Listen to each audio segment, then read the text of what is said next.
What do you think was going to happen? What's up, my peoples? Come in here, you guys. I am so sore. Ooh, Lord. No Stairmaster for me today. Okay. Come inside, people. Come on in. They're talking about Diddy's verdict. This is too funny. Come on in, people. Get in here. They're like, Marlene. The sad part, I think the part that's actually really messed up is that you guys never know when I'm going to go live, which is, I need to work on that. But I'm such a mess, you guys. I am such a mess. I apologize in advance for being such a mess, okay? I don't even know if I'm going to make it to the gym today. So freaking tired. Ooh, my body is sore. What's up, peoples?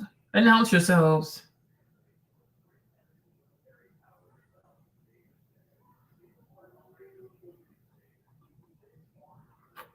Hey, y'all. So they say that Diddy was not found guilty of the RICO. I swear. I should be a prophetess. I'm like, come on. Like, this is ridiculous. Mamish Cuckoo, for me, what's up? Told y'all.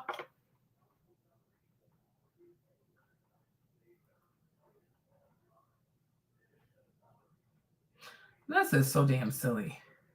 So I guess they're going to go cry. So, Diana, what's up? How's the baby? They're going to go cry. So my sister sent me a message. Like, oh, yeah. So the Shade Room is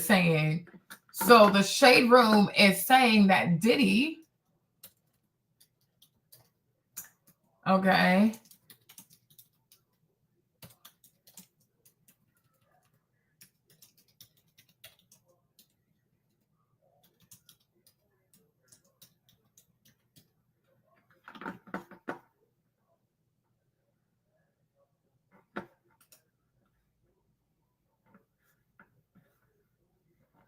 okay. So what are they? So are they? Hey, Hella. So they're saying that. So Diddy was found guilty. Oh, he's good. He's downstairs. He'll be 13 months tomorrow. So they're saying that Diddy was not found guilty of a RICO, but he was found of like transportation, prostitution charges. I know. Maybe I'll bring him up in another video, not this one. I'm talking about Diddy. Okay. So he wasn't found guilty of RICO. You see, the sad part is, you know what I've come to realize about social media? The sad part is because a lot of influence, hey, Happy, what's up? Jenny, cuckoo. You know, the part that is really sad with social media is that people want views. People want views so badly that they'll just hype people up.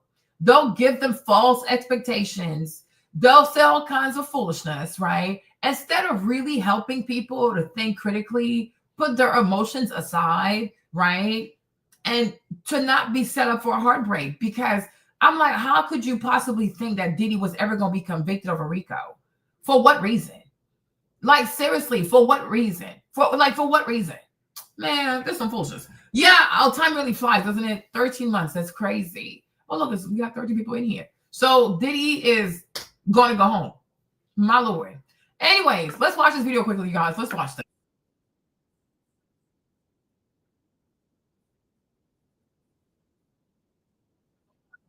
Stop sharing. This is insanity. This is real insanity. They're gonna be crying today. They're gonna cry today. Just for the I want to hear Sam. Count one was the most serious charge, carrying up to a life sentence. He has been found not guilty of racketeering, conspiracy, RICO. Not guilty. He's also been found not guilty of sex trafficking of Cassandra Ventura. She testified for days. We're also learning that he's been found guilty of the transportation to engage in prostitution count involving Cassie Ventura. He has been found not guilty of sex trafficking of Jane, who is the girlfriend that he was dating as well, and guilty of the transportation to engage in prostitution. Now, Elizabeth, this is very, very significant. We had an inkling yesterday when there was a hung jury on the initial RICO charge, the most serious, that there might be an actual acquittal there or a hung jury. The prosecution insisted on having it keep going. The defense wanted it to keep going. And now I will say this. When they, first of all, I was going to make a video, but I want to like celebrate too quickly. But when it came out that the juror number 5 the person that was having an issue that, you know, because as soon as they went into like deliberation, there was a juror that had an issue and they had to send a note to the judge. When I heard that the man had a PhD in microbiology, I was like, oh gosh, thank you, Jesus. Okay. Because to me, I was like, if you know, because if anybody that's in the science, it's like you start off with a hypothesis. By the time you get done with your experiment, you say, okay, was this actually proven? You know, I feel like part of being a STEM major is really being a person that is methodological. Okay, you have a process. It's not about how you feel. Okay, it's not about how you feel. It's actually what you can prove. When you start an experiment, before you start off your experiment, you start off with a hypothesis. I'm my hypothesis. If I do this, then this is going to happen. You have some kind of hypothesis. Then you go through your experiment. You record all your data, whatever, and then at the end of the experiment, you interpret the data and say, okay, have I proven what I set out to do with my hypothesis? So initially, I was like, this STEM major here is going to save Diddy. But then I wasn't sure, like, if he was, I wasn't sure if he was a woke though. I was like, oh, he could be woke and crazy. But then it came out that he was Eastern European. I said, oh, thank you, Jesus, you know, because, you know, just like African people, Eastern European people too, we are not like, not trying to be offensive, right? But we're not like most Americans, right? Most Americans, they believe whatever they want. They do stuff based on their emotions. They don't care about the facts. They only care about narratives. So when it came out that he was Eastern European, I'm like, oh, so like Russia, somewhere like that? I said, oh, hell no. They're not going to get this man to be bamboozled. And they're also not going to be able to bully this man into wanting them to do what they want him to do. Because, you know, the American way is to bully other people. Right? Instead of actually doing your job and proving your point, you want to bully other people to see life the way that you see life, or they start calling you names, right? And then yesterday, when they started pretty much doxing him, they're like, oh, he has a PhD in a molecular, what's it called? He has a PhD in like molecular biology. He is 51 years old. He lives in Manhattan. He's gay, okay? He likes going to the opera. Like, they were doing things. I'm like, how many people in New York City fit that profile? So I'm like, no, they're trying to apply pressure on this man, or they want to dox this man so people can go out there and shame this man. Because, oh, you defended an abuser. You didn't. I'm like, okay. So now that I really knew for a fact that this man did not want to convict Diddy. Because I'm like, this is low-key doxing. Because do you know how hard it is to get a PhD? How many people in New York City have a PhD in molecular biology, happen to be white, Eastern European, with a thick accent? I'm like, okay, y'all want to dox this man. You truly want to dox this man. So I'm like, yeah, he don't want to convict. Because I'm like, what is there to convict? What is there to convict? You see, like the American legal system for a hot minute now, especially with Trump, like before, like with Joe Biden and his Garland at the DOJ, it has been so farcical. It's like people are doing witch hunts on people. They weaponize the law. They take the law out of context. They do all kinds of sorcery, legal sorcery, and then they concoct these weird ass edited videos that they speed up. They give it to this, you know, I guess, how you say this? How you say it in English, right? How you say it? Like a very receptive, goofy ass American audience, right? Who doesn't question anything, just accept it all, right? And they just believe it. And because they watch a 1 minute video, they know it all. They know it all, and somebody should lose their life for like their freedom forever. That's not how it works. And I told you this. I said Carmelo is going to make it. When we started this whole Diddy stuff, I told you, I'm like, this is not a RICO. This is a joke. This is a bona fide joke. Go somewhere with that. And I am really glad. I am truly glad. Because I know they probably had some fake people on that jury to try to sink Diddy. But I am truly, truly glad that they had a person on that jury who understood the assignment. Because it's a very serious thing to take somebody's freedom away for the rest of their natural life. It is a very serious thing. There are people out here, I think Diddy killed Biggie. I think Diddy killed Kim Porter. You think, do you know? Do you actually know? You saw him kill Kim. You saw him kill Kim Porter. You have detailed knowledge that he killed Kim Porter, right? The way people on social media love to just spread lies and weird ass stories about people. And people like it because it's negative.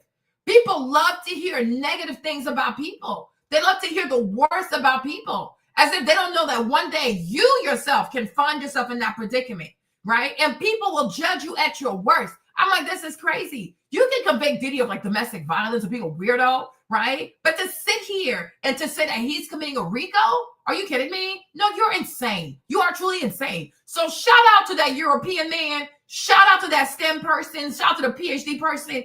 Thank you for doing the right thing. If they want to get Diddy, they need to get Diddy the right way.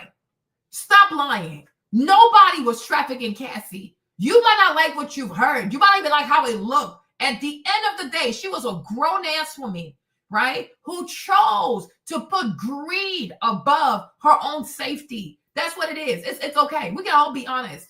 The girl don't want to work. She signed a contract for 10 deals instead of 10 records, 10 albums. Instead of delivering the albums, she spent her time planning freak-offs so she wouldn't have to work.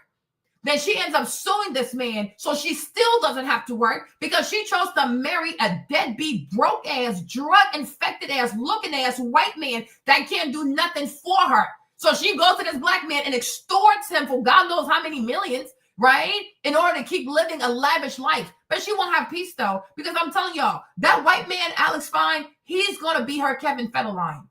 That white man, Alex Fine, is going to be her Kevin Federline. This lady is so damn silly. Cassie had never been too bright, you know. She's never been too bright. In her initial lawsuit against Diddy, she wrote in that lawsuit that while she was pregnant, and even after she had the children, she was still taking drugs. Both of her pregnancies, before doing drugs, during doing drugs, after babies are born, she's still doing the drugs. And then she allowed these goofy ass, white liberal, goofy ass women to get her to expose herself the way that she didn't understand without thinking about herself, her privacy, her daughters, and even how that could look for Alex Fine if he was to file for divorce. That man don't love her. That man do not love her. And the sad thing is, you know, most women out here are so damn silly. And I'm going to say it. Most women in America are so damn silly. They love to believe in, oh, the white man is the Prince Charming. The white man is coming. The white man came to save you. Y'all think white people are savior. You think a white man will save you. Y'all crazy as hell. The mere fact that Alex Fine was hired by Diddy. I don't care how much of a creep Diddy is. Okay. And because Diddy is a creep, you should be better than Diddy. Diddy hired you to be Cassie's trainer. Diddy pays you. He hired you to be his girlfriend's trainer. Even if you notice bad behavior, even if you feel like Cassie needs to leave this relationship, right? You don't sleep with her.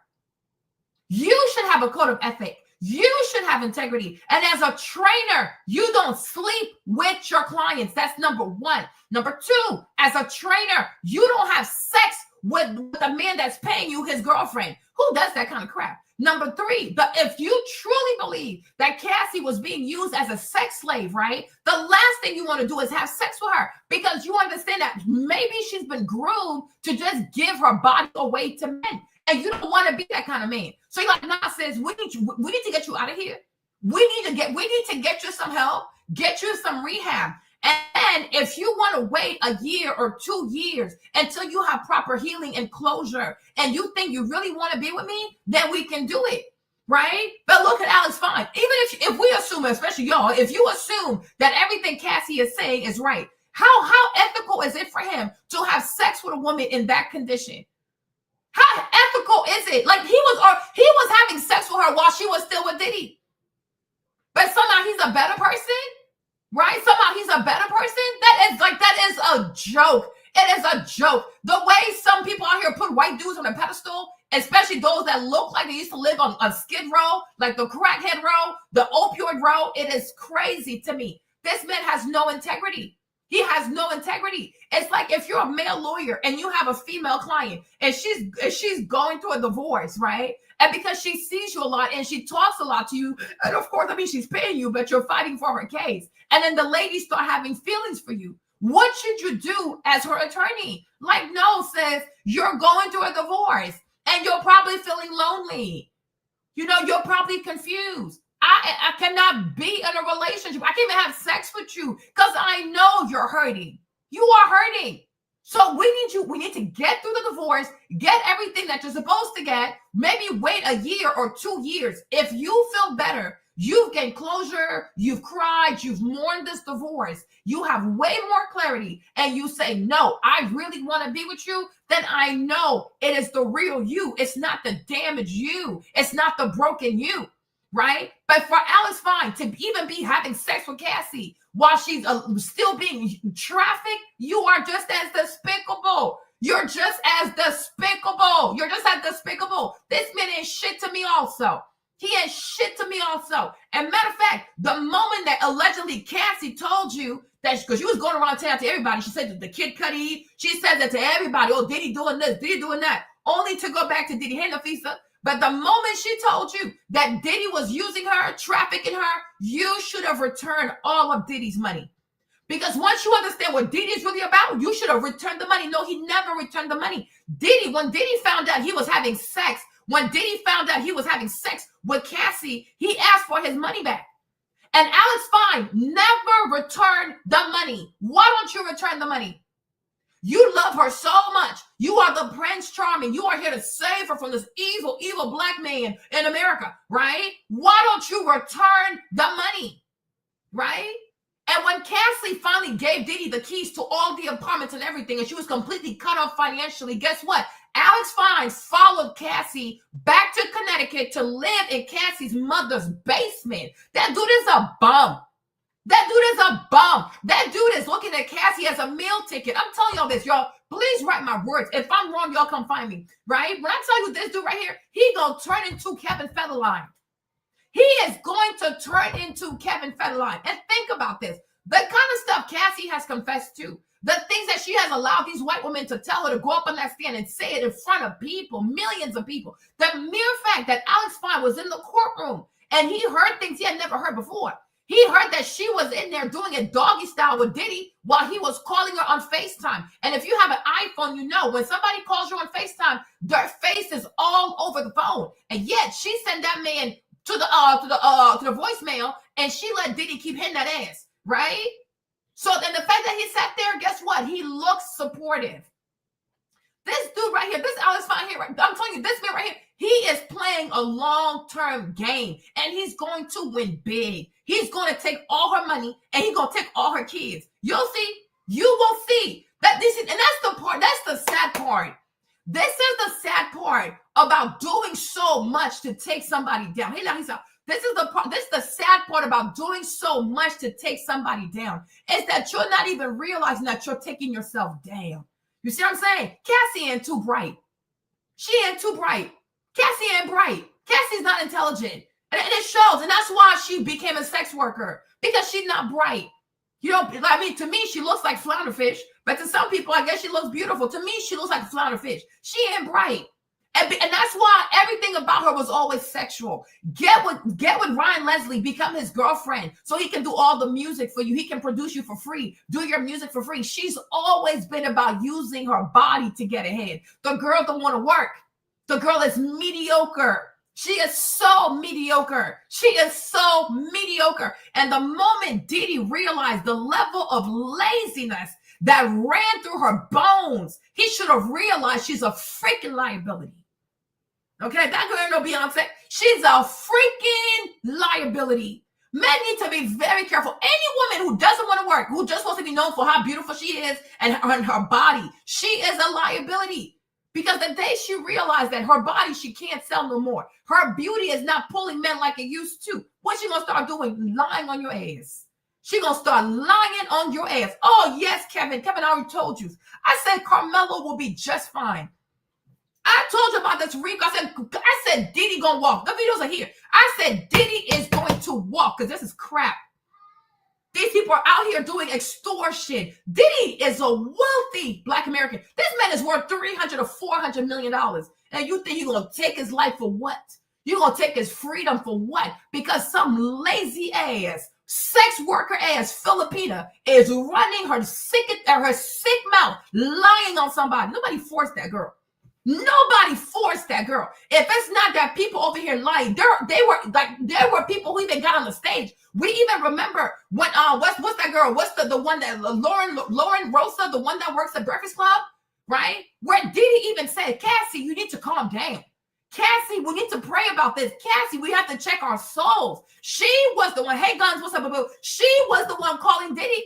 Because she said the only way she knew how to have his time was by treating herself into a bucket. A bucket. Okay? Like, people don't want to listen because Diddy's a black man, so let's go and hate this man. Diddy's has his flaws, and maybe that's why God even allowed it to go where it went to, because he also needed to sit his ass down and recognize that no matter how wealthy you are, you ain't God. You ain't God. So it was good for his little ass to sit the fuck down, right? But at the end of the day, there were even testimonies out there where Diddy was telling Cassie to check her soul. Diddy was telling Cassie, I'm worried about you. You need to go to rehab. Diddy was telling Cassie, we don't have to do this. You don't have to do it. We can just sit there and watch, right? And these are her ideas. She's into that weird consent, non-consent bullshit, right? That's why I stopped making videos. Because once I started understanding what BDSM is all about and these weirdo ass women who have these rape fantasies and think about being raped every week, every day, 4 or 5 times a week, I said, oh, get out of here with that bullshit. Get out of here with this bullshit. Okay, get out of here with this bullshit. Not once did people even ask if her Filipino daddy never raped her. How do you know she wasn't assaulted? How do you know she was not molested as a child? No, because Diddy is black, because Diddy is dark-skinned. Everything bad that Cassie does, it had to be the black man who possessed her with his black magic. Some of y'all are so damn racist. Yeah, I don't care if you're black, you're racist. You are so racist. Because as soon as you see a black person, you see a dark-skinned person, and you see a light person, anytime a light-skinned or white-skinned adjacent or white American does something bad, it's because a black person put black magic, black sorcery, black whatever. So these people by themselves can't be perfect. This girl was 17, dating Ryan Leslie, who was 27 years old. Talk about she never had oral sex done on her. Oh, like, get the fuck out of here. Get the fuck out of here. Get the glorious fuck out of here. Are you kidding me? Did you ever ask her if her daddy didn't molest her? Do you know how old she was when she started having sex? No, put everything on Diddy. Put everything on Diddy. No, we will not put everything on Diddy because everything is not on Diddy. There are a bunch of girls out here who start having sex at 11, 12, 13, you name it. By the time they get to 28, only God knows, because they've had so much sex that now they have these weird ideas. They like, because regular sex is not enough. Regular sex is not enough. And when we did the video about the whole peeing stuff, right, we realized that it was a paraphilic disorder. She has 2 disorders. But she has 2 paraphilic disorders. The number one is urolania, where it's like when you want somebody to pee on you. It's an actual disorder. And it's classified in BDSM, but it's a paraphilic disorder. Number 2, she's a sexual masochist. She is somebody who enjoys violence during the acts of sex. We also saw that in BDSM. But it's like because she's white adjacent, because she looks innocent, so her sexual life has to match how she looks. Somebody could look like an angel. Somebody could look like an angel and have the craziest sexual fetishes you can't even imagine. You know what I'm saying? You can never tell the kind of person somebody is in the bedroom by just looking at them. There are people who look like angels and they're a bunch of freaks. They're like super, super freaks.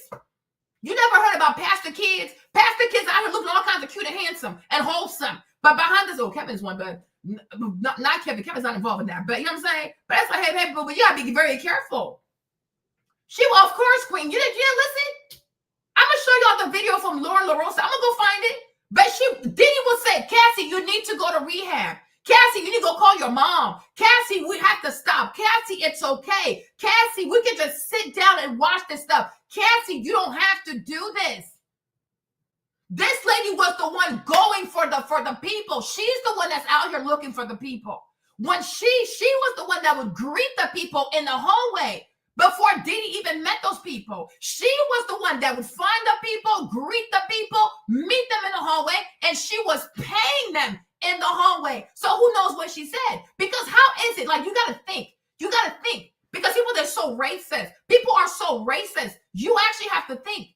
How can you be abused, trafficked, and made to do all of this? But Cassie kept in contact with every single sex worker. They still talked to her. They were still texting her after the fact. They were still in communication with her.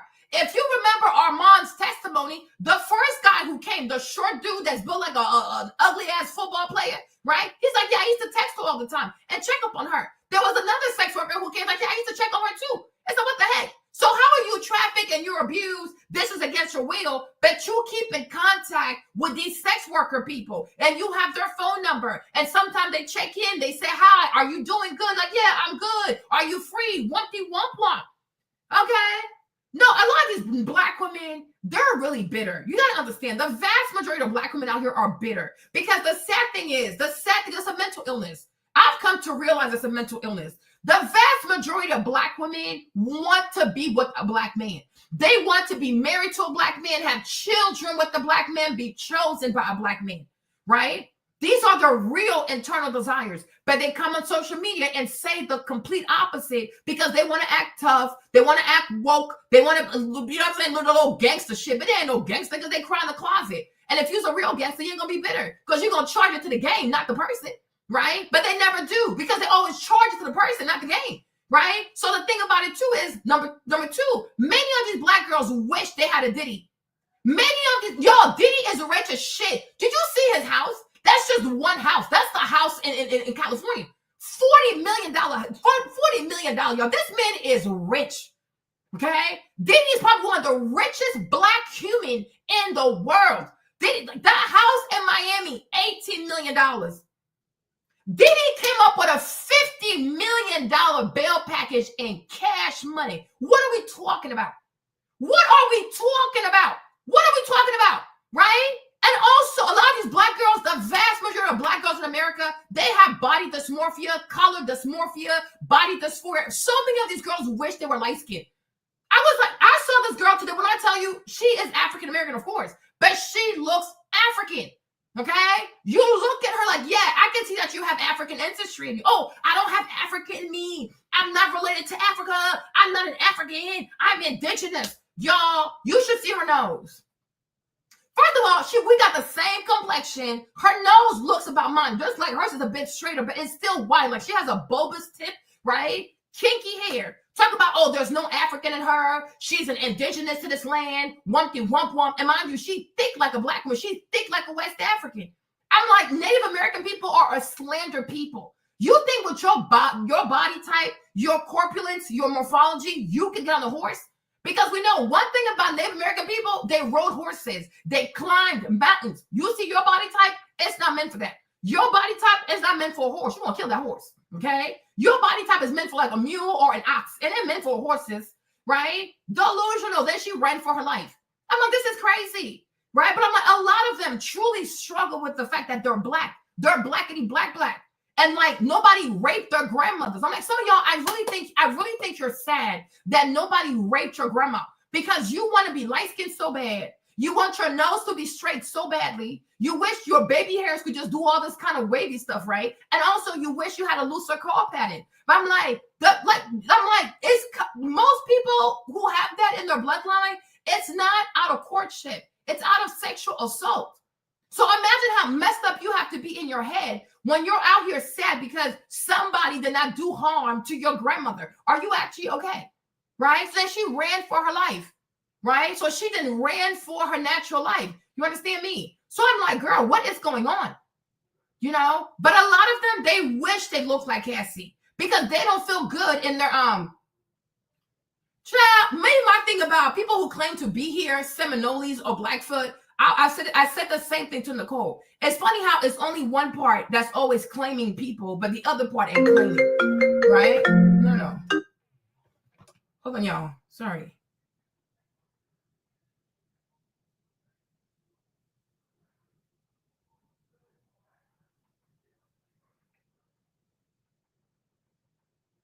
You know, hold on. You know what I'm saying? So to me, it's like, me personally, I don't believe that. What I do believe, is it possible that some people of African ancestry enslaved on this land, when they were freed or not freed, I don't know, made it or had relations with certain Indians? Yes. Does that mean that everybody was out here being Indian? No, I don't believe that part. I do not believe it. Because if, to me, that's the same issue we're having with the Israeli. And we're like, no, y'all from Ukraine. Go sit down somewhere. Because when you are really part of a people, right, you keep the religion. You're going to keep something about the religion. Hey, Judge, you're going to keep something about the clothing. Even the cuisine. Cuisine is a big deal. You're going to cook like some of these people. So when people like to say this kind of stuff, okay, but what dish do you make? that's indicative that you have Native American ancestry. So the Blackfoot people, what was their main diet? What did they eat? Like, what do they eat? And are you eating that kind of food? Right? Do you even have one Blackfoot middle name or first name? Right? Do you practice their religion? I hear people say that all the time, but I've been in America for almost 30 years. How come most people then celebrate Thanksgiving? How come I don't see people go on reservation? Oh, my family's there. I gotta go check on my cousin real quick. I gotta go see my grandma real quick. Go see my great auntie real quick. We have to stop, right? Because if it was such a real thing, these people will be claiming y'all also back there. They will also be claiming it. It's not that hard. From Alaska to Canada to north to like the USA to Mexico, all the way down to Argentina, right? We know what indigenous people of this land look like. The vast majority of them look like they're Chinese. The vast majority of them look like they're Chinese. And they all share that trait. Now, they can be taller, shorter, it doesn't matter. But from Alaska all the way to Argentina, when you see the indigenous people, we all can tell they're Chinese. They have Chinese ancestry. They might even be from Mongolia. The mere fact that they even ride horses lets us know they're from Asia. We have to stop. It's truly okay.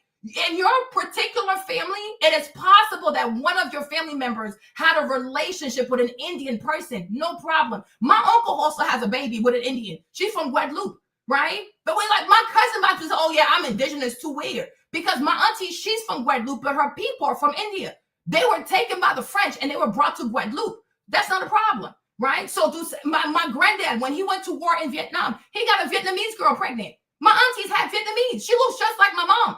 Okay, but her eyes are slanted. So it is not impossible. It is not even improbable that some enslaved Africans, freed Africans on this land had sexual relationships, even marriages with people from I don't call them tribes because they're not tribes. They're a nation because they're fully organized. They have government, they have armies, they have language, they have written language, they have it all. They even have ways of burying people, right? So to me, these are Native American nations.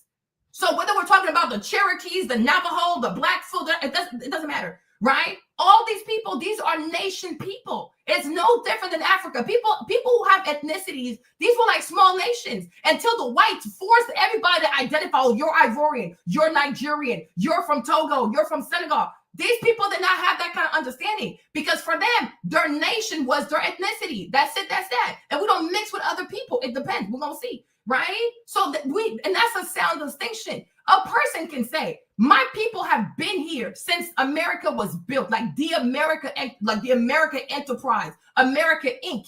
Because the United States of America is very different than the Americas. Because the Americas have always existed.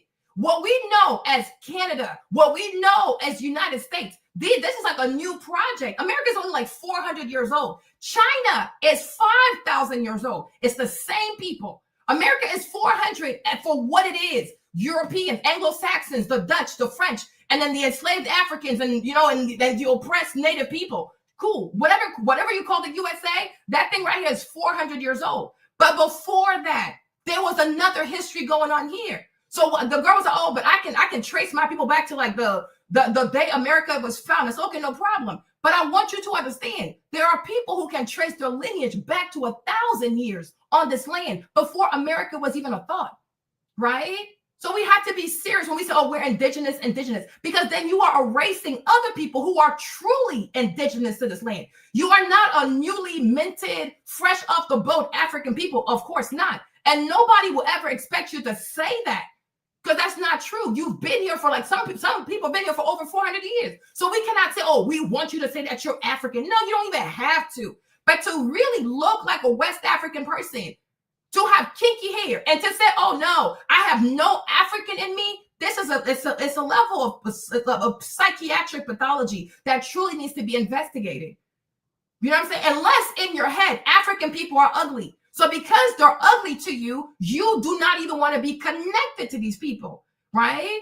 But they're only ugly because you see yourself in them. So I don't know what to tell you because all Africans don't look the same. Bantus do not look like Nilotic people, right? Africans look very different. But once again, when you're not educated and you move from a place of self-hate and internalized white supremacy, you think every African looks the same because that's all you know. Because people in America do not like to educate themselves. They live off of misinformation, propaganda, and how can I believe that I'm better than other people? And I'm like, no, you cannot do that.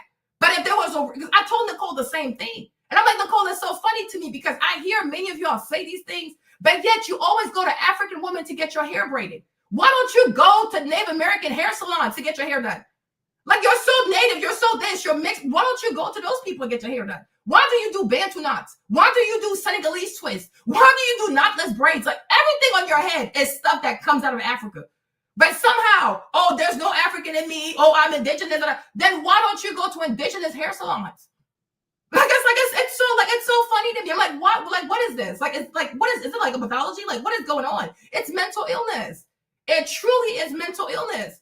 And the thing that kills me is that I will even see people who are dark as me do this foolishness. Meanwhile, my husband is way lighter than the vast majority of people. And he does not behave like this. His daddy is way lighter than him, right? My father-in-law, his mother, when I say this lady could actually pass for white, it's not even a joke. And she doesn't even behave like that. It's like the lightest of lightest people will never even talk like this. But it's like I'll see the darker people, they got the big nose, the big lips, the kinky hair, want to talk about they mixed with something. Like, girl, where? I am dark-skinned. Look at Maverick. Like, I'm a dark-skinned, but all my children are lighter than me. I'm the only dark-skinned person in this household, right? And that just goes to show you how powerful Jimmy's genes are compared to me. Because even me, when we first got together, I was like, oh, the way I'm dark-skinned, there's no way our kids will not be dark-skinned. Because I thought being dark-skinned was powerful. Yeah, right. The lies you tell yourself, right? Even Maverick is lighter than his dad. I mean, this is crazy. This is really crazy, right? But I'm like, we truly have to stop. When you truly are connected to a certain people, just like we tell these Zionists who are from Ukraine, you will not be speaking Yiddish. Because Yiddish is not a Semitic language, right? When you compare Aramaic to Arabic, these are Semitic languages. Yiddish is not a Semitic language. And what I'm seeing is like some Black Americans behave like Zionists. You know, you want to make these claims to lineage that you don't have because you would have something left, especially in your food. Like your cuisine would be something that gives, okay, these are Native American people. The vast majority of Black Americans eat highly processed, fried food. Native American people don't eat fried food. To even know Native American people is to know they're very holistic. That's why they're so small like this. The only time Native American people got fat is when they were put on these reservations because they were no longer allowed to eat the way that they eat, right? It's a very, very holistic people. When you look at African-American cuisine, even Thanksgiving for the Black Americans is a telltale sign that you are not indigenous to nothing. You have African ancestry. Look at how you eat. Chicken, fried chicken, beans, greens, spinach, all this. We have to stop. We truly have to stop. Have you ever heard of an African-American or a Black American eating bison meat? Do you eat bison? Have you ever had bison in your life? Like we truly have to stop. From men believing they can be women believe they can be men, all this kind of bullshit. We just have to stop, right? We have to stop.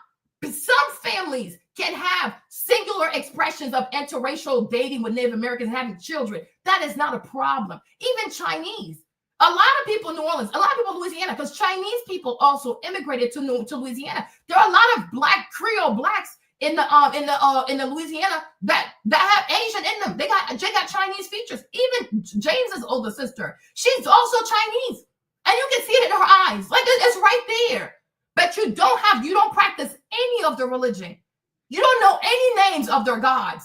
You don't celebrate any of their holidays. You don't wear any clothes. You even like the celebratory clothes. You don't have it, right? You don't cook like them. You don't eat like them. You don't even like to go outdoors like they do. When was the last time you climbed a mountain? Right? Have you ever rode horses? You don't even bury your dead like they bury their dead. You don't even get married how they get married. I'm like, it's like we have to stop. If you take an indigenous person from Alaska and you compare them to a Navajo, you will find similarities. You take a Navajo and you go somewhere deep down in Bolivia and you find an indigenous person in Bolivia, you will find similarities. You grab an indigenous Mexican and you compare him to an indigenous from Costa Rica, you will find similarities. You take a native person from Mexico, you compare him to somebody, a Taino in Puerto Rico or Dominican Republic, you will find similarities. Why? Because they're the same people. From Alaska all the way down to Hawaii, these people look Asian. They all look Asian. They have one thing that does not lie. It is their eyes. It is their eyes and it's their body. It's a very slim, very like thin people, right? Another thing also, the vast majority of African Americans are known for being good at sports. You're not good at sport because you're indigenous. You are good at sports because you are mixed with West African. Right? All this muscle mass, the muscle mass that you have, the capacity to jump high, to jump strong, because you're mixed with West African, you have to stop. Have you ever seen a Native American person make it to the NBA? You ever seen a Native American person run track at the Olympics and actually get a medal? Like, we have to stop. Like, we truly have to stop. And it's like, it really is okay. You know what I'm saying? I don't know what people heard about Africa, but I can tell you too, though, people in Africa also heard some bad things over here too. Right? You don't judge people based on stuff you consume from white media. You have to educate yourself and you got to have your own experience. Nobody ever looked at LeBron James and said, oh yeah, it's giving Native American genes, it's giving indigenous. No. People look at LeBron James and like, oh yes, these right here, these are them West African genes. You can go to Senegal, you'll find people that big. You can go to Angola, you will find people that big. You can go to Congo, you will find people that big. Right? Because these are West African genes and it's okay. These are African genes and it's okay.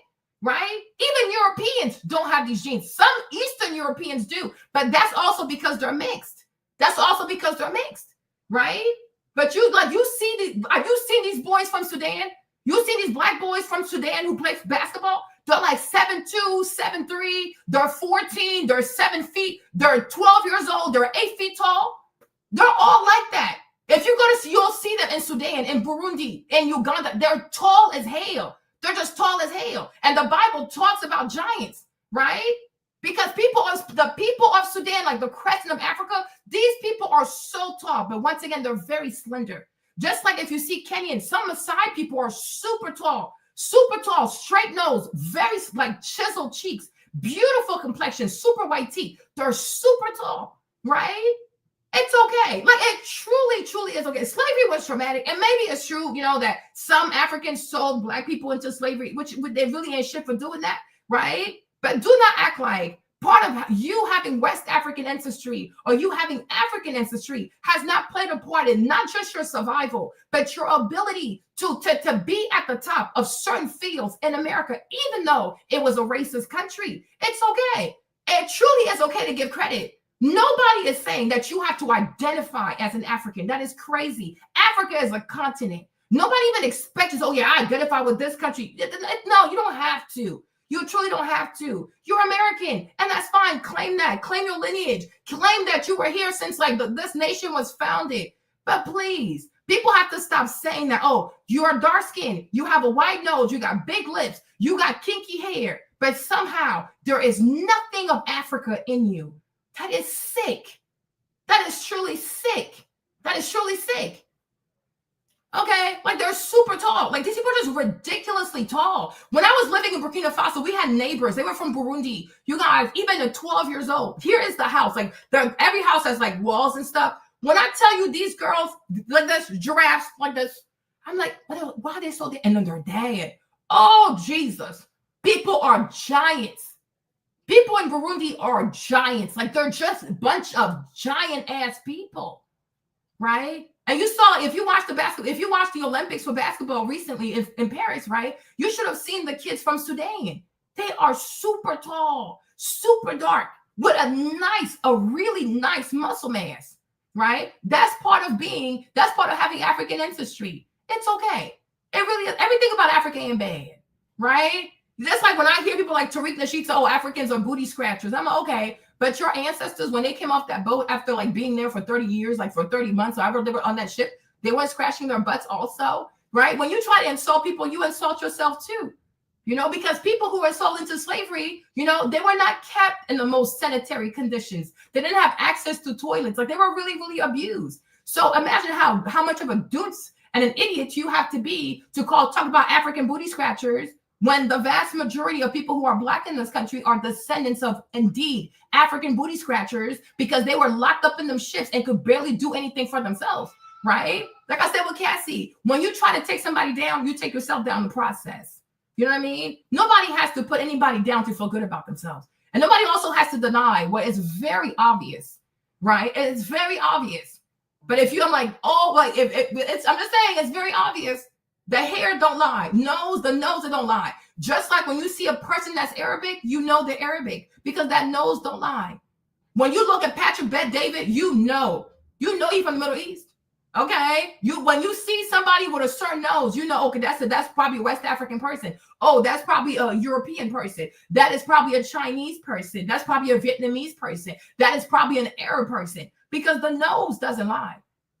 The nose doesn't lie. Native American people have a very, very specific nose, right? It doesn't lie. DNA don't lie.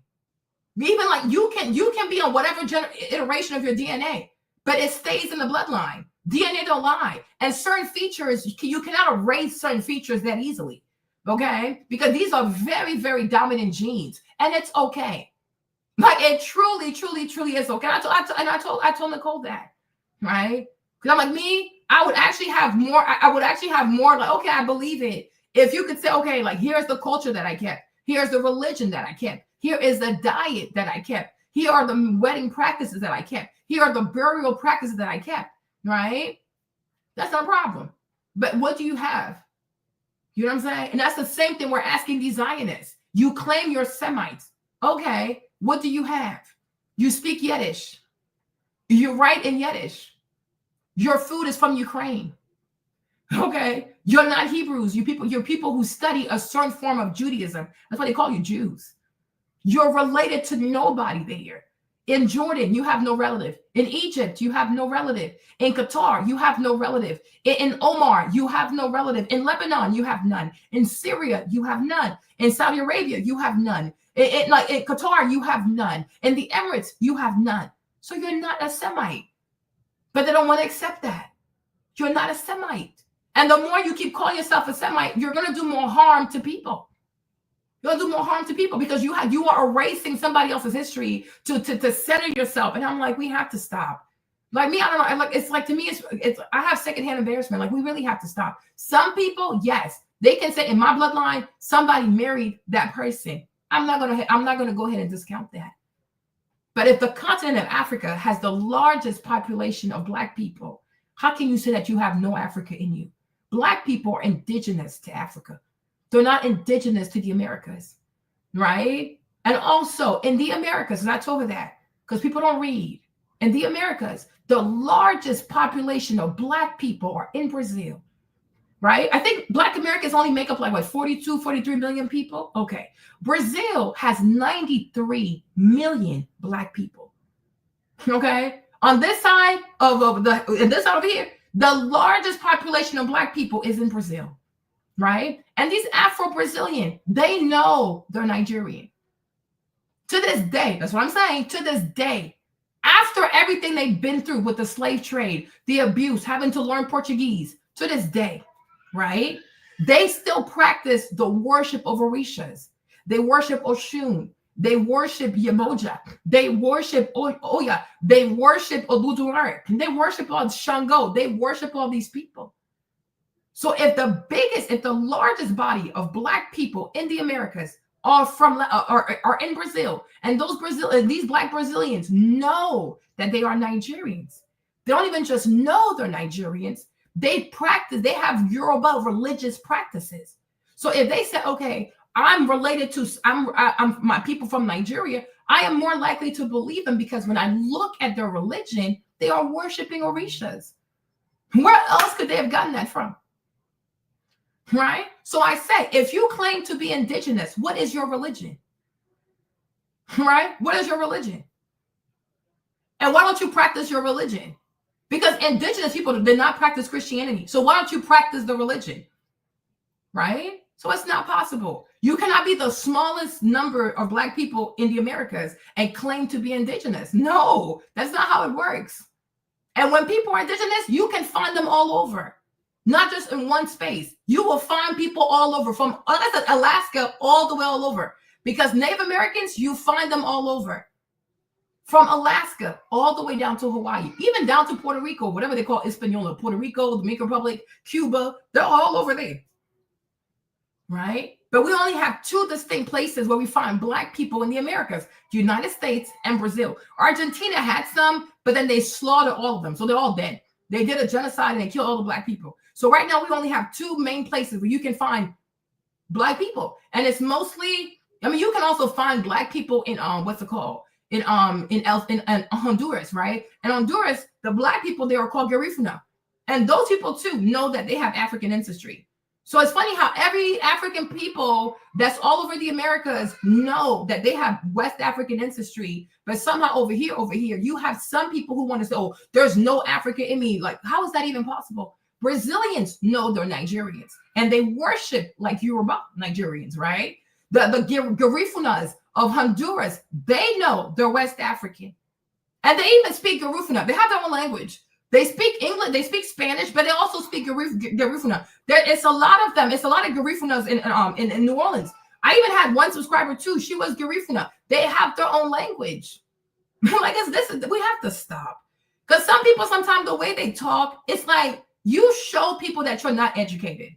You show people that you're not well-read. You show people that you kind of move around like you have main character energy, which gives narcissists. You also show that you're not even aware that there are pockets of indigenous, like not indigenous, but other Black people throughout the Americas. Many of them actually speak Spanish. Some, I guess the largest body of Black people in the Americas speak Portuguese, right? Because that's in Brazil, 93 million Blacks. And these are 93 million Blacks who speak Portuguese, right? They don't even speak English.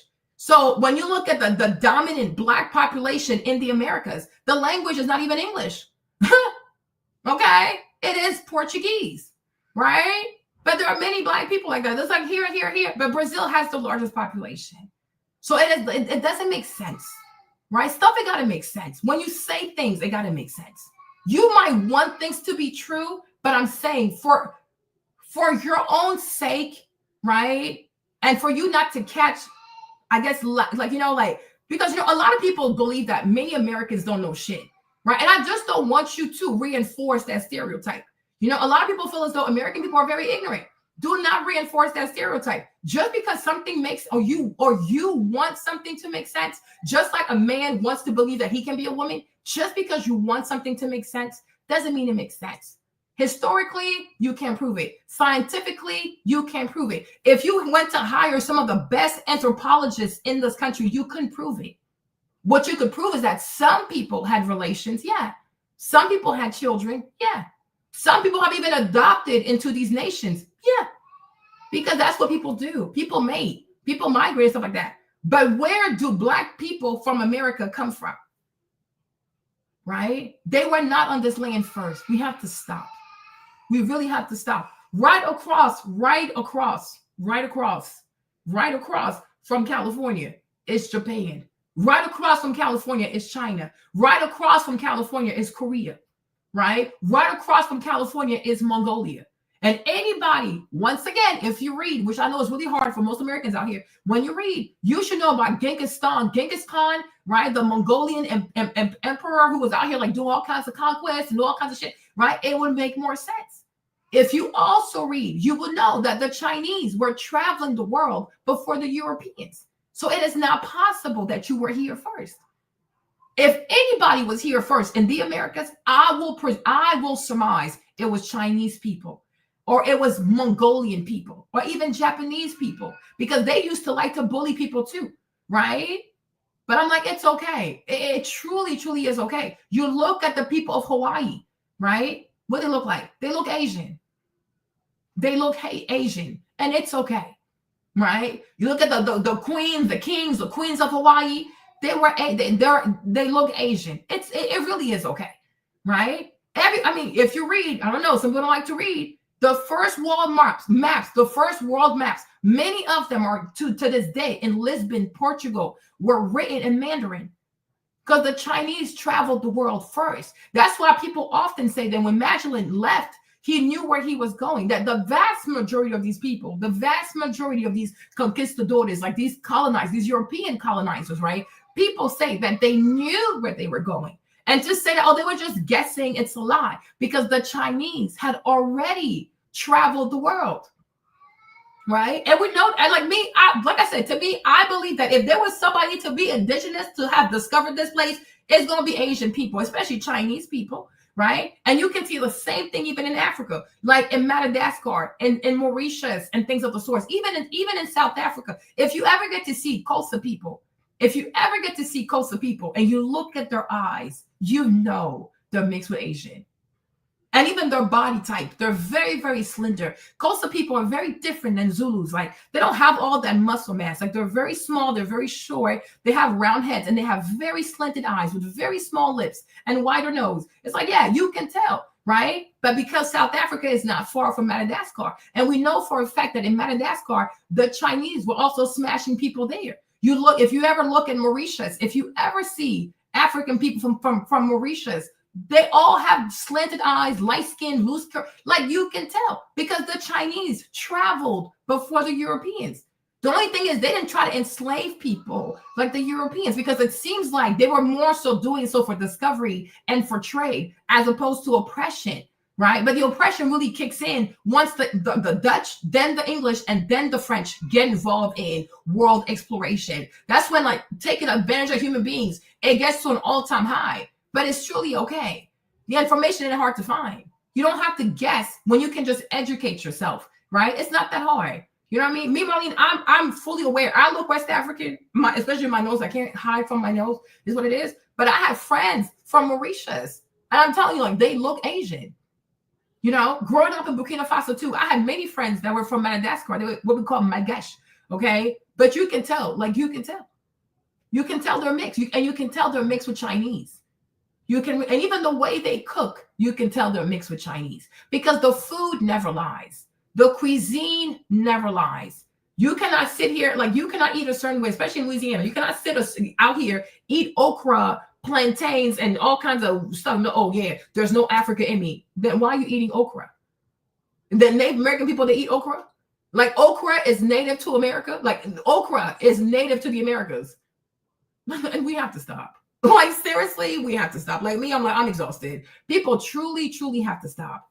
People have to stop, right? There are botanists. There are people who study plants, and based on the weather, they can tell you what grows and what doesn't grow.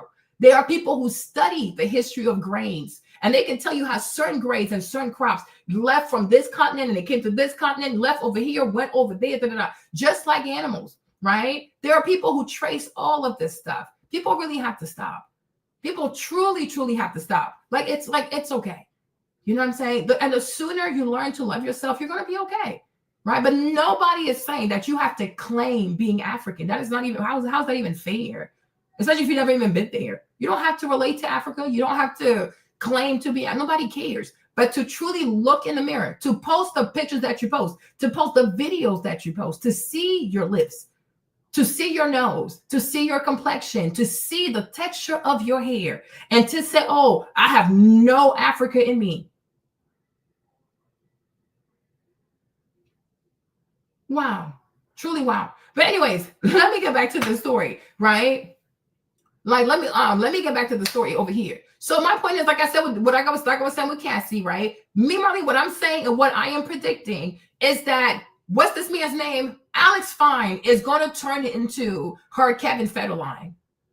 Okay? What I am predicting, what I am sensing in my body is that Alex Fine is going to turn into Cassie's Kevin Federline. This is not going to end well. And I do believe that this man right here is playing a long haul game.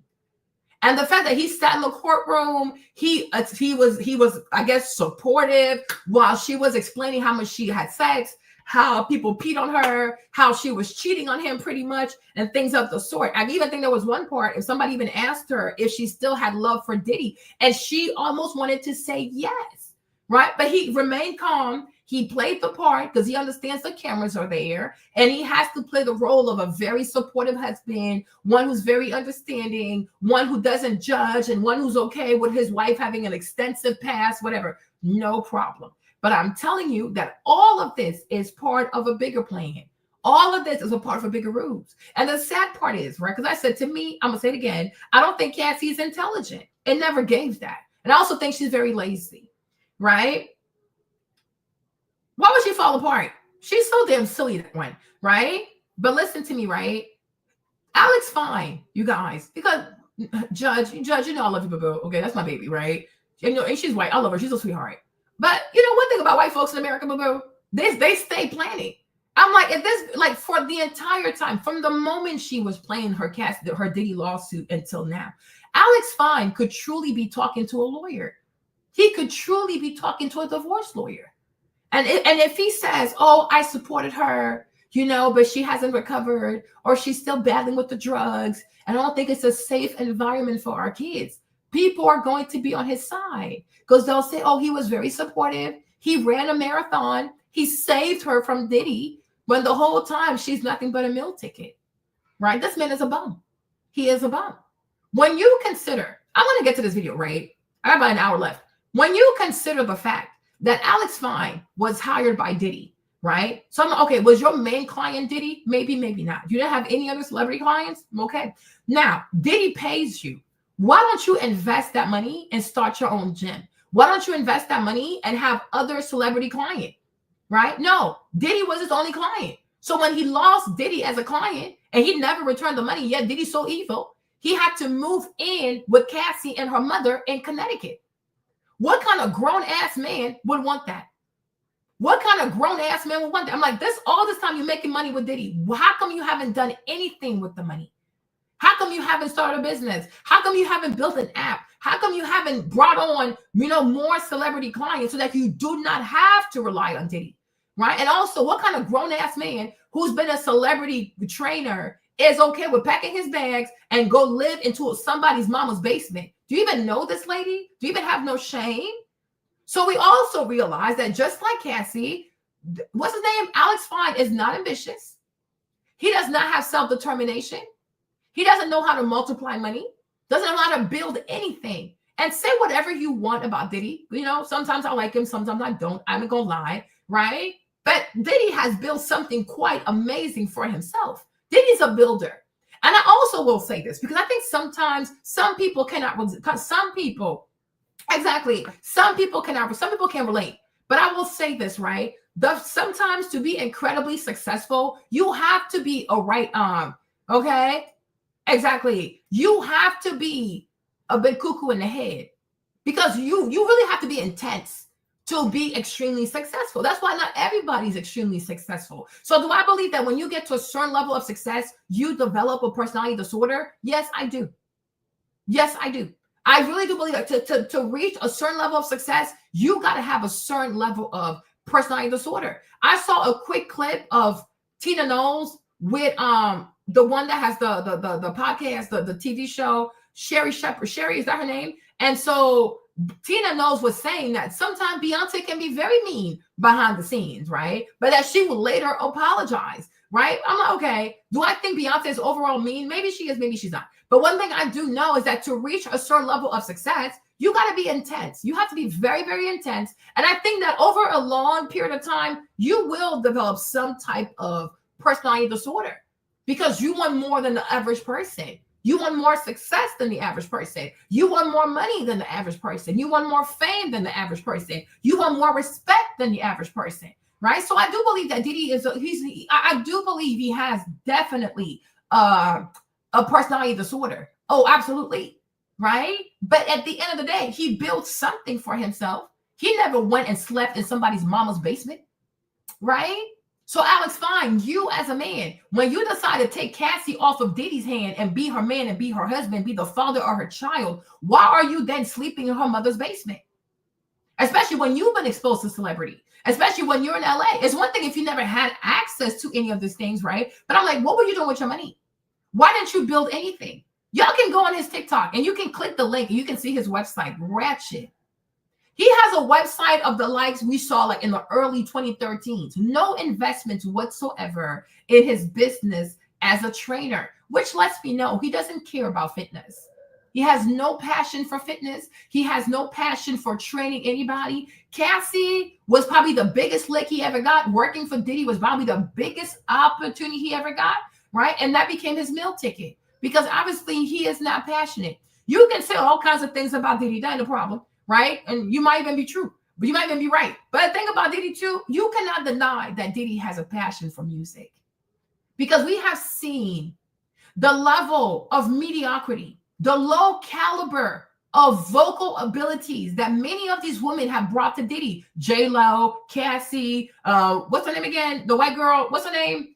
She's always mad at Diddy from Danny Kane, whatever her name is, right? But we have seen, right, Diddy do miracles with people that have no vocal abilities, right? We have seen Diddy make stars out of people that most record labels were going to sign off. Mary J. Blige, Casey, Jodeci, all them people, right? Right? Diddy has a lot because he has a passion for music, very much like Kanye West. Okay, he has a passion for music, very much like Pharrell. Pharrell also has a passion for music. He might not be my favorite person, okay, but he has Aubrey. Yeah, Diddy has a passion for what he does. Does he take advantage? Absolutely. But is he passionate? Yes. Right? Is Cassie passionate about music? No. That's why she became a sex worker. Is Alex Fine passionate about fitness? No. Even when Cassie got the big money, he could have used that money to revamp his website, come out with a great app, start his YouTube channel, start to like build his brand as a fitness trainer, not a stay-at-home husband. Okay? Right? So we know he's a bum. And one thing we have learned about all these bums, these mediocre people with extreme envy and jealousy and extreme appetites for luxury is that they end up suing because they don't want to work. They don't want to work, but they want the lifestyle. So we already know. I already know Alex Fine is going to sue that girl and he's going to win and people will be on his side. Okay? People will be on his side. Like, I did all I could. I try to help her. This is not a safe environment for our kids. Our kids deserve to grow up in a better environment. Wumpty wump wump. I don't know if she'll ever get better, but I really, really tried. And I'm just doing this for Cassie and I hope we can co-parent peacefully. Right? You don't believe me? Like I said, Britney Spears and Kevin Federline. You don't believe me? Look at Bethany Frankel and Jason. Okay? Look at how Jason handled her. They were married for like 2 years or something. Their divorce lasted 10 years. Only God knows how much she paid the lawyers and she paid Jason. You don't believe me? Look at the black girl who married I guess he's not, he has white skin, but he's not a European though. The white girl who went on The Bachelorette, the black girl, she won The Bachelorette, right? The boy, I guess he's a dentist or he's some kind of chiropractor. Then he was like, I don't want to work. I want you to pay me. Right? What happened? Right? They got a divorce and she had to pay him. I think he was asking for like $200,000 a month, something outlandish. I'm like, this man is crazy. This dude is crazy. Right? So yeah, this is exactly what's going to happen. So brace yourself. This ain't over yet. That 30 million is not going to last in her hand because Alex Fine is going to take that money. Alex Fine is going to take that money. She was actually smart. She would have taken Diddy's money and went somewhere with her life.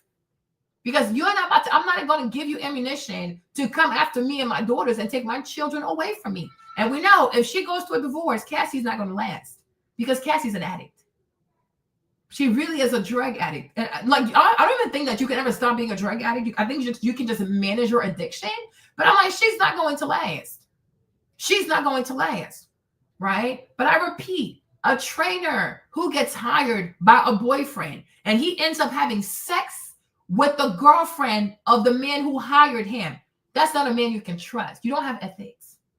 A man who knows that a woman has been sexually abused, sexually sold, sexually trafficked, right? If he's really there for her, the first thing he's going to prioritize is her healing. And unlike the other man who took advantage of her body, he's not even going to make this relationship sexual because he's going to want to be someone so different than anybody she's ever met. He's not going to rush to have sex with her because she had too much sex. It's about time for her now to get into a relationship with someone that actually knows her. Keep your clothes on and let's have a conversation. Let's do activities that do not involve sex because that's all Cassie does. sleep with Ryan Leslie, then you cheat with Diddy, then you cheat with Michael B. Jordan, then you come back to Diddy, then you go have sex with Kid Cudi, you come back to Diddy, you go have sex with the football player, you come back to Diddy, you go have sex with the trainer, you come back to Diddy. The girl's a nymphomaniac. She has a sex problem. She has a sex addiction, right? And this is why I always say to the woman, be very careful with having a multitude of sexual partners. It's not going to end well for you. Be very careful playing around with self-pleasuring and doing things to yourself. Be very careful, because one day you might be so addicted that you are not capable of keeping a relationship or being faithful because you want to sleep with everybody. It becomes a disease. It's called being a nymphomaniac. It's called being a nymphomaniac, where you'll get to a point where no one man can satisfy you. Now you want somebody in the front, and simultaneously you want somebody in the back. Then you want somebody in your mouth while somebody's in the front, somebody's in the back. What is this, right? And sex can when you don't have a healthy relationship with sexual relationships, you can truly dehumanize yourself. You can truly degrade yourself. And that's why we're sitting here today in 2025 and we're seeing girls having sex with 1,000 men in one day. Because you want sex so much, you want somebody in your mouth, you want somebody in your vajayjay, and you want somebody in your booty. What is this? What are you doing? God never intended for sex to look like or be like any of this, right? And that's why you have to pace yourself, right? Just because you can sleep with a bunch of penises doesn't mean you should, because it should always be about quality and the sanity of the penis, right? Instead of the quantity of the penises, because otherwise you'll get messed up.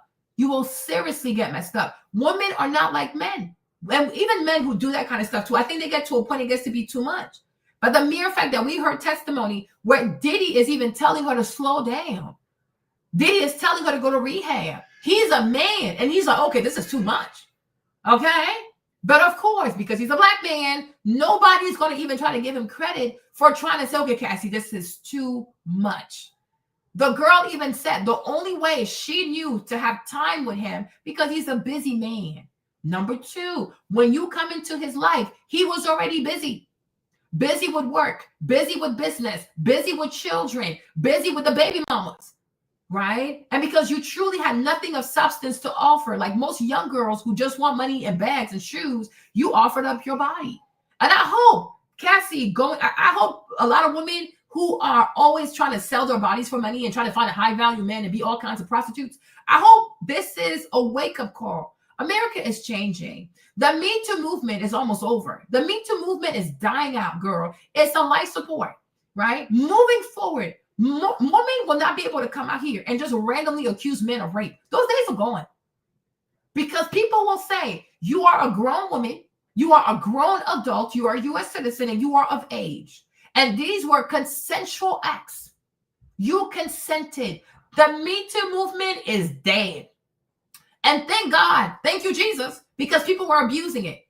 Okay? People took advantage. Like it went from real victims to now it's like, oh, how can I get a bag? Extortion. Extortion. So the sugar babies, the prostitute, the sex workers, but you will not be able to go to court now and accuse people because they will be men on the jury, like jury number 5. I'm like, no, you were an adult. You consented to this. There ain't no RICO. Right? And it's about time. Because I'm like, for far too long, women in America have been allowed to behave like perennial children. You have a choice to make. If you are a child, you need patriarchy. If you are a grown-ass woman, take your accountability, take the consequences, do better next time. You can't be both. You cannot be a perennial child and then be a grown woman. It's not going to work. It's not going to work. I think people are realizing how destructive it has been to society to allow these women to take consent back at any moment, especially if you refuse to buy her a Birkin bag. This is crazy. No woman should be able to weaponize her consent and send a man to prison for the rest of his life because he said, I don't want to buy your Birkin bag. Or because he said on the Instagram, oh, the love of my life is dead. You knew that Kim was the love of his life. Go sit down somewhere. You knew you was a mistress. You knew you were for entertainment, right? Did he get you pregnant? Were you ever pregnant? Did he ever tell you he's gonna marry you? Did he ever tell you you my soulmate? You have people pee on you. What would ever make you think that after you allow anybody to pee on your ass, that he gonna make you a wife? He hasn't even made Kim a wife. And he's not even doing freak offs with Kim, right? You sold yourself at the cheapest rate possible. Then you want to be in your feelings when Kim dies and he writes on Instagram that she was his soulmate. Yes, she was. Yes, she was. And that's the woman he had the most children with. She was a soulmate. It's confusing to me. I would not sign up with that kind of relationship, but I guess it worked for that, right? And you saw that because you've always been jealous of Kim. And you saw what he wrote, and that triggered you so badly that you started doing all of this over another woman. And the woman is dead, and you're still jealous. Girl, get some help. Seriously, get some help. Get some help, right? And imagine, like, so what? Because you're Filipino, I think you look like flounderfish. So because you're Filipino, right? It's like it's unfathomable to you that this black man, what had a black woman be his soulmate? You are crazy. So because you're Filipina, your skin is white, your hair is silky straight, your eyes are slanted, right? So automatically you should have been his soulmate because because of what? Because of what? Why are you hurt that a black man, for as deviant as he is, for as a cheater as he is, if he says this black woman is my soulmate, why are you triggered? The Bible says that God put the man to sleep. He opened the man up. He took the rib out the man and he made the woman. So if the man is black, then the woman that was made is a black woman. What is the problem? Like, seriously, what is the like?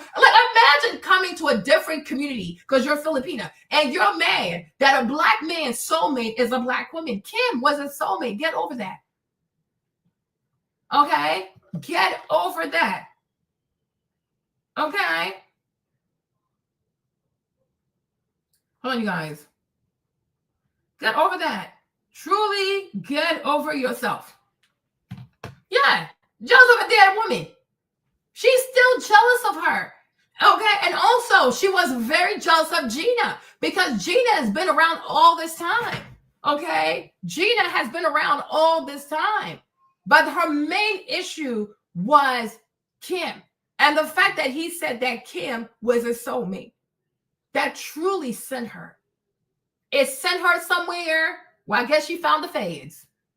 You know, this is all about, this is just jealousy and scorn. Jealousy and scorn. And I also think it's like low-key, I won't say racist, but it's low-key bigoted, right? Oh, I'm a Filipina. How dare what? How dare what? When white people vacation in the Philippines, do they treat you people with respect? No, they go there for sex tourism. What's the problem? What is the problem? Like, seriously, most people who go to these Asian countries like Philippines, Thailand, it's for sex work. They go there for sex tourism, right? Vietnam, right? We see the massage parlor, like the Vietnamese massage parlor. People know that you can go in there and get fellatio. Of course, people just that's what it's for. It's not just for massages. So why are you mad for? Like, who lied to you? Yeah, I'm like, who lied to you? So no. So I'm sure y'all can tell. Marlene, no, I'm sick and tired of this, right? If you like, same thing with J-Lo. You know how it gets outside. If you don't like how it gets outside, stay with your people. Stay with your people. Stay in your community. But the problem is, you know that the mans in your community don't have this kind of money. They don't have this kind of status. They don't have the money. They don't have the leverage. Don't have the fame. Don't have the status. And they don't have the power.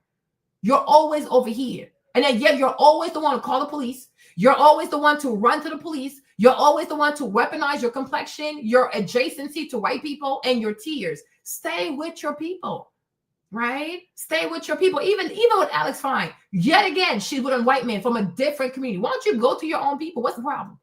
Like, truly, what is the problem, right? And what I cannot stand is when I see some of these Asian people act like this, as if in their own community, Vietnamese people, Thai people, Filipino people, they don't have all kinds of toxicity. Like, a lot of their fathers are not alcoholic. A lot of their fathers are not addicted to smoking. And they smoke like packs per minute, okay? They have so much toxicity in their families. They have so much toxicity in their community. But nobody wants to talk about that. Because, oh no, their skin is white, they look Asian, so they're model citizens. No, many of them have issues. Esther sent me a video of this Vietnamese dad. He was drunk, he was losing it. But I always knew that Vietnamese men love to drink and they love to smoke, and it's really, really bad. And many times their kids are scared, right? But because they look meek, nobody treats their cultural image, especially their men, as some dangerous ass, violent ass, misogynist ass predators, right? That's how racism works. Some people are preferred while other people are maligned. It's not okay, but it's understandable, right? So I'm like, no, Diddy was not going to go to prison for the rest of his life for a RICO he did not commit. Domestic violence, he'll get his ass, okay? But a RICO, no. And once again, in America, we have a constitution, and the burden of proof is on the prosecution. You are innocent until proven guilty, right? So the prosecution did not do a good case because these were overzealous, activist, feminist, angry white women who thought they were going to sink this man and build a career, run for state attorney general, run for governor one day, or write a book and go from Good Morning America to, I'm the one who took. No. So for me, Marlon, also, I'm going to say this. The symbolic nature of Diddy not being found guilty of this RICO, I am very grateful. I am very grateful that Diddy did not fall to 6 deranged, unhinged, activist-ass white women. I'm really grateful. I'm really grateful. Number 2, I'm also glad that he didn't fall to a Filipino. I am definitely glad for that, because one thing I don't think is a healthy thing to do is to set a precedent where other minorities in this country think that they can kiki and then call the police and get you locked up. Nope. That's not how it works. That's not how it works. So, girl, yeah. You chose to be here. You only want to be here. Boyfriends were predominantly Black. The sex people you chose were also all Black, right? You made a choice. You made a choice. You made a choice. And you don't get to weaponize what you got going on to come over here and paint people in a certain image. It ain't gonna work. Okay? So shout out to the men from Eastern Europe. Shout out to that man for not destroying Diddy's life. Everybody deserves a second chance. Everybody deserves a second chance. We know they have a result. It is a not guilty verdict. Good. Talk to me more broadly here, because the Prostitution Acts, people thought it was kind of a low-hanging fruit. He was found guilty of those, but not sex trafficking of Cassie. This is the best possible outcome for the defense. This is what, of course, they wanted a full acquittal. But if you're not getting a full acquittal, this is what they wanted. Their client is now not facing life in prison. He is facing 2 separate charges that he was convicted on. Serious charges. They each carry a maximum of 10 years. So this isn't nothing that we are talking about. But the most serious charges he has been acquitted on. As Laura said, days of testimony from Cassie Ventura, from Jane, Cassie being on the stand for 4 days, Jane being on the stand for 6 days, these women crying, breaking down on the stand. Well, guess what? The jury did not believe most. And the thing, even her saying, oh, these women are crying. Women cry all the time. And most women cry when they're lying. So that means nothing. I'm so sick of that. Oh, these women were crying. Okay, they cry all the time. And they usually cry when they're lying. Oh, tomorrow's Thursday. Oh, what the heck, right? And they usually cry when they're lying, okay? They usually cry when they don't want you to press them to ask them any more questions. Most women cry when you want to hold them accountable, right? And people are seeing through the bullshit. Once again, shout out to juror number 5 for not falling for this crap. For not falling for this crap. And I'm sure because he's like gay, they thought he's going to be like, oh, whoa, gay, because he's in Manhattan and stuff like that, right? Oh, Elaine said Jane was crying because Diddy did not take her to Turks and Caicos. You see this? You see? People are done with these goofy ass tears because we are realizing that women are all about manipulation. They cry to manipulate you. When you want to start asking more meaningful questions because you want to better understand the story, right? They cry. When you want to hold them accountable, they cry. When you tell them no, they cry. When you don't want to cater to their spoiled ass nature, they cry. When are these women not crying? That's the question. You see, and that's the problem with taking advantage. Like if you're not a person who cries a lot, or you are barely known for crying, when you cry, people will take it seriously. Like, you know what? This girl doesn't usually cry. So if she's crying today, something really bad must have happened, because usually she's not like that. But when you're known for crying maybe like 300 days out the year, you get to a point, nobody cares about your tears anymore because they know you just cry for anything, right? People get tired of that. Exactly. Elaine said, meanwhile, the jurors are regular people with jobs who probably never been to Turks themselves. Exactly. Always crying. They cry for everything and anything. People are done. And I'm like, oh, thank you, Jesus. Okay. Thank you. The women were crying. We do not care. Tears are not facts. Okay. Tears do not corroborate your veracity. You could be lying. Why are you crying for? Amber Heard cried. It was a whole lie. Okay. Amber Heard cried and it was a whole lie. People saw how this lady destroyed Johnny Depp. A whole lie. And people are sick and tired of this. These women are out here lying. We saw Blake Lively out here crying and lying on Justin Baldoni. The whole time she was the monster. The whole time Blake Lively was the mean girl. She was the monster. Everything she was saying was a lie. So we are done with the tears. We want facts. And also when we listen to you, does your story actually make sense? Does it truly make sense? And no, it doesn't make sense. So that's why you're crying. Because you don't really want us to pay attention to what you're saying and how insensible and crazy it sounds. You want us to just feel sorry for you. So as you cry, I feel sorry for you, and therefore I send a man away to prison? No, because I have to live with that, right? So, I mean, it's sad that, I guess if somebody cares, it's sad that you're crying, I guess, but no, because sending somebody to prison for the rest of their lives, like, yeah, that's serious. No, they don't want to work. Jane was 36 or something when they met. No, they do not want to work. They want to be sex workers. This is. I don't know if it's the final form, but this is definitely like close to the final form of what feminism has done to women. All they do is think about, how can I use my body to get money out of a man? How can I use my body to get money out of a man? Don't think about philanthropy. Don't think about making the world a better place. Don't think about social justice. Do not think about police reform. Don't think about helping to pass better laws. They don't care about that. Women at large don't even care how society functions. They just care about, how can I use my money? How can I use my body to get money out of a man? Right? That's why they love Shira. They love all these, like, I guess, online coaches, coaches, whatever, right? Shira, Kendra, you name it, right? They are looking, even that girl, Wizard Liz, right? How can I use my body to get money out of a man?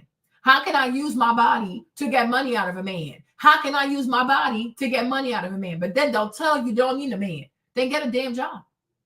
Get a damn job. It doesn't matter where you go, YouTube, TikTok, Instagram. All you hear today's women talk about, how can I use my body to get money out of a man? How can I get a man to give me money? How can I get a man to pay my bill? I'm like, these people don't want to do anything of themselves. They don't want to build anything, right? They want a man to just give them everything. And then they'll come on social media and say, oh, I'm a boss babe. I work hard. I'm a businesswoman. No, you are a sex worker. Move out the way. You don't want to work. Okay, they don't want to work. And I've been telling y'all this. I said, these women do not want to work, you guys. Some of y'all were mad at me, but what do I care? It's me. I'm still going to say it. They do not want to work.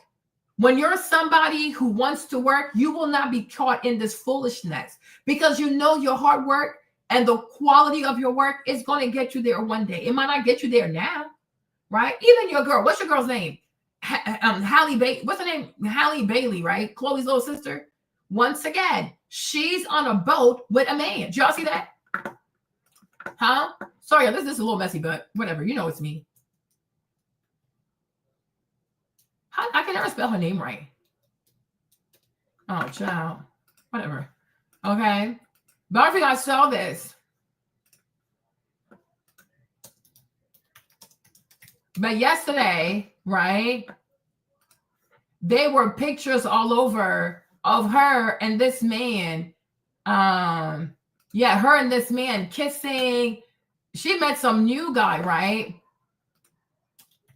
Right? And I'm like, you see?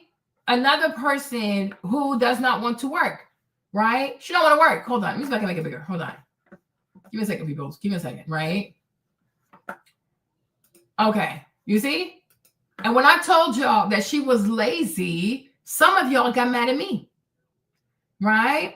Some of y'all got mad at me. And I said she's lazy. I even told you Kelly Rowland was lazy. You got mad, but it's okay. It's me, right? When she signed for what I would assume, I mean, you could say the Beyonce deal was big, but it wasn't big because it wasn't well paid, right?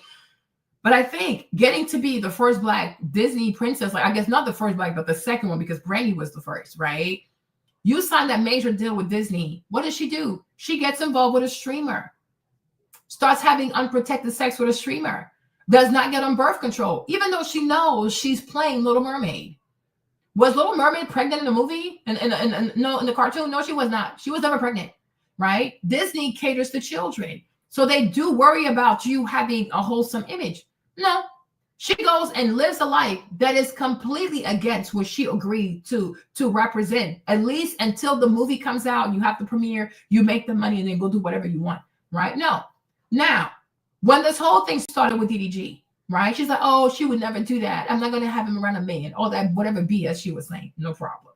She lied the way she wanted to lie, because she's a liar, right? To get the judge, which I'm sure is a woman, maybe a Black woman, right? To give her that temporary request, and then she could take Halo out the country for 3 months, right? And she said that she's going to be doing a movie in Italy, right? Does this look like she's shooting a movie?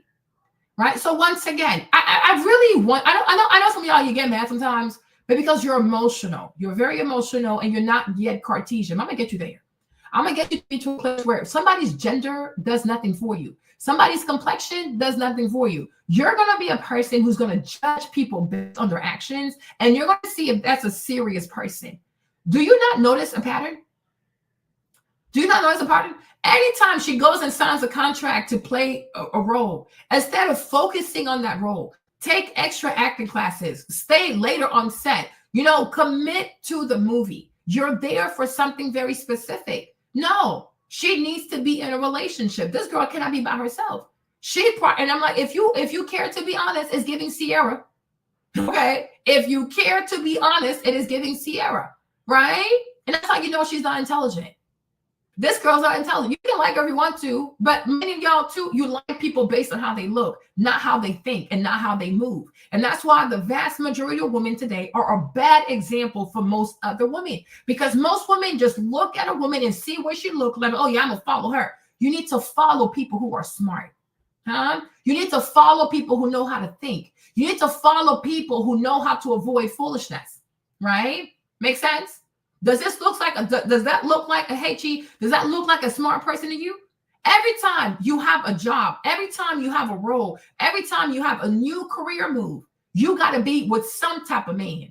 Why don't you focus on your work? You go, you do Little Mermaid, you fulfill your contract, do the best you can to not hurt their image, not hurt your image, and hopefully they'll sign you up for part 2, right? No, she fucked that up. Little Mermaid's out here pregnant, out of wedlock. Now we are going to Italy for another movie, right? And this is what's coming out the movie. This is what, before we even see the movie, this is what we're saying, right? And I'm sure she's gonna look at her comments and see the litany of promiscuous modern women in her comments and like, yes, DDG is gonna be mad. Who cares about DDG? That's how I know that's what a real pick-me is, because all her thoughts, every action, decision is centered around how can I hurt a man? Right? How can I hurt him? Are you still in love with him? Because you're weak. You are a weak-minded person.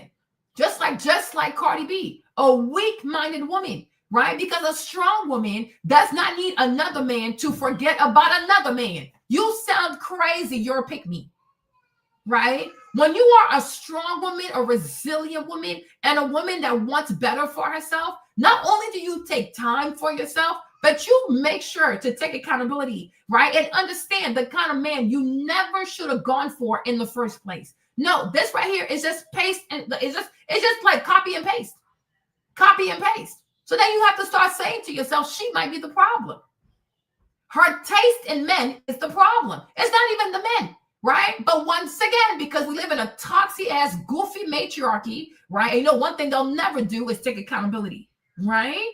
That's why I tell you, every time a woman sits there and tells me, oh, my man was a narcissist, my ex was a narcissist, I'm like, no, sis, you are the narcissist. And what you did was attract your dark shadow. You attracted somebody who truly is your subconscious. Don't play with me, right? You attract who you are. Look, right? Copy and paste. Copy and paste. Nothing changes, right? No forethought, nothing. Because the point is, how can I get this boy to be bothered? As opposed to saying, how do I make myself better? And in due time, the right person is going to come for me. Because at this rate, how many people you gonna have? You gonna kiss, sex, and sleep with? How many men are you going to be seen with? You see, and that's how I know she's not bright. I'm not trying to be funny. Like, she's not too bright. She ain't bright. Because the mere fact that you are assigned to Beyonce, for how long did Beyonce keep her relationship with Jay-Z secret? For how long? For how long did Beyonce not want people to know about her relationship, this, and that? Because she wanted people to focus on her music. Okay? Haley is Sierra 2.0. And it's sad because it goes to show people don't learn shit because we have a horrible matriarchy. And one thing about the horrible matriarchy is that they don't teach you your history to make sure you don't repeat the same mistakes, right? So everybody just falls in the same trap over and over and over and over again, like a bunch of chickens, because people ain't smart. That's why nobody cries when chickens get killed, because nobody ever looked at a chicken and said, oh, wow, that's a smart creature. Nobody. Nobody weeps for chickens. That you go and kill a cow, people might actually weep. But you kill chickens, no one cares, because nobody ever looked at chickens and go, oh, wow, they're so smart. They're not smart. They're dumb creatures. And that's what the matriarchy is here over here. It's like a bunch of chickens. Nobody wants to use their brains, right? You made this mistake before. Focus on your work. Focus on your career.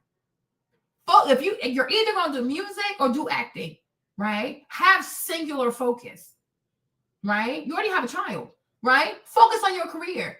Make the most out of this and make sure that people focus on your craft and not your relationships. Because after a while, this is all you're going to be known for, who you date. Just like Lori Harvey.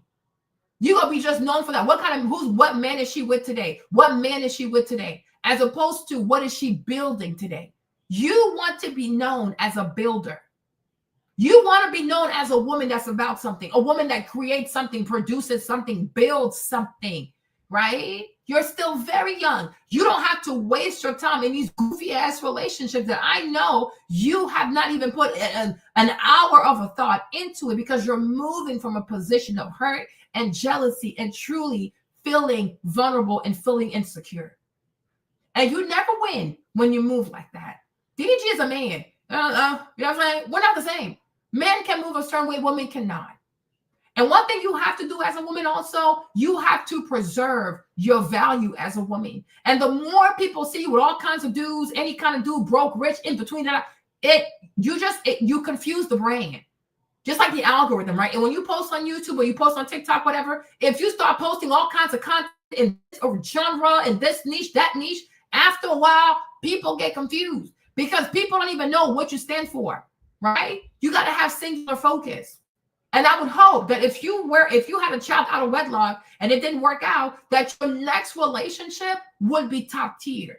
That your next relationship would most likely be somebody who sees himself helping you to raise your child, being a father, being married to you, and being committed. Because it's not about the quantity of men. It is the quality of men. And that is how a smart woman needs to move. Hey, Mark, a smart woman needs to move like that. But you'll see, the movie's going to flop. Hopefully she doesn't get pregnant, right? But we know this ain't going to last. This ain't going to last. And that's how people think out here, right? That's how people think. It's pathetic. But I'm like, that's how I know. She has a beautiful voice, but nobody trained this girl to use her mind.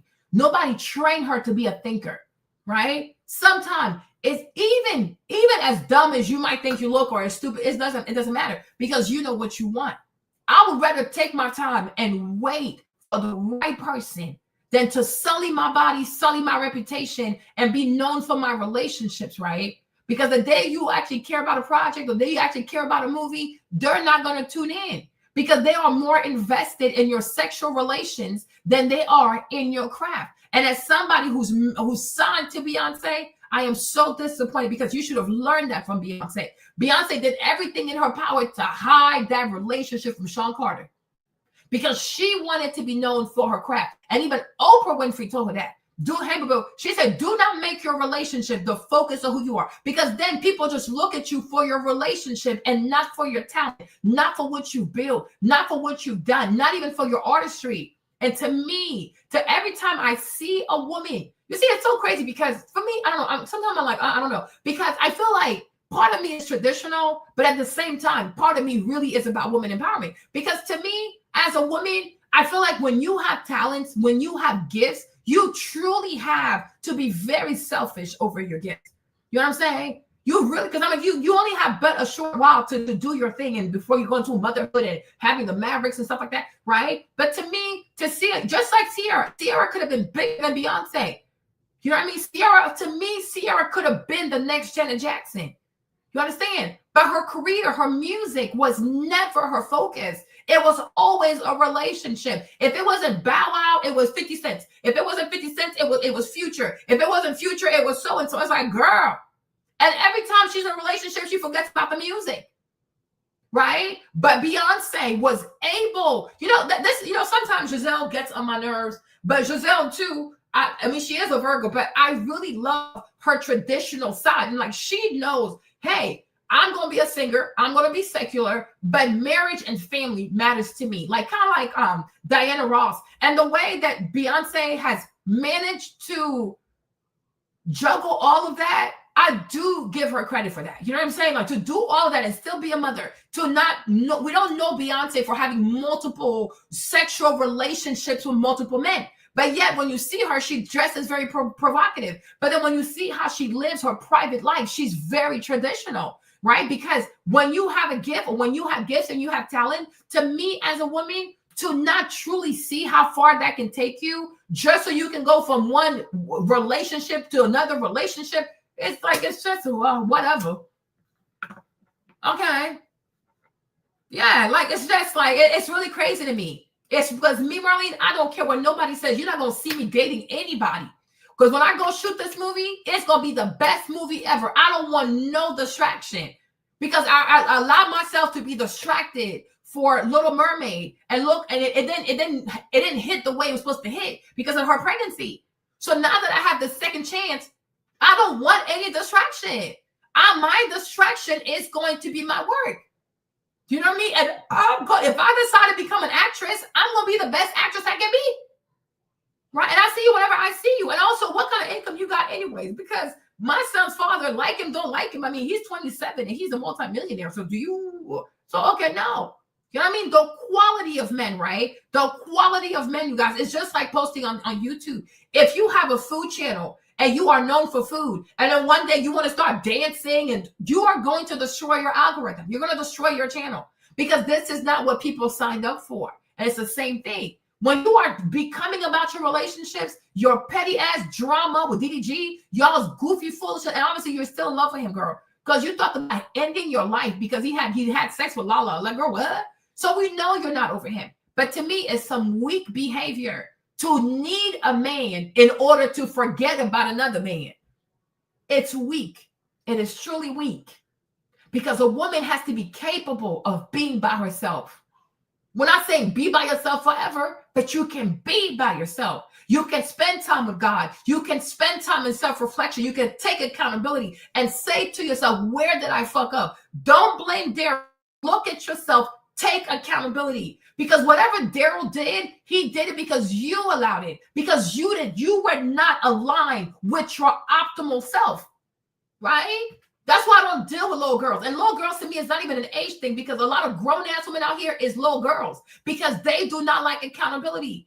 Nobody can do a thing to you unless you have given that person permission. You might not have said overtly, oh yeah, do this to me, right? But your behavior lets people know, okay, this can fly. This is acceptable. This is cool. Your behavior, right? Why is it that some women do not get peed on? Try that shit, see what happens.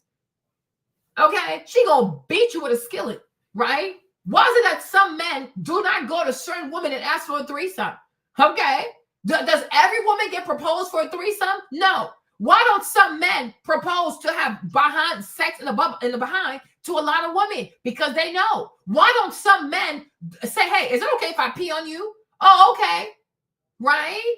People know where to go and try their foolishness. Because your behavior lets people know what is permissible and what is not permissible. As I said, love enforces consequences, right? So if there are no consequences in your relationship, it's because you don't think you deserve much. So you cannot blame the person who took advantage. They took advantage because you were okay with them taking advantage. It's human nature. And that's why if you're not ready, don't get in a relationship. If you don't know how to affirm yourself, you ain't ready. If you don't know how to draw boundaries, you ain't got no business going there, right? Just like you see a bunch of little girls who want to date older men, 10 years older, 15 years older, 30 years older. This man been outside.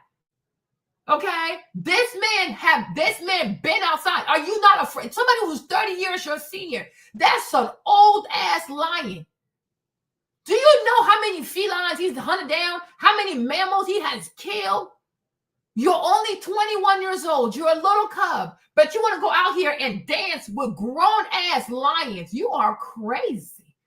You are crazy, right? And then they go find Shira so she can legitimize dating men that are God knows how old. You're going to hurt yourself. You're going to hurt yourself. Imagine being a rookie and thinking that you can go and play one-on-one with LeBron James. You're going to hurt yourself. You better pace yourself before you wreck yourself. You know what I'm saying? You got to have respect out here, right? These people out here is your OGs. People been outside. When you were 1, they were 30. They already had their job, this, and that. You are a child. No, but you think you gangster. Okay, go. That's why I don't feel bad for Cassie and all these girls who want to chase up behind grown-ass men. These is dangerous business. It's not safe for you. Right? Because he's been out here longer than you. And my thing is, why is he not messing with somebody around his age? Why is he messing with somebody who has seen the same amount of moon cycles he's seen? Why you want to mess with you for? And why are you so arrogant to believe that, I know all the pitfalls. I know all the signs. I know what to avoid. Okay, go get killed. Go be somebody's dinner. Go be somebody's dinner. You are crazy. You are truly crazy. Right? Because people don't know people don't know how to sit down and stay in their lane and honor God. Mind your business, boo. Mind your business, mind your age, mind your lane. Mind your life experience. You don't have it. A 21-year-old or 22-year-old, you don't have enough life experience to go be with somebody that's 10, 20, 30, 40, 50, 60 years older. And then you don't get to turn around and cry victim because there's a reason why people have birth certificates. You know what I'm saying? There's a reason why people have birth dates. There's a reason why everybody has a birth year. Okay? It's all a warning sign. You take heed or you don't. Numbers just and numbers. Numbers warn you. Like, you know what? This person had a little too much life on me. I might want to sit this one out. You should. You should. That's why it's always cute and safe to keep it with people with somewhat within your generation, right? Keep it cute. Stay there. Stay safe, right? Because I even saw a 14-year-old. She was messing with this grown man from prison. And the man thought he had an STD. And guess what? He went and killed the child. 14 years old. He gunned her down 6 times because he said he thought she gave him an STD. I said, how do you know you didn't get the STD in prison? When you left prison, you got tested? And it's sad. She's 14. She's dead. I'm like, you see, that's why your mama told you to go to bed. 3 o'clock in the morning, you're sneaking out the house. 3 o'clock in the morning, sneaking out the house with her cell phone. And she had a cell phone. Her mom didn't even know because her cousin knew, but nobody told her mom, like, oh, auntie, she's hiding a cell phone. You might want to find that phone because only God knows what she's doing because why is she telling you? Right? 14, sneaking out the house. You see her come down, like you see her coming out the house. 3 o'clock in the morning. 2 black men, they put her in the car. And I guess he questioned her in the car and he killed her in the car. Because the other man was sitting there and like, pop, pop, pop, pop, pop. Shot her 6 times. So the neighbors heard it. Drove her body down somewhere. And thank God her phone was on. So that's how they realized like how he was driving and where he dropped her body. I mean, long story short, he killed the child. Right? Long story short, he killed the child. But once again, too, though, yeah. It's insanity. It really is insanity. And the sad part is if what Lonnie is saying is true, most likely it's true because Lonnie knows a lot. But you guys, if he's a producer, The fact that we've never heard about him, what leverage does he bring to the table? Right? I'm like, if you're a Pharrell, Rodney Jerkins, who else out here producing? Kanye's a little crazy, but Kanye's a great producer. Or a Diddy producer. Who else out here producing? Right? But I mean, these kinds of producers, they have a track record of success. They have a track record of either having Grammys, being Grammy nominated, and you know, having American Music Awards, like, you know, Dallas Austin, like, who else? Teddy Riley, like, you know, these kinds of people, they have a resume, they have plaques, they have receipts of their success. This young man, I had never heard of him. What song has he produced? So could you not see that maybe he's also using you? Right? Can you not see that he's probably also using you? So he's going to come in here, act like he's saving you from DDG, act like he's romantic, just the same way Mike Hill studied everything that Peter did wrong with Cynthia and showed up on the show being so perfect. Because your fallout with Diddy, that's why I would be so careful. You see, me, I'm intelligent. That's why I would be so careful, because let me tell you this, the mere fact that your relationship with him was public, your fallout with him was public. So do you see how a predator, because he's in the music industry, right? This dude is in the music industry. So we know people in that industry, they don't fear God. They don't fear God. They're motivated by money, fame, success, greed. So could you see that maybe you're a target? You see? Could you see that you're a target? So he's going to come in here, act like a simp, act like he's not going to hurt you. He's going to hold your hand, be nice to your son, because he knows that the ladies, they eat performative behavior for lunch, breakfast, dinner, and snack. These women love a performative lover. But they're going to come up here and say, oh, I was with a narcissist. No, you are the narcissist. And you're not even aware that you have a public, your relationship, your fallout, everything was public. Your breakup was public. Your heartbreak was public. So do you not see how this man right here, who brings nothing to the table, we don't even know who he's produced. What Grammy has he won? Who's claiming him? What celebrity is he attached to without you? You're his meal ticket. You are his meal ticket. And he's going to play the game because he's in here to build his career. You see what I'm saying? And that's why I say you got to move with women that know how to think. Because in America out here, this land right here is capitalistic as fuck. It's really hard to have genuine relationships, especially if you're a public figure and you're a multimillionaire and you're a woman that's a single mom. Because people know there is a desire in you to not raise the child by yourself and to prove to yourself that you are still worthy, that there's a man out there who wants you. Here are these demons. Here are these demons. And that's why even if you want to entertain this man, do not show him. Because you want to make sure he's here for the right reasons. And you hide him as long as possible. And you see if he complains about being hidden. Matter of fact, don't even follow him on Instagram and see if that triggers him. You have to test people. You got to vet people. You got to test people to see if they're truly coming for you or they're trying to leverage your pain and everything going on in the media and your deep desires in order to build a name for themselves. We've seen it, right? We're like, who, Marlene? I don't know why you're asking me who. Well, we've seen it with, what's his name again? Big Sean. How did Big Sean build his career? Not that he's not a good rapper, but I'm saying, how did Big Sean become a mainstream rapper? Was it because he rapped so hard and he had so many Grammys? No, relationships, right? Big Sean really built a name for himself through mainstream media, through his relationship. The ponytail, what's her name? Ariana Grande. What's the one who passed away? The one that was on Glee, right? Janae Aiko. Who else? I'm like, this dude is more, he's known, the relationships, the woman he has dated because they had more leverage, they had more money, they had more fame. That's why I told y'all he ain't gonna marry Janae Aiko.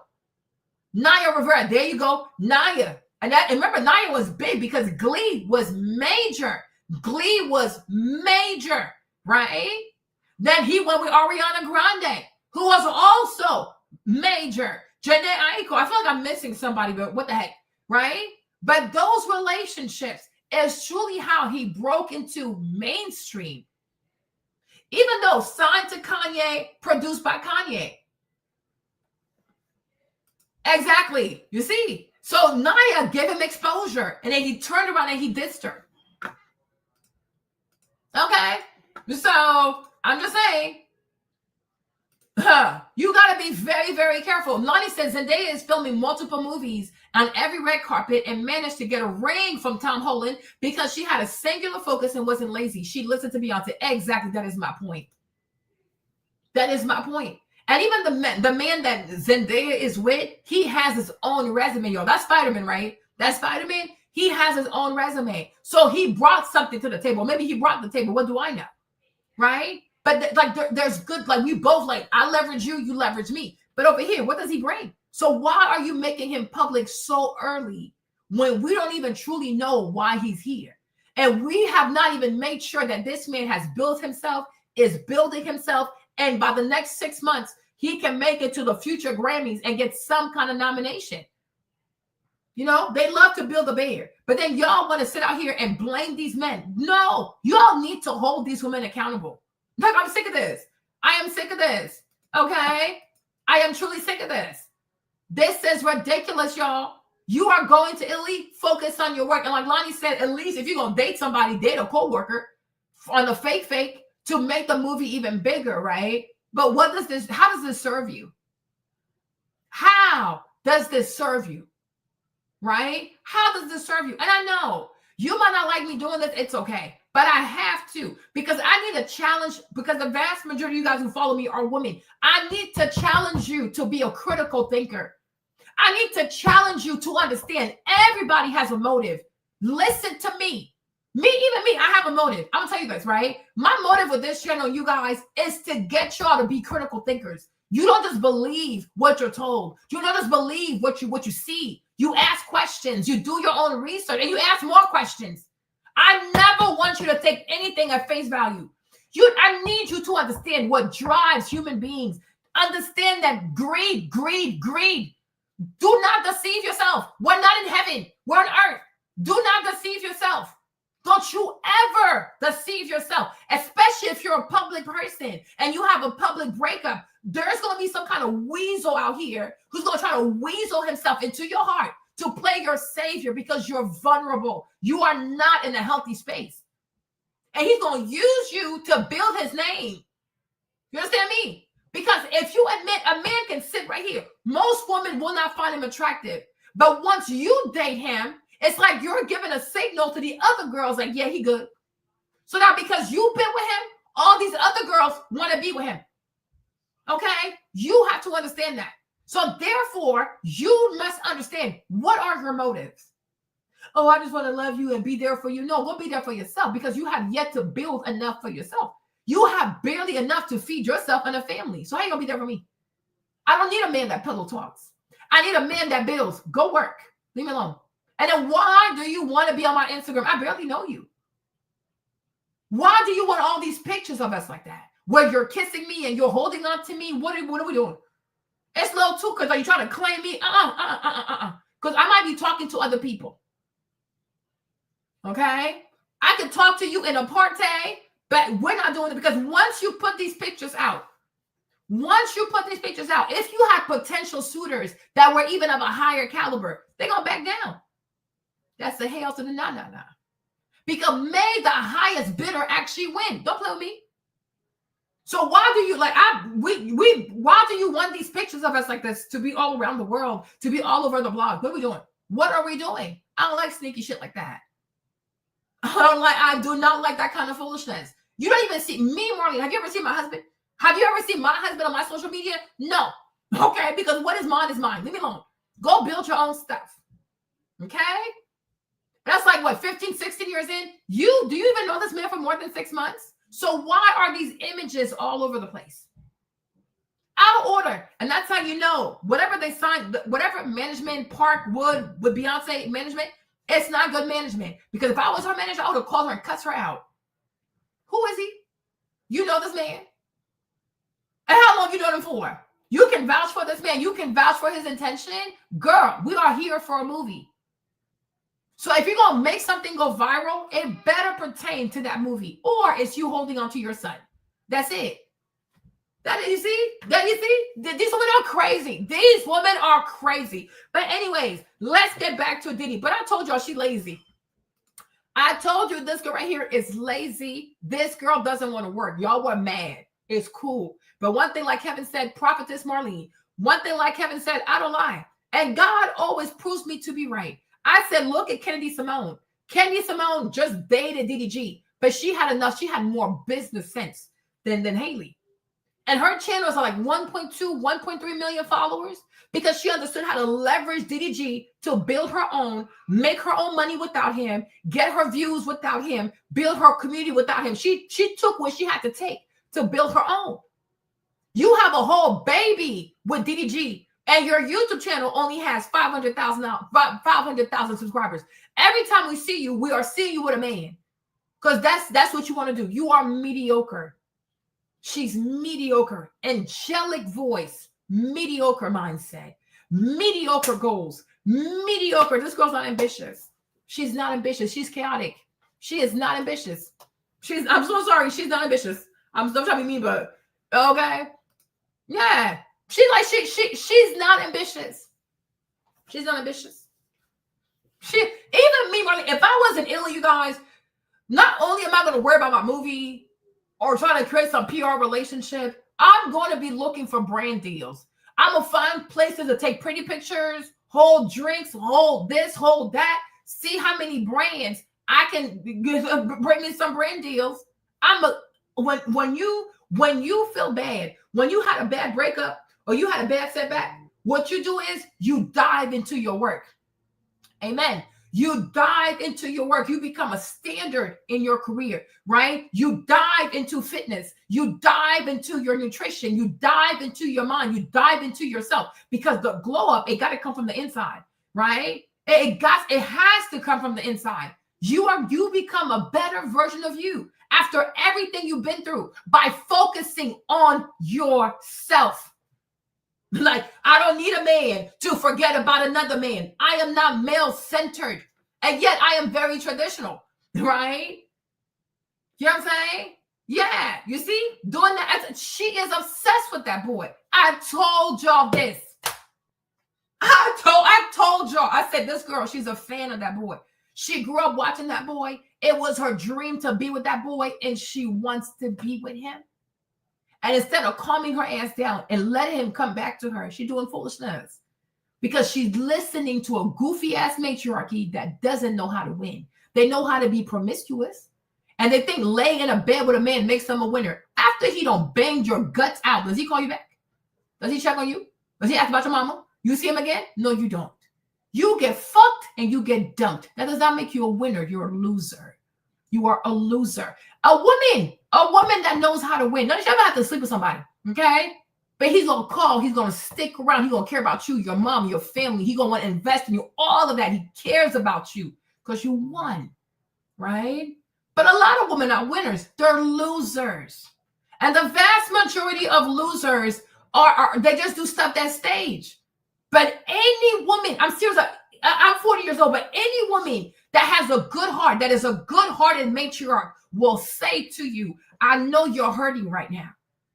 And that's why you shouldn't even try to have a new relationship, because pain is like alcohol. Would you drive drunk? Right? Are you going to enter into a relationship, give your body to somebody while you are inebriated? You're not in your right mind. You're hurt. And we have to normalize being hurt. And you need to know why you're hurting. Because once you know you're hurting, I'm not saying be hurt forever, but you need to hurt for a season so you can understand, why do I hurt? And how do I make sure I never feel that way again? And that requires accountability, not thrusting yourself in the hands, in the arms, in the bed of any man that just says hi to you or is nice to you. What are you doing? You are devaluing yourself. You are bringing your brand down. The more exclusive a woman is, the better her odds are of finding something even better. Do you not want to win? Right? You look at Eve. Eve disappeared. She disappeared. From the time Eve was dating Stevie J, or whatever they were doing drugs, I don't know what the hell they were on, okay? Until she finds the British man. Who else was she dating? Do you know? You don't know. Okay, cool. So it's like silence between Stevie J and then Eve find that white man. And when she found the white man, I told y'all she packed her bags. She packed her bags. She went across the pond. She said, black people, who? She was gone for 10 years, reinventing herself, learning a whole new culture, immerse herself in his life, in his ways, becoming a stepmom. Eve was gone. It's a rebrand, boo-boo. But can you sit here and say, oh, between Stevie J and the white man, there was this man and that man and this man and that man and this? No, there was never rebound penis. And that's why when the husband came, it was a big jackpot. Yes, because when you are exclusive, and you should know this because most women understand luxury, but when it comes to their punani, they treat their punani like McDonald's. I don't understand this. They're going to spend money on hair, money on makeup, lashes, bags, whatever. But when it comes to your vajayjay, nothing but the dollar menu at McDonald's, girl. I won't even say Chick-fil-A because Chick-fil-A ain't got no dollar menu. Okay? You treat everything around you with respect, but your vagina is worse than it's worse than Ross. It's worse than Marshall's. It is worse than Walmart. Anybody can come in and out, in and out, in and out, in and out. You are working 24/7 like a super Walmart. Girl, take a damn break. This is ridiculous. Oh my gosh, it is ridiculous. Because the hardest thing for any man to have access to should be your vagina. And let me tell you something. Let me tell you something. It's actually going to make him feel better. It's going to make him feel special that he had to work for it. Because you should know this in this life. When people have to work for a thing, they are more likely to respect it because they worked for it. When you just give stuff to people, they do not care. They will bastardize it. Right? That's why we treat water like it ain't shit because it's just water out here. Oh, whatever. Okay, we don't take it seriously because it's no longer a scarce resource. But go to places where people don't have running water. You see how they treat water? Every drop, it counts. Because when something has a ration to it, when something has a it's hard to get to something, people are more likely to respect it. And as a woman, you should want respect. But you will never have respect if you're out here promiscuous as a super, what's it called? A super Walmart. Right? You got to have hours between maybe 10 o'clock until 6 o'clock. Like a luxury store. Okay? There you go. And that way, people will respect you. And we know there's an adage that says that familiarity breeds contempt. Don't be too accessible. Do not be too accessible. And that's for all people. Do not be too accessible. Because when you're too accessible, you'll get disrespected. Because you're too available. And if your vajayjay or your throat or even your behind is too available, you're going to get disrespected. Exactly. You go harder. You go harder on yourself and you will be such a better person. I don't care if you're a man or woman. You will be such a better person because of it. Right? You know what I'm saying? So I'm like, you gotta be like, it's so long. You see, it's just bunch of chaos. It's bunch of chaos. But even if it looks staged, Miss Christie, even if it looks staged, it's not a good look for her. Because what does she get?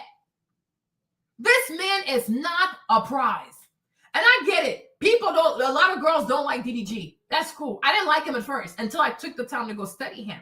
Right? But at the end of the day, is DDG one of the biggest streamers on YouTube? Yes. Is DDG one of the biggest streamers on Twitch? Yes. Is DDG 27? Yes. Is he worth like $11 million? Yes. Is he self-made? Yes. Will he continue to make more money? The answer is yes, because once you're monetized on YouTube, you always get paid. And DDG, the way he likes to make content, no. Right? Like Daryl, do not like Daryl, right? You cannot take away from the fact that young man is not just driven, he has a vision, he is self-made, he's entrepreneurial, he has the right connections because all his friends are multimillionaire. Jews and multimillionaire. Let's get into it. My question is, this man right here, what does he bring? Like, seriously, what does he bring? Can he drop a video on YouTube and get 1 million views in like 2 hours? Can he go on Twitch and do do 20,000 in one live stream? What does he have? Who is he? What other man respect this man? Who worries about him? Who even knows him? How does he compete? What has he won? And my thing is, who does he compete against? So therefore, why am I seeing this image? This image had me so triggered, y'all don't understand. I was like, if I was her manager, the way I would have cussed out this little girl, oh, my Lord, this is not even funny. This is not even funny. This is not even funny. Like, exactly. This is not even funny. This is not even, yeah, Cardi B is another idiot. Running around with Stephon Diggs, who's way younger than you. Stephon, he signed a contract for like $50 million. He signs the contract on Monday. By Friday, he's on a boat with pink cocaine. I'm like, you are a mother of 3. You're going through a divorce custody. You're divorced and custody. And your little boy toy has pink cocaine around you. What if Offset accuses you of being a junkie? What if Offset asks for a drug test and they test your hair, test your pee-pee, right? And now that plays a part into your custody. No, but Cardi is another idiot. She's a bird. Cardi is really dumb. She is really stupid. She's not intelligent. Pink cocaine on the boat. And he knows you're a mother. He knows what you're going through. And he knows that you're here. And he brought pink cocaine around you. What if y'all get arrested? But Cardi B is the epitome of a pick-me. She's not bright. They're so male-centered. They are willing to jeopardize custody. They are willing to jeopardize the divorce proceeding. She's even willing to jeopardize her liberty, her freedom. Because what if y'all get, they have police on the water. They have like water police. This dude is recording himself. He's on social media and he's out here passing out pink cocaine on the boat, knowing that you're there. And instead of removing herself, no, she wants to start twerking. So we can see her old ass peacock on her disgusting butt cheeks. Another idiot. Because here is a girl also who's not highly educated. That's why she became a stripper. I'm telling you, any woman who becomes a sex worker, it's an indictment on her intelligence. She's not intelligent. And she knows. Right? Unfortunately, she doesn't have much faith in herself. So she goes and she becomes a sex worker. But it's not possible that you know that you can be a lawyer, a molecular scientist, or this, and that. You'll go twerk. For what reason? Why would I twerk when my brain is bigger than my ass? Why would I ever? Right? And what does he produce for Kendrick? Like, what is this? Exactly. Exactly. You see, she said Kai really pushed SZA's new album. He would have done the same for Haley. Okay. So I'm like, this is crazy. This is really, really crazy. But you guys, we're not done. You will see worse than this. You will see worse. This girl, she will spiral. And it's going to be very tragic. I'm telling you, it's going to be very, very tragic. This young lady will spiral. Okay? Because that's what happens when you are not trained as a young woman to use your brain to think. You got to think really hard. And you don't make decisions like that. You don't do that on a whim. You don't do that when you're sad. Okay? You got to think. And you got to pace yourself. Just this goofy ass competition of who moved on first, who got into a relationship first. Who cares? These are goofy ass vanity metrics. No one cares who got into this relationship first, who moved on first, who had a new girlfriend. We don't care because it's not about who does it first. It's about the quality of the person. And it's also about the purpose of being with that person. Because if you're with someone for the sake of saying you're someone, okay. So what's the purpose of this relationship? What's the purpose? What? Because it has to have a purpose, right? What are we here for? Right? And like I said, what is the quality of this human being? How does he take you to the next level? You know what I mean? Like, it's crazy. But anyway, let's go back to Diddy real quick. of their story, or even if they believe most of their story, it did not line up with those charges. So, and by the way, on that point, let's talk a little bit about that, because there was an inkling for those people who had been in the courtroom, including ourselves, who had been watching the testimony. Remember what they were using as the defense to counter the sex trafficking. It was free will. They were talking about free will, and they were suggesting, while the prosecution said any bait and switch or manipulation to coerce these women by fraud or threat or otherwise to engage in these so-called freak-offs, that force, that cloud of force and threat and violence that had hung over the head of Cassie Ventura was enough to suggest that she never could develop the free will to say no. And when it came to Jane, the idea of manipulating her to travel to places like New York under the pretenses of quality time and shopping, only to then engage in freak-offs, was enough of manipulation. Well, the defense, was very clear. They kept saying free will. These are grown women making grown-up decisions who have an interest in engaging in this behavior. It seems that the jurors, maybe looking at text messages or testimony, agreed with that sentiment. Absolutely. And we were just talking about some of those text messages that came in, and let's dig into them a little bit deeper. As I said, nothing about this is black and white. I have covered many high-profile sex crimes cases with famous defendants, and the concept of consent can be very hard for a jury to understand, especially when you have text messages that say, I want to do this freak off. Now, again, these women on the stand said that they texted those things to simply placate Sean Combs because they were scared of him, because especially in Cassie Ventura's case. Oh, wait a minute, there is incendiary language. So you texted him that you wanted to freak off because you wanted to placate him. So then we have to say, okay, did he text you first? So you text him out. This man is so dangerous, he's not texting you.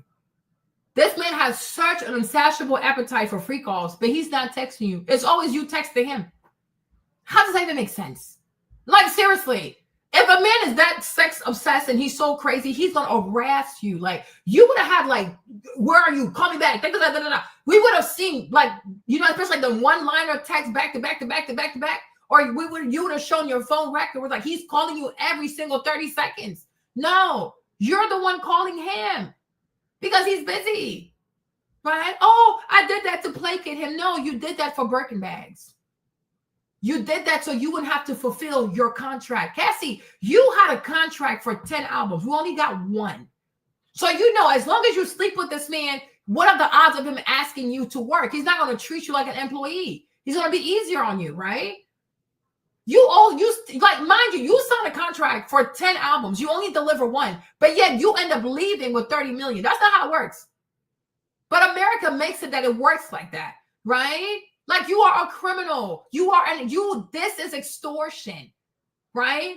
Do you have a series of texts that said this? Oh, I want sex now. I want to freak off now. I want to go have sex now. No, it was always you texting. Hey, Sean, where are you? I miss you. I'm horny. I'm wet. I'm playing with myself. These were your own messages. He's not even talking to you because he was not even that into you, Cassie. He was not that into you. So you had to make these things nastier and nastier, filthier and filthier. You are the one reaching out to the man. The man even says, girl, you need to go seek therapy. Like, you need to go to rehab because he's confused. He's even saying, like, you don't have to do this. But because you are not a woman of substance, you degraded yourself in this disgusting performative way to get his attention because he was not that into you. You are sick as hell. Like, she is just sick as hell, right? You never took the time to truly have a real connection with Diddy. Did you ever go see where he grew up, like trying to get to know him, the person? Because if you had taken time to get to know him, see, you were actually involved with Diddy. You didn't know Sean, and that's the problem. Because I'm starting to realize that Kim, she actually knew Sean. She really knew him. You knew Diddy, the persona. That's what you wanted, the persona, not the human being. Because even you yourself, and it's so sad because Diddy's a man, right? Diddy's a man. But it's like, even Diddy, you treated Diddy as sexual meat. You dehumanized them. Because if you saw him as a human being also, even you would know this much sex is not healthy for a person. right? But he confided in you and he told you he was a voyeur. So you started cranking that shit up. Girl, you're sick as hell. You are sick as hell. Yeah. Like she's insane. Okay? Like this, I'm like, this is really crazy. This is really, really crazy. I'm like, go sit down somewhere. Go sit down somewhere. You don't know how to cook for him, do this for him. No, sex. You are the one who's texting this man. He's telling you, I'm busy. Oh, come over. Oh, I miss you. Oh, I'm horny. Oh, my panties are wet. Oh, I have my finger in my underwear. Wump. So you are doing this to placate him. And my thing is, why aren't you at work? Okay? Why aren't you in the studio? Why aren't you making music? Especially, you are a mediocre artist. You don't know how to sing. You can barely dance. Okay? You like, girl, your day should be so busy. But no, you don't work because you don't want to work. Because you never wanted to deliver these 9 albums. You don't want to. Because it was so much easier to have sex with him than to actually get to work. You don't want to work. And what he should have done was release you from your contract and sent you back to Connecticut. Like, girl, bye. I'm not going to make no money off of you. Because all you want to do is just sleep. Okay? Yeah, don't want to work. Don't even want to volunteer. No. I'm bored. I'm horny. I'm wet. I'm playing with myself. Wump, it up. Girl, go get a job. Go work on music. Go work with a fashion stylist. Like, go work on your, like, do work. No, she doesn't want to work. These women are lazy. Unbelievable.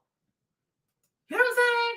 Even J-Lo, was J-Lo texting Diddy like this? No, because she also had to work. People have to work. But you are not passionate about anything. I keep telling y'all, people who don't have any passions are a liability. There's nothing that drives them. They just want an easy ride through life. Stay away from me. You are crazy. It's remember, this is a woman who was physically beaten. Our team got that on video, and the jury saw that numerous times. By the way, the jury is leaving the courtroom right now. Their job is done right now. Girl, you sound crazy. She said, oh, she was beaten. Girl, in BDSM, a lot of women get beaten. So do a lot of men. Get into it. These people do not have a normal relationship. So what you would classify as abusive, for them, it works. These are the same kind of women who buy Daniel Steele. These are the same kind of women who watch the movie 50 Shades of Grey, part 1, part 2. Like, girl, some people are weird like that. Exactly, but some people, it's a kink. At the end of the day, she applied lip gloss on. At the end of the day, she never left. She never took the elevator. We never saw the elevator's door open. We never saw her go for the stairs. She walked past 2 fire alarms. She never called a single fire alarm. Please stop. Please stop. We are getting tired of your whistle language. Oh, but she was getting beaten. Yeah. In BDSM, people get beaten. And it's called sexual masochism. Some people even want to be bound. It's so bizarre. It is just so bizarre, right? So for the average person, it's too much. In the world of BDSM, that's just how they like it. It's a kink. It is a kink. But I have never seen a real victim of domestic violence. She's getting her ass beat, and then she's out here just applying lip gloss. Like, I'm like, girl, you're not going to run. I have never seen a domestic violence victim who is running for her life and who just strolls and makes sure to grab all her luxury bags, my Chanel, my Louis. And then when she gets to the elevator, the first thing she does is put on her shoes. She's like, oh, I guess I got to call the elevator. And we watched the whole video. Over 10 minutes, we did not see a single door open. I said she never called for the elevator. She never did. You are on the 6th floor. It does not take no 5, 6, 10 minutes for the elevator to reach the 6th floor. We ain't got time for this, right? And there's a reason why your network, CNN, cropped the video. You made edit to the video. You sped up the video because you wanted people to have a visceral reaction, right? Why don't you put the entire footage in the proper timing of the footage? Why do you have to speed it up? Diddy is such a monster. Why do you have to speed it up? Why? Because you want it to be more intense, more savage, more this, more that. You people are despicable. You people are despicable. And Diddy needs to sue CNN. The same way first of all, Trump is suing all these networks. Number 2, Gavin Newsom is suing all these networks. Diddy needs to sue CNN because that video is the reason why he did not get bail. And that cost him so much money. These networks need to be held accountable. If you're going to show footage, you got to show the entire footage, or don't show it at all. But for you to give yourself editorial discrepancies where you can slice, you can cut, you can speed up, you can realign the footage.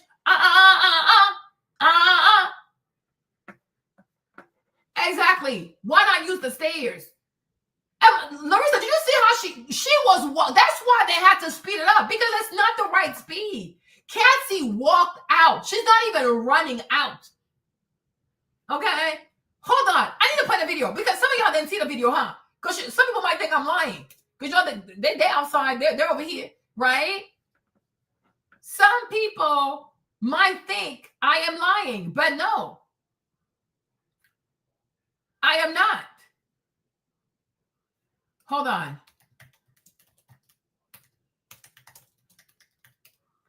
Okay, this guy, this man, he ain't shit. Let me comment. How did he get 400,000 views? He's so racist, this dude. Hold on. Let me show you. It was 10 minutes long, right? Okay, Carmelo, he lied on Carmelo. Hold on.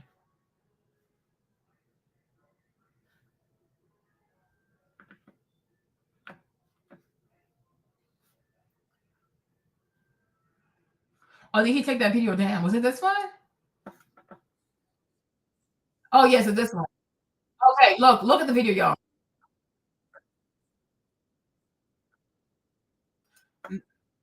Okay, hold on. Stop sharing. Hold on. Because you know we always have some lurkers in here. They ain't too bright. Let me play the video. Hold on. Watch the video, you guys. Watch the video. Okay. So see, she's walking. And she brought her. She doesn't even have shoes on yet. Okay. She's trying to put her. Watch. So she walks out with her Louis bag, her Celine bag.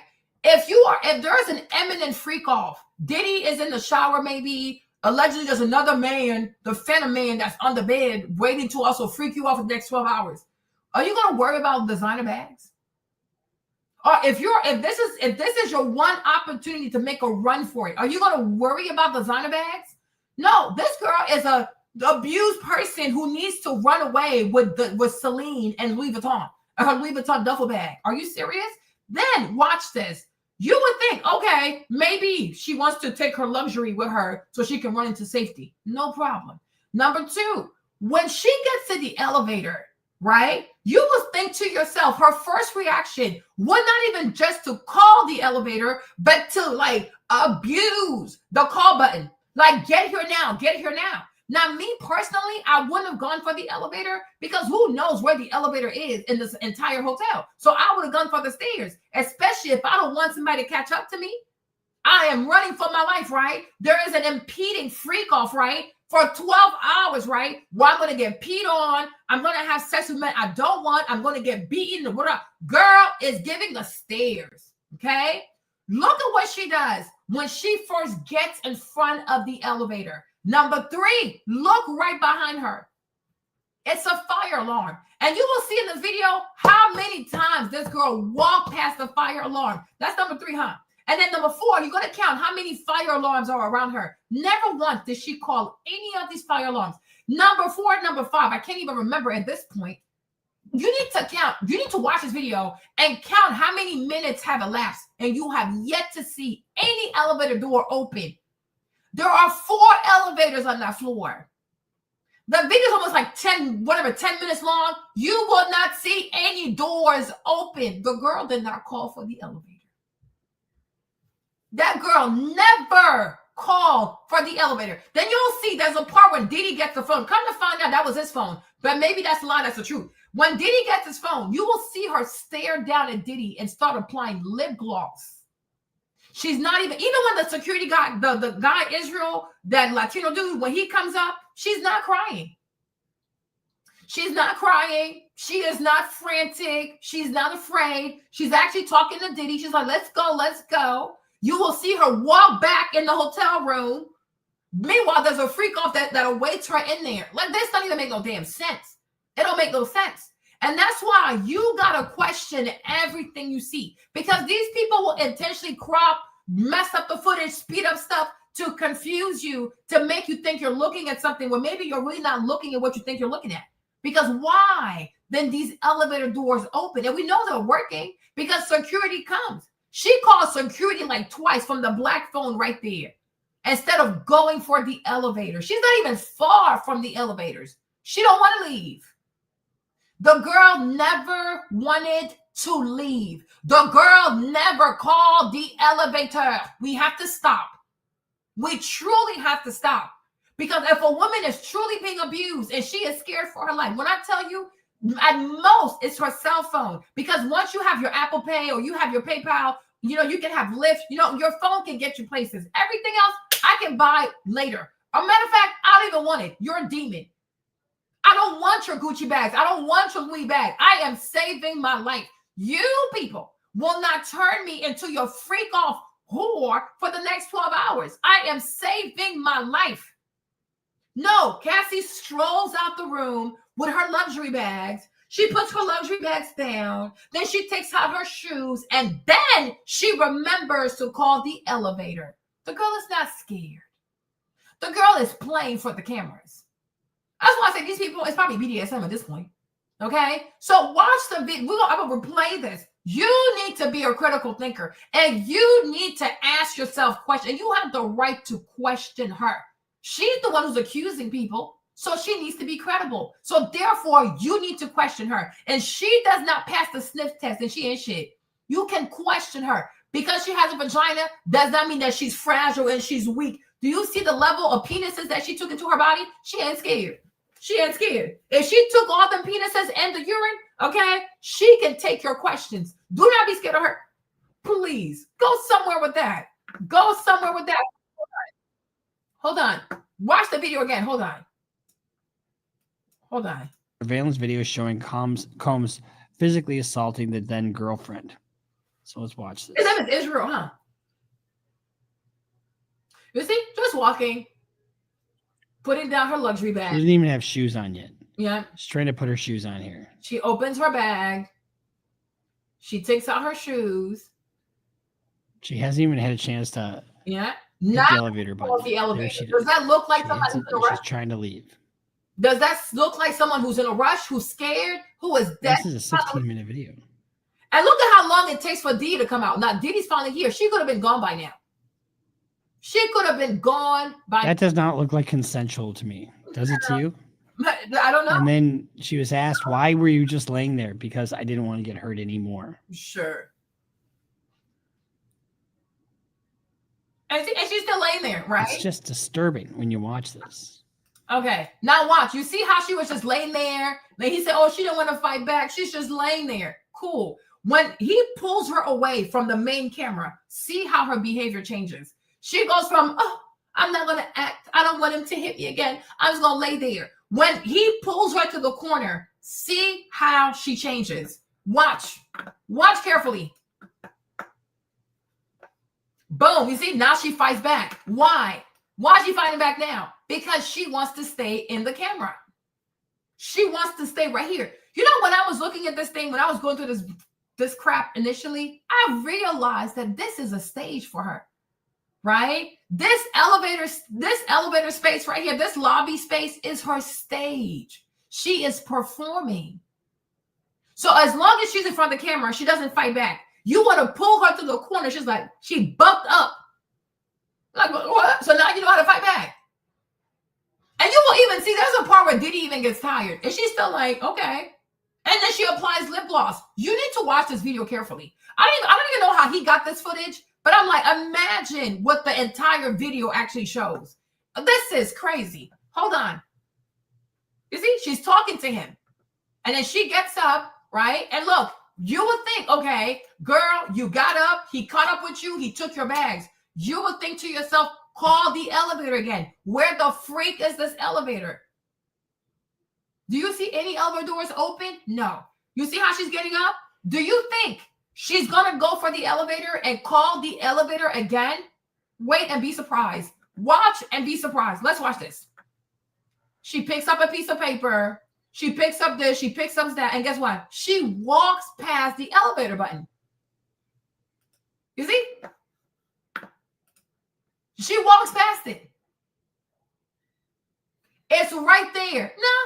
Somebody came and grabbed you, threw you over, kicked you. She not only passed by the elevator button, she walked past the fire alarm. She just got up and picked up is this stuff even relevant? The crap on the floor that you're picking up right now, is this relevant? Your life is on the line, is it not? So she's like, oh, where is this elevator? Where is this? He's about to come back. He's about to come back. No. Ring the fire alarm. No. Maybe fuck this elevator. Let me go for the stairs. No. She wants to sit here and calmly pick up pieces of paper that are completely irrelevant.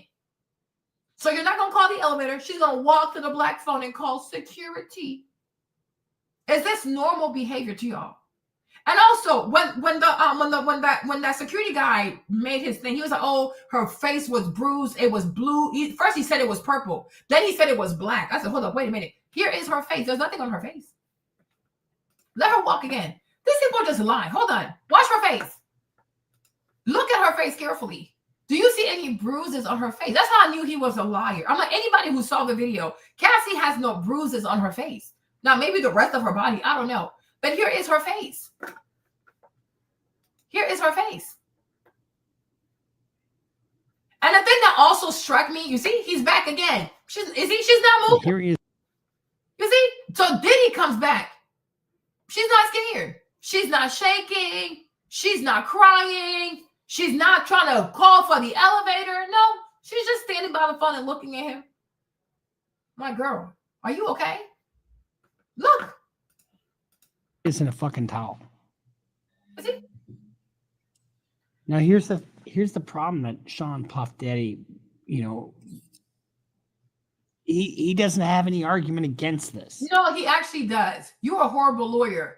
And that's why he's going to go to jail for life. Yo, please. He was completely wrong. What an idiot. That's why anybody who says, "Oh, I'm a lawyer," just because you're a lawyer doesn't mean you're a good one. Shut up.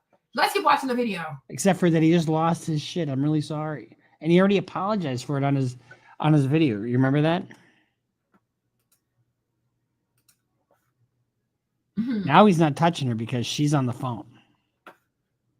Is it? And now look at her. Hold on. And now you'll see she's applying lip gloss. You see the lip gloss right there? Let me see. Okay. You see? She's about to apply lip gloss. And the thing that also really shocked me with this video was how well her hair was put together. Because I'm like, you had time to do your hair. You came out of a freak off and all this stuff. When did you have time to do your hair? No, her hair is well done. Like, her hair is well put together. I'm like, something is off. But then she applies lip gloss, and you'll see Diddy's going to come back. And when Diddy comes back, this girl is still applying lip gloss. And I'm like, what kind of victim is this? Look at her. She's applying lip gloss. She's applying lip gloss. And I'm like, who does that? And now you see this part, she's wearing her hoodie, right? So CNN, they cut that part. She's like, because you see she's applying lip gloss and then boom, the hoodie's on, right? Because they cut that part. Something is missing because only God knows how many minutes elapsed. Because they want to make it seem like Diddy just keeps coming out and just hitting her, pop, pop, pop, pop, pop. But the thing is, they are editing the footage. So you don't even know how much time elapsed when you see him and she's applying lip gloss to him coming back. You have no idea. Because this footage, this one also is heavily edited. But at least in this part, they didn't do a good job because we see that she's applying lip gloss. Why are you applying lip gloss? Why aren't you running for your life?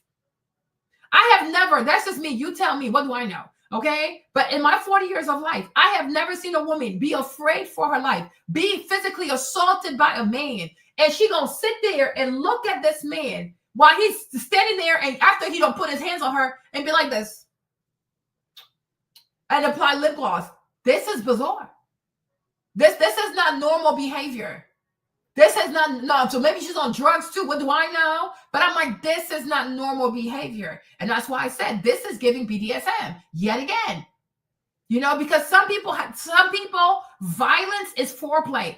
Escaping a hotel room and doing, I did all kinds of videos. I'm not going to go back and do them, but they're on my page if you want to watch them, right? But some people, that is their fantasy. Like Madonna even did a video like that, where she's acting like she wants to escape the hotel, and the man comes and gets her like right before she makes it near the elevator. Then he brings her back to the room, and then they have sex with other people, like all kinds of weird shit, right? But for some people, it is their fantasy to like escape, right? And then the man catches you like that. So you're the submissive. That's how they call it in BDSM. You are the submissive, and then you try to escape, and then the dominant tries to come in. I'm gonna bring you back. All that kind of weird shit. But the whole time, this is foreplay for you people, for you weirdos. It's a kink. It really is a kink. It's some kinky shit. It's weird. I mean, it is weird. I ain't gonna lie, it's weird because I'm not into that kind of stuff, right? But I'm like, this is bizarre. So what the fuck am I even looking at? What am I even looking at? Because they want me to believe, oh, this is what this is. Is it really what this is? Because women in those conditions, they are running for. I'm not putting my shoes on. I'm not grabbing designer bags. I'm not putting no damn lip gloss. You're not gonna find me.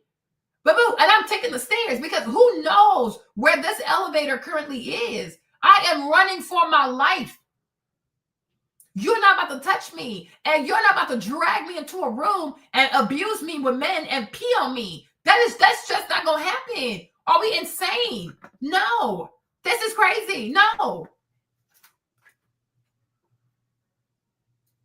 You see? She's like, look. Because I guess that's the part. You can see him in the mirror back there, what he's doing. This is ridiculous, man. You see? And she's still not running. So Diddy walks away. She's still not running. Big man. She's taking her phone. You see? Big man. Now he's going to sit down. He's going to sit down. She's still not running, y'all. And please, notice how you have yet to see the elevator's door open. This elevator never opened. This one never opened. This one never opened. And this one never opened. How many minutes have we been here now? Not a single elevator door open. The girl, she never called for the stairs. Sorry, she never called for the elevator. How long have we been here? They're on the 6th floor, and you'll see it later. Don't believe me, you'll see it later. You'll see the numbers. Like, they're on the 6th floor. From the lobby to the 6th floor with 4 elevators, it'll take 5 minutes. At most, 30 seconds. Where is this elevator? Cassie never called for the elevator. That's why I say this, it looks like a something, but it is not what you think it is. Because this is weird. Where is the elevator? Where is it? Why is it not here by now? And why isn't she even worried about where the freak is this elevator? This man might kill me. No, she's still there. Diddy even sits down. She's standing there like, okay. Like, you're not running? No, she wants to wait for security. She wants to wait for security. Because she wants another voyeur. Okay? It's okay. Let's keep going. Y'all get real quiet. So see, she goes back. She calls security. Instead of running, she's calling security. Do you see? Diddy walks past Big man. her. He walks past her. He putting his hand on a woman. She's still on the phone. She's not running. This isn't the problem is that when you watch this, you can't and see how it's quiet right now? You can hear a pin drop when you put this in a courtroom. I mean, if you don't have the right person. And it's powerful stuff. You can't argue against this. Yes, you can. Now, one could argue, well, this is just a domestic dispute between two And she's like right now, and that's why she put the hoodie on, because she's still talking to him. She's talking to him. Don't want people to read her lips. They're talking. They're having a conversation. So somebody beating you, dragging you, and you're sitting here talking to that person, applying lip gloss. You're not running. She's sitting here talking, and you'll see it more when the security guard actually comes up, that she's actually having a conversation with Diddy, like, oh, let's go. Hunting adults. But when she testified about a bigger, more pervasive form of abuse over an extended period of time. You see, and he sits down. Okay, finally, the elevator door opens. Security guard comes, right? You would think if you've been, let's say, oh, you're afraid to leave alone. I don't know. You want the security guard to come. Okay. Would you think that a woman would say, I just want to take me downstairs? Escort me downstairs right now. I'll tell you the rest later. No, you'll see. You'll see. Watch. I haven't seen this video. So he's looking at these people, right? They're talking. See, now she's talking to security guard, right? Look, he said, let's go. You see? And you see, look at her. Do you see how she motioned to Diddy, let's go? Why would you say let's go to the room? Why? Why do you want to go there? Even if you want your stuff back, once again, why do you care about these goofy ass bags anyways, right? But let's assume you want your goofy ass overpriced designer bags. Why can't you say to the security man, go get my bags from the room and I'll just wait for you right here? I ain't going there. I try to escape from there. Why would I go in there? And no amount of bags gonna get me to go in there because there's a sex dungeon in there. There's a eminent freak off in there. I ain't going in there. You crazy. You go get the bag. Bring it back to me. As a matter of fact, I'm going to go in the lobby, get the bags, find me in the lobby. I'm not even staying on this floor. No, she's like, you see this? She motioned like this to Diddy. Why is she talking to Diddy? And you'll see she'll keep talking to him. Let me go back a little bit so you can see. So I want you to see how she motions to him. Hold on. You see? Right there. Let's go. You see? Then she hides her face again. Only God knows what she's doing. You see here again? You see her? She's walking. She didn't even run. She was just walking. Oh, no, I'm standing on this. Oh, Lord Jesus. There's no sound. You see? And even that too, edited. Oh, people are just so dishonest. So here, oh, there you go.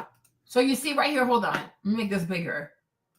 You see right here, what room is it? It says 601 to 621, right? So Diddy is somewhere like 601 to 621. So they are on the 6th floor. You could say they might be on the 7th floor, but 6th floor, 7th floor, it is not going to take more than 5 minutes for the elevator to come to you. No, that's crazy. So see, she fights back. You see, she's talking to him. You see this? She's talking to him. Like, are you crazy? You see, she's walking with her designer bags. And if somebody has shown you the video like this, would you even think that this girl was fleeing from danger? She looks like a normal person about to check out of a hotel. Like, to me, it's like, okay, you're just checking out. You grabbed your bags. You want to leave. Okay. Because for me, if there's a real freak off and somebody's being human trafficked, I'm expecting more speediness. Okay. Run.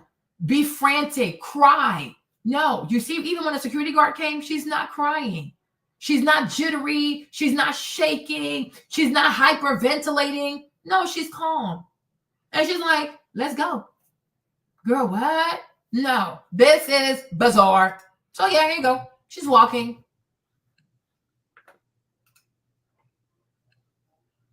This is insanity.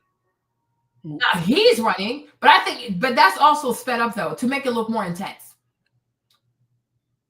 This isn't the same one. You see, and see where now she's gonna fight back. Now she turns around and she cuts his ass out. Like, are you crazy? And then she gets up, and then she picks up her pieces of paper instead of saving her life.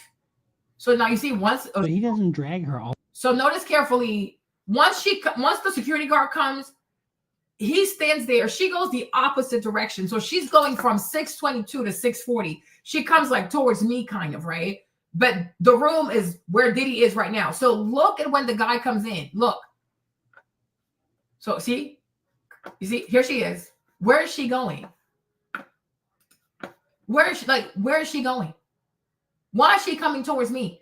So you're in the lot once, and you see even where she's standing. Do you see the fire alarm where she's standing? It was right there the whole time. She didn't even use that one. So why are you still here? You gonna take the stairs? No. She just walked there for some reason, and then she came back. And then you'll see her walk back into the room. I'm like, girl, do you want to leave this place or not? Okay? Do you want to leave this place or not? So he doesn't drag her all the way back to the room? No, he does not. You see? Like, even he's saying, he's a racist. He was like, oh, so he doesn't drag her back to the room? Okay. But Diddy wants to grape her. He wants her in that freak off. He wants her in that freak off so badly. But somehow he doesn't drag her back to the room. Something is not adding up. And he's a man. Ultimately, if he really wanted to pick her up and take her to that room, he could have. Right? So why didn't he drag her all the way back there? Okay, and you can see even he got tired. He was, oh gosh. Because most likely all this crap is performative. I've only seen like parts of it, but she actually walks back with him. Yeah. Okay, so she actually walks back with him. Is that normal? Correct. Okay. So here she comes again. Once again, she's not crying. She's not frantic. Who knows where she came from? And you'll see, she go back and she goes into the room. Why are you going back in there? There you go. So they want you to believe that Cassie was running. Are you guys still here? Hopefully you're still here. Do I still have a channel? Y'all still here? Because you're quiet. But ultimately, are you here? Type in the comments. Y'all get really quiet. Make sure I still have a channel. But my thing is, right, you have people who want you to believe that, oh, Cassie was running for her life. Cassie was fleeing for her life. Wumpty wump wump. So she was fleeing for her life just to go back into that room? She was fleeing for her life, but we, to this day, by the time you see her go into the thing, do you see the elevator doors open? They never did. The only time the elevator doors open is when the security guard Israel actually came up to that floor. So did she really call the elevator? Was she truly trying to escape, to leave that place? Me personally, I don't believe that part. Okay? Y'all still here? Do I still have a channel? Oh my goodness. Are y'all here? Everybody's quiet. I guess if you're quiet, it means it's working. Lord have mercy. Lonnie, are you here? Oh my gosh. Is my channel still on? Okay. So I'm like, no. Let me see.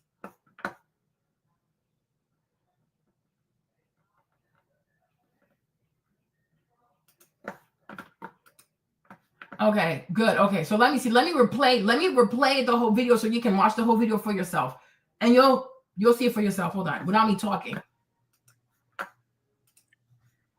She doesn't even have shoes on yet. She's trying to put her shoes on here. That's true. Hold on. She hasn't even had a chance to hit the elevator button. There she did. She hits it and she's trying to leave. Well, this is a 16-minute video. 16 minutes. And the elevator doors never came. This is crazy. That does not look like consensual to me. Does it to you? Mm-hmm. And then she was asked, why were you just laying there? Because I didn't want to get hurt anymore.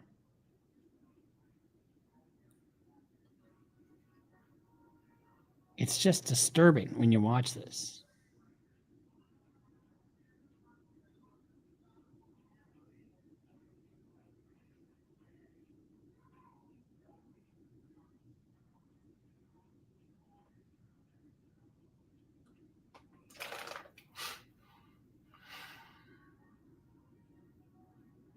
This is really crazy. Mm-hmm. And here he is in a fucking towel. Now here's the problem that Sean Puff Daddy, you know, You say Sean Puff Daddy. He doesn't have any argument against this. Except for that he just lost his shit. I'm really sorry. And he already apologized for it on his video. You remember that? Now he's not touching her because she's on the phone. Now she's applying her lip gloss now. Look at that. This is something else. You see how they keep cutting the footage like that? It's really dishonest.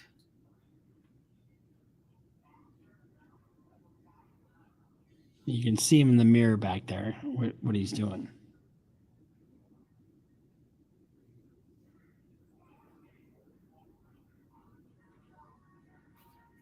Big man taking her phone. Well, they say it was his big man. Like something is very bizarre. I'm like, this is weird.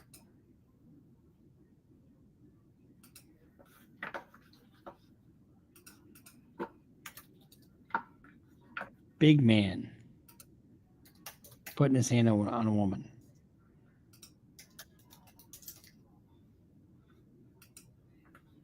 The problem is that when you watch this, you can't, and see how it's quiet right now? You can hear a pin drop when you put this in a courtroom. Yeah, right. And it's powerful stuff. You can't argue against this. Now, one could argue, well, this is just a domestic dispute between two consenting adults. But when she testified about a bigger, more pervasive form of abuse over an extended period of time. Okay.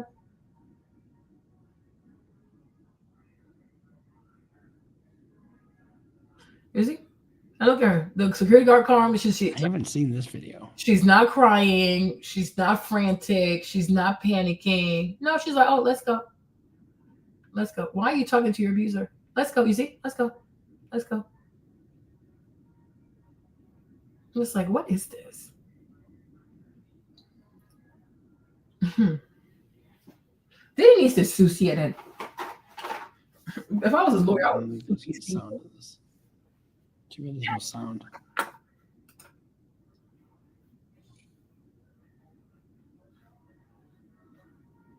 No, he's a scammer too, because I think I not only he kept the footage, but I think like she most likely paid him. Because who had this video all this time now? This was like 10 years old. Who kept that video for 10 years? But now they want you to believe that they care about protecting women. Get out of here with that. Is he walking with the designer bags? Your life is at risk, and you worried about designer bags. Crazy as hell. Okay. This isn't the same one. Because they're doing edits. Different camera angles.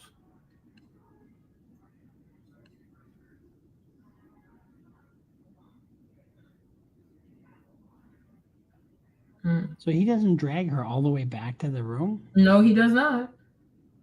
Because there's no freak off. I've only seen like parts of it, but she actually walks back with him. Oh, you don't say. She actually walked back with him.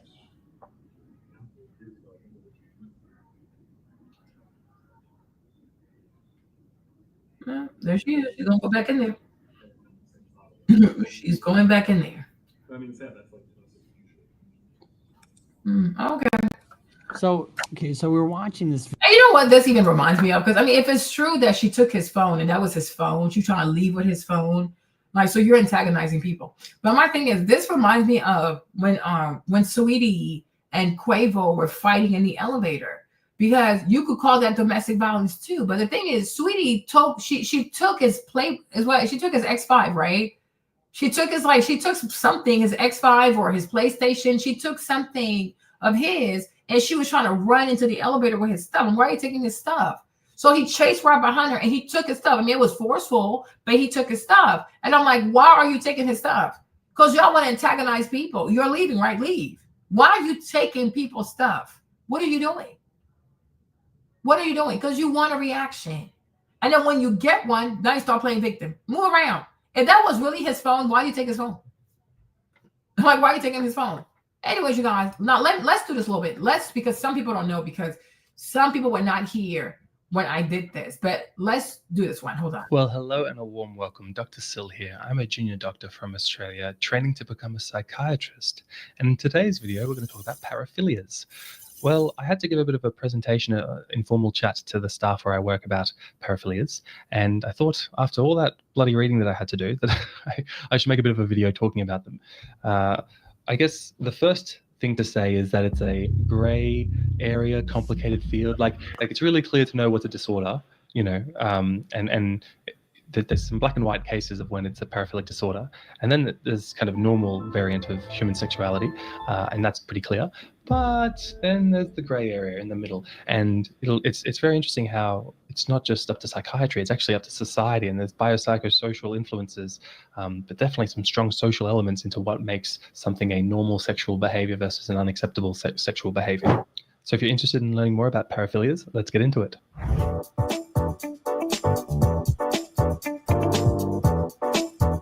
You really do need to treat if someone's got a severe sexual sadism disorder, which is different to just having sadist fantasy, right? And we'll talk about what makes something normal and abnormal soon.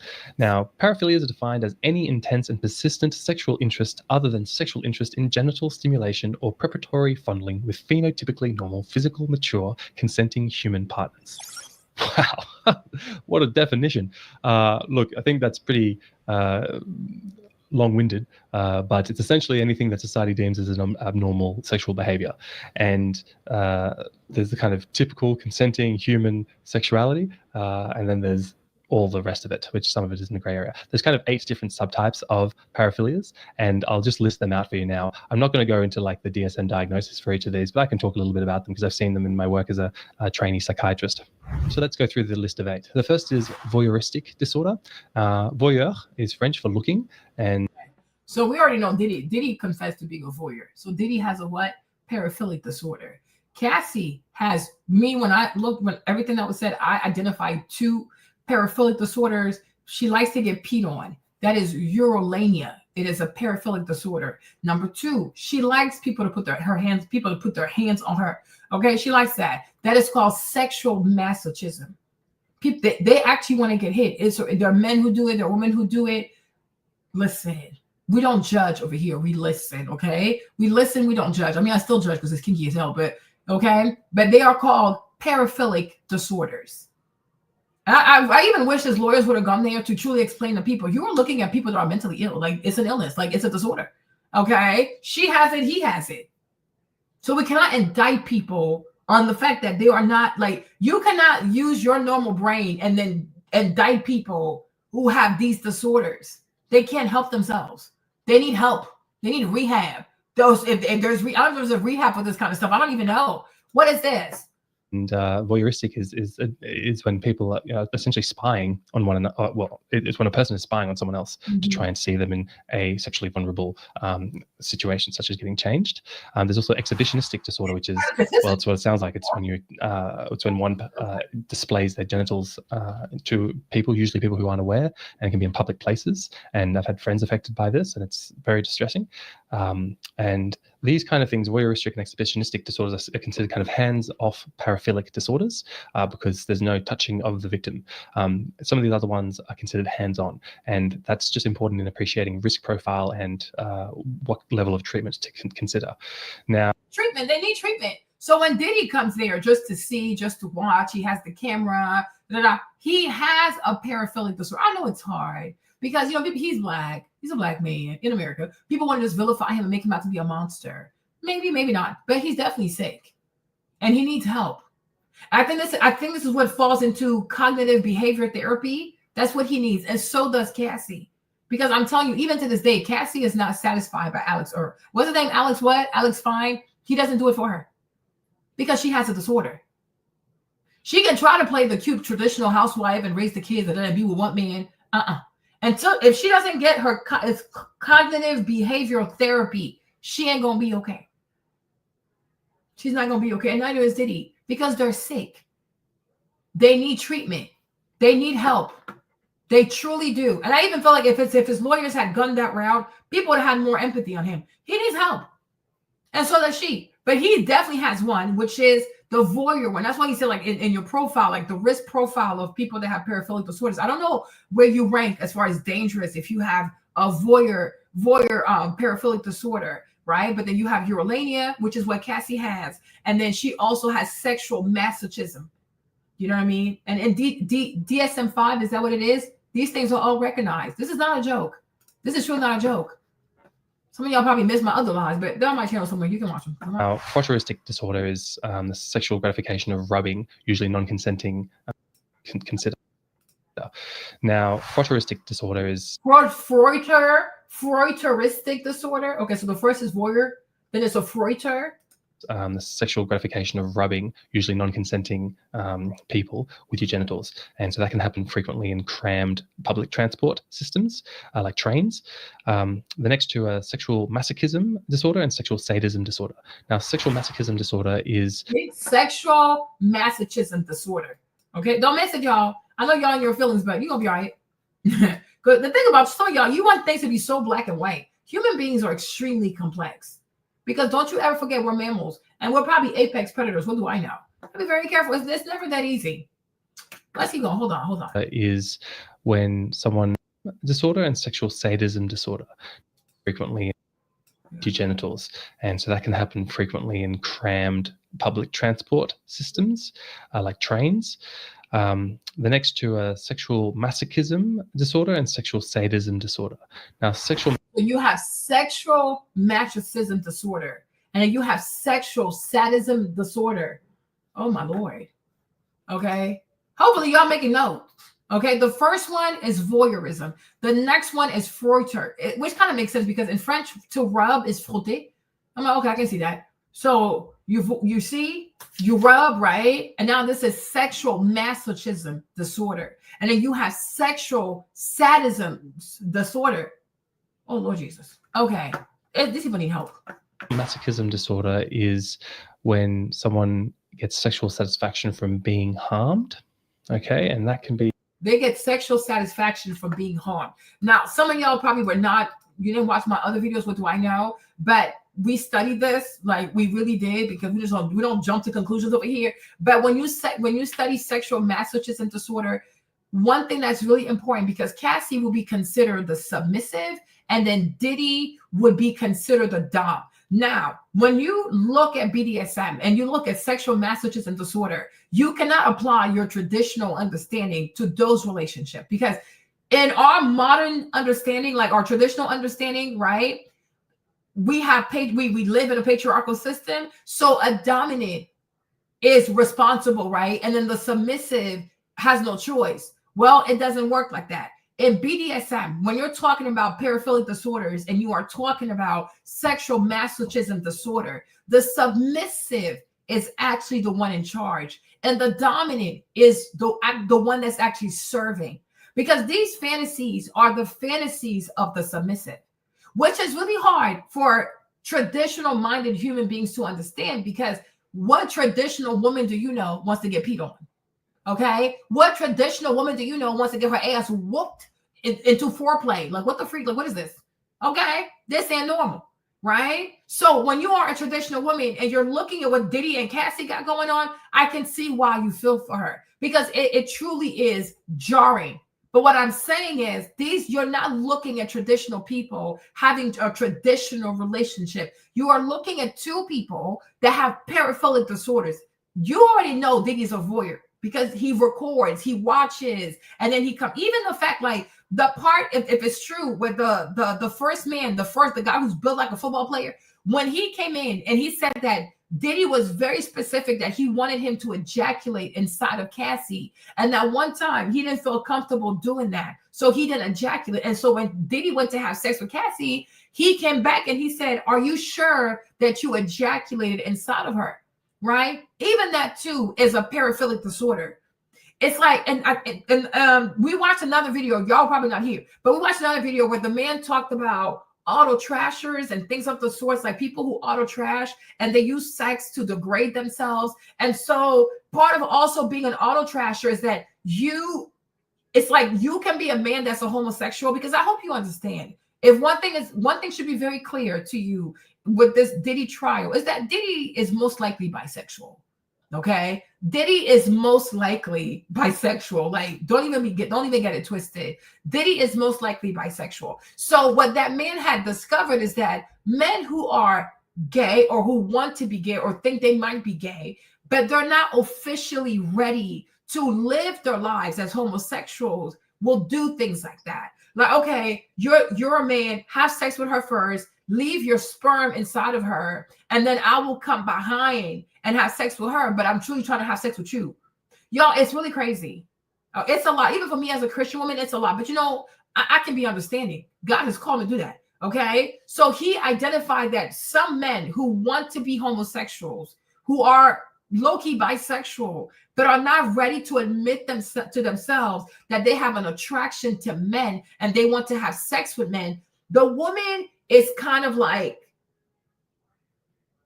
the compromise. I'm not going to directly have sex with you as a man, because I don't want to believe that I'm gay. And if I have sex with you, I am definitely a homosexual. However, if you sleep with her and then you leave your sperm inside of her, and then I come right behind you and I have sex with her, but when your semen is in there, when your sperm is in there, it is weird, y'all. It's a lot. It really is a lot. It truly is a lot. But Diddy is bisexual. And it could very well be that Diddy was molested by a man. Okay? Diddy is bisexual. He is bisexual and he struggles with his sexuality. Okay? This ain't even a joke. Because like sometimes people, you see, when people say things like all these testimonies and people who happen to go to court, a lot of people just went to court for the gossip, the freak off, the baby oil, and to hear this nasty things. But a lot of people don't truly listen to understand what is going on. They just want the drama of it all. No, we have to go for the science of it all and understand the psychology. Why do people do the things that they do? Why are people doing stuff like that? Why would you want this man to come inside of her and then you're going to come right behind him for what's going on? So then you got to go study that, right? Why does a person want to get peed on? Why? You know, but the thing you'll realize with urolania, which is also a paraphilic disorder, it's kind of like ASMR. You know, like you will say to yourself, why does somebody want,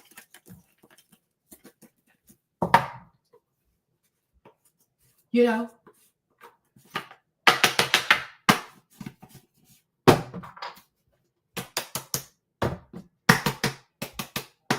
You know, but you realize when you study urolania that it's the sound of it, the sound of the urine. It does something to these people. Just like ASMR. I'm like, this is crazy. And I think it also shows, like, when it comes to like neuroscience, I think we still have a lot of work to do understanding the human brain, because this is crazy. This is really, really crazy. But it's about the sound of it, like and that's why she told the man when because I heard that from Armand, that when the guy peed on her, because he just peed on her, and she was like, no, that's not how you do it. You have to sprinkle it on me, right? So it's not just like just pee. No, like you sprinkle her with the urine. And I'm like, yes. And I was like, this is weird. What is this? You look it up. It's called urolania. It is a paraphilic disorder, but it has to do with the sound, like kind of like ASMR, that slow sound. And I guess people do that with the rain also, right? Because think about it, like people like the rain. When it rains, it's very soothing, right? Like I remember. Oh, hold on. Let me see if I can find it for you. Hold on. Give me a second. Give me a good second. Because we do it with the rain.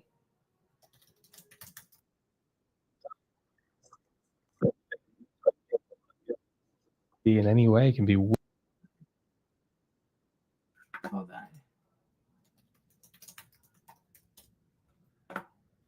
Is he? Let's listen here. Hold on.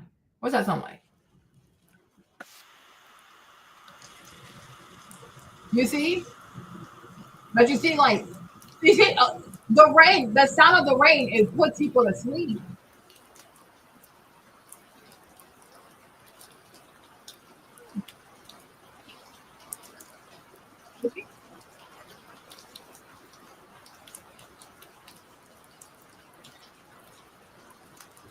Interesting.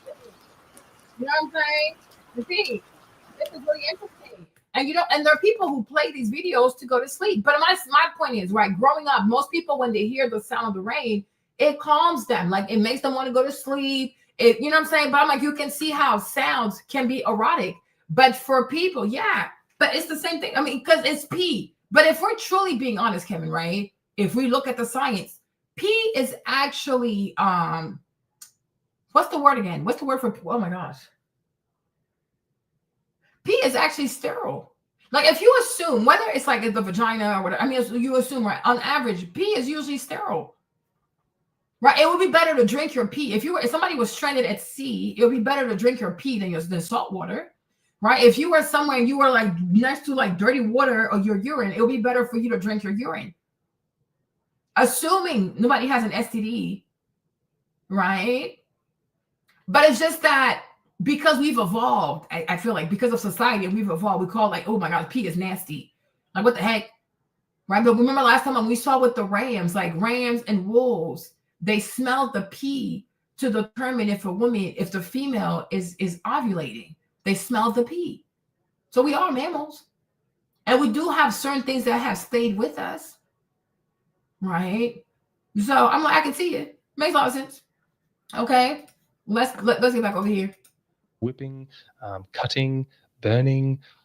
People are very creative in what they do. And sexual sadism is the kind of other side of that, where someone enjoys inflicting harm on someone else.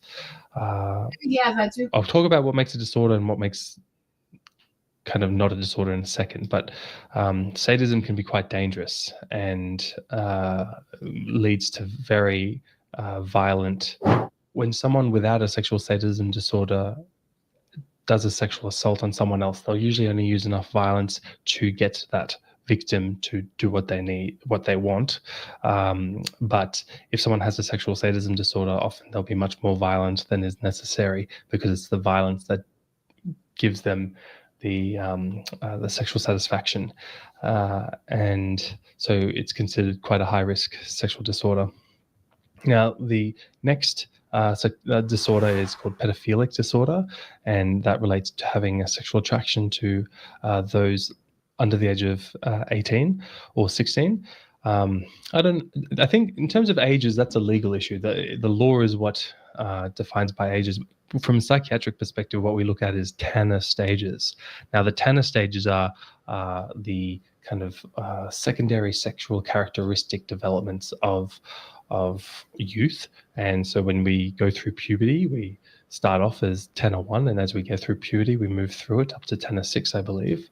And sexual attraction to those under, who are prepubescent, Tanner 1 and 2, that's pedophilia. But there's also hebephilia and ephrenophilia for the kind of pubescent phases.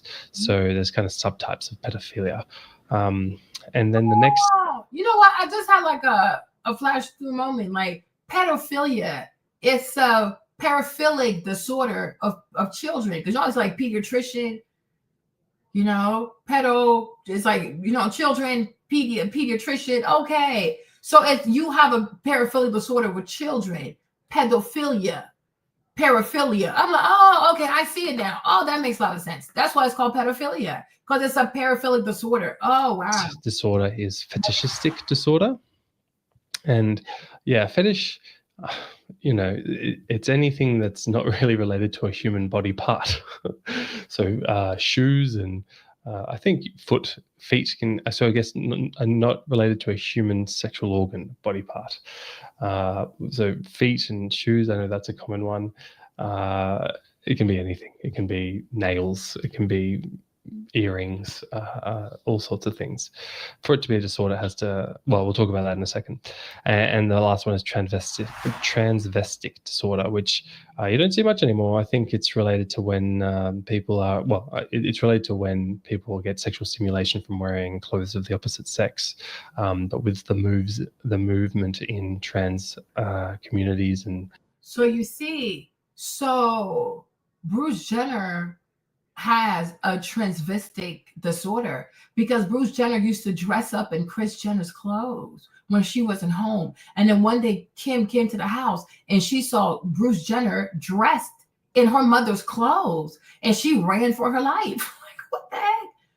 Oh, transvestic disorder. Interesting.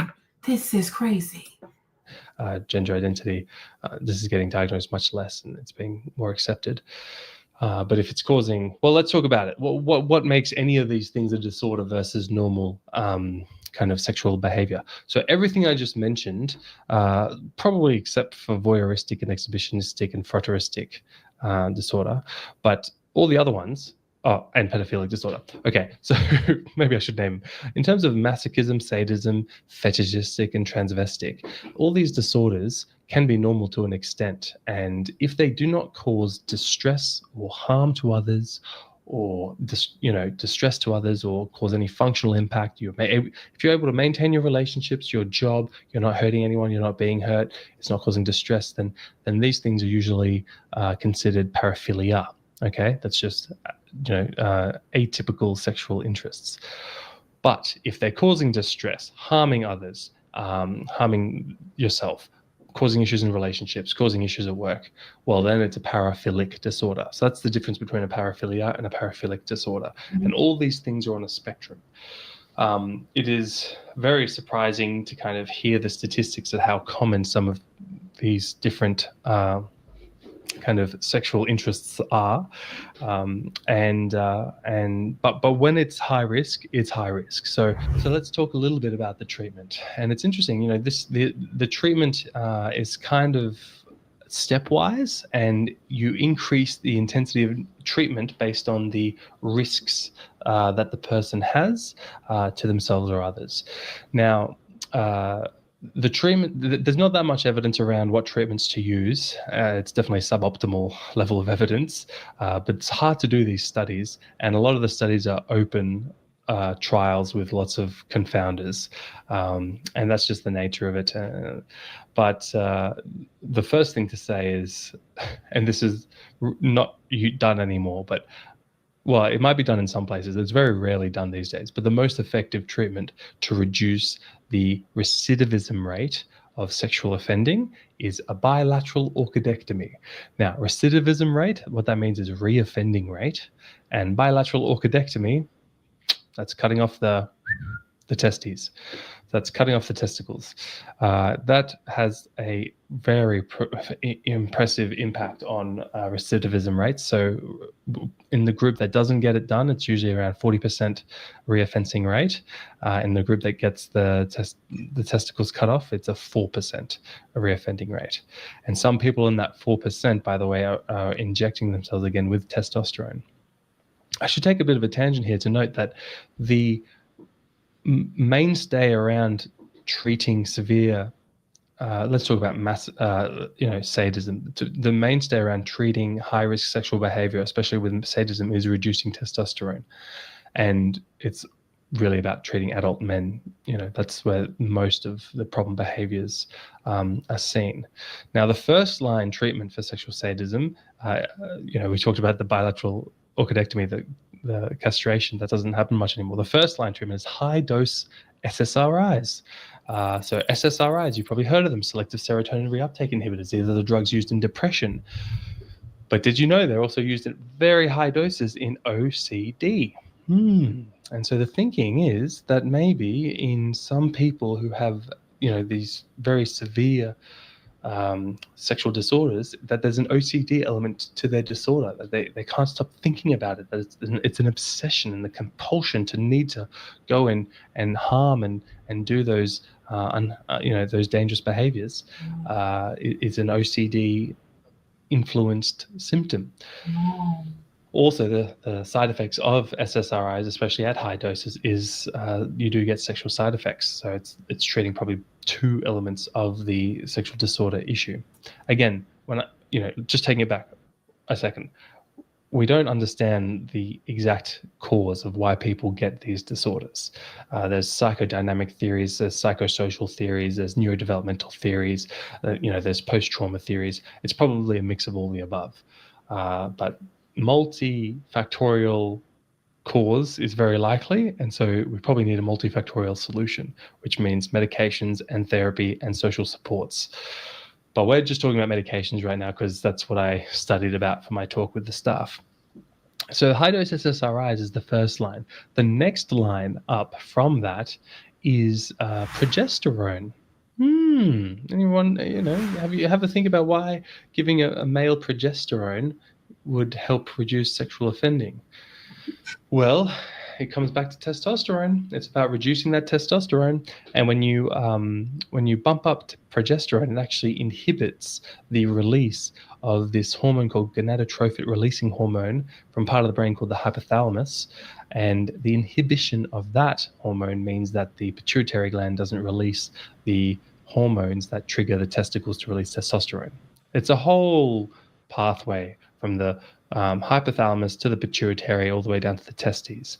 For the med students out there, if you block GnRH, then the pituitary gland won't release follicular stimulating hormone and luteinizing hormone, and then you will not have the Leydig cells in the testes releasing testosterone, getting a low level of testosterone. But it's, so the two medications are used are medroxyprogesterone depot, which is an injection, or something called ciproterone acetate, which is a pill, twice daily. So it's going to be hard to have good compliance with a anti-testosterone, anti-libidinal medication. So it's not commonly done where people get the ciproterone acetate. It's much more common that they get the medroxyprogesterone depot because you can ensure compliance. Look, there's side effects with all these medications. There's the standard stuff, headaches, nausea, pain at the injection site. But there's also risks that are more longer term, and that's kind of around osteoporosis. You might not know this, but the cells in bone that build, the osteoblasts, respond to testosterone to build bone. So a lack of testosterone and relative increase in estrogen means that you get thinner bones. You get osteoporosis is a side effect. Not everyone gets it, and it is preventable, but through supplementation and exercise, those can help prevent it. But progesterone can do that. Now, the most recent and most commonly used medication that I've seen used before is something called leuprorelin. And this has largely replaced medroxyprogesterone and cyproterone acetate. It's a monthly injection, which is good. The catch with it is when you start on it, it will increase your testosterone a lot. So the way to start it is by starting it with the medroxyprogesterone depot, so that the progesterone blocks that initial rise in testosterone. And the way that it works is that it's a GnRH analog, so it's binding to the receptors in that hypothalamus, triggering it to release lots of testosterone via the intermediary hormones of FSH and LH, follicular stimulating hormone and luteinizing hormone. But it's so potent that those receptors don't get switched off. So the normal biological thing is that they get triggered, they express, and then they get recycled, and there's a balance. But when you get the depot of leuprorelin, it's constant, and so it's so constant and so potent that the receptors go, whoa, I'm desensitizing, I'm done. And you get a decreased expression in the GnRH receptors, which means that you will release less GnRH. And once the release of testosterone is exhausted, then you won't get further testosterone release. And that takes about 3 weeks to a month. And so after that, you have a low level of testosterone. And you got to watch out for side effects with low testosterone. You can have feminization side effects, breast development. You can get osteoporosis, as I said. And before getting all these done, you need intensive blood tests, ECGs, prolactin levels, lots of different medical monitoring things that we do. But it should have the desired effect of reducing libido. It can reduce erections and daily, sexual activity. That's partly the goal, is to reduce it. And it's not medication we see often, and it does raise an interesting kind of example as to what is psychiatry and what isn't. Like what medical specialty is responsible for paraphilic disorder management? Is it police? Is it medicine? Is it I don't know, something else? But at the end of the day, it is psychiatrists who have ended up managing these kind of situations, and we end up using endocrinological medications, such as these hormones. So that's a very interesting aspect of psychiatry, that it's not just in a box, that it's deeply connected to every other specialty of medicine, because everyone can have mental health problems. It's interesting. These anti-libidinal medications can be used to treat people with pedophilia or sadism or any of the other severe kind of paraphilic disorders, and often it's done with consent. I haven't been involved in any case where someone has been ordered by the court to be treated against their will. So I don't know much about that kind of process. I have seen it done consensually when someone's sexual desire is what we call ego dystonic, so inconsistent with their values of wanting to be a good person. And if people are getting ego dystonic thoughts that are sexual in nature as part of an OCD, just remember that if they're getting treatment, they're usually not, well, everyone's different, but usually they're not as high risk as, usually they're not that high risk, because they're getting treatment, it's not consistent with their values, and people with OCD rarely act out things that are ego dystonic, that are inconsistent with their values. But if they don't have OCD and it's just a sadism and it's ego syntonic, it's what they want, and it's a paraphilic disorder and it's causing problems, then they really need treatment. Well, I hope that was interesting and helpful. I don't know if many people will be interested in this video. I found it really interesting to learn about. That's a lot. That's really a lot. Let's go back over here, Sam. They have been there for 7 weeks, and they just left the courtroom. This is, I mean, really, it is a stunning turn of events. It's a quick deliberation. I mean, a quick turn of events from yesterday when they were deadlocked. But also remember, this is the beginning of day 3. This jury reached a verdict in under 15 hours after hearing 2 months of testimony. So really a stunning outcome. Again, I would anticipate that the defense is quite happy right now. But Sean Combs will still be serving prison time. Yes. These are still 2 charges that each carry 10 years. Now, Laura, Right. I actually want to hear, as a former federal prosecutor, how much time, and you may not want to make this prediction, but how much of that time do you anticipate that he would serve? What do you think that the judge may sentence him at, with each of these charges carrying 10 years each? A great question. First, let me just dab the sweat off my brow, because let me tell you something. I was sprinting from the court trying to get here for this moment because I was so eager to understand what the actual verdict would be that I'm literally doing an affair to remember sprint through the streets of Manhattan trying to get here. And on the way, people were asking, is there a verdict? Through the streets of Manhattan. That's how people have been viewing this particular case. And here's the thing. After almost 8 weeks, the SDNY has a success rate of conviction of over 90%. It's actually over, I think, 95%.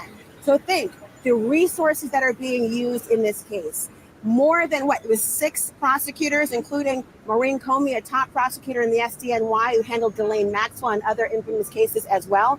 For almost 8 weeks, the devotion of resources and time and energy. And mind you, the Comey girl she talked about, her daddy was Comey, the FBI director. I remember, it's funny how they don't call her Nepo baby, because you're supposed to believe that she worked hard to get to where she is.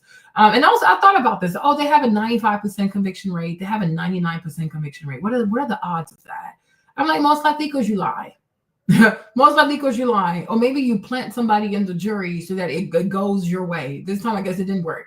But I'm like, how is it possible that they have a 99 or 95% conviction rate every single time? No. I'm like, these people are up to no good. But to me, I think I really do believe that because they lie on people and they play with evidence. Costs resulting in prostitution-related charges. Now, that might be a black eye if people are thinking about the rate of conviction, but they believed in their case, and now they'll go forward knowing that the jury, who they must respect, has found only this one. But here's the thing. 10 years is possible, but for a first-time offender of any crime like this, it could be as little as 2 years in prison as well. Now, they could run consecutively, meaning back to back as opposed to concurrently, but that is something that we're not talking about the maximum per se, and this judge will have discretion. Here's what will happen now. He will set a sentencing date.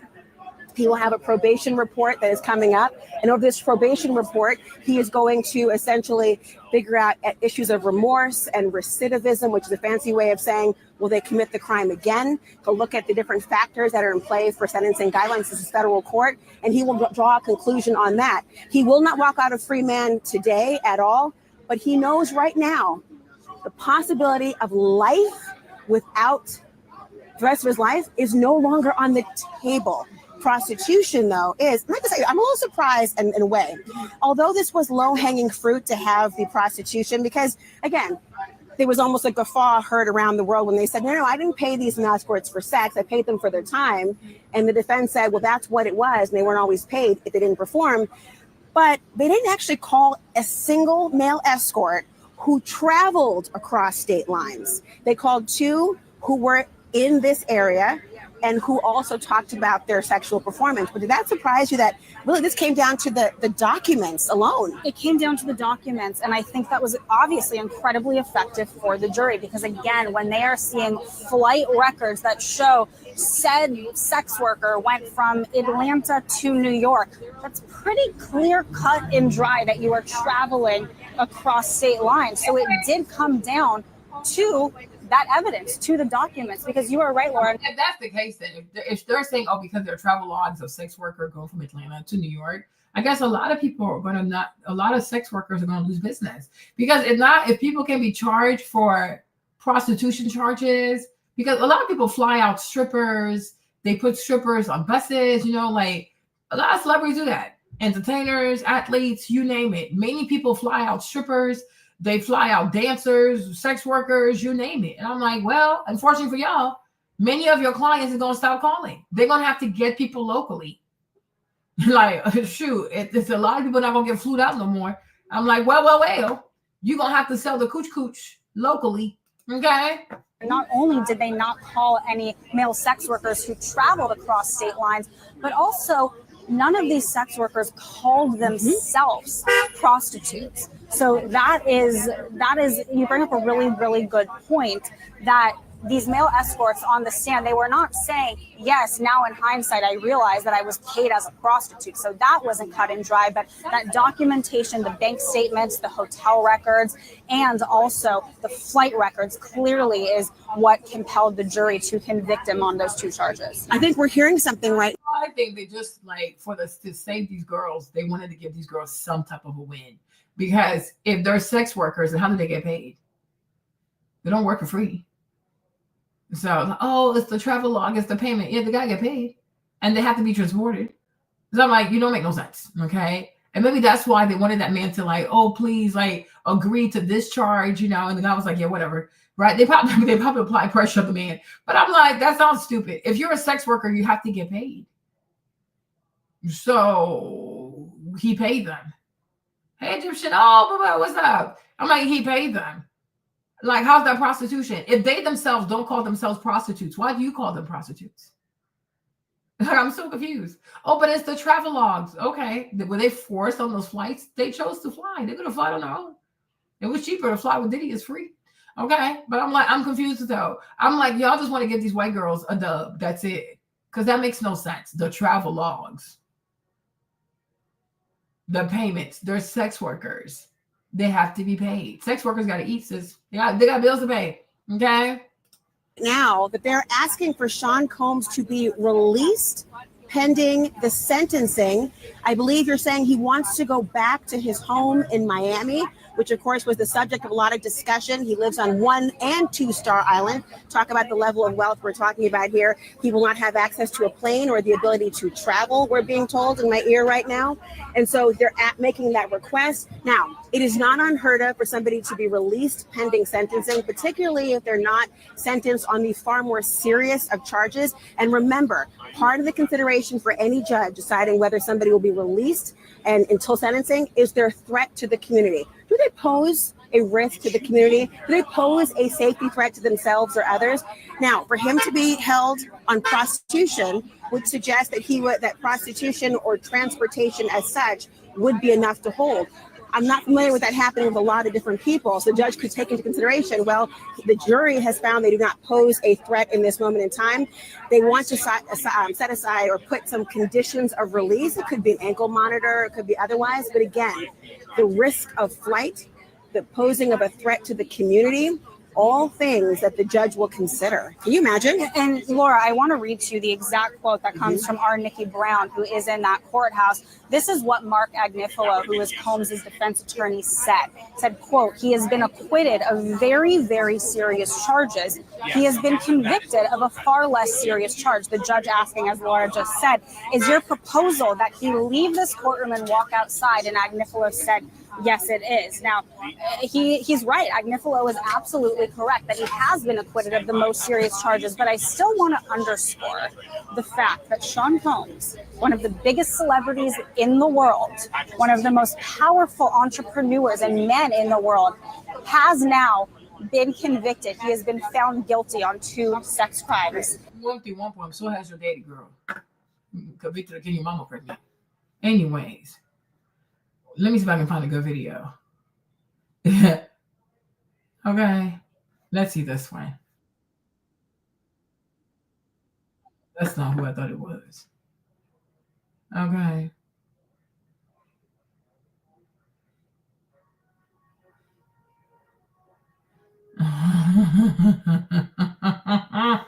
This is hilarious. Okay. Where was I again earlier? Hold on. Let me go back over here. Hold on. People are crazy. People are really crazy. Megyn Kelly, welcome to the Megyn Kelly Show, where Sean Combs has been found not guilty on the majority of counts against him and has been found guilty of only the two least. They're mediocre. It's not, I'm like, think about this, because it's not even like it's the same team that brings up that goes to trial every single time. So how can different people every single time have a 99% conviction rate? Something is fishy. Something is really bizarre. Okay, something is very, very bizarre. Like, no. Serious crimes that he was charged with. There is little question that this is a defeat for the prosecution. The two counts on which he's been found guilty are transportation to engage in prostitution. Big sis, I am so glad that you're honest. So thank you for giving me credit. I appreciate you, because you were mad at me too. She was like, Marlene. Told you, big sis. And I told y'all, Carmelo is going to be okay. To me, Marlene, I don't know how to tell y'all this. I don't go for the hype. Go to court. Let's do this. It's raining. Why can't he sit there? Why can't he sit there? I'm so confused. Was he touching anybody? Was he harassing anybody? Did he steal anybody's property? And the mere fact that it rained, when I tell y'all God is good, people think it's a joke. Even in the smallest things, you think it's so inconsequential. But in the smallest things, God is good. Because imagine if it was sunny. That's a little different. Like, it's sunny, then why don't you, if it's sunny and you're a young man and you run track, why not just walk over to your school tent? You understand? But it was raining, y'all. It was even when Austin was on the floor, like fighting for his life, and the police report, they said it was downpouring rain. I don't know what's got us. Like, sure, what have you done? Okay. But the fact that it was raining and it kept on raining, it rained so much that even when they were giving Austin CPR, they had to move him because it was raining. It was too much rain. I said, Lord Jesus, God, you are good. Because now they look like evil people because it's raining. Over 5 police reports. Everybody said it was raining. It was raining. It was raining. It was raining. It was downpouring rain. That goofy ass, fat ass white journalist who said he got to see the tape one time. It was raining. It was raining. Oh, you don't say. So why can't he sit there? You see, that's why I said, if they're not careful, Hunter is going to take Carmelo's place. People play stupid games. People play really, really stupid games. If they are not careful, Hunter is going to get convicted with his brother's murder because he started it. And he said it on video. He said, we asked him to move. My brother stepped in. So if you had never talked to Carmelo, your brother wouldn't have stepped in. You know? And the mere fact that he said, oh, Austin was the man of the house. And even though they're twins, right? He's like, oh, he was like my big brother. I was like, okay, I see it. He started hearing you doing all this huffing and puffing. And he thought this dude is messing with you. So because he has to look out for you, he got involved. You got your brother killed. That's what I said. I'm like, if you're not careful, you're going to take his place. I mean, that's what people are like, oh, he's going to spend life in prison. I'm saying, keep saying these things about Carmelo. Keep saying it. You don't even realize you're talking about Hunter's life. Keep saying it. You're like a bunch of fools. Like, they were just a bunch of idiots. And not just that, they don't even understand. They don't even know God is real. God is very, very real. Something you didn't even see for yourself. You over here speaking curses over somebody's life. Were you there? Did you see it? The actual twin is telling you, I'm the one who asked him to move. For what reason? Oh, he was just sitting there. He was just sitting there. No, this is crazy. So because you started this, his brother heard this. Austin was not even the initial person to start the foolishness. It was Hunter. And he said it on camera. So you can see how even though they're twins, Austin moves like his big brother. So he thought, oh, there's some shit going on. Let me step in and be the big bro or whatever, right? You started all this foolishness. And now your brother is dead. And instead of telling your mother the truth and your daddy the truth, you out here just lying. And he thinks it's a joke because he's 17. He's a clown.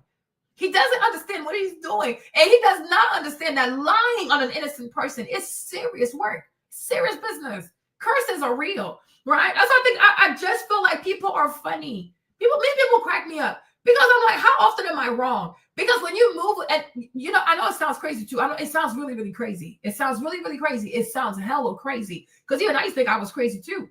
But every time I say something, if I'm right, also, I always see owls. Yesterday when I finished the live, when I got on the Stairmaster, I'm watching this animal show, like animal rescue show, because once again, some crazy ass white people, not all of them, but some crazy ass white people are out here torturing animals. All of a sudden, this majestic owl, he was trapped. And I was like, oh my gosh. It's a sign. We got this. Right? Because the thing about the owl, people don't understand. Even these animals, they're mystical, you know. Every creature out here, every creature that has life, God has put something in that animal. Owls are animals of the night. Okay? They're predators, they're animals of the night. And the thing about the owl, he can turn, like, they can turn their heads like almost like 180 degrees. They can turn their head. So it's like they have the possibility to see what you don't want to see. They can turn their heads.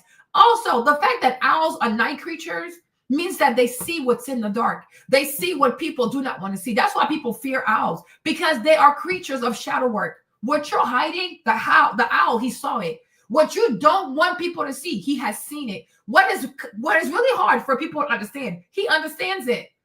And I'm like, when an owl shows up into your life, he is telling you, I'm here to give you clarity. What's being hidden, I will reveal that to you. And it's not a simple creature. You know what I'm saying? It's not a simple creature. But I'm like, this Carmelo thing, I am telling you, this boy's going to walk. And I feel bad. I truly feel bad. Part of me really does, because I'm a good person. Part of me really feels bad for all these goofy white racists who have allowed themselves to be used up, and who have allowed these black coons and these black raccoons and these grifters to hype them up and to really make them think that this is going to be so easy. And no, there's a God. There truly is a God. You understand? Even when they started saying, oh, Carmelo's mama, daddy, they took the money, they stole the money. Meanwhile, I sat here, nothing in my spirit. It's true though, but Archangel Michael did not tell me, yes, be afraid. It's like, no, they're okay. Don't worry about it. I was like, okay. And then I remember the first time I saw Carmelo's dad get out the car when he went for the bail, the bail hearing thing. And then the second time I saw him and his wife, I'm like, these are good people. These are honest people. And whatever happened with the money, I don't have to fear anything. You know? And then Sister Samira, she sent me, because she was like, because Michi made a video, and Michi's video really got to her. So I guess she started to feel down, because people say all kinds of foolishness, and then they cause people to have emotional distress. And I'm like, don't worry about it. Because she sent me the video. When I opened the video, there's a sister who was like, no, this is a strategy. Like, this is perfectly normal. This is what people do because you don't want to waste your money. Right? She's like, oh, you don't want to waste your money. You want to ask for a public defender because you have to do all the pre-trial stuff, right? You got to do all the pre-trial stuff. And then, hold on. Let me show you. Hold on. I got it right here. Make sure I include it. She was like, you want to do the pre-trial stuff with their money, right? Because that's just like, use their resource. I'm like, it makes sense, because even in business people always tell you, don't use your money, use somebody else's money. If the government can pay for a public, if the government has a budget, if by law you are allowed to take advantage of taxpayer money, okay, to get a public defense attorney to do your pre-trial stuff, your it's like the jury selection stuff, right? Why would you not use their money? I'm like, this makes perfect sense. Let me show you this, right? Because she made Michi, like, Michi had her so sad. I'm like, do not be sad. Like, she doesn't know what the hell she's talking about, right? So here's what the sis said. Let me show you. Hold on. She said, Michi, I'm a retired paralegal. Let me do this. She's like, Michi, Elena, she said, Michi, I'm a retired paralegal. And no, it's not BS. It's a strategy that is used all the time. I know this for a fact. Clients are routinely advised to utilize funds of the state for pre-trial purposes, such as motions to dismiss, pre-trial motions, etc. If and or when it goes to trial, that when the real money is spent for jury consultants, for voir dire, experts, interlocutory appeals, post-trial motions and appeal, which is the money that is charged in addition to billable hours which the attorney charges. I'm like, that makes perfect sense to me, because anybody that's ever listened to millionaires, multimillionaires, billionaires, whatever, they always tell you, when you start a business, don't use your money, use somebody else's money. I'm like, oh, okay, I get it. But I never trust. I was never afraid, Because I'm like, there has to be a strategy behind this. These are not poor people. You see, these racist whites and these goofy ass self-hating coons out here, right? I feel like they grew up poor. So in their mind, the knowledge that there are black people out here who are living in luxury, right? It's like in 2025, they still don't understand. I don't even know how. I'm so confused, right? This notion that there are black Americans who live a life of luxury. Like, what? They really think you need to have a GoFundMe to live a life of luxury. Carmelo's parents, they're such idiots. They're really idiots. They're real idiots. Carmelo's parents moved from Baton Rouge to that place in Texas in 2022. They bought the house from an Indian lady. There is a deed. There is proof of sale. These people are so freaking stupid. They bought the house for almost $900,000. These people have money. The woman is a stay-at-home mom. We have seen Carmelo get a Lexus for his 16th birthday. He has another car. Like, he has a Jeep Cherokee. His mom doesn't work. She drives a Cadillac Escalade. What are we even talking about? So, like, the fact that you believe in 2025 that there's not many black Americans who live like that, to me, is so disgusting. From the whites, it's disgusting. But from blacks who are making this kind of content, it's even more disgusting. I mean, you grew up poor, huh? You didn't grow up with shit, and it shows because your childhood traumas of scarcity are showing. But this is crazy to me. These people don't need us. Like, but before this thing happened, unfortunately, I don't know, right? They were already living in $1 million house. They were already driving luxury cars. They were already vacationing at Disney. The entire family. The man got like 5 kids. Okay, they were taking luxury vacations. They were taking luxury cruises. They are the problem is it's the media. People think the goofy stuff they see on social media is a vast representation of the average black American. No, these are a specific group of people who live in specific neighborhoods and who have a certain level of education, and therefore they act the way that they do. And usually you only see them on social media. In real life, you don't even see these people in real life. Okay, like, who are these people? Where they live again? I don't know. Can't relate. Never seen them. Okay, that is crazy. So I'm like, this is insane. So if this young black man is married, like, once again, we gotta think, right? Carmelo, have you seen one tattoo on his body? You have not. His father got out the car. You could even see his neck. Did you see a tattoo on his neck? The mama was outside. You see tattoos on her body? Like, people are crazy. People are really crazy. Like I said, I could understand if we were talking about Florida, because Floridians are crazy. We're not. From Baton Rouge to Texas, it don't get Florida. So let's stop right there. There is nothing that you saw. This young man, these are young people. These young people are married. They are married. No child out of wedlock. This young man, this young brother here, he is able to keep his wife at home, and they live in luxury. You think when it comes to his firstborn son, he's going to mishandle money? How do you even know that in his life, he's not the first in his family to ever do that for his family? He got 4 or 5 kids. And when you see the way he lives, he understands money. And I'm pretty sure he has amazing credit. When they went for Carmelo's bail, because his bail was $250,000, which means you got to pay 10%, $25,000. Even that money, the gifts and go money wasn't even released. So if he paid the 25, that means he's good with his money. It's okay. You know, I get it. Social media is so racist. Social media is so disgusting and so detestable. I get it. When you watch goofy ass content and people say, oh, black women make more than the black man. These ninjas ain't ish, right? You truly think it's real, right? Most of these black women who are saying these things, they willingly decide to go with YNs. That's why their lives end up like this, right? If a black woman really makes it her business to date a serious black man, she's not going to be on the social media making this kind of content. You have never seen a black woman who is actually in a relationship with an actual black man come on the social media and make all these weird ass videos. These are goofy ass females who love to date bad boys. They love to date YNs. They love to date men that come out of prison, right? They are the problem. They go and pick mediocre men. Because they have an issue with submission. They have an issue with patriarchy. They have an issue hey, if I got a good man, I need to fall back and let the man lead. It's a problem. They want to lead. They want to rule. They want to have all kinds of perverted sex. Okay, so that's going to be your fate. There are plenty. There are plenty of Black women in this country who are well married, well taken care of, don't have to worry. They don't have anything to worry about. And they will never come on social media and make content about, oh, this man, this Black man, this. No. No, we're not the same. It's cool. It really is cool, right? But this brother here, he understands money. He has managed his money well. I don't even think Carmelo's dad is older than 36 years old. I don't think so.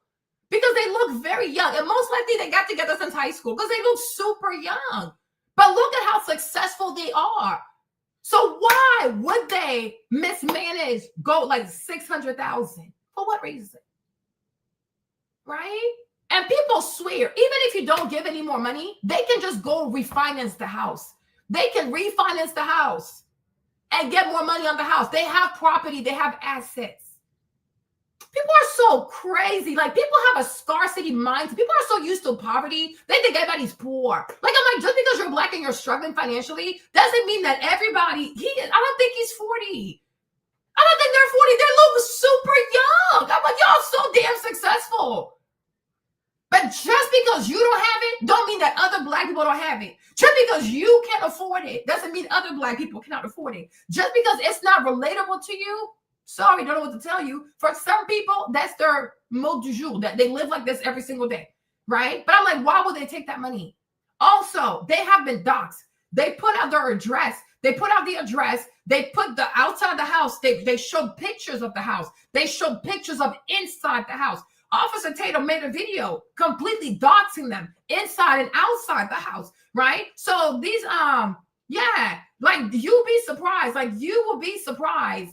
I wouldn't even be surprised if they have them under surveillance. I wouldn't even be surprised if they monitor the house. So do y'all see a bunch of packages go?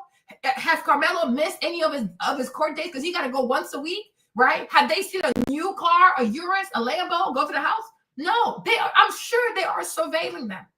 So if you're in the house all the time, how are you spending $600,000?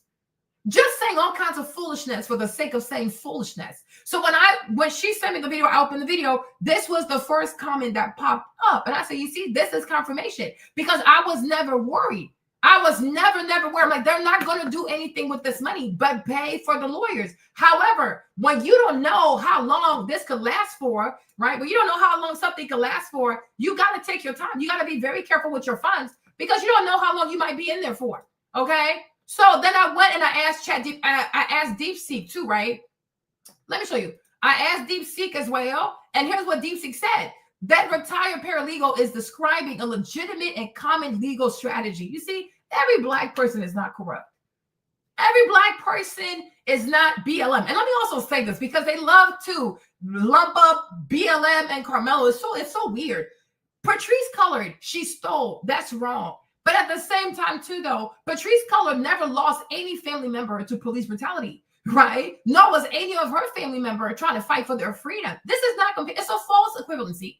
You just want to compare people and say, oh, based on this person doing it, I believe that you're doing it too, because you're Black. So because she's Black, she raised money, you're Black, you raise money. So therefore, since she stole, you're going to steal as well. You are racist. What the freak?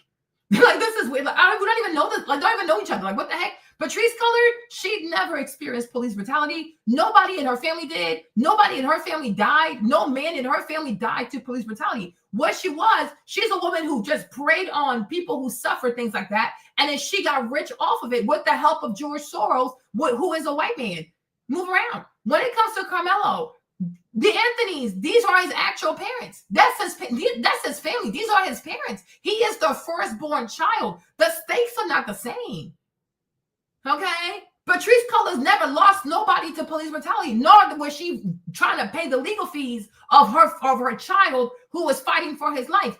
Besides complexion, what else do they have in common? So people got to stop trying to always lump Carmelo with BLM. Okay? But my thing is, if we're going to talk about BLM and the fraud that was BLM, we should also talk about the Red Cross and how many billions of dollars these white Americans have stolen claiming to help people. And we definitely know they stole money with Haiti, and the money never made it to Haiti. Right? So stop. You watch one documentary about one Black girl who happened to steal money. Okay. But how many white folks have non-for-profits and they steal money every day? Like, even that too is racist. If you're going to cover thievery in the philanthropic world, Talk about everybody. Don't just single out Black people. Because people who started non-for-profits using non-for-profits to get rich, it was not Black people, it was white Americans. Okay, so start there. Start at the genesis. Okay, and then other people got inspired because white people use not-for-profit to steal and to enrich themselves. One is the Clinton Global Foundation, because when they left the White House, they were dead ass broke, and they hid through the foundation to become like almost billionaires because Hillary Clinton wrote a check to bail out the DNC. How? Where'd you get this money? The Clinton Global Foundation. So do a documentary on Hillary Clinton, but I'm sure you never would, because in America, only Black people get to be chastised, painted as scammers and thieves, and white people get to have these pristine reputation as if we don't know that they and fraud, it makes one. Please stop. It's crazy. But anyways, let me keep reading this, right? So let me read this quickly. So preserving resources for the most expensive phase. Trials are incredibly costly. Pre-trial work, motions, hearing, negotiation is expensive. But the trial itself is where the costs skyrocket. So, jury selection, requires specialized consultant and extensive attorney time, expert witnesses, essential for challenging evidence, forensic psychology, etc., often charging thousands, trial preparation and presentation, hundreds of attorney and investigator hours.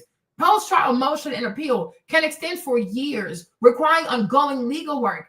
Using a public defender for pre-trial phases saves the privately raised funds for these critical high-cost trial and post-trial needs. That's it. Okay? Nobody's scamming. Okay, number 2, qualifying for a public defender. The key is financial eligibility. Okay? Can't even read. Okay? What did you say? Public defenders are for defendants who are indigent, cannot afford private counsel. Initial eligibility. If the teen/family had assets/income below the threshold at the time of requesting the public defender, they could qualify even if they raised funds later or had funds earmarked only for future trial costs. Changing circumstances. Even if they initially retained private counsel, would raise funds, exhausting those funds on pre-trial work could later make them eligible for a PD for trial or appeal. Judicial scrutiny. Judges carefully review financial affidavits. They will ask where the raised money is and how it's being used. The court needs to be convinced the defendant currently lacks the means to pay for private counsel for the next phase of the case. 3, strategy as described. Step 1, use the public defender, right? Use the public defender, state funds for pre-trial phase, motions, hearing, plea negotiation, and preliminary hearings, right? Step 2, preserve the privately raised funds. Step 3, if the case goes to trial or for appeals, use the preserved private funds to either hire a private attorney specifically for trial or appeal, pay for critical expenses, experts, consultant, investigators, while still potentially using the PD as lead counsel. This is common and called hybrid representation. You see this? They're so uninformed. Oh my gosh. Okay. Why it's not automatically fraud or BS? Because MeToo was calling it fraud and BS and choosing all kinds of crazy stuff, right? So hold on, right here. Okay.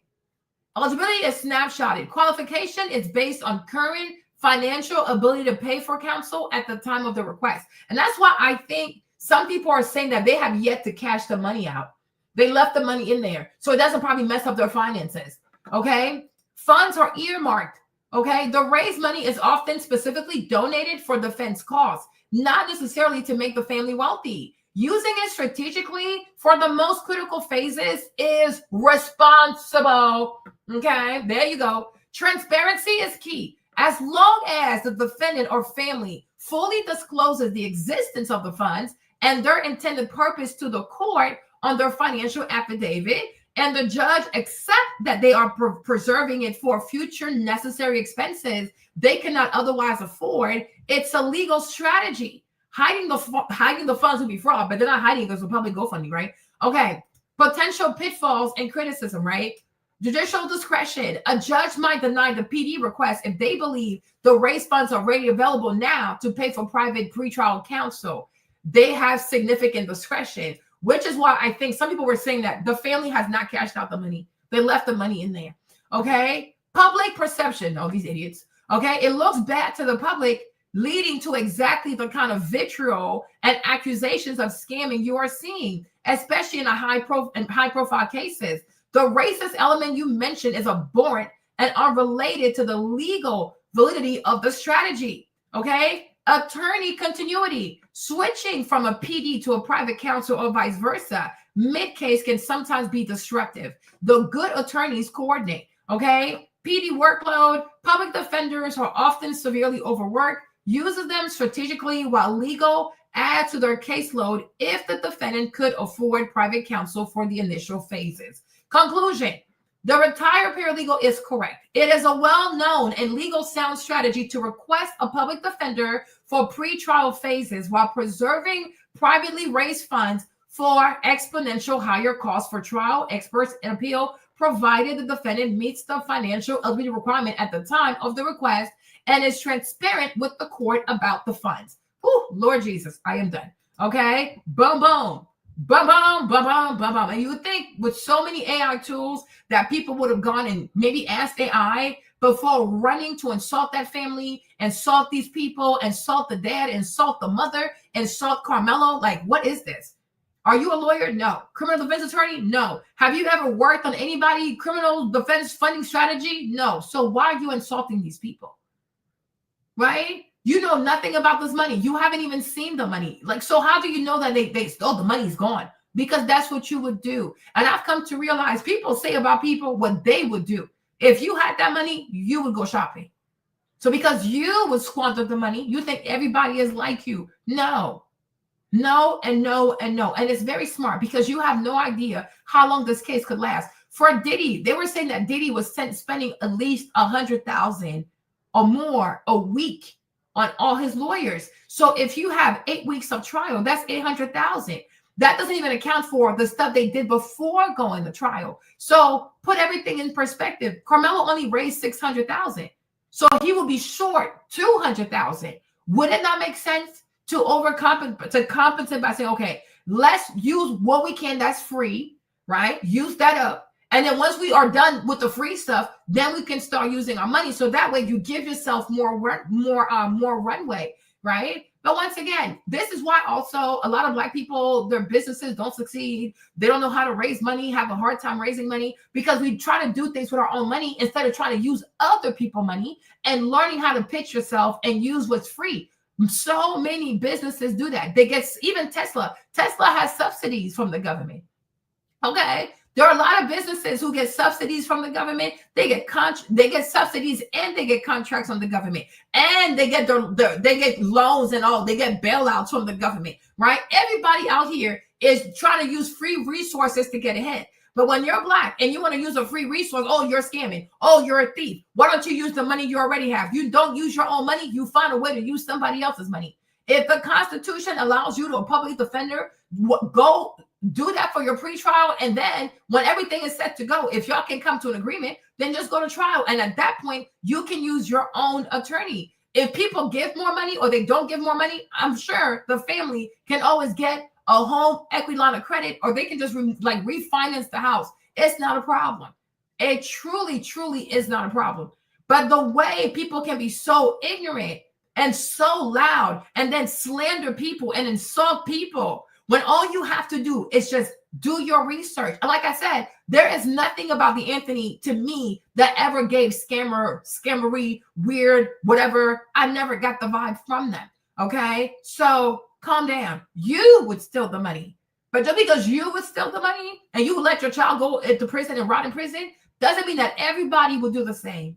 And just because everybody has the same Black skin over here, it doesn't mean that everybody will behave the way you would behave. Because at the end of the day, everybody's their own person.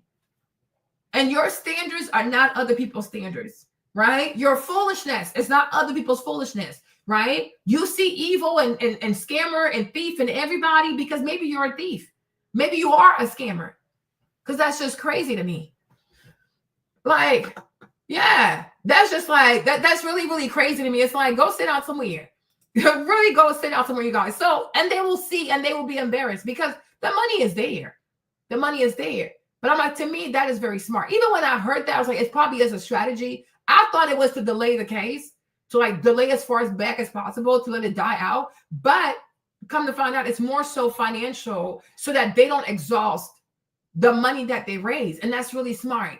That is truly smart. Make sure you don't run out of money. So good for them. Good for them on being super smart. Good job. Okay. So yeah, I respect that. Good job. With respect, there were 2 counts of it with respect to Cassie Ventura and Jane, who testified under a pseudonym, and he has been found not guilty on racketeering, not guilty on sex trafficking with respect to Cassie Ventura and with respect to Jane. Both of those sex trafficking counts required 15 years minimum in prison. The RICO count that he's been found not guilty of was a sentence of 20 to life, though it didn't have a mandatory minimum. So the sex trafficking ones were extremely serious, 15 years minimum. And he's escaped liability on both of those. He's escaped criminal guilt on both of those. It was going to be a miracle. It was going to be an obvious jury nullification if he escaped a guilty verdict on transportation to engage in prostitution. The evidence was overwhelming that he did that. There were receipts. There was testimony by the escorts. It was very clear. This is an absolute win for him, and that's why he's pumping his fist and smiling today. Your thoughts? Well, thanks for having me. It's always great to be with you here, Megan. Look, this is about many things, but at the heart of this verdict, I think, is reasonable doubt. I mean, all it takes for a jury to find someone not guilty is one doubt for which a reason can be attached. And if you have statements made by victims, you've read some of them in your opening just now, where these alleged victims had expressed a willingness and a desire to participate in some of these things. It is a very difficult thing for a prosecutor sometimes to prove beyond a reasonable doubt that despite those statements and despite that evidence, they are in fact victims. Okay. And so the jury is probably going to leave there thinking, you know what? He's a slimy person. He's a terrible person. He's probably guilty of all of these things, but the prosecution was just unable to prove to us beyond a reasonable doubt all the elements of the crimes as to the rest of the counts. And look, whatever the judge does give him in terms of sentencing, there's no parole to speak of in the federal system. And it's entirely possible that these are not run consecutively or concurrently. They could, in fact, be stacked potentially. And there's no reason to think that the judge is going to stay necessarily within the sentencing guidelines. It's very possible that the judge maxes out whatever is possible on what he's been convicted of. So for a man of his age, you know, even a 5 or 6 or 7 year prison sentence in the federal system is not insignificant at all. Now, I do agree with you. On balance, this was a win. He's already been in custody for, 10 months or so, I think it is now, and he will get credit for that. So for Diddy and for his team, there is something of a light at the end of his tunnel, but it's not over yet. The sentencing could still be relatively severe under the circumstances. Oh, these people are so funny. They're so mad. Oh, they wanted his money. White people, they wanted his money, you guys. Who they wanted that 300? How much does he have? 300, 400, 500 million? Who they wanted that money? When I tell you that Eastern European man saved him, he needs to find that juror and be a blessing to that man. Because I'm like, that man saved you. Like that man truly, that Eastern European man, he truly saved you, did he? Because he understands the bullshit of this country. I'm sure, because when I heard that he was like, not just the PhD stuff, when I heard he was Eastern European, I'm like, yeah, if he's probably from Russia and he see how his country gets maligned in the news every day, how they lie about Russia, how the media always lies about Russia and they talk poorly about Russian people and they never tell the truth about Russian people. I'm like, yeah, I can see it. Like, yeah, these people just lie all the time. They just lie. They truly lie. So I'm like, as an Eastern European, I can see him also want to F it up to be like, yeah, because y'all lie too much. You lie on just everybody. Like, you don't tell the truth though. You have ways of presenting information just to get people outraged and to get people away from the facts. You want people to indict people, to hate people, to throw people away based on how they feel. And those feelings have been rigged. Yeah. I'm like, if he's Russian, I can see why he did that. I can, because I would do it too. Because the way white America, the white media treats Russian people, talks about Russian people, talks about Vladimir Putin is such a lie. It is such a lie. It is such a lie. Because a lot of Russian people in America, like they're very mad. They're very bitter. They might not talk out loud. I have a friend who's Russian. They might not talk about it out loud, but they're very mad about it because it's BS. You know, listen, Zelensky, he's a hot ass mess. That man is a real dictator. Everything they say Vladimir Putin is what Zelensky really is. And that's exactly what he's doing in Ukraine. He is not a good person. So I'm like, yeah. So he probably understands what it is to get lied on because he sees it, because he lives here. And he has his Eastern European background. So he's not completely drinking the Kool-Aid because he knows they lie. Now, when it comes to traditional white Americans, they really wanted to see Diddy go down.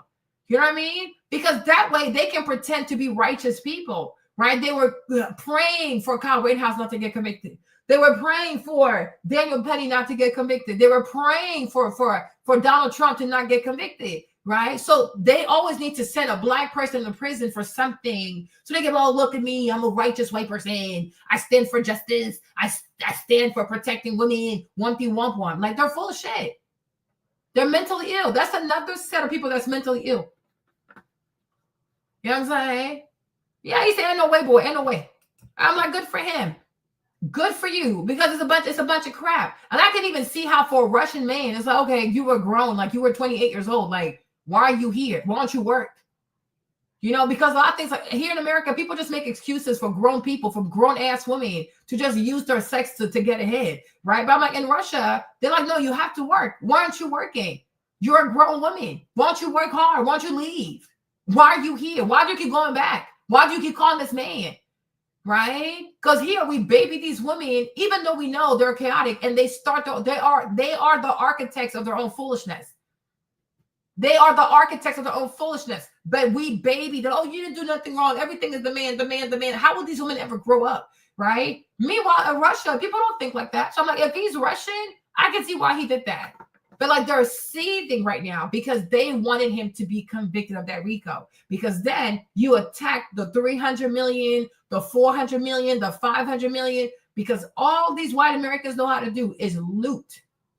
Bunch of looters, bunch of thieves. They want that man's money. They wanted his houses, his cars, his plane, his everything he has. They wanted that money. They wanted the money.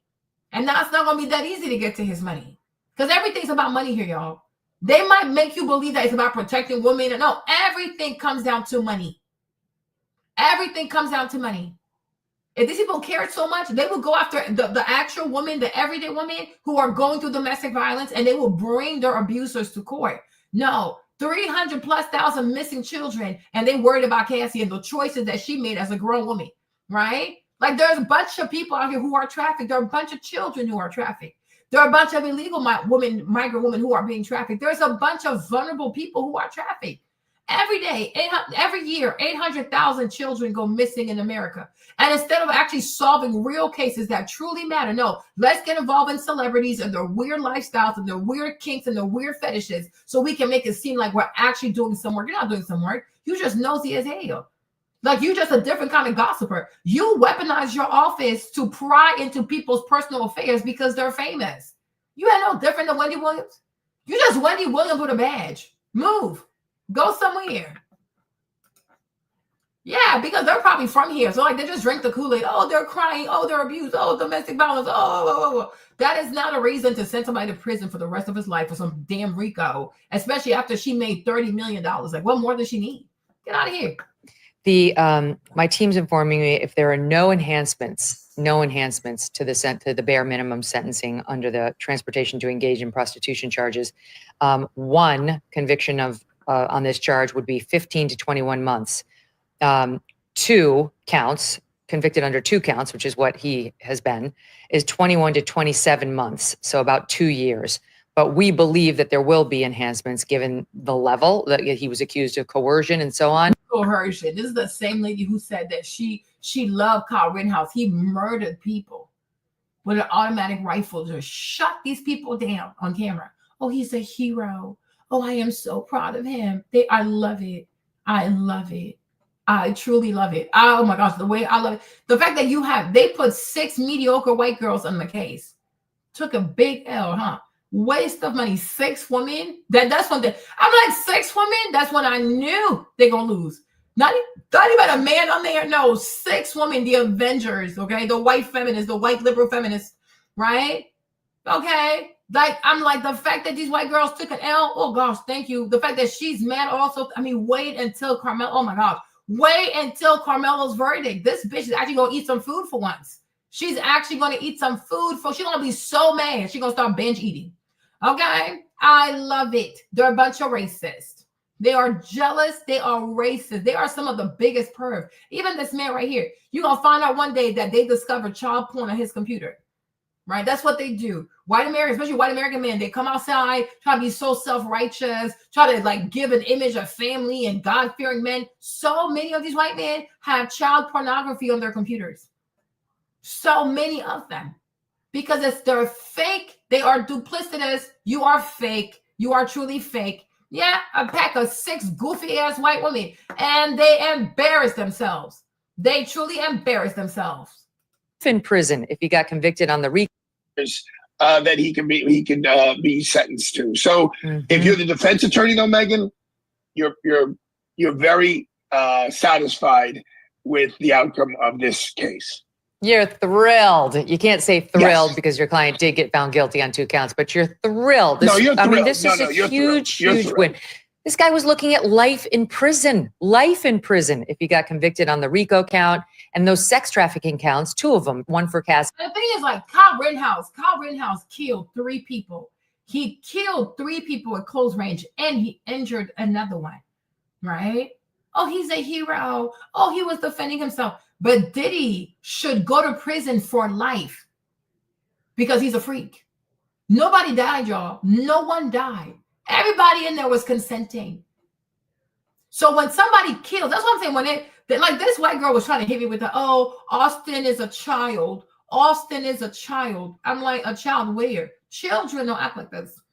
He was a Germanic, barbaric dog, okay? Children don't act like this. Children don't bully other kids. Children don't put their hands on people. Children don't grab people's private property and throw it into the rain. I'm like, so miss me with the bullshit. Because you, white people, since when do you care about children? Say you care about your children. There you go. But you don't care about other people's kids. Because America, you white Americans, you have fed black children to alligators. You have bombed churches while black children were going to Sunday school. You have lynched black children. You have molested black children. The youngest person to die in this country is a 14-year-old black boy, right? You people care about children? Girl, miss me with the bullshit. Just say, we care about our white children. There you go. But white people don't care about children. You people are the ones sending the bombs and God knows what to Israel to slaughter the children of Gaza. Do you even weep for the children of Gaza? Of course you don't, right? Even in Syria, in Lebanon, Israel is using these American bombs to kill a bunch of children all over the Middle East. Do you cry? Because some goofy ass white boy is now dead. Oh, the world has to stop. Oh, Austin is dead. Okay. White people die all the time. White boys die all the time. White boys OD all the time. And you don't cry. You just mad because a black boy is alive and his white bully is dead. That's it. Right? Like, say what you want to say and mean what you want to say. Don't play with me. You care about children. Nobody's ever looked at America and like, wow, America is a country that cares about children. How many children go to sleep hungry every single night? You don't give a flying F. Miss me with your white foolishness. Bunch of hypocrites. They're just bunch of hypocrites. Exactly. A BBC staff got exposed. Yes. White people will come outside and present this image of upright citizen, God-fearing citizen, people who believe in this. They have all these goofy ideals, right? Because it's a scam. It's a scam. It's a scam. You turn around, you will go to their houses and realize they have all kinds of child pornography on their computers. The way white men are addicted to child pornography, do not take these folks seriously. Not saying they are, okay? But hey, the odds are most likely, okay? But I'm not sure. I'm not saying they are, though. Okay? So it's like, go sit down somewhere. Don't play with Mark. And yeah, I mean, Mark's a Libra too, though. Mark's a Libra. So shout out to the Libras. They like to be lawyers. Okay, yes, a pharmacy tech in my city was just arrested for, you see, there you go. And I'm sure the person was white. White men in America are a bunch of perverts. The stricter they want to be, the more religious they want to be, the more righteous, uppity they want to be, they are into some kind of perversion with children. I am telling you. I'm like, this man is like, he reeks sin. I don't know him, but I know he has a sinful life. I know he has a sinful sexual appetite, right? Where was this energy for the Playboy man, for Hugh Hefner? Where was this energy for Hugh Hefner? Huh? We know that so many Playboy girls were underage. So many of these Playboy girls were underage, right? Where Diddy didn't even find one underage person. Chris Cuomo was trying to speak that over Diddy's life. I'm like, you are crazy. You are truly crazy. He's not R. Kelly. Go somewhere, okay? They wanted to spill underage girls, underage. He needs to sue all these people. Diddy sue all these people. Like, you need to come back and be Dark Knight. Like, you just need to sue all these people. You got the money. This is crazy. Exactly. And he made their lives better. Okay.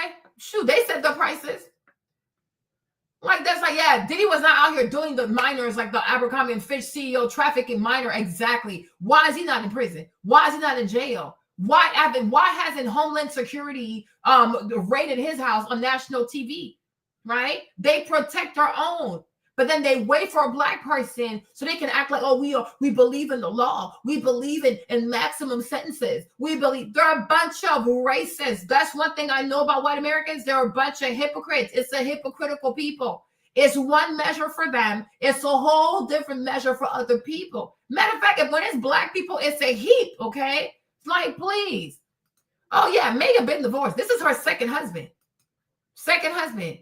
They sure do. And they will use black people. They will use abusing black people, playing with their freedom, playing with their constitutional rights in order to rebrand themselves as upright people. You're not an upright people. You are the descendant of thieves. You are descendants of colonizers. You can never rebrand yourself. Go sit down somewhere. They are crazy. Yeah. He's a Libra. Whatever her name is, like, yeah, Tenny, is that her name? But Marco Garrels is a Libra. Even what's his name? The young man who's running for mayor, Zoran Mandani. He's also a Libra. Megan Kelly loves to talk about the children. Oh, she does. But she divorced her husband and left her kids to do hot topics on YouTube. Exactly. They're deciding his bond now. He's going to get bond. He needs to come home. He should have always gotten his bond. $50 million. Why are you denying him bond? Exactly. They raided his house on TV just to charge him with flying out sex worker. What a waste of taxpayers' money. And you know what? Even raiding his house on national TV like that with Homeland Security and all these like soldiers and shit, right? It's the same thing as when they give you excessive bail. So if they raid you on TV, they give you excessive bail or they deny you bail, subconsciously, it makes people think you're guilty. You understand? Like just with Carmelo, when they gave him that $1 million bond, it's oh yeah, he did that shit. Because people look at cues like that to gauge how to feel about a person because they don't know the law. You know, the vast majority of people do not know the law. They don't know the law. So they go off of how they feel. And so when you see a house raid, oh shit, this must be serious. Right? You see that somebody it's like as soon as they get detained, $1 million bill. Oh shit, he must have done that shit. Oh, he's cooked now. Oh, he's done now. Okay. Or they don't want to give you bail. Oh shit, don't give bail. Oh yeah, gonna come out now. Right? They know these are the kinds of manipulative tactics that the government plays to sway the public to feel a certain way, so that when they start bastardizing somebody's constitutional rights, the people will not feel a way about that because the stuff they saw on TV or the things that they've heard, right, is making them feel like, yeah, you deserve whatever. Right? It's like, are you actually okay? Like, even listen to when they hear things like, oh, you were indicted in front of a grand jury. Oh, Carmelo was indicted for first-degree murder. And these people never even say to themselves, what exactly is first-degree murder? You know, because this is how these district attorneys, this is how the government plays with people. This is how they fuck people over. Because the goal is to turn the public against you and maybe destroy the jury. So that when people come in, they're already prejudiced. right? Because if you even take a second and ask yourself, oh, what's a first degree murder charge? You'd be like, first degree requires premeditation. Okay. Well, how is it first degree murder if the people don't even know each other? You have Hunter on camera saying, we don't know that kid. He just sat there. So Hunter himself is saying he doesn't know Carmelo. So how exactly is it premeditated? So now all of a sudden, white people don't know what premeditation is. You see how they're a bunch of hypocrites?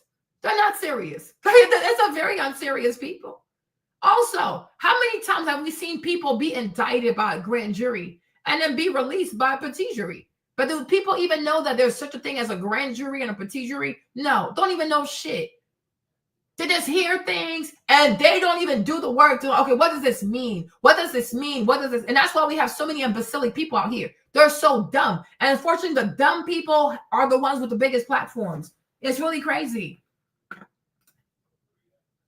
Exactly. That's true, because after that happened, everyone's like, oh, Homeland Security wouldn't do that if he wasn't guilty. Exactly. They play with public perceptions because the goal is to turn you into a pariah. They want people to hate you. They want people to detest you. So that way they can screw you over. They can have you against the wall. Like, see, nobody's going to believe you. There's no jury that's going to acquit you. It's spiritual warfare. They're fucking with your mind, right? And because people are so gullible.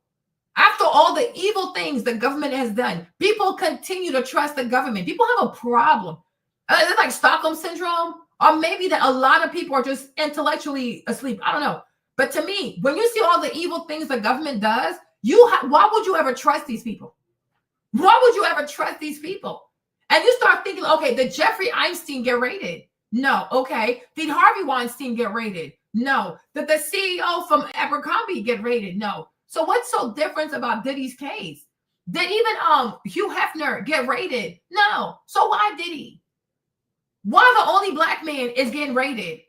Why? So oh, fuck these people. And then they did all, and you should see how they treated his house. It's so disgusting. Like Diddy, don't like Diddy, I don't give a damn. Diddy has a beautiful house. That house in California is stunning. These disgusting, racist, underpaid white dogs went in there breaking walls, throwing stuff, just to cause chaos. The jealousy of it all. Children, descendants of Klansmen, they will never change. Like, what is this? Breaking stuff, like I'm like, you can look through stuff without damaging property. You can take the tapes, you can take everything you want. You don't have to damage anything.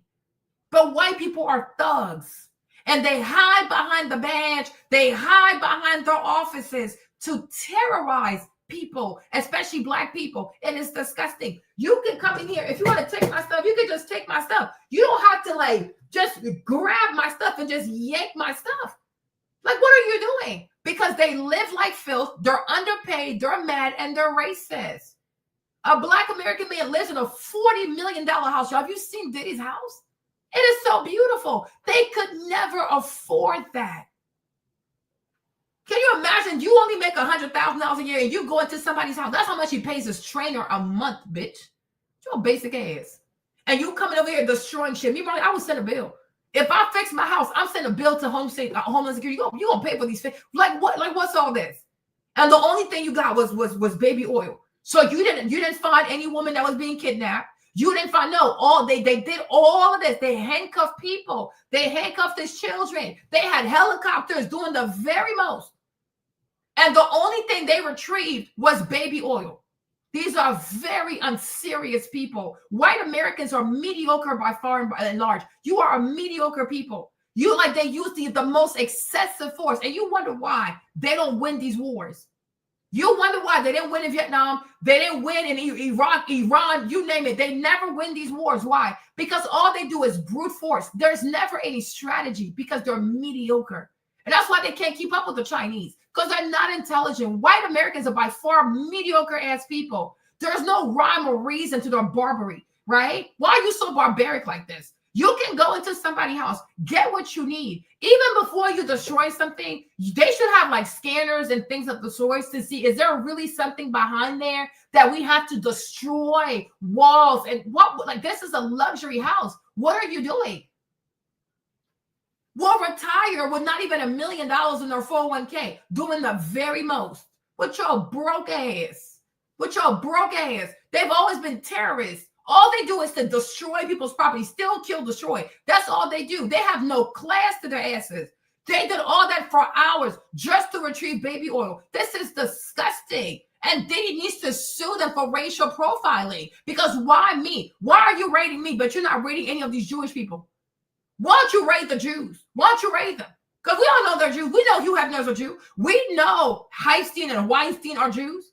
And most likely the CEO of Abercrombie & Fitch, most likely he's a Jew also. So you don't raid the Jews. Because holding any Jewish person and even a Jewish criminal accountable is anti-Semitic. But it's the right thing to overcharge Black people. It is the right thing to punish Black people. It's the right thing to shame, embarrass, and bastardize the constitutional rights of Black people. Bunch of racists. You see, white Americans, they'd rather be called a racist than called an anti-Semitic. They're a bunch of frauds. It's a hypocritical people. And yes, get off my life if you're white and you're racist. Get out of here. Foolishness. Anytime you start calling them out, the numbers drop. Go somewhere. Foolishness. Bunch of racist folks like this. Okay? No, they're crazy. And they wasted. All the tapes came from Cassie's phone. So they did that for nothing. It was all performative. We're going to ruin your life, ruin your image, ransack your home, cuff your children, have your children eat grass, just so we can make people believe that you're a disgusting person and you don't deserve to have a fair trial. You are sick as hell. Once again, shout out to the man from Russia. Shout out to that Eastern European for having Diddy's back. Shout out for him to be the only person that's like, nah, you're not about to destroy this man's life because you have yet to meet the burden of proof. White people are going to stop thinking that they can get away with mediocrity. Listen up. That's a brand new age. Okay? A Muslim from India is about to be the first mayor of New York City. It's a new age. It is a new age. You will no longer bamboozle people, lie to people, mislead people, and just take people's rights away like this. You're going to have to earn this. Your feminism, your hashtags, your bullshit, your vaginas, coming as a pack of 6 goofy ass, undeserving white feminist Avengers, you will still be embarrassed. Go sit your ass down somewhere because your daddy made you. Go sit down somewhere. They are crazy as hell. They are crazy as hell. Okay. Oh, they wanted to find underage people so badly. They wanted to stick that underage stuff onto Diddy. Oh, Lord. And as kinky as Diddy is, as crazy as he is, I am so grateful he never messed with an underage person. So shout out to him for that. Okay. Like, they are insane. Like, this is truly crazy. Because she was planning to do that because she don't want to work. She don't want to work. We already know Cassie don't want to work.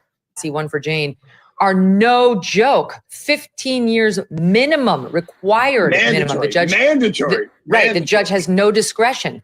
So, that he managed to skate on both of those. This coming in now that the defense, again, trying to argue for his freedom pending sentencing. They suggested a $1 million bond.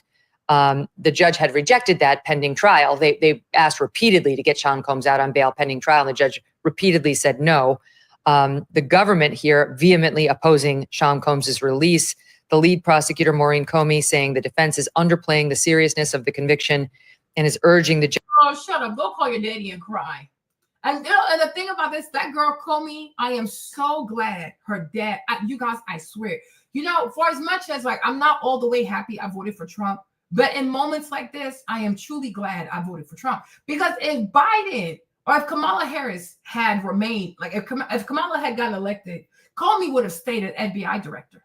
That man is a racist fuck man. That man is dangerous, right? So the fact that he's no longer the FBI director, Trump also canceled a lot of their secret clearances and their access to a lot of stuff because Trump doesn't like him, like they're a person on the ground to Trump, right? I'm like, that made it a lot easy for Diddy. Because if that little girl, if her daddy was still in the FBI, oh no, Diddy, you're going to be cooked.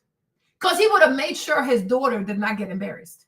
That's how these white people, that's how they are. They will do anything for their kids, even if their kids are a bunch of failures and liars and destructive forces to humanity, right? But her daddy ain't there no more. Her daddy has no access to the FBI, right? Because it's Cash Patel at the FBI. So what can she do? And I'm sure he cut off her daddy's access to all the what's it called? The secret stuff, right? So they couldn't do any fuckery like that. They tried though, but he can only go but so far. So I'm like, he needs to really think his luck is started that Kamala Harris didn't get elected, because Comey would have stayed as FBI director, and it would not have gone well for you, because he would have done everything in his power to help his daughter cheat.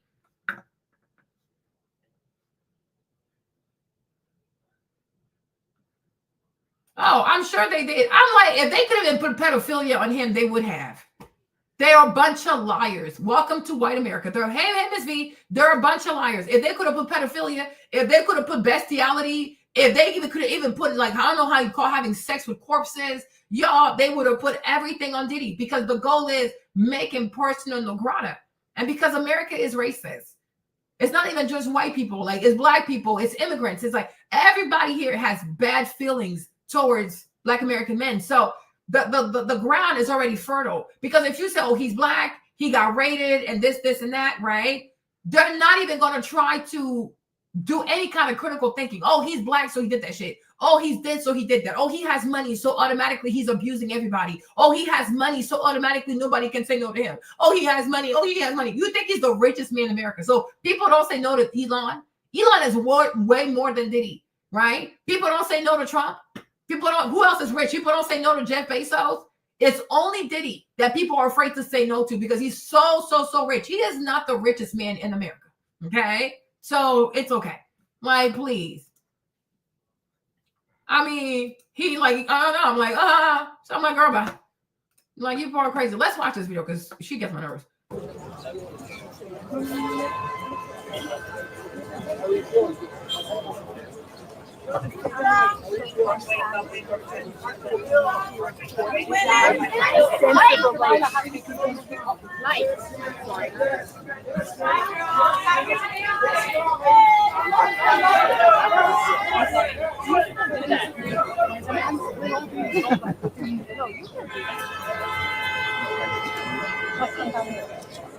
You're welcome down. Ken, how are you doing, man? Been supporting him in court today. Look at like the most serious against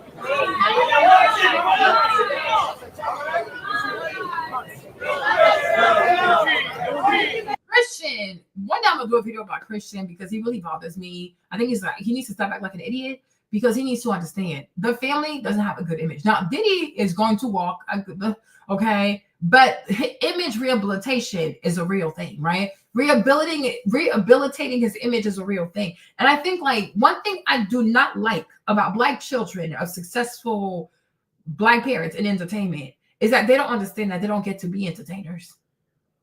That you have to be serious. Like, you can either go to law school, you can either go get an MBA, right? Because it don't end well. Like, it does not end well. And Christian, he needs to grow up. So does Justin. Y'all need to go to law school or some kind of business, something. People gotta take y'all seriously. You know how, like, in do you remember how in Empire? Remember Empire? What was it? Andre. Remember Andre? You remember Andre Lyons, right? Remember him, right? You see, they need to be like Andre. This right here, right? Because if you remember in Empire, right? Cookie sold the drugs to get the money, but she got locked up. Lucius starts the record label, but Andre, he goes to Wharton, and he has like an MBA in finance, right? So he's like the businessman of the family. Somebody got to be that kind of person.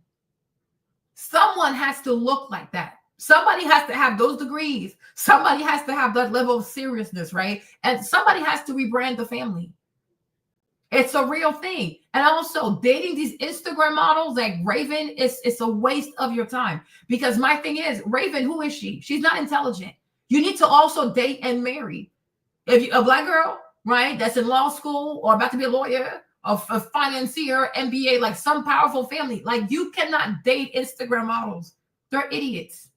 And when they're real charges, they can't think on their feet. All they know is how to shake their asses and show their boobies, right?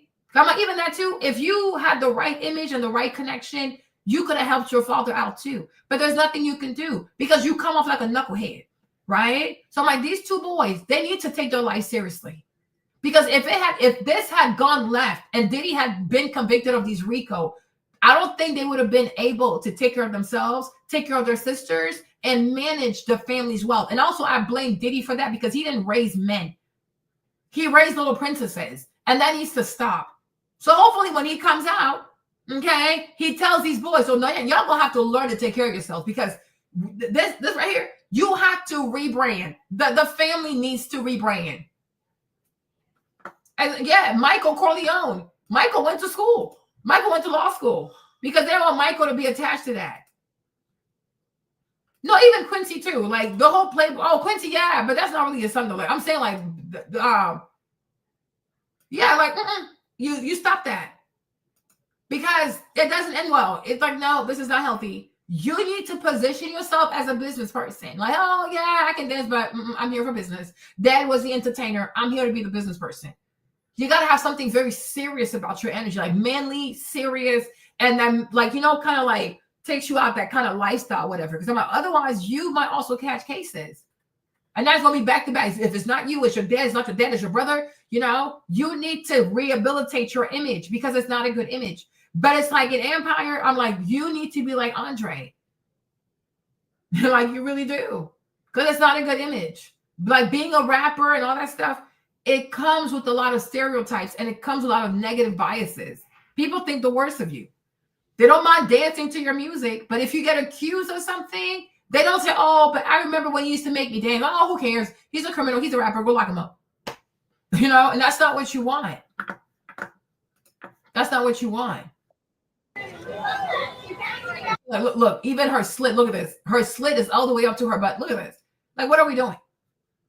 How can you go to court like that? Like, this is not a serious image. Look, the slit all the way.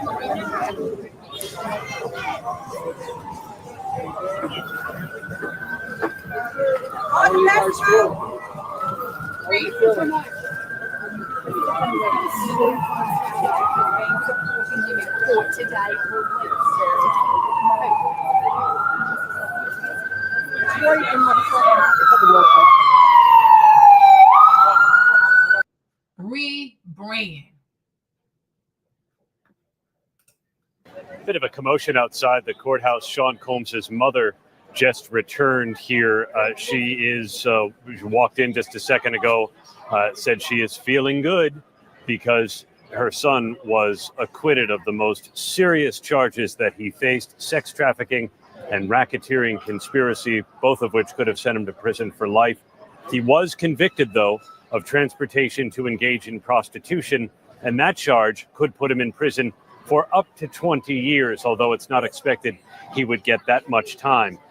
What we're waiting for now is the judge to decide whether Combs can be released on bail while he awaits his sentencing. He offered to put up $1 million. He put up his homes in Miami and Los Angeles. They're certainly opulent. The jury, the judge, everybody saw pictures of them. And the judge said he would convene a hearing later this afternoon to determine if Combs. You know what's so funny is that in that entire courtroom, he's the richest man. He is the richest. How much do you think the judge makes? People are like, this is so funny. Like, how much do you think the judge makes a year? How much you want to bet that the judge probably even still pays his student loans? Okay. Now, the 6 white Avengers, how much do you think they make a year? People in the jury, how much do they make a year? The bailiff, I'm like, you are the wealthiest man in the courthouse. Why would you be scared? Like, let me have $300 million. Like, man, please. Me, Marlene, scared of who? Scared of what? You are the wealthiest man. It's like all these people, you can pay them. You can pay all of them. You can pay them. You can pay their entire existence. You might be able to pay like down to like four generations. How much they need? Like, seriously, why are you scared? You know, but like I was listening to Academic yesterday, and he was saying, because he like where he is in Brooklyn and the MDC thing, like he's in there with Tekashi 6ix9ine, and he was like, when he first got in there, Diddy was very depressed. I'm like, and I was like, why are you depressed though? You know, I'm like, do you not know who you are? How many people can say I have $300 million? How many people can say I have $500 million? He was like, oh, they really affected his mental. because he couldn't go home. I'm like, it doesn't matter. You're the wealthiest man. They've never, how many of them can say, I know a man that rich, or I've seen a man that rich? And so when you go in there and you're all cowardly like this, you don't even know what you're doing to yourself. Like, don't do that. Don't do that. America runs on money. Everything out here is about money. When you have money in this country, you have power. I'm like, you have ancestors who could have only dreamt of something like that. To be Black and to have all the money you need to pay for any lawyer you want. 12 attorneys, everybody top notch.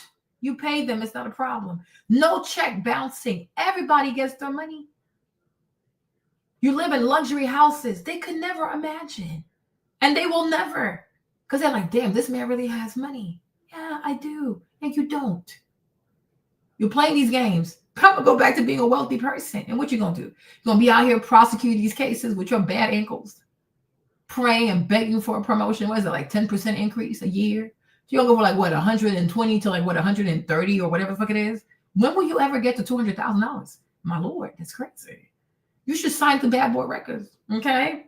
We ain't going nowhere, okay? I'm like, Diddy, give these people a performance. That's what you do. Don't be afraid of people. They're lying. I mean, you know your truth. I don't know what they're up to, but don't let these people get to your head. In their life, they could never get to where you are. That's why they work for the government. That's why they're public servants. Because obviously they don't like to compete. So why are you scared? Like you're self-made and you're working with people who work for the government and they get a check every 2 weeks. You made your own destiny happen, right? So why are you scared? Why are you scared? Like, this is crazy, man. This is crazy work. This is so damn crazy. So he's like, yeah, he talked to Diddy, and then eventually Diddy got out of it because he was very depressed. Like, you don't need to be depressed.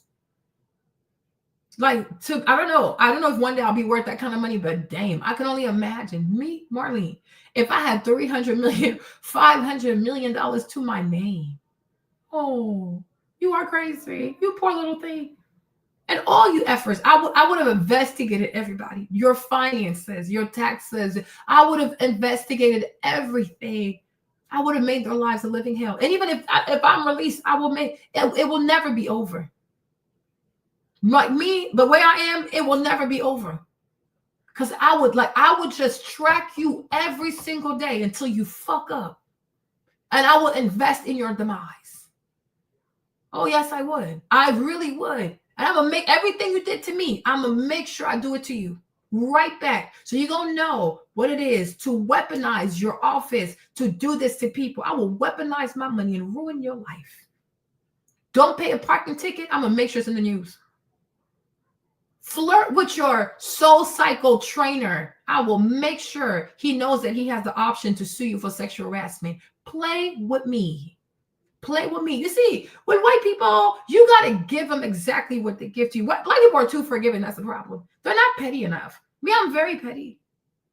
Date any man. I will track you down. And I will reach out to that man and say to him, did you ever feel like you were kind of pressured to have sex with her? It's okay if you did.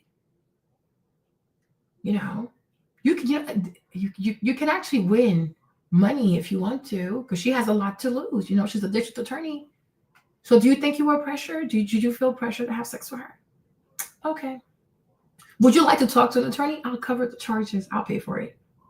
Baby, I'm going to have all kinds of men come outside and say, yeah, you pressured them for sex. Play with me. You won't even have a career by the time I'm done with you, right? Because y'all, people need to learn to not play with people. People need to learn not to play with people. Play with their names, play with their brands, play with their children. And that's the whole point of having money, is you teach people a lesson. Don't you ever in your life play with me, because I will come at you harder. That's why I say even Diddy needs to sue CNN. And everything he spent on his legal fees, plus whatever he lost over those 10 months while he was incarcerated because of that one video that CNN edited, cut it up, he needs to sue them for $100 million. And then he needs to sue the hotel, because how did that tape come out? How did that tape come out? So Intercontinental, they're going to write another check. I will sue all you people. You're all going to get sued. And then moving forward, they're going to stop playing with people. They're going to stop playing. Because if people bully you and then you don't bully them, you are encouraging them to keep going. I have come to realize, like, white Americans is bullies. Like, white Americans it's a bully people. And you think, oh, it's okay, I'll be the bigger person. No, don't be the bigger person. Go low. Because they love that shit. It makes them feel alive. Go low. And what they've done to you, do it to them. And like more strategic, like, you know what I'm saying? But do it right back at them. Because they mess up all the time. They're a hot ass mess. You can get them if you want to. You gotta be patient. You will get these people, every single one of these prosecutors, you can get every single one of these bitches. You gotta be patient. Even if it takes you 5 years, you have to do it. They need to find themselves they need to go to the jail, at least for one night, and know what it feels like to play with people's lives like this. Don't let up on anybody. Alex Fine, Cassie, you need to put a detective on all these people. Don't play with them. You're going to find out things. And then use that to your advantage. Because when people want to hurt you, people want to take you down and they don't succeed, well, you have every single right to seek revenge. You need to go get it. Don't play with people. People lie on you and say things that were so untrue. Oh, really? No problem. And I don't care how long it takes. I will get your ass. I will get your ass. And when it happens, you'll know it was me. You will know it was me because you crossed the wrong person. Like, do you even know what to do with your money? Okay, let me help you out. This is crazy. Should be released. He seemed confident, telling his family after the verdict was read, "I'm coming home, baby." And we caught up with one of his sons just a moment ago. He certainly seemed to believe also, Diane, that his father would be released on bail. Chelsea Quincy, he put on so much weight. Be released on bail. Wow, he put on so much weight. Yeah, did he go home? Bunch of foolishness. Like, these people just play with people's lives. 3 hours ago? No, I'm not interested. No. Let's see this one. That's him and his children.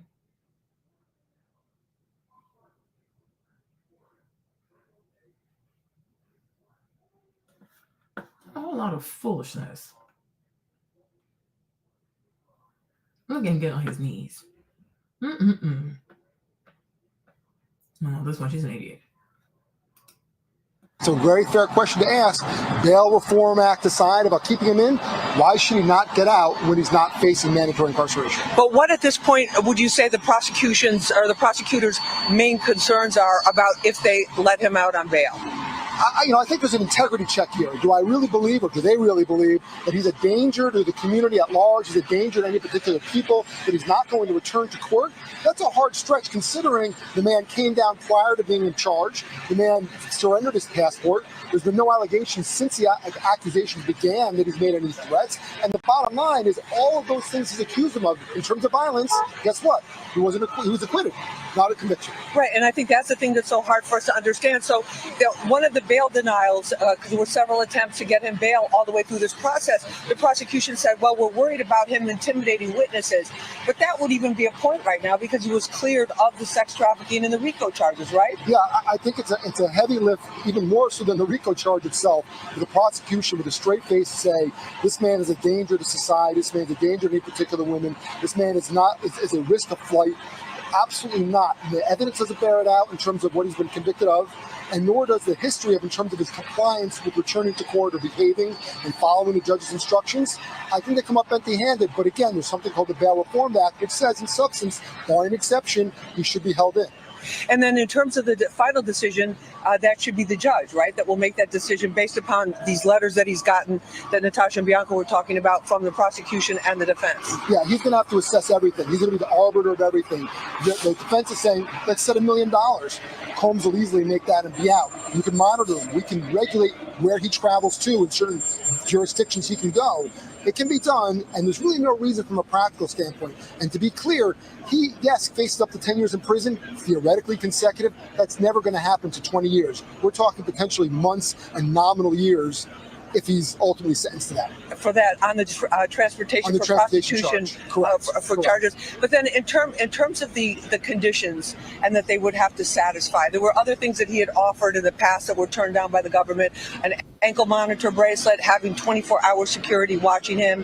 What about that? Do you think there'll be special circumstances or conditions that maybe a regular prison, I shouldn't say regular, but another detainee with a similar conviction would be not asked I think a regular detainee with a similar conviction would not have to have an ankle bracelet with 24/7 monitoring by security. Hand in your passport. Defense counsel already has that. Stay in certain venues, drug tests. Don't leave New York or Florida where you reside. Post bond if you need to, in terms of the $1 million, if that's what's being asked by the defense. Those are reasonable things to ask. Is he going to return to court? Yes. If you have evidence that he makes a threat, you put him back in. And then you've tried many big cases. What role does his family presence have?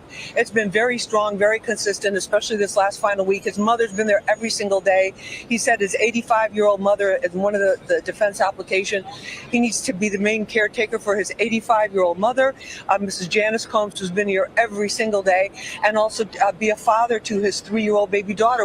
And then we've seen the other kids, the grown kids in there, and other extended family members. What effect does that have on a judge in this kind of decision? So family ties are critical to show community ties. Family ties are critical to show you're not going to flee and you're going to return to court. However, let's not overstate. I think the defense has to be careful.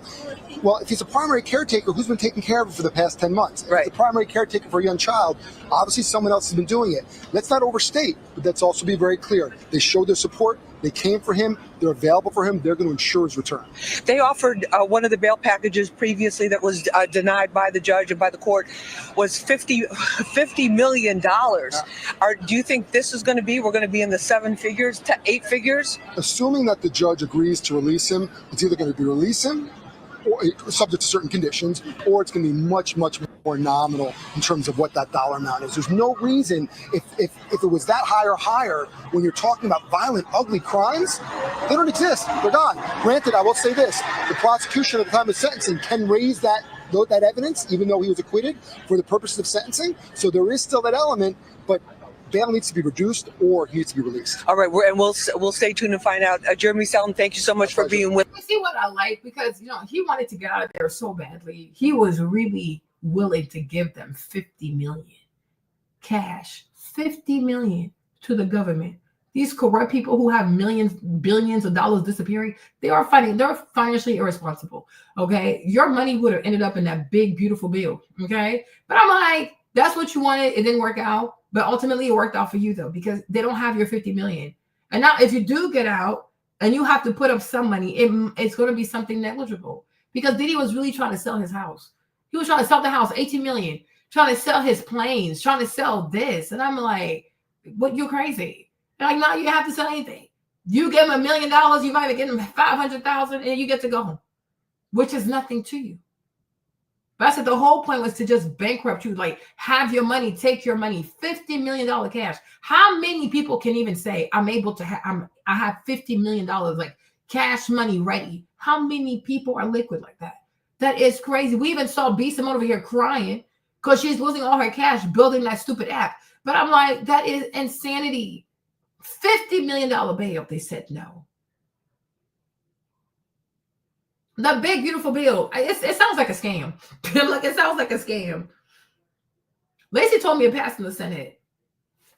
I'm like, it sounds like a scam. Go home with us.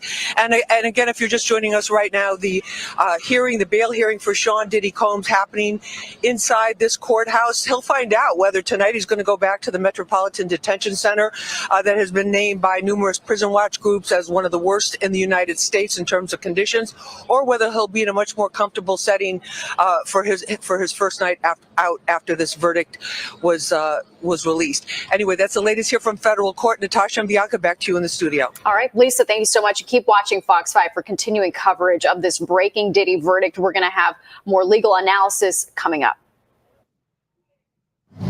Oh, they're a bunch of racists. Her and her hairspray. She's going to be all right. She's going to be just fine. They were all happy for Kyle Rittenhouse. I think these white people are like, what kills me with them? They think they should always get their way.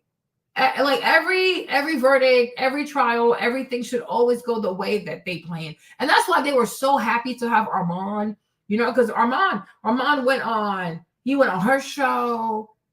Armand was like, he was on a lot of these white shows, like full of these white racists. They invited him because they wanted him to say it, because they didn't want to say it.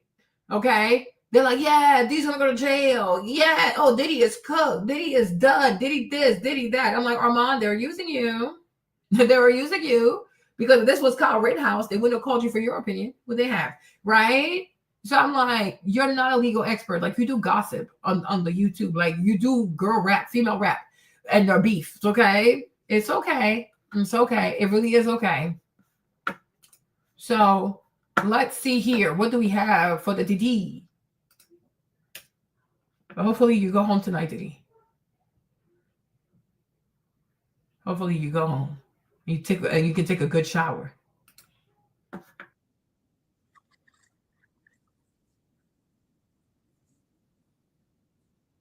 Oh my God.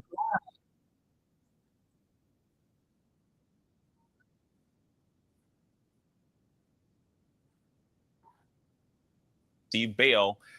His bail has been denied. Oh wow.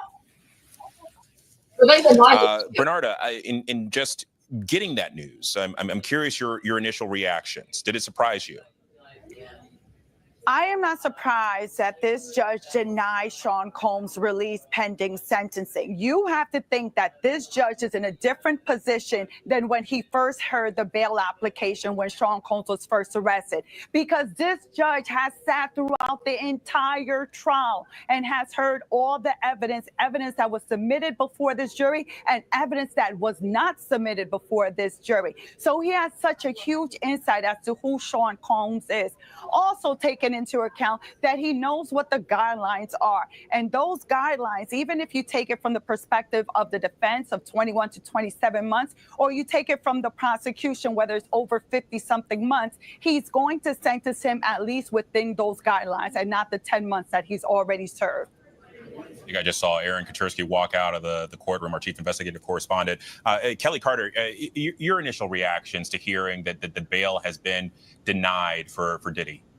I also am not surprised too. I mean, one thing we haven't talked about is, in large part at least, are the people who wrote letters to the judge before he took the bench, imploring him to keep Sean in custody. Not only Cassie, but also Deontay, who is the fashion stylist that was hired by Sean Combs and Cassie, and who testified in here, imploring and asking for him not to release him out of custody. And I don't know if those letters, bared, any weight on the judge's decision. But my initial reaction is they may have very well done that exactly. And I mean, you think about Cassie's testimony in particular, in many have said that she was the prosecution's star witness in this case, and certainly the one that the public was most familiar with as that tape that leaked from that alleged assault that took place in that hotel leaked out. But when you talk about like her testimony and her process through this. I have what? I have no. Actually, Kelly, stick with me for just a second. I want to swing this to Rena Roy, who is outside the courthouse there in Lower Manhattan as this news has been trickling out. Rena, what can you tell us more about the judge's decision here? Well, Alex, we are getting some information in real time from our teams inside the courthouse at this hour. We're told that almost immediately after the judge took the bench, he announced that the bail was denied. Now, keep in mind, this was just a couple of hours after we saw Combs celebrating in the courtroom, looking at his family, saying that he was coming home. He said, "I'm coming home, baby. I'm coming home." But it looks like that is not the case at this hour. Now, as this hearing got underway, though, we are told that Combs had a big smile on his face. He was hugging his defense attorneys, and prosecutors, they were also smiling. So it seems like overall pretty joyous. Of course, the mood probably switched as soon as this news came in from the judge. Prosecutors argued that this is a violent man who should not be released. And Cassie Ventura, the star witness for the prosecution, her lawyer said that she felt that he posed a danger if he were to be released. The defense, however, argued that it would be inappropriate to hold him, saying that he needs to be home with his family, Alex. Well, yeah, that letter from Cassie, read it. It was very, very powerful. But Diddy is a man that has means and certainly access. He has a plane. I know that it's his defense has said that he has a family and that the consequences of him fleeing would be greater than the time that he's likely to serve here. I'm curious, Rena, has the crowd there behind you started to react to this news? Well, I think everybody was waiting for this news to come out, and as it did, we heard a few cheers there. It looks like people are waiting for his family to come out once again as well. They have been waiting all day, watching them go in and out of the courthouse. You can see that the barricades there are just full of media, bloggers, reporters, and onlookers. There are people here that are very interested in seeing how this would all unfold. Of course, we just learned a few minutes ago that this bail has been denied. Combs will be held until his sentencing date, which we are still waiting to hear when that will be. Yeah, and obviously the situation is developing, but we're getting more notes from inside that courtroom. Our team telling us that Combs looked to both of his lawyers as the judge read the decision. His head was largely down, though he was occasionally whispering to one of his attorneys. The district judge there said that detention is required based on Combs's conviction. He did not hear any arguments from the lawyers, and he had been as he read his decision from the bench there. But I want to go back to Kelly Carter, who I believe is still with us. Actually, before that, we're going to go to a special report with Whit Johnson. This is an ABC News special report. I'm Whit Johnson in New York. We're coming on the air right now because the federal judge in the Sean Diddy Combs trial has just denied bail for Combs hours after a split verdict in the racketeering and sex trafficking case against him on the third day of deliberations. The jury finding Combs not guilty on 3 of 5 counts, acquitting him of the most serious charges of racketeering, conspiracy, and sex trafficking. Combs guilty on 2 counts of transportation to engage in prostitution. Each count carries a maximum of up to 10 years behind bars. The verdict considered a huge win for Combs, who is facing the possibility of life in prison. He's been behind bars since his arrest in September. Let's get right to ABC's chief investigative correspondent Aaron Katursky. And Aaron, we know that the defense was hoping that Combs would be able to leave the courtroom and go back to his family today. And earlier, he even said to his family there that I'm coming home. But it turns out that that is not the case. What are you learning from what happened in this hearing late today? Sean Combs entered court just a moment ago, Whit, looking upbeat. He greeted his family, who crammed into the gallery, all in one bench, his mother, sons, twin daughters. And I think he was anticipating that he would be released following the mixed verdict, especially the acquittal on all of the violent crimes. But the judge immediately sat down at the bench, started reading his decision, saying bail is denied. He would not be released prior to sentencing because the judge said his incarceration is required based on what he was convicted of, transportation for the purposes of prostitution. The judge said the defense did not make any success. Did you hear what he said? Did you hear what he said? These people are so corrupt. So he said the judge said that bail is required, not based on what the current situation is, but bail is required on what you were charged with. So he was charged with 5 counts. The most severe charges were dismissed. So why don't you decide his bail based on what is going on? Right? The most serious things have been vacated. So why we go back to the past? You know what I mean? These people are corrupt. They are truly corrupt. And also they're trying to save face. It's embarrassing.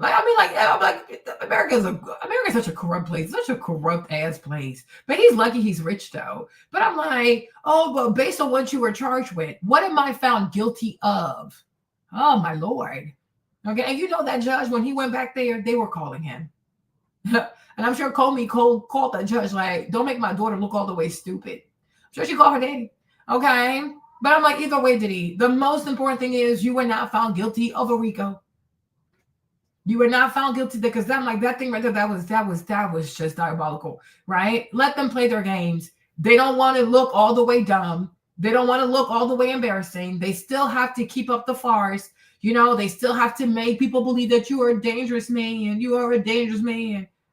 Okay, Cassie can move back to the Philippines. Like, what's wrong with that? She can go to the Philippines. She got 30 million. She can go live somewhere else. I mean, like, what? He's a dangerous man. He's a dangerous man. Girl. Like, your tape was like 8 years ago. How did you survive? How did you make it? How did you cope with the fact that he was a freedman all the time? Like, you are insane. He's been locked up for 10 months. Has anybody bothered you? Like, she is so bitter. Like, this girl is so basic. Nobody's thinking about you, sis. Right? But I guess do what you must do. Today is Diddy. Tomorrow will be you. Because Alex Fine's going to take the money and your kids. But I just think, to me, these petty games are too funny. Because people do stuff to people. And they don't realize that you're sowing seeds against yourself. Like, your tape was like from 8 years ago, right? Like 8 years ago. So this entire time, how were you coping? This entire time, how were you coping? Right? Like, Diddy's so dangerous, but you were the one stalking his Instagram to see what he was posting about Kim Porter when she died. Girl, are you actually okay? Diddy is such a dangerous man, but you were in a whole relationship. Weren't you like married to Alex Fine, but you came back to Diddy for sex? A whole dangerous man. Sis, be quiet, okay? You can just take a long break in the Philippines, okay, if you're that scared. But I'm like, Diddy, you have to understand. It's the same thing with Trump. When Trump had his case with, because the Southern District of New York is so corrupt. They are just so corrupt. That's the same place where Trump had his charges, right? With that goofy ass Colombian judge, Marchand, whatever his name is. So he was like, oh no, he's going to uphold the conviction for Trump. 34 counts, 34 felony charges, not a single fine, not a single day in jail, not 1 minute of community service, right? He sentenced Trump and he just let him out because they just wanted Trump to have the stigmata of being a felon, right? They want you to have the stigmata, Diddy. That's how they are. It's a demonic people. And through, they have to continue with the lie. They have to, there's the devil. They have to hold on with the lie. They have to hold on steadfast with the narrative, right? Because they can't let go of the narrative, okay? They can't let go of that. But ultimately, thank your lucky stars, you had juror number 5, and you then get convicted of the most serious crime. Everything else is easy work. You know, and also think of me, Marlene, I think in life, everything's about perspective. When the case started, you were so desperate to get out. You wanted to give these goofy ass white Americans $50 million cash. They never would have given you back your money. These people are criminals, man. So I'm like, it didn't work out the way you wanted to, right? You got to keep your money. You got to keep your plane, keep your houses. You didn't sell anything because the goal was to really like, just loot your money, like just take your wealth, like big chunks at a time, right? Okay, cool. You want they kept you in there. I mean, I'm sure Brooklyn is really nasty. They say it's really disgusting out there, right? It's okay. It humbles you too, because I feel like Diddy being locked up in there too is going to give him perspective.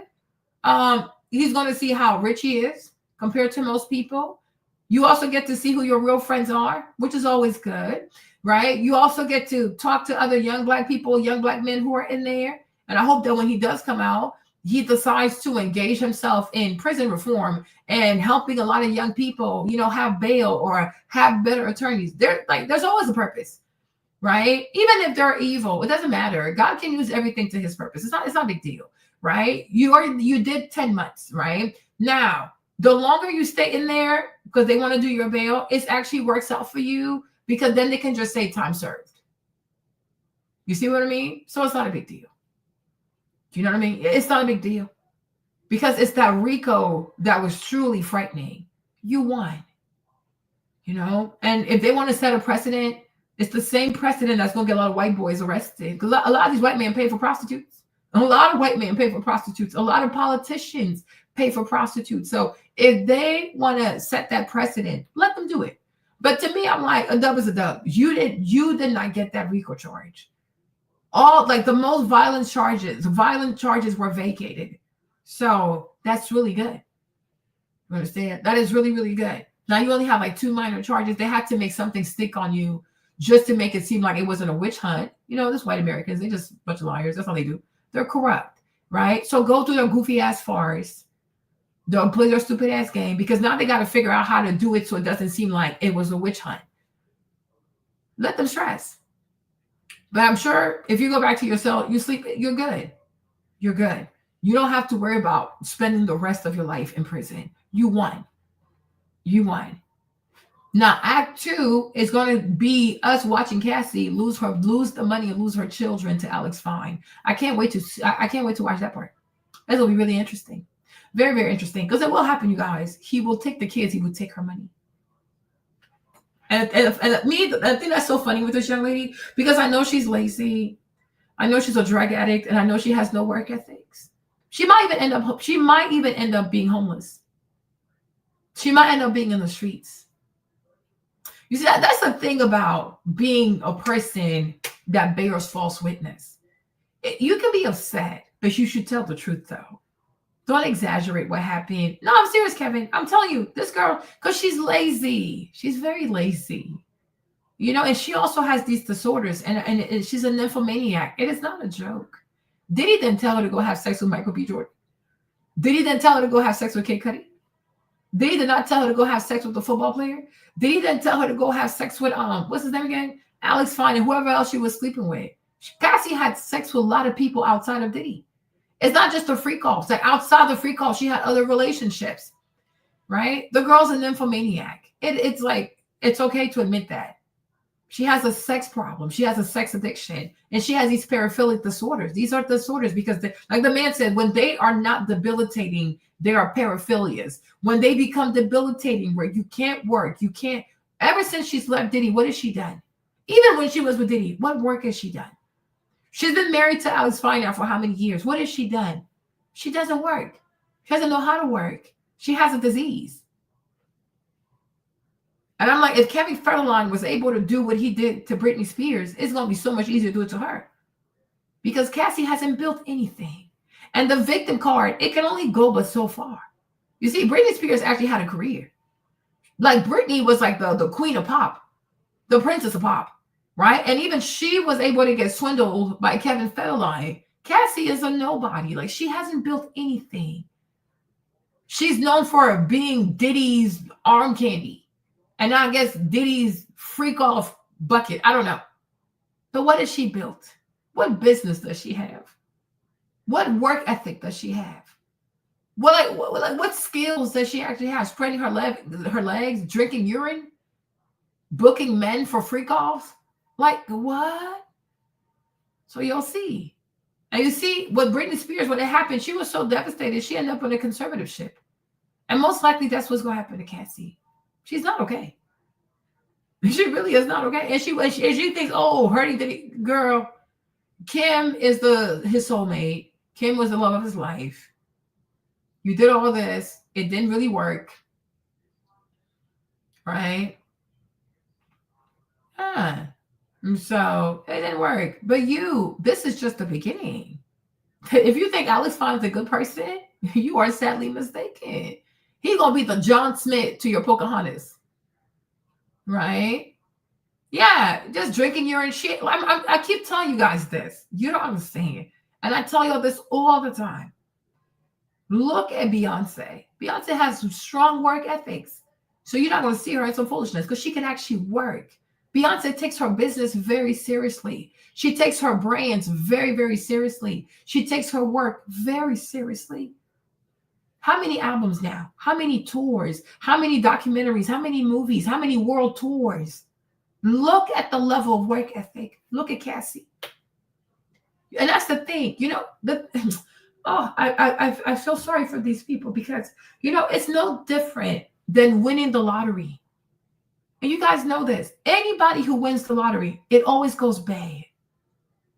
Right? People end up dead, in prison, alcoholic, on drugs, you name it. Why? Because they didn't earn that money. You didn't earn the money. And when you haven't earned the money, you don't have the wisdom to manage money. You don't have the work ethic for this money. You don't deserve this money. Right? So you're not going to be a good steward of that money because you don't know what it is to make that kind of money. And on top of that, you have addictions. You have drug addictions. You have sex addictions. You have paraphilic disorders. You don't have work ethic. You don't work. You've never built anything. You've never done anything with your bare hands.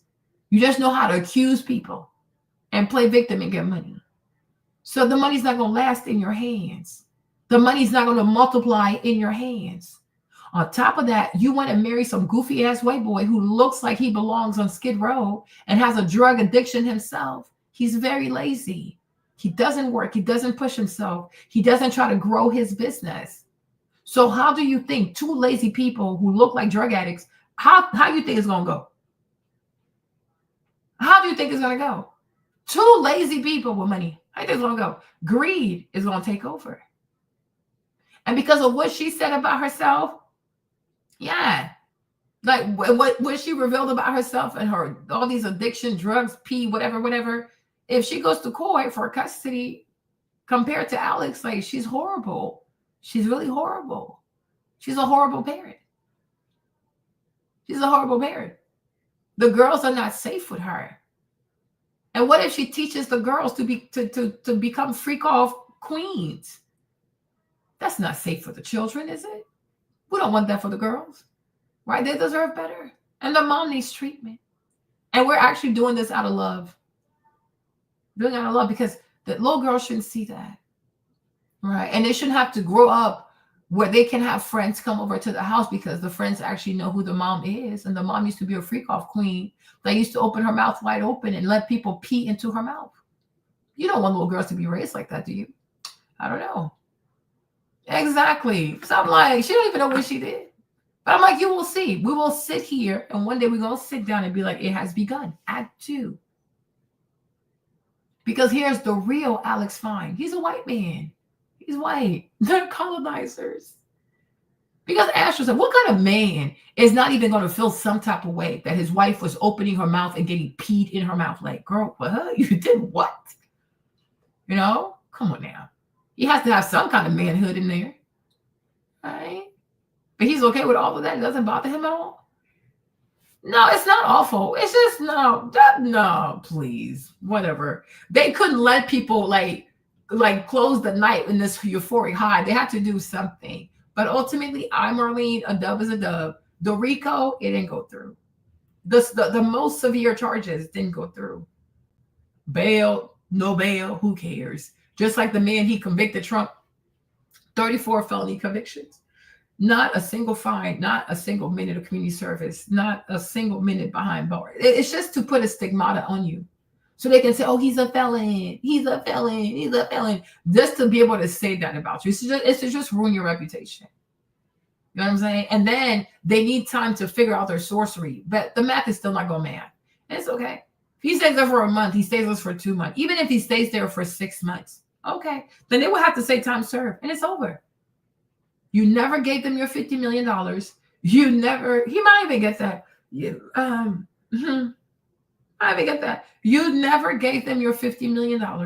You never sold your houses. You never sold your private jets. You never sold anything. They're the ones who wasted taxpayers' money. Good for them. You kept your money. So let them do what they want to do. They're going to get tired. You're not going to get tired. The person who lies on you is the person getting tired. The person that has to scheme for your downfall, they're the ones that got to get tired. Because it's lies that require a lot of work. Demon activity, it requires a lot of work. Scamming, scheming to hurt people, it requires a lot of work. That's not a problem. So let them do their sorcery. Like, that's what they do. I'm like, it's New York, the Southern District of New York. This is what they do. This is where all the goofy ass cases occur. Right. And then they also have to say, oh, we have a conviction rate of 99%. That's why I said it's rigged. Because how is that even possible? At 99% conviction rate? Yeah, somebody's stealing or somebody's lying somewhere. Like, it sounds rigged. Right. So that's it. And also they have to placate all the white feminists that we are keeping America safe by keeping dangerous black criminals in prison. You know, they always have to satisfy their white base. You know what I'm saying? like Biden was like, oh, these criminals, we got to be tough on crime. Got to lock them up. We got to be tough on crime. Right? Like, that's what they do. And the white guys went, oh yes, he's a violent criminal. And they're not letting him out because women are unsafe. Women are attacked. Women, you know how they are. They're so fake, right? And they're going to still get drunk and go meet random men and bring them to their apartments.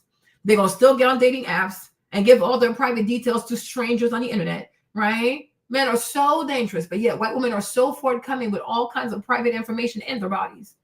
Okay? All you got to do is buy her one beer. Maybe not. You can come over to her house. Like, who cares? This is the charade. This is the farce. This is what they do. At the end of the day, you guys, Diddy does not have a RICO charge. Like, that was vacated. Because that really, they were going to truly hide behind that to put that man in there for life. He doesn't have to worry about that. So it's cool. And like I said, I hope when he comes out that he really helps people with bail and lawyers and stuff like that. I even hope that, with the money he has so much money, that he creates a legal defense fund, like a non-for-profit that helps, Black men that are in that system, right, to have access to some kind of money, subsidy, to get themselves legal representation. Because if he's that rich and they did that to him, imagine what they do to regular people. And this is why, I repeat, this is why I, Marlene, did not want Kamala Harris to be president. I don't like district attorneys. I don't like prosecutors. They're cheaters. They lie. They hide stuff. You know what I'm saying? They're in cahoots with many of these judges to ruin people. Why? Because they get elected. They run for re-election. So their job is not even to what's the truth? What's real? No, their job is to just get conviction rates so they can say, oh, look at me, I'm efficient. I know how to do my job. No, you know how to ruin lives. And people are scared because they're being told, oh, the maximum is going to be 20 years. The max is life in prison. People get scared.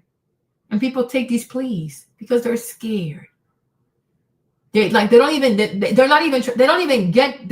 get these pleas or convictions because they actually did their job. They just scare people.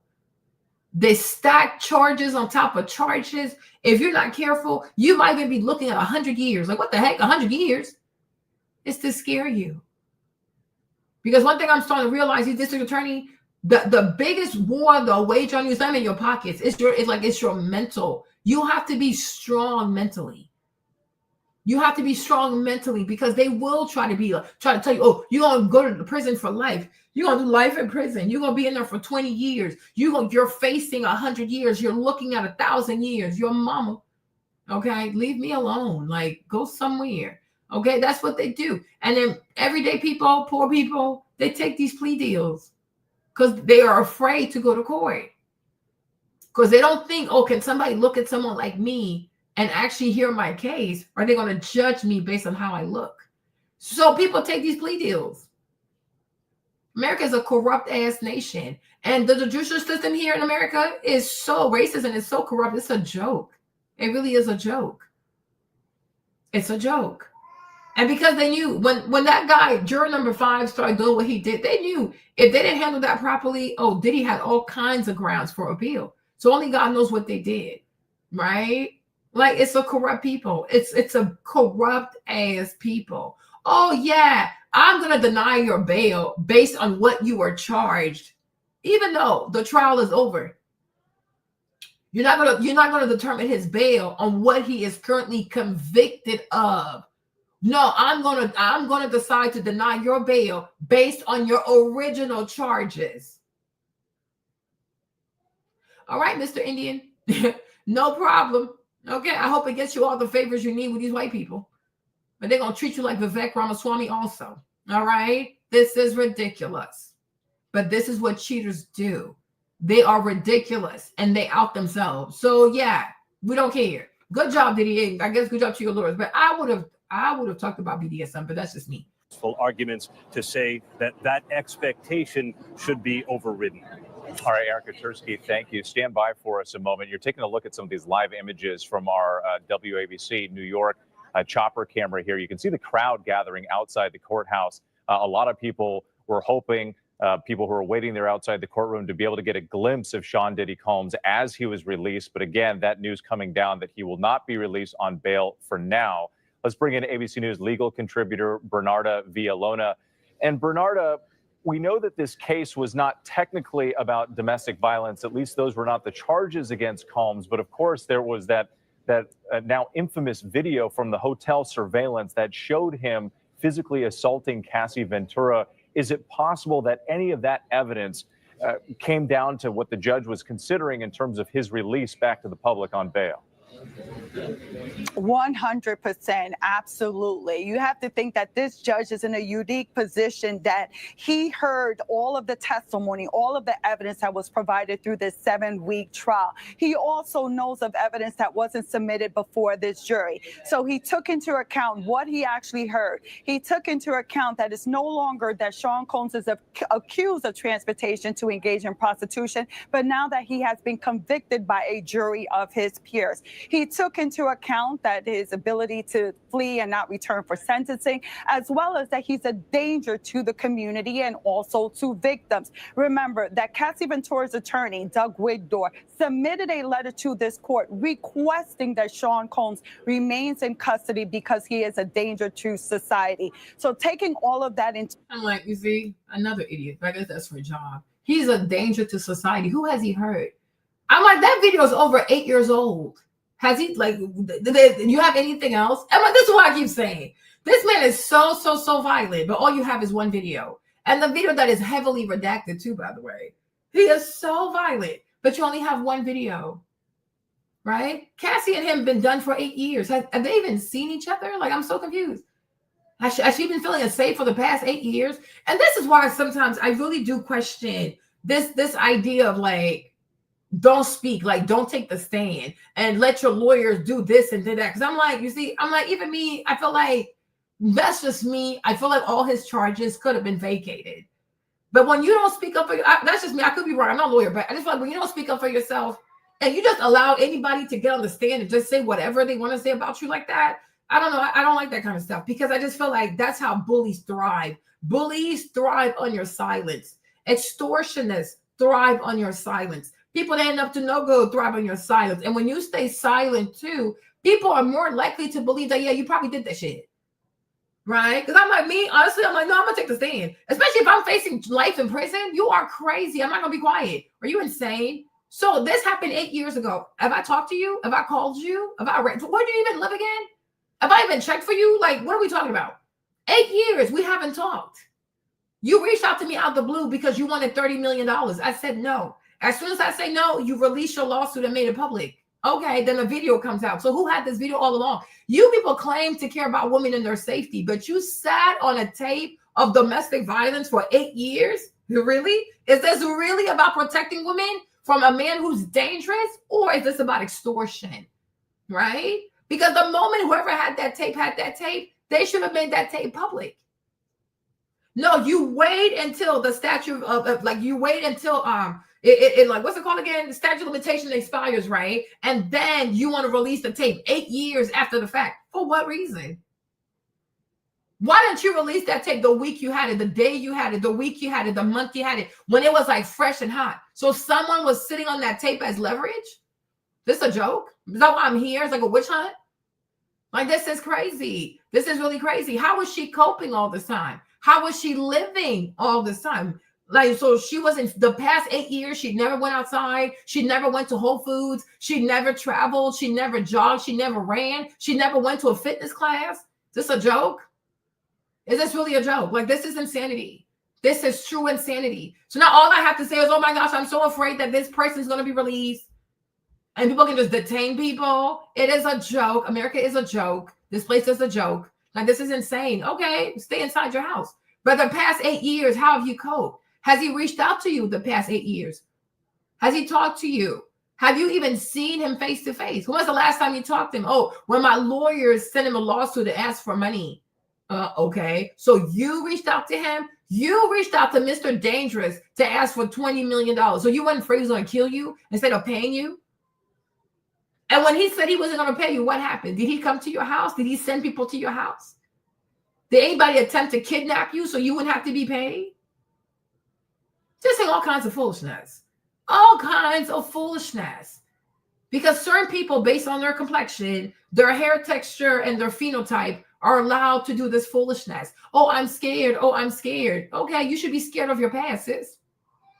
Be scared of your past. Be scared of what you're going to tell your daughters. Like, be scared. Be scared what you tell your grandkids. Because this will live on forever. I'm scared. I'm scared because he's black. You're scared of him.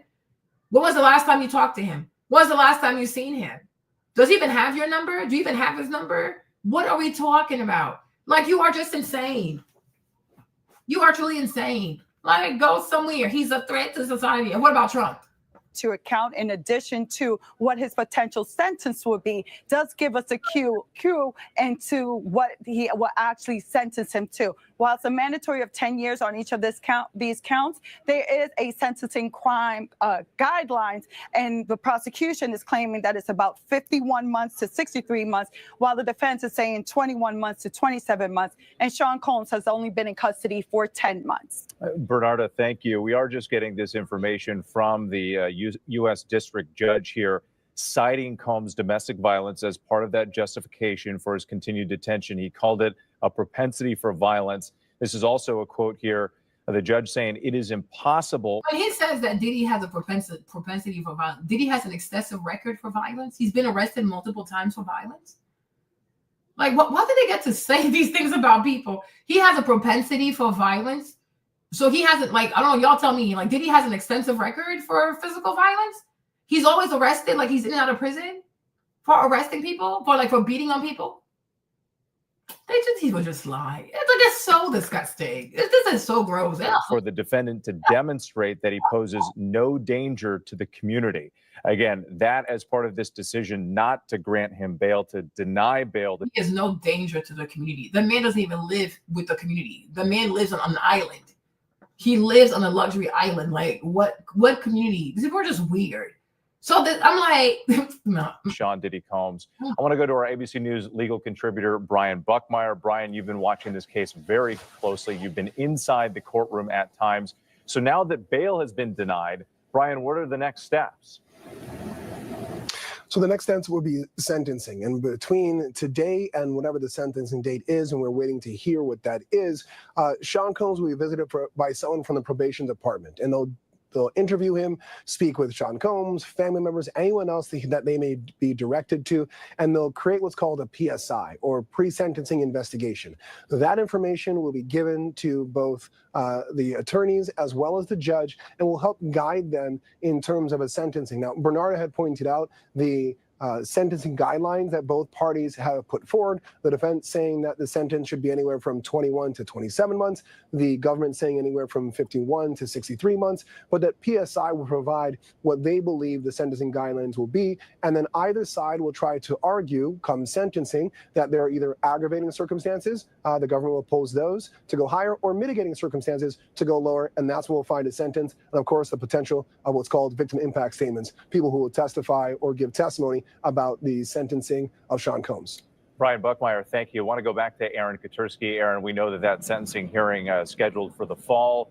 Sean Diddy Combs has already been in custody for about 9 months now, and he's also facing dozens of civil lawsuits. What more does he have ahead of him before that hearing? We know, I think it's on October 3rd. October 3rd at 10 a.m. is when Sean Combs is going to be sentenced for his conviction on 2 counts of transportation for the purposes of prostitution. Each of those counts carries a maximum penalty of up to 10 years. And so prosecutors pointed out in their letter to the judge, his total exposure is 20 years in prison. And the judge today, said that Combs's propensity for violence was starkly depicted on that 2016 hotel security camera footage that may well factor into the judge's sentencing decisions. In the meantime, Sean Combs will continue to be incarcerated at MDC in Brooklyn, the federal jail in Brooklyn, where he's been since his arrest.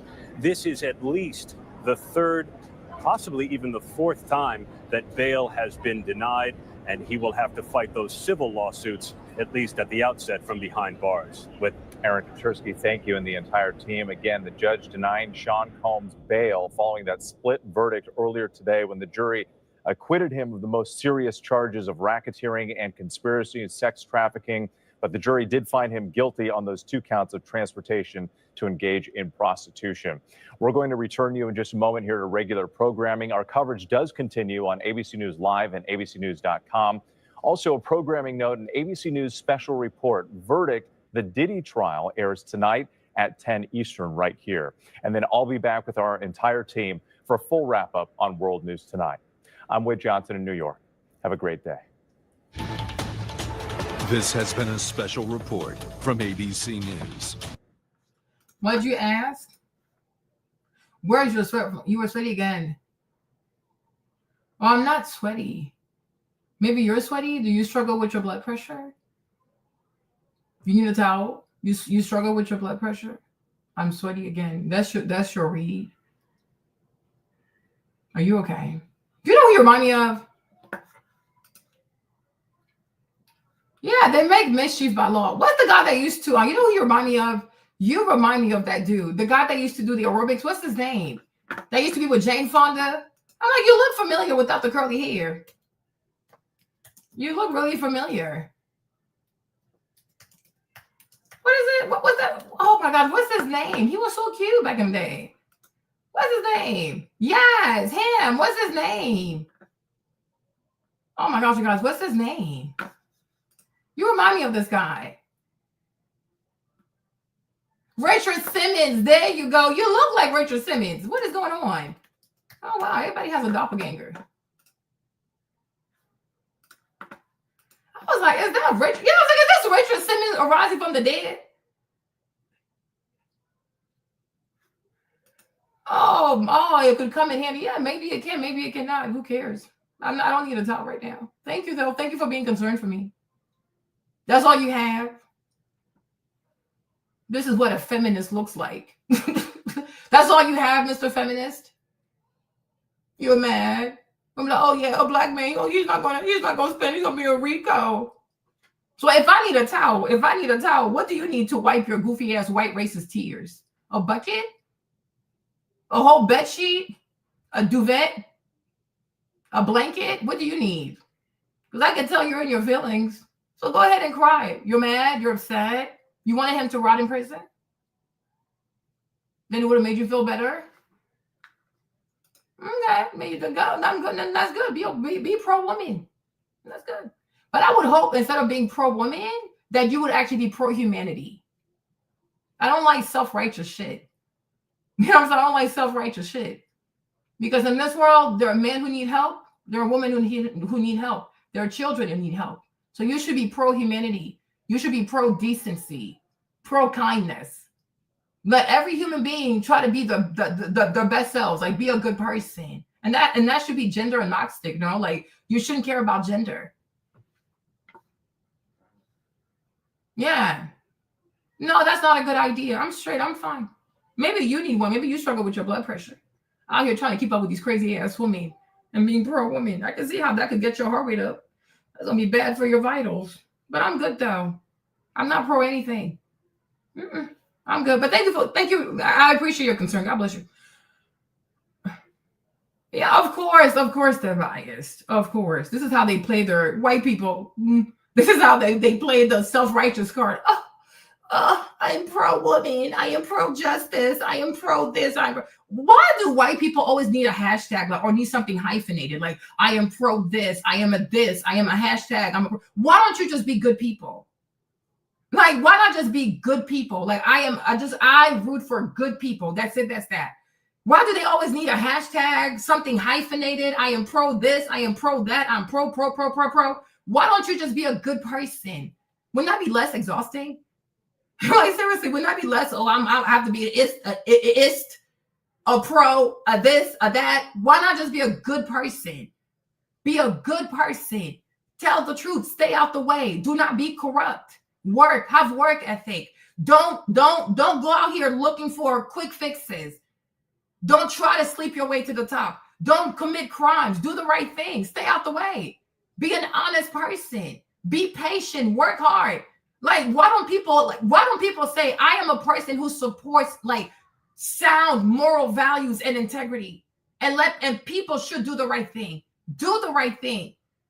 Especially like when nobody is looking at you too. Like when you're all by yourself and you think nobody is watching you, do the right thing. Do the right thing, right?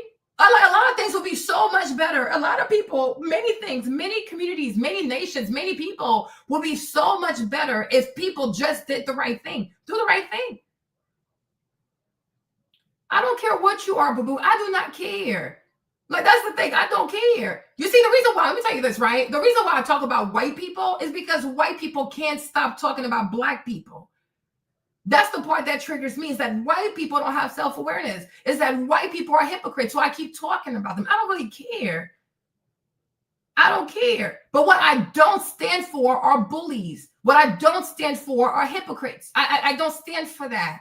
You understand? I cannot be okay with white people having all kinds of white men, especially Jewish white men, do all kinds of abuse, molestation, sex trafficking, wumpty-wump-wump, and they don't get their house raided. And the fact that you don't even break that into question, because as long as you can tell yourself, oh, I'm just doing this to be pro-woman. Okay, were you doing this when you Hefner had the whole Playboy mention? Right? Were you also pro-feminist when, what's that boy's name? Harvey Weinstein was out here. Were you pro-woman for Jeffrey Epstein? Right? And that's what y'all do, because you're fake. Like, this self-righteous shit, it bores me. Right? Because if you're not a racist white person, right, and you truly care about things have to be fair, put race to the side. If anybody gets accused of this, they should all be treated the same way. So if you raid this person's house, then raid that person's house, and then raid that person's house, and then raid that person's house. Raid all their houses, right? Why do you only raid one person and that person happens to be black? Address that for me.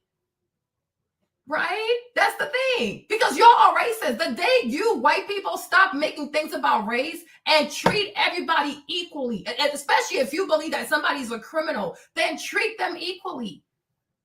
Why is there one measure for white criminals and another measure for black criminals? Why is that? Why is that? Right? And you don't get to hide behind the fact that, oh, I'm a feminist. I don't give a fuck. You're white. You're a white American, and first and foremost, I'm pretty sure you're a white American citizen, so you should be a U.S. citizen, so you need to be pro the Constitution. So if you treat one person one way, you got to treat the other person the same way. It should not matter their race, this and that. If they have the same charges, treat them the same. But every time, it's like you people are not capable of doing that. You can be whatever the fuck you want to be. You can be black and have an evil psychology. You can be black and have white supremacy on the inside. You don't see all these self-hating black people. You never heard of Candace Owens? So nobody cares if you're black. That's what you don't get. Because you are obviously fixated on somebody's like their phenotype, their gender, their race. Like, for you to even say I'm a pro-feminist, right? Once again, focusing on the outside, the vagina, a woman's body. What about the inside? What about the soul of a person? Does that matter to you? No, physical attributes. You think you're a good person because you stand for people based on their physical attributes. Like, sir, are you okay? Are you truly okay? In 2025, right? We pick sides because of, oh, do you have a vagina or do you have a penis? Because if you have a vagina, automatically you need more help than someone who has a penis. Are you sure? Are you sure? Right? Because you go off of what you see and you decide to align with people because of physical attributes. Do you ever stop and ask yourself, who is this person? If I didn't know their gender, if I couldn't see their skin, if you had to walk around with a paper bag around your head, how would you pick who you should stand up for? Are you even capable of that? I don't have a negative attitude. I am telling you the truth, though. Just because it doesn't make you feel fuzzy because it's not laced up in pink and bows, it doesn't mean it's negative. I don't have, sir, you a grown-ass man, right? With that funny smirk on your face, you a grown-ass man. You are a grown-ass man. And as a man, you should know, when you're having real conversation, nobody has to make you feel fuzzy. I don't have to make you feel fuzzy. You're a grown-ass man. Nobody's being negative. I asked you a specific question and you're deflecting on this whole positivity, negativity. Sir, this is not Sesame Street. This is not, I'm not Elmo. I'm not, what's that thing called? What's the dinosaur? No, we are grown people having a real conversation. And I asked you a question and you have yet to answer. I've asked you multiple questions. I said, how would you navigate the world if your eyesight was obstructed? If you couldn't see, how would you know? Of course you missed it because it's inconvenient. It's inconvenient, right? So like, stop. And that's the white arrogance I can't stand with. Like, stop. You're not that sophisticated. Intellectually, you're not that sophisticated. Because if you were, you would know that every time you deal with people, honestly, it should be on a case-by-case basis because every woman is not the same. Every woman is not the same. If women were all good, we wouldn't have female prisons. There are women who cause harm, and there are women who are really good, right? Just like there are men who cause harm, and there are men that are really good, right? Yeah, how would you navigate the world if you couldn't see? I didn't say blind. I just say if you couldn't see. You don't have to be blind not to see. Somebody could put like a box, like somebody could put like a brown paper bag over your head. Right? So how would you decide who do you stand by? Because now you can't see. You can't tell somebody is black or white. You can't tell somebody, oh, do you have boobs? Do you have vagina? You don't know. You just have to listen to the person. How would you decide who to stand for? Right? And that's the problem. And you see, and like, I don't know, because I don't know who you are. I mean, you're white, so whatever. But I'm just saying, like, I can just tell that the way you've lived your life, you don't even understand why racism is a problem. And that's why most likely racism will never die. Because racism goes from, oh, white people versus black people. Then it transmutes into men versus women. Then it transmutes into what other physical attributes? Oh, trans woman versus biological woman. As long as you keep making your stance and your support, I don't care who you are. I don't care who you are. It doesn't matter. Once again, you keep thinking, I care about you in the picture. I care about you being black right now. I care about you being white tomorrow. I do not care, sir, ma'am, he, she, he, trans, whatever you happen to be. I do not care. I am talking to you from one human being to another human being, right? And as human being, it doesn't matter. Your color doesn't matter. What I'm trying to get to is I'm trying to gauge your heart. I am trying to gauge your heart. I don't want you to play these identity politics and righteous. I don't care about this self-righteous shit. I don't give a fuck. Right? I am trying to gauge your heart. And I asked you a question. If your sight was obstructed, how would you decide who to stand up for? Oh, Lord. Hey, what's up, Ago? Missed you. Okay. Like, it's just like, oh, I'm a feminist. Nobody cares. Doesn't matter. You can hyphen it. It doesn't matter. Your race, it doesn't matter. You're still not trying to answer the question because you're performative. You're a performing activist. That's the point. It's cool. Don't even worry about answering it. You already answered. Right?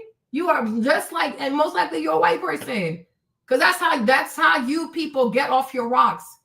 You perform allyship, you perform your activism, you perform your righteousness. We know this is draining. Nobody's asking you a question. You've already answered. You've already answered.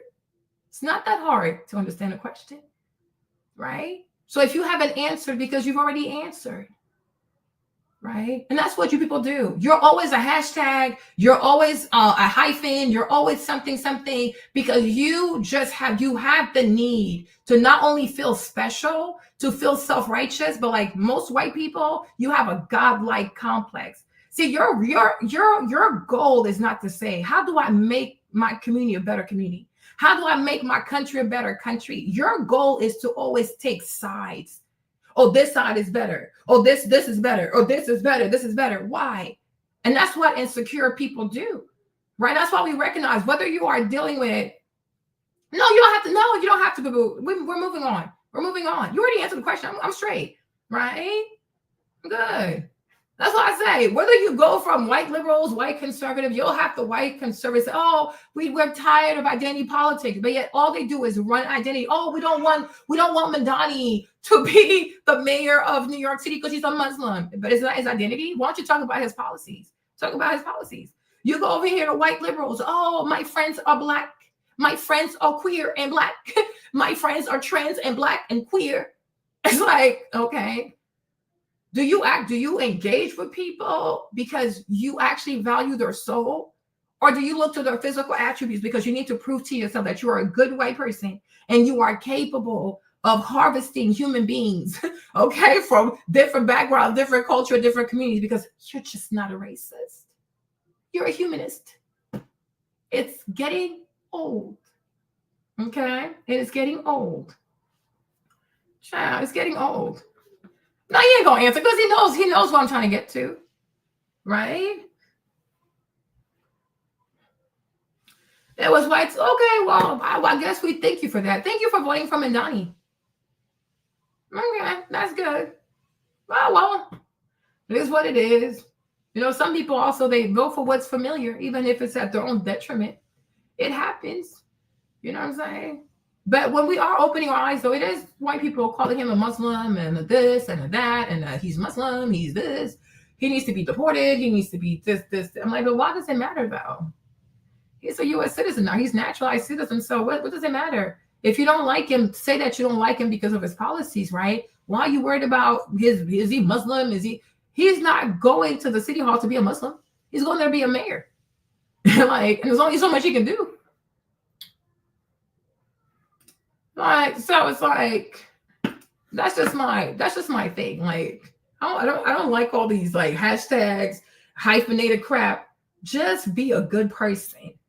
And if something happens, make a commitment that you will try your very best to hear everybody's side. And you're not going to hold one gender over like against a person. Because at the end of the day, we weren't there. We were not there. We didn't see the stuff. 9 years of a relationship. We were not there every second of that relationship. We are seeing snippets of that relationship. Right? So it's like, okay, gotta give everybody a fair chance. Even if you all know, I think I know. No, you don't know.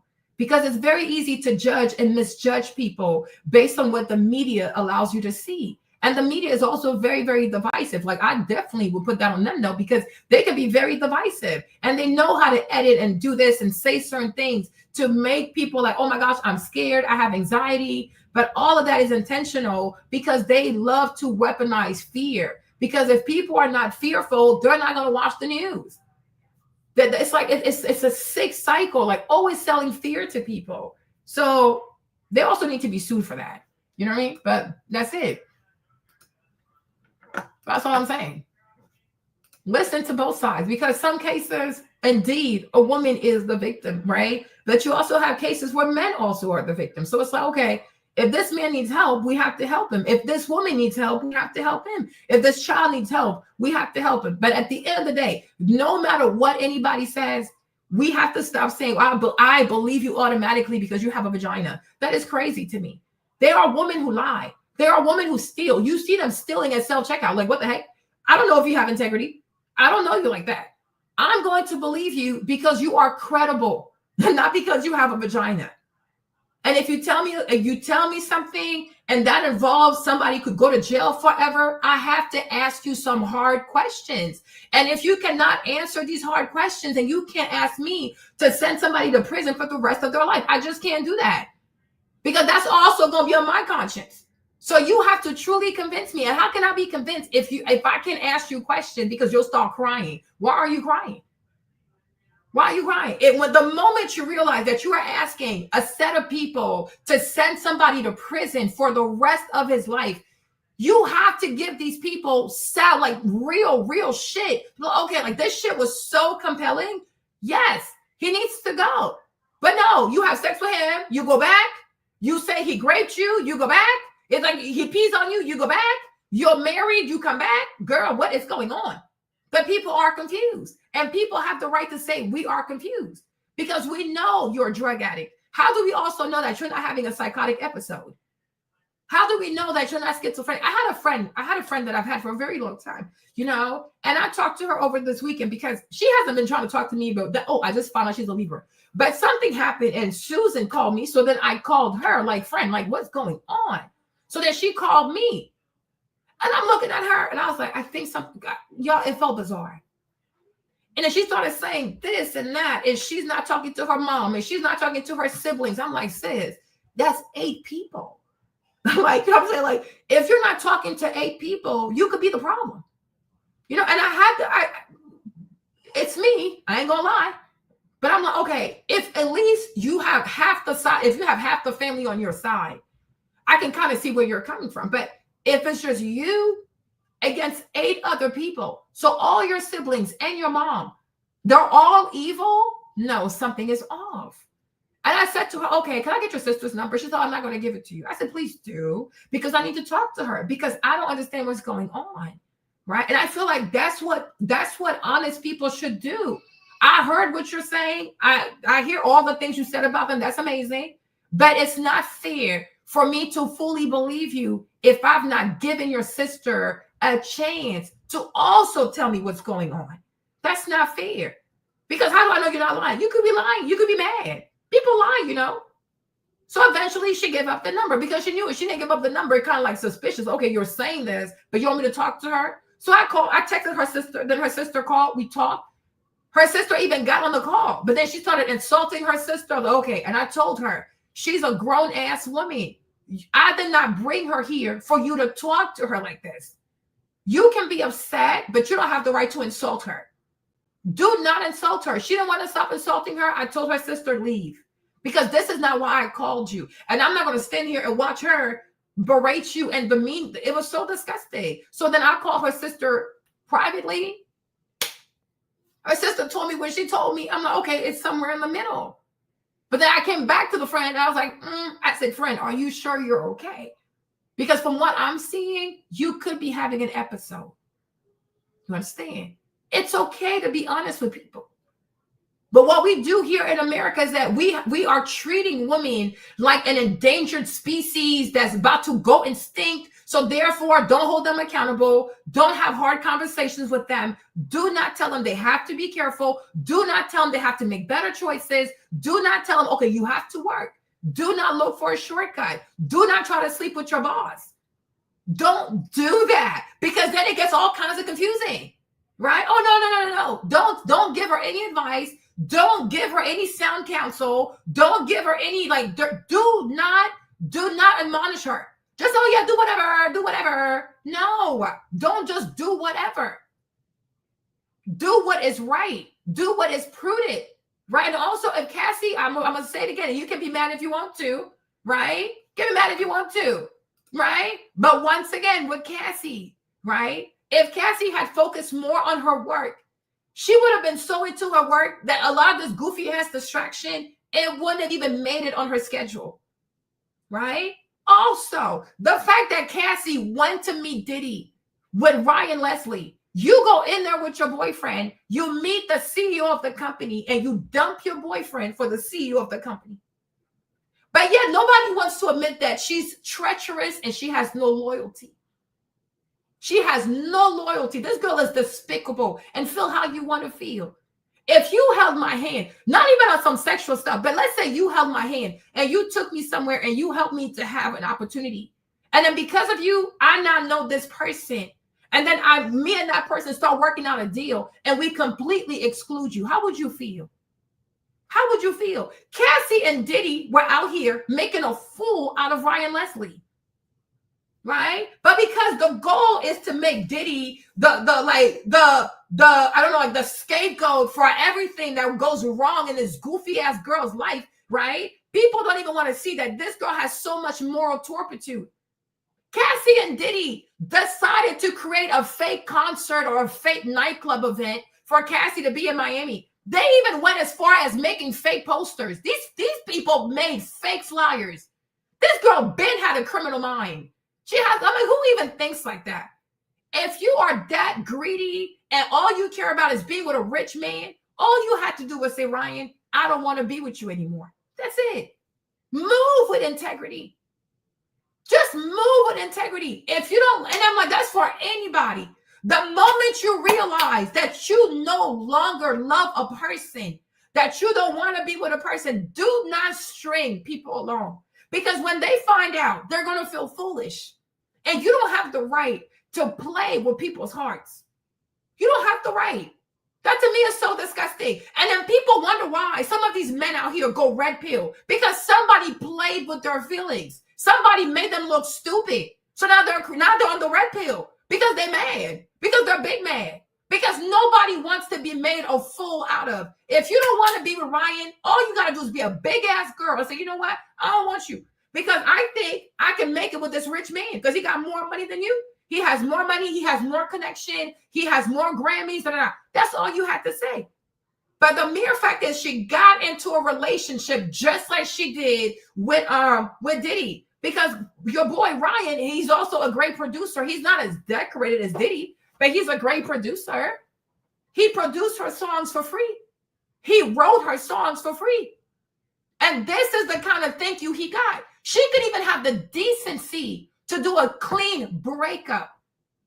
This girl's out here staging club engagements, fake ass posters in Miami, so she could spend time with Diddy and have sex with Diddy and make a fool, a cuckold out of Ryan Leslie. And nobody says, girl, you ain't got no damn integrity. But if a man did that to a woman, oh my gosh, men ain't shit. Men are evil. Men will play you. Men will lie to you. No, women do the same shit. You see what I'm saying? But what would have happened if you stood on business and you were a loyal ass girlfriend? You walked in there with Ryan, you leave with Ryan. Because he's the one who brought you here. He's the one who opened that door for you. Right? No. She thought she was too smart, too cute, too hypergamous, and she could navigate this grown-ass world. Okay. Okay. Now you getting peed in your mouth. That's what you wanted. Right? It's like that movie. Remember that movie with Tyler Perry? Do y'all remember the movie with Tyler Perry? What's that movie? Acrimony? How'd it go again? Acrimony? Is that how it goes, right? No. What's oh my gosh. What's that Tyler Perry movie, y'all? Where the girl cheats on her husband?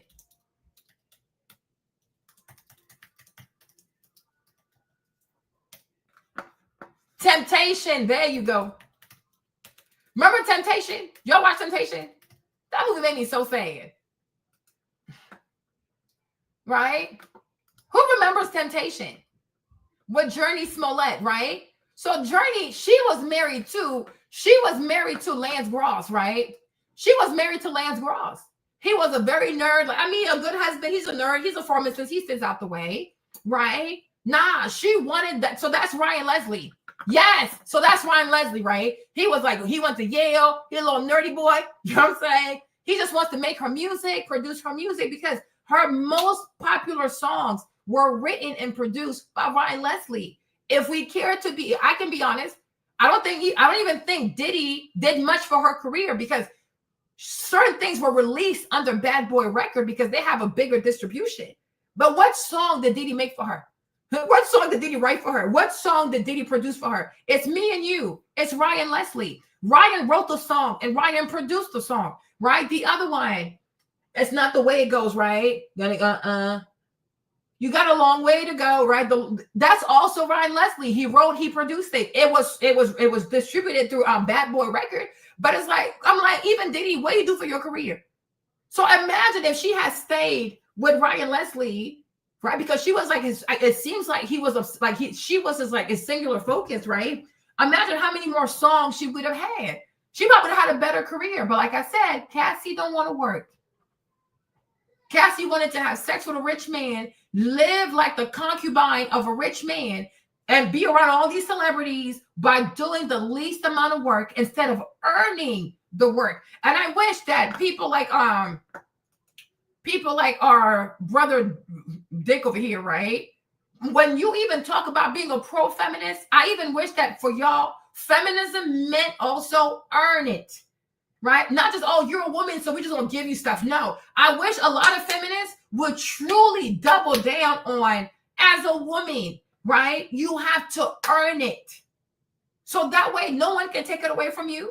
Nobody can disrespect you. Nobody can say, oh, I slept with her. That's why she's here, right? You should never want anybody to say, oh, she's just so-and-so's girlfriend. Oh, she only made it because she slept with so-and-so. Oh, she's only here because of this man right there. No. I wish that part of feminism also would come with women understanding that they need to earn their shit, earn your accolades, Earn your position. Earn your right to be in these rooms. Don't just rely on a man to get into these places. Don't just rely on your sex appeal, your body, your head game, people peeing in your mouth. Oh, she's such a freak. Oh, you gotta have her because she's a freak. No. Earn your stuff. Like, actually earn it. Earn it. But I'm sick and tired of seeing so many women today. All they do, oh, I'm a feminist. Okay, what else do you do? Oh, I'm a sex worker. Oh, I sleep with men for money. Oh, I have sex on OnlyFans. Oh, I have an OnlyFans account. Like, yo, do y'all do research?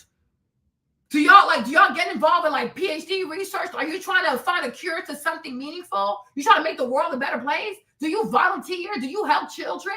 Like, what do you do? Oh no, it's just about me. Me. It's always me. Everything centers around me. What can I get? How much money can I have? What clothes can I buy? How much makeup can I have? It is crazy to me. But anyways, right? So then she decides to leave Lance Gross to start cheating with her boss, which is the skinny guy, the tall skinny guy. But lo and behold,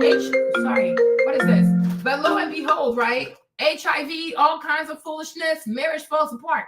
My point is this.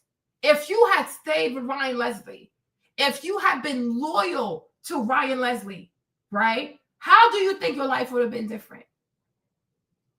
But you didn't want that, right? You could have built slow and steady with Ryan. You could have been a loyal person. Like, you know what? You brought me here. If you leave, I leave. If you stay, I stay. No, he brings you here. Diddy gives you a few compliments. Like, oh, she's pretty. She's young. Oh, he said, I'm pretty. Ooh. And then they start planning how to make a fool out of Ryan Leslie instead of just calling him and say, Ryan, it's over. But no, because he was still working on the song. So while he's still working on the song and producing the song, she has to keep him believing that they still have a relationship. The whole time she out here smashing Diddy in Miami. There was no performance in Miami. There was no booking in Miami. But I'm like, if somebody can go to that extent to deceive a human being, I don't put shit past you. You ain't shit to me. You ain't shit to me. The day I don't like somebody, I'm like, you know what? It's over. We don't have to be together. I don't have to make a fool out of a person. That's crazy to me. That shows that you have moral turpitude. So if you were able to set up Ryan to be a fool, only God knows what you did for Diddy. Nobody even passed her around. She passed herself around. She passed herself around just like a blunt. Nobody passed her around. Diddy never called Michael B like, hey, you want to hit that real quick? Nobody did that. Diddy never called Kid Cudi and said, you want to hit that real quick? No. She passed herself around. Kid Cudi was very clear. Diddy asked him if he could help her with her music. And Kid Cudi, another person with no integrity, but then he wondered why his car is getting bombed.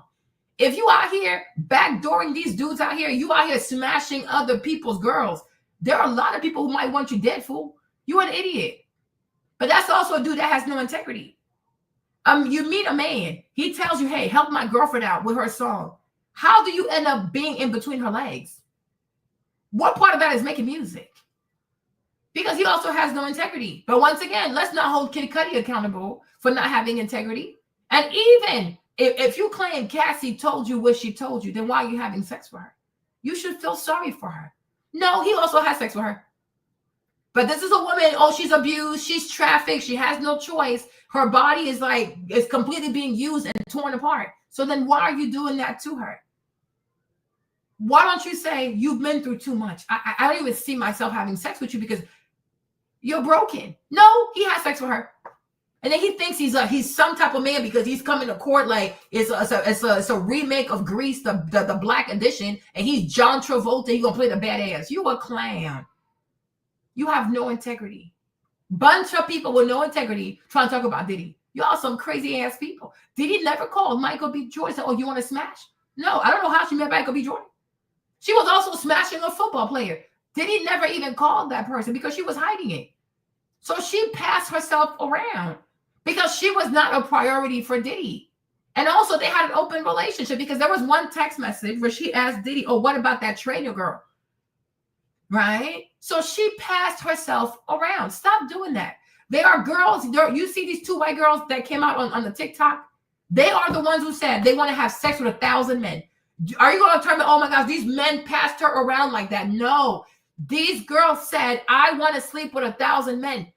They found the venue. They put the ad out. They recruited these men. Nobody passing them people around. They passed themselves around. This is where we are today with feminism. This is what women do. They pass themselves around. I was watching a video like yesterday or 2 days ago where the black girl said, oh, before I used to think that it wasn't good to sleep with too many men. But then when I turned 25, I said to myself, you know how they're always so remedial. Well, if guys can do it, if men can do it, then I should be able to do it too. So then I started sleeping with everybody. Nobody passed her around. She decided to whore herself. And then she wants to make it seem like, oh, she's just trying to prove to herself that a woman can do what a man do. There are many things that a man does that a woman can do. A woman can also commit murder. Men kill. Do you want to be a killer? There are men who kill children. Do you want to compete there too? Sound fucking stupid. So you don't know how to be selective of the things that men actually do that are actually honorable, that you want to compete on, because the vast majority of women, especially women in America, modern women, period, they never compete when it comes to being honorable with men. They find the low-level behavior, cheating behavior, drinking behavior, promiscuity behavior, drug behavior, gang activity, crime activity, and this is where they want to compete, because the vast majority of women do not care about being honorable. They call that policing or patriarchy. Get the fuck out of here. It's called having a conscience. It's called fucking self-respect, right? If you are a good, that's why I asked the white man earlier, if you are a good person, right, you should care. What's in here? What's your moral compass? What's the inner constitution that guides you as a human being? No. Oh, but what are men doing? Why are you always worried about what men are doing? You don't have your own purpose? You don't have your own vision for your life? It's so, people are just brainless out here. You need to know what a man is doing for you to decide what you're going to do. Nothing but a follower. You need patriarchy, you know? You don't know how to decide for yourself who you're going to be. Now, even me, I'm married. You think I wake up in the morning, oh, what did my husband do? Well, what is he doing? No, he does what he does. I do what I do. Because you should know who you want to be, and you should know who you don't want to be. Look, do you know how cheesy? Oh, let me show you a video. Let me show you a quick video. We'll be back. Hold on. Wait a minute. Okay.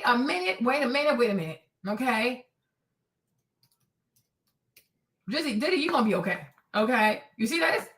So I saw these videos, right? Because I didn't click on any of them, right? But I saw this video where Cheesy's like, oh, I was addicted to weed. I was out here smoking weed. I was smoking weed for 8 years. And I'm like, they were like, I don't know, when I first really someone started watching her content, that was back in New Orleans. And she was like, oh, she used to drink. She had an alcohol problem. And I'm like, how old are you again? Right? But I was like, I'm so confused, because for a Nigerian girl, I expected more from her. Alcohol, smoking weed, wumpty wump wump. And I remember one time she talked about her breakup, her boyfriend broke up with her, and she was so devastated. But I'm like, oh, I see why he broke up with you. So you drank too much and you were smoking weed. And then she gonna talk about, oh yeah, she dropped out because she could have gone to medical school, but she decided not to go to med school so she could be an influencer. I'm like, well, were you really worried about being an influencer? Or you wanted to just smoke weed and get drunk? Like, what is this? Like, seriously, what is this, right? And you see, and this is how, now she's making a whole series about how she was into weed. Weed is very addictive, and I guess she's trying to give a warning to young women to not get addicted to that stuff. But I'm going to see how we get here is when people, especially women, do not focus on what is honorable. You see, when you do honorable shit, you're not going to find yourself in this. But man, smoking, what the heck? You know, I'm 40 years old, never smoked, never puffed, even hookah. Like, I was like, a friend asked me, I don't do hookah. Right? Because you should know who you want to be. You should know, the day I die, by the time I die, what kind of person do I need to be so that when God meets me, he can truly say, good job, you faithful servant. Who do you want to be? What kind of woman do you want to be? What kind of human being, period, do you want to be? But when your choices are contingent upon, oh, what is he doing? What is he doing? What is he getting away with? Do you know how many corrupt people out here getting away with foolishness? Do you know how many corrupt people out here getting away with murder, getting away with touching children? Do you really want to know? Right? Imagine living a life to try to keep up with people who are getting away with doing bad deeds. It's a sad thing, isn't it? It's truly sad. It's truly sad. Instead of looking for people who are honorable and say, I'm not looking to keep up with people who are getting away with evil, but I'm aspiring to be like people, right? Who strive to be good people.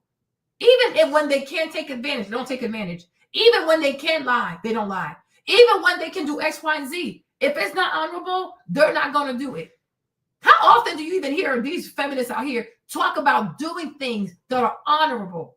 They weaponize their unforgiveness. They weaponize their bitterness. They weaponize their bad experiences as if they're the only ones to have these experiences. It's giving like Zionists, right?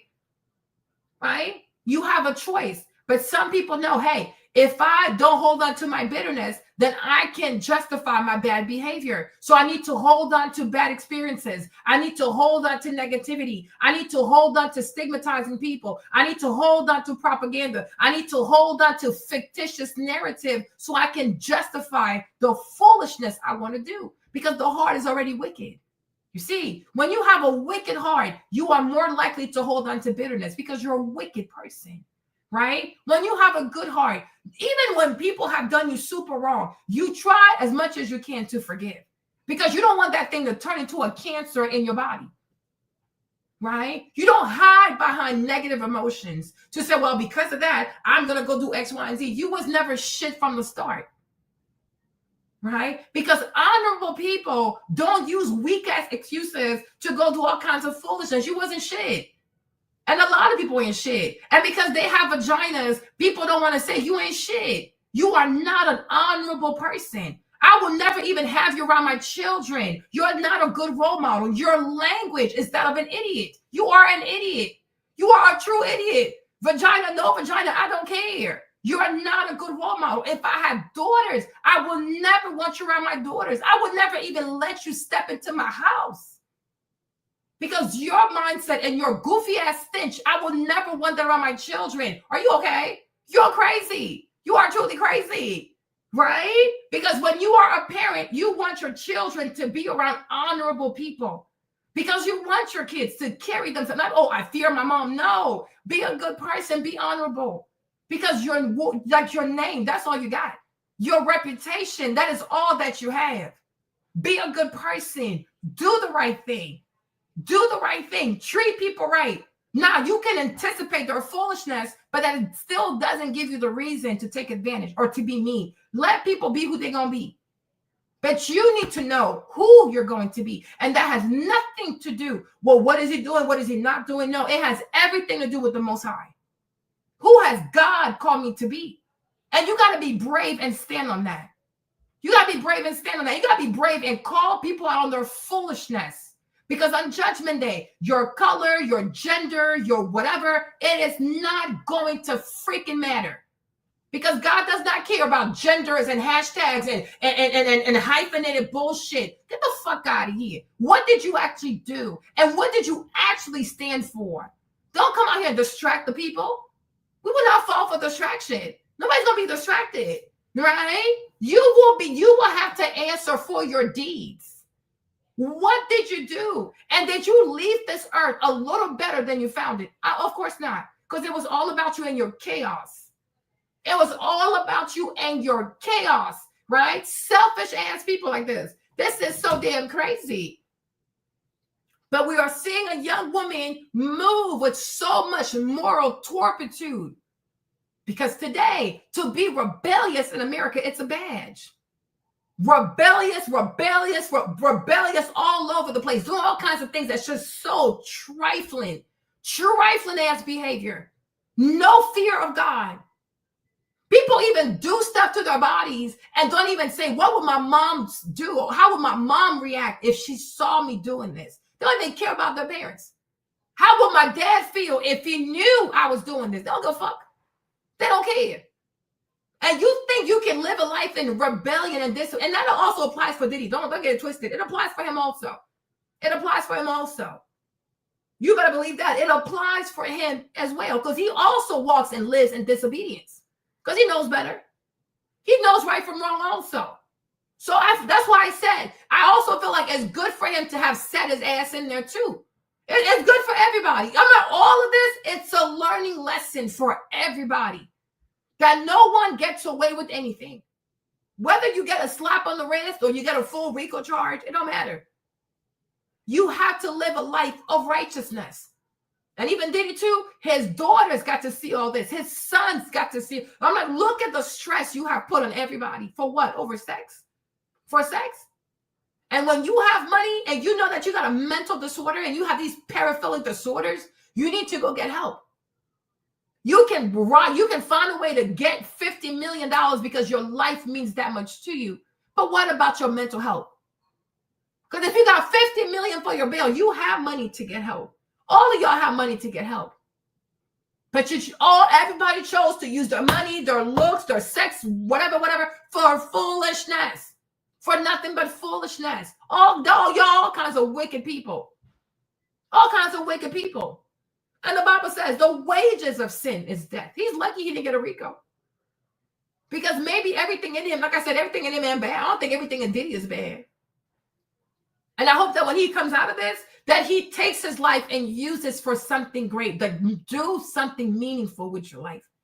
Build something meaningful with your children. And it's not materialism, right? But generational wealth also, values, morals, ethics, work ethic. Pass that on to your children.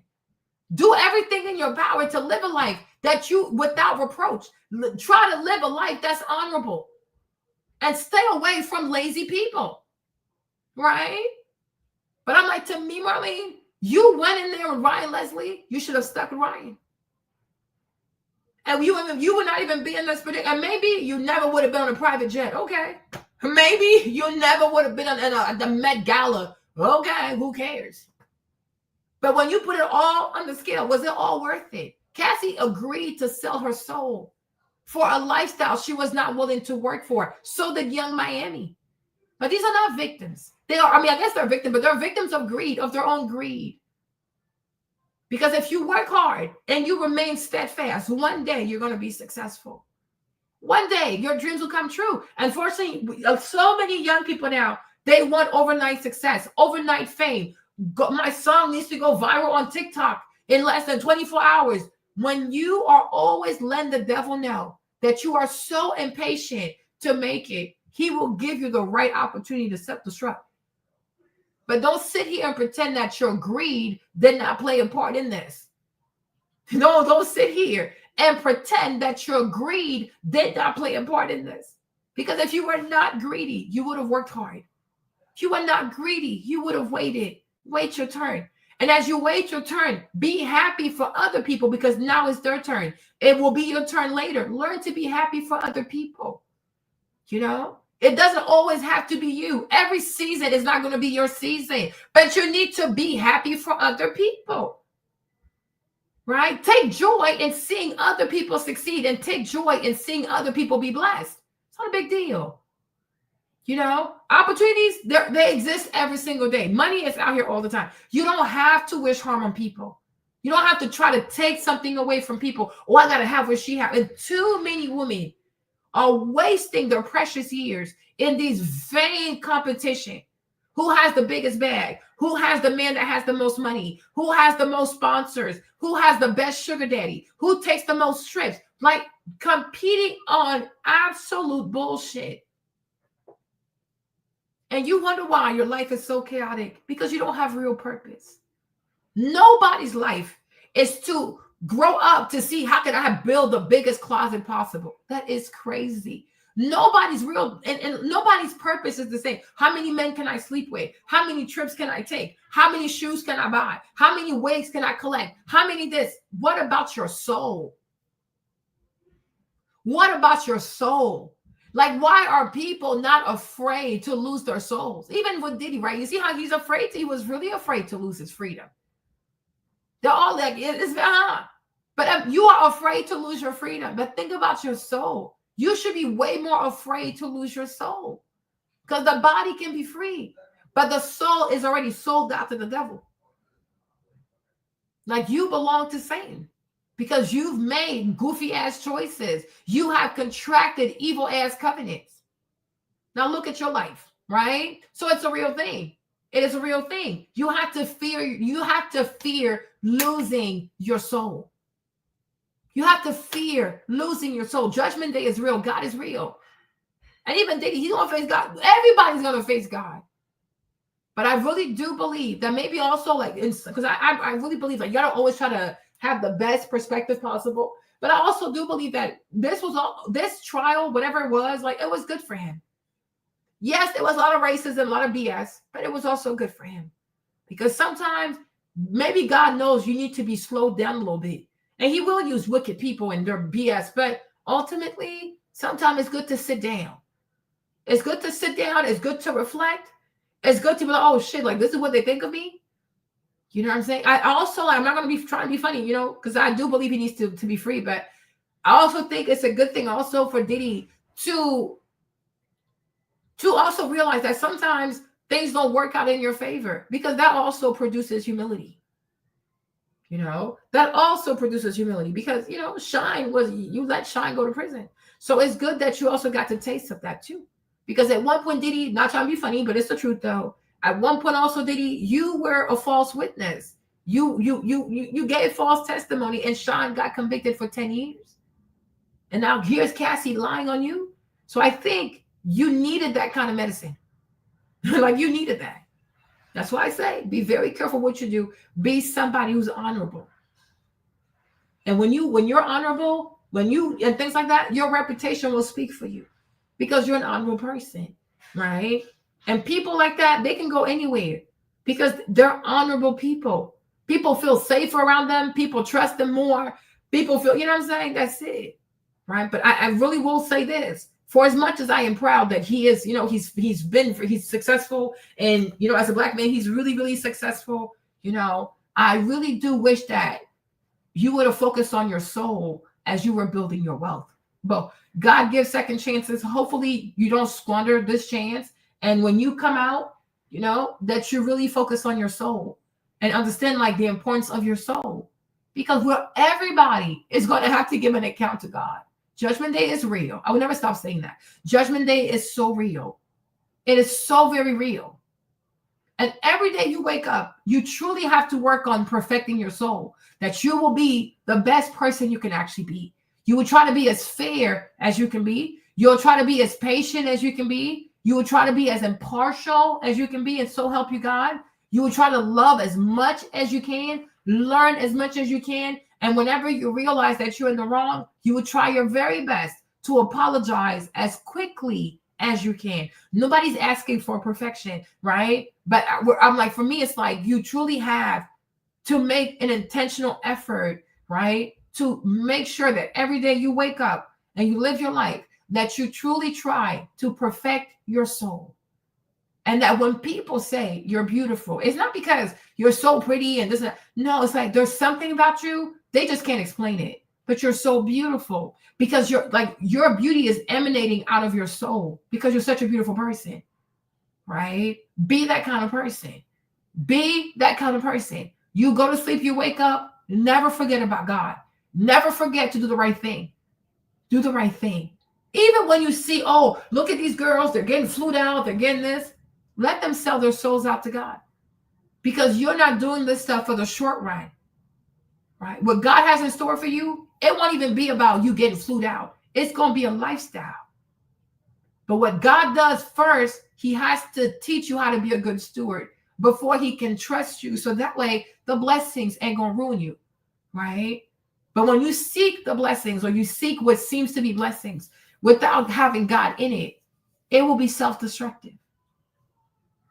It will be self-destructive. I even hope that a lot of people, men and women, will look at all these freak offs and this paraphilic behavior, okay, and understand how dangerous it really is to use sex outside of what it was meant for.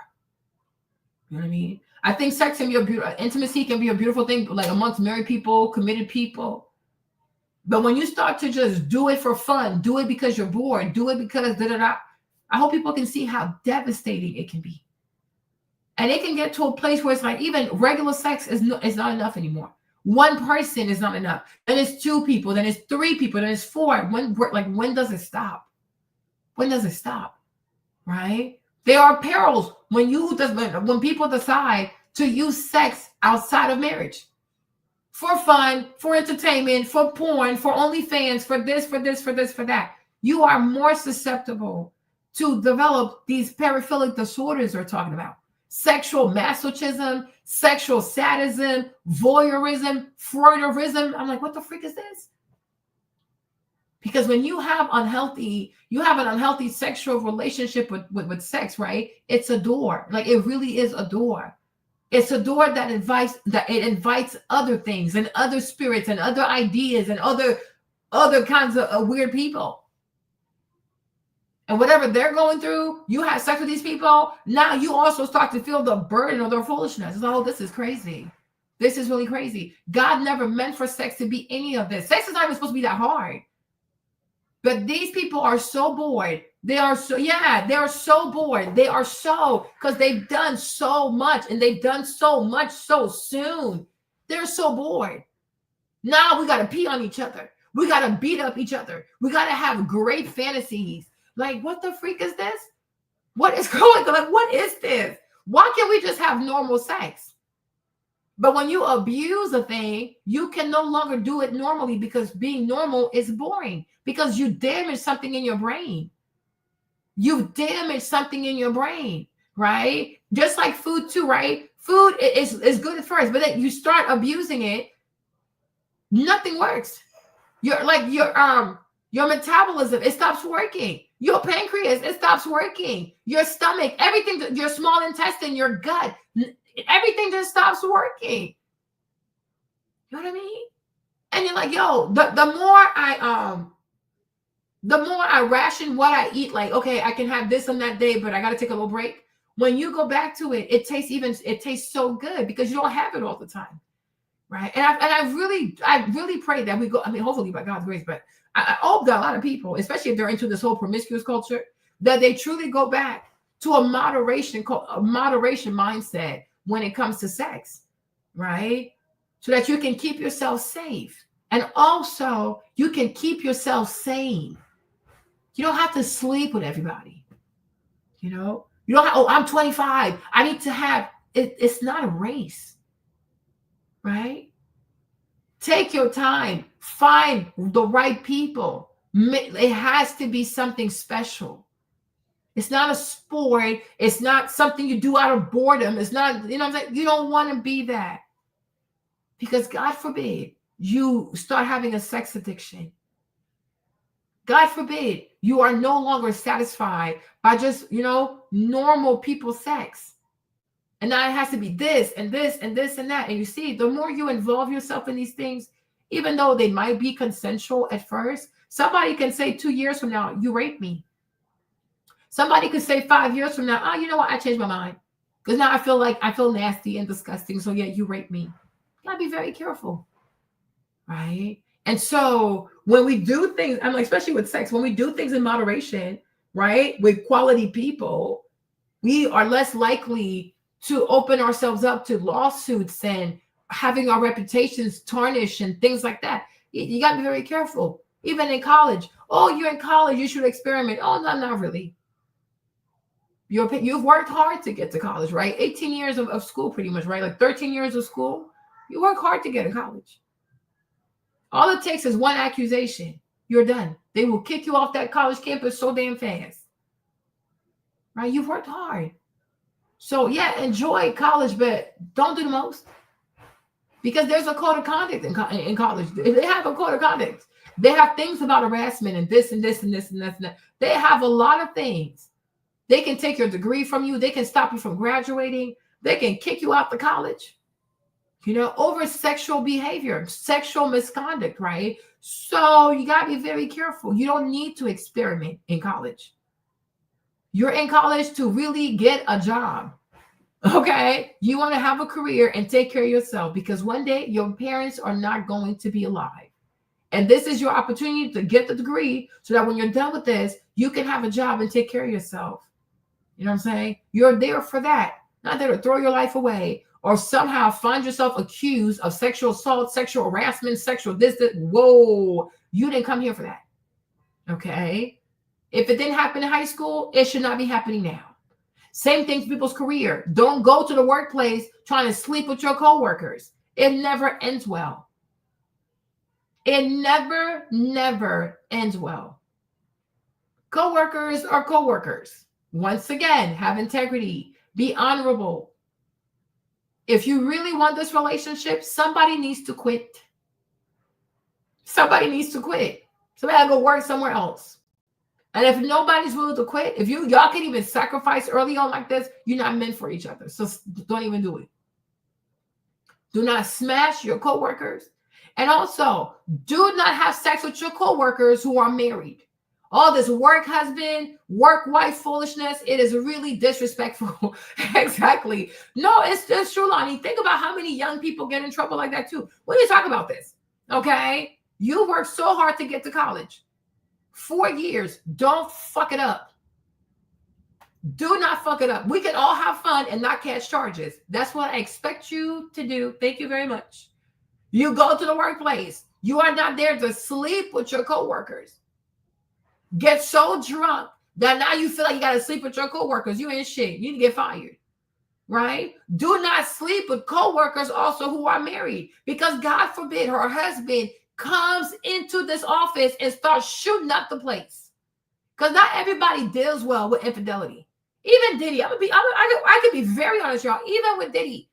Because Ryan could have felt some type of way. He could have felt very embarrassed. He could have felt emasculated. And Ryan could have pulled up with the pew-pew. Because a lot of people, you sleep with their woman, you're going to die today. Be very careful. You don't know who her husband is. And you also don't know who his wife is, because she could be batshit crazy. I told you, I had a little sis who, she was out here messing with the married man. And I told you, the wife pulled up. The wife came to the workplace. And she was so mad and so confused.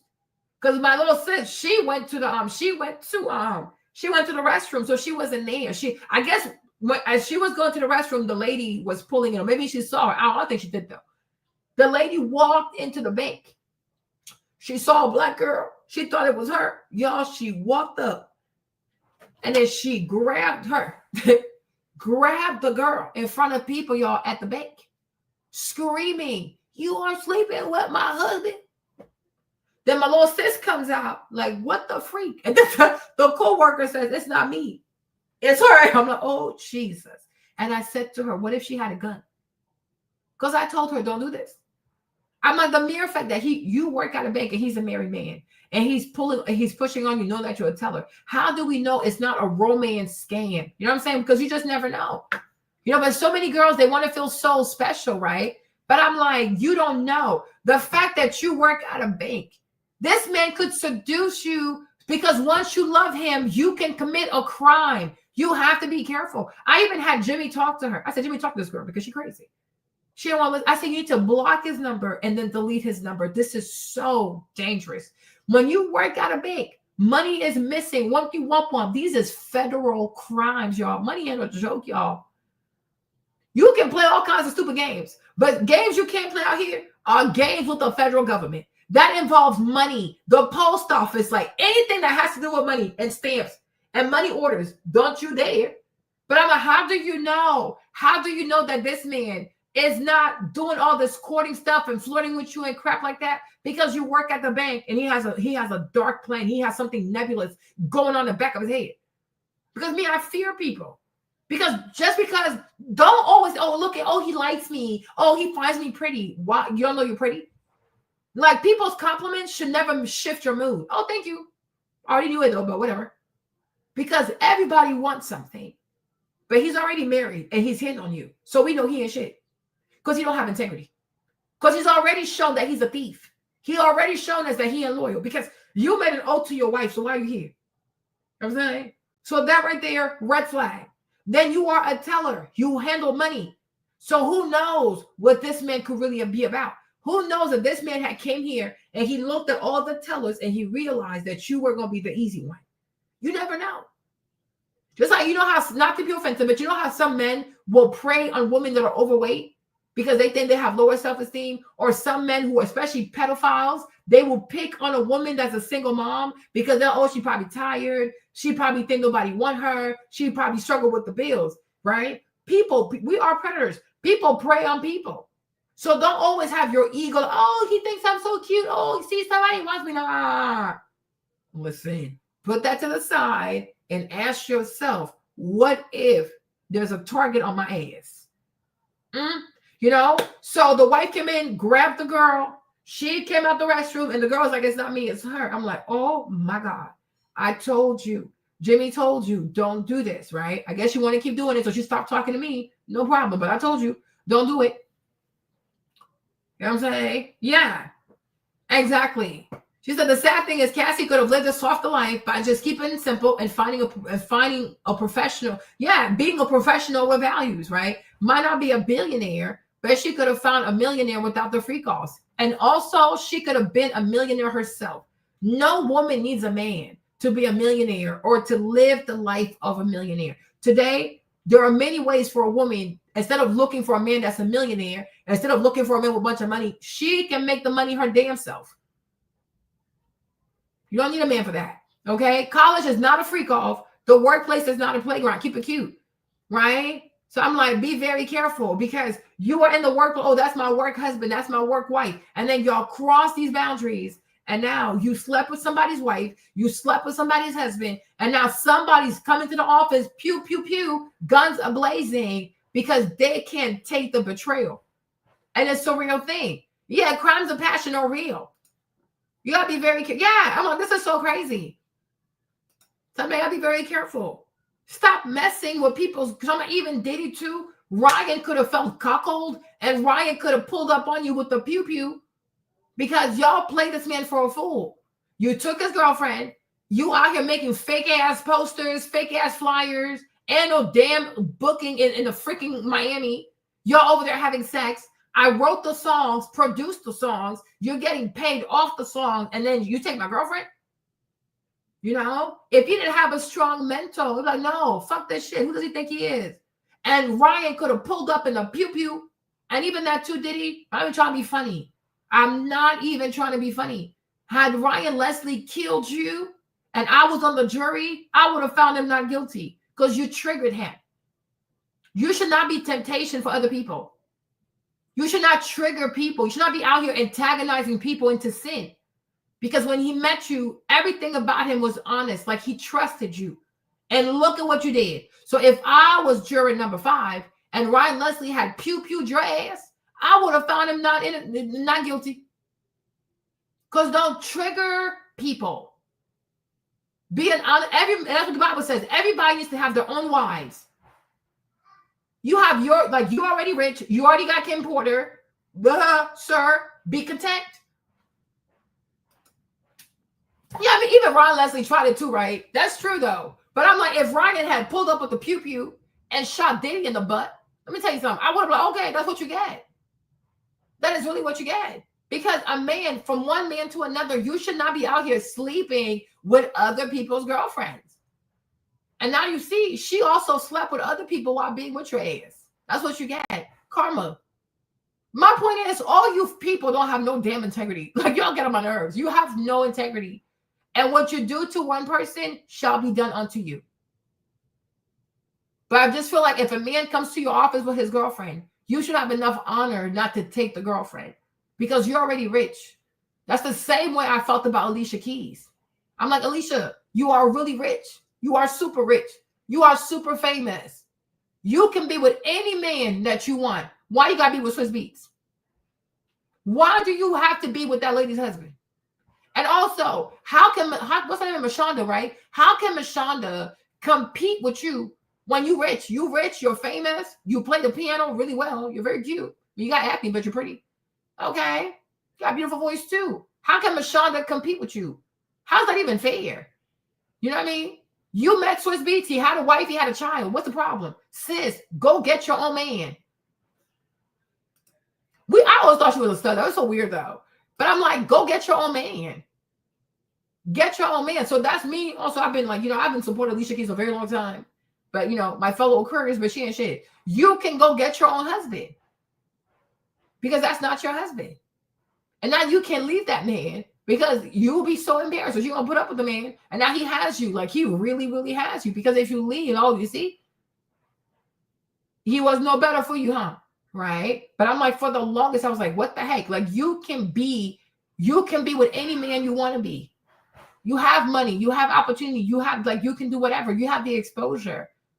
Why are you lusting after this woman's husband? And also, why do you have no self-control? Where is the sisterhood when you need one? Why do you not have any self-control? Yeah, I guess it really is disgusting. Like, why do you have no self-control, though? Like, why do you have no self-control, right? But I'm like, people have to stop sleeping with people's wives, people's husbands, people's girlfriends, people's boyfriends, because some people will snap. Some people will snap and they will shoot your ass. And if I happen to be on the jury, I'm going to say, yeah, not guilty. Okay? Because you had no business sleeping with this man's wife. So he shot your ass, rightfully so. Because you're not an honorable person. I'm sure, once upon a time, people used to get killed for that kind of stuff. Adulterers, you are out here sleeping with somebody else's wife. Either shoot your ass, or at least they should cut off your testicles. So you can never have an erection again. Because you ain't shit. Okay? That's the way I look at it. All right, you guys? So let's keep watching this. But I'm like, either way, you guys, do not be sad for Diddy, okay? Listen. Don't be sad for Diddy. All right, he's going to be all right. Okay, he's going to be all right. And he needs to sit in there a little bit. Even though I think it's kind of like a little bit of BS, but it's going to be good for his soul. Diddy needs a lot of humility. And hopefully he's like a better man. He gets closer to God. He's a better father. And then he cleans up his life. Because you know what, you guys? Listen, even though people might do some foolishness and lie on you, sometimes God might also use that as an opportunity to sit you down and to get you to have some deep reflection. Okay? What kind of person do I want to be moving forward? So either way, he's going to be okay. He didn't get the RICO. He's not going to spend life in prison. He will be okay. He'll be okay. And I hope that everybody else learns from this, and then we can all move on from this, and hopefully we can start to see better behavior out here, right? But damn, this is crazy. You've been watching an ABC News special report. The judge in the sex trafficking trial of Sean Diddy Combs denying bail for the rap mogul just hours after a jury acquitted him of the most serious offenses he had been facing. We're also learning that the judge has set a sentencing date for Friday, October 3rd, later this year. The judge cited Combs's domestic violence as part of the justification for his continued. So he wants Diddy to go. Diddy will go for sentencing October 3rd. People are crazy. So what are we in? July, August, September, 3 more months in there.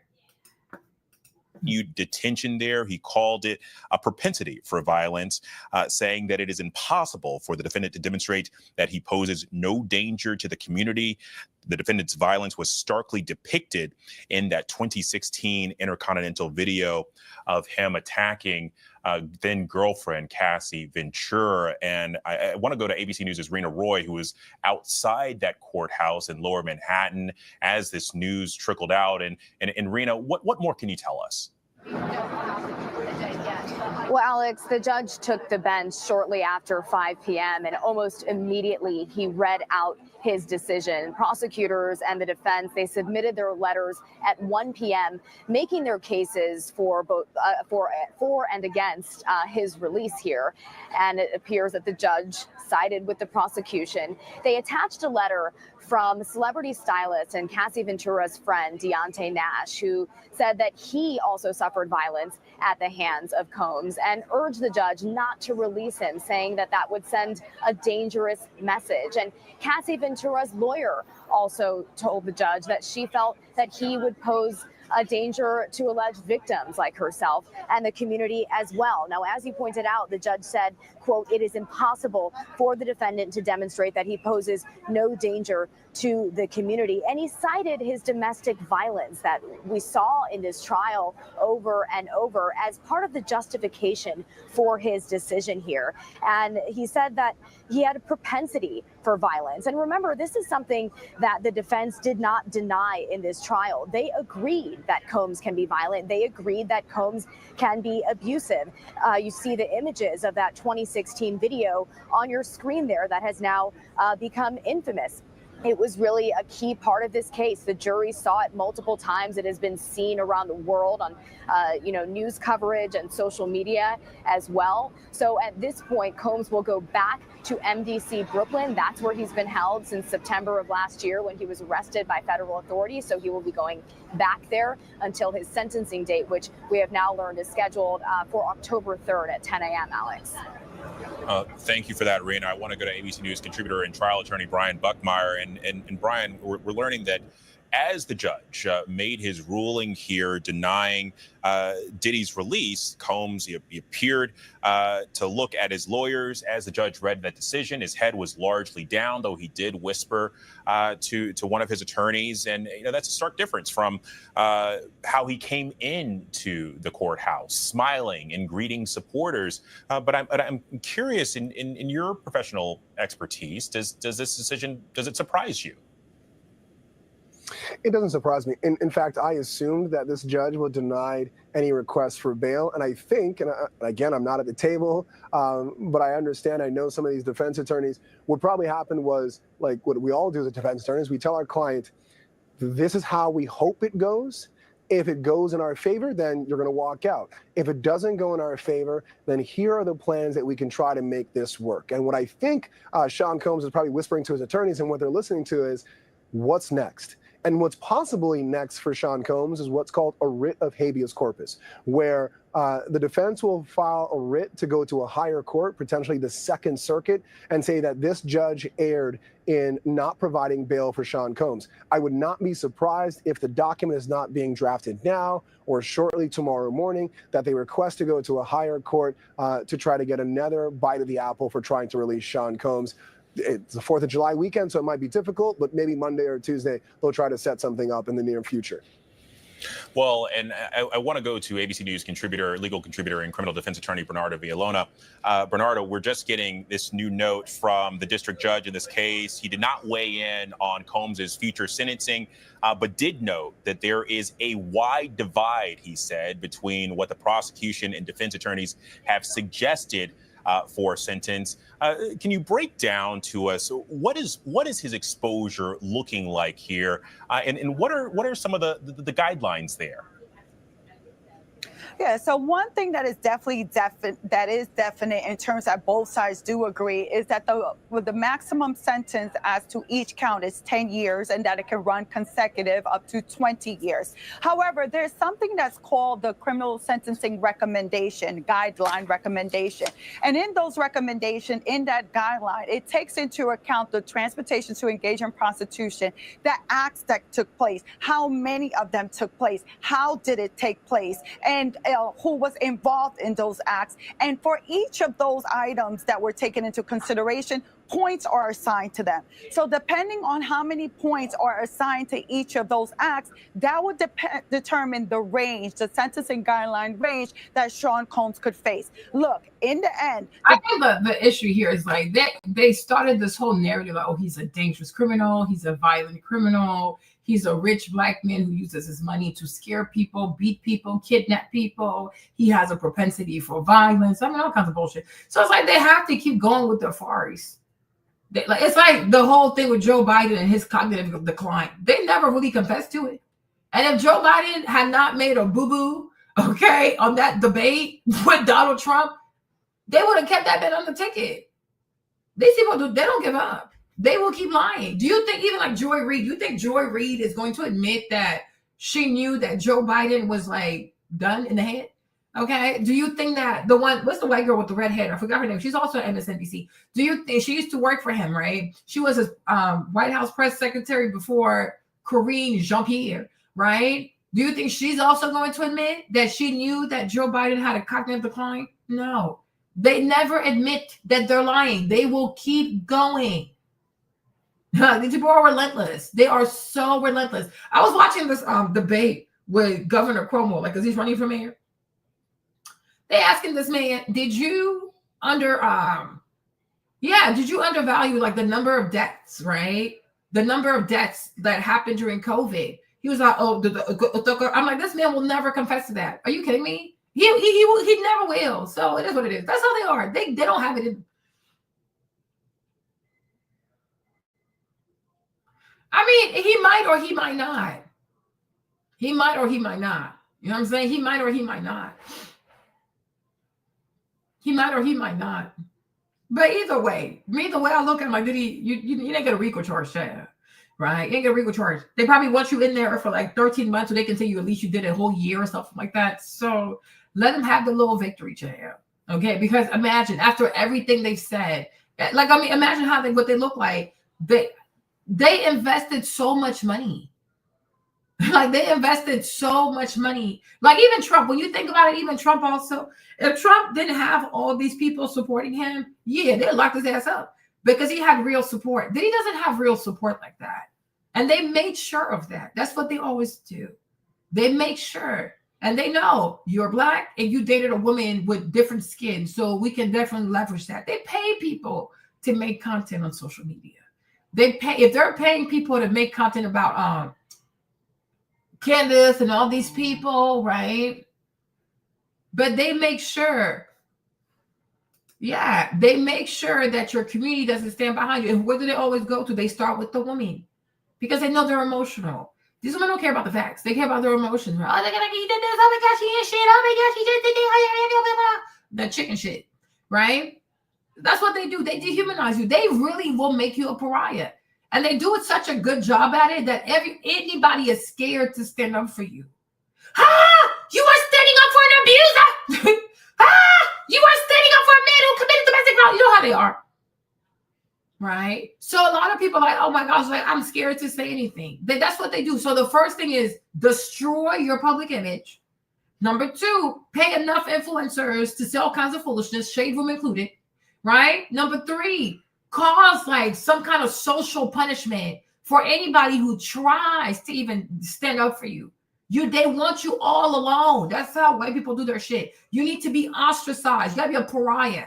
You're gonna be all by yourself. So that way, when you are mistreated, abused, over-sentenced, your constitutional rights are bastardized, right? Nobody's going, yeah, he deserves it. Yeah. Because they think they know it all. They watch a 1-minute video. The actual video is like over 16 minutes. They don't even know if they're watching something that was not cut up. No, people trust their eyesight so much. People trust what they see so much. That's how you know people are intelligent.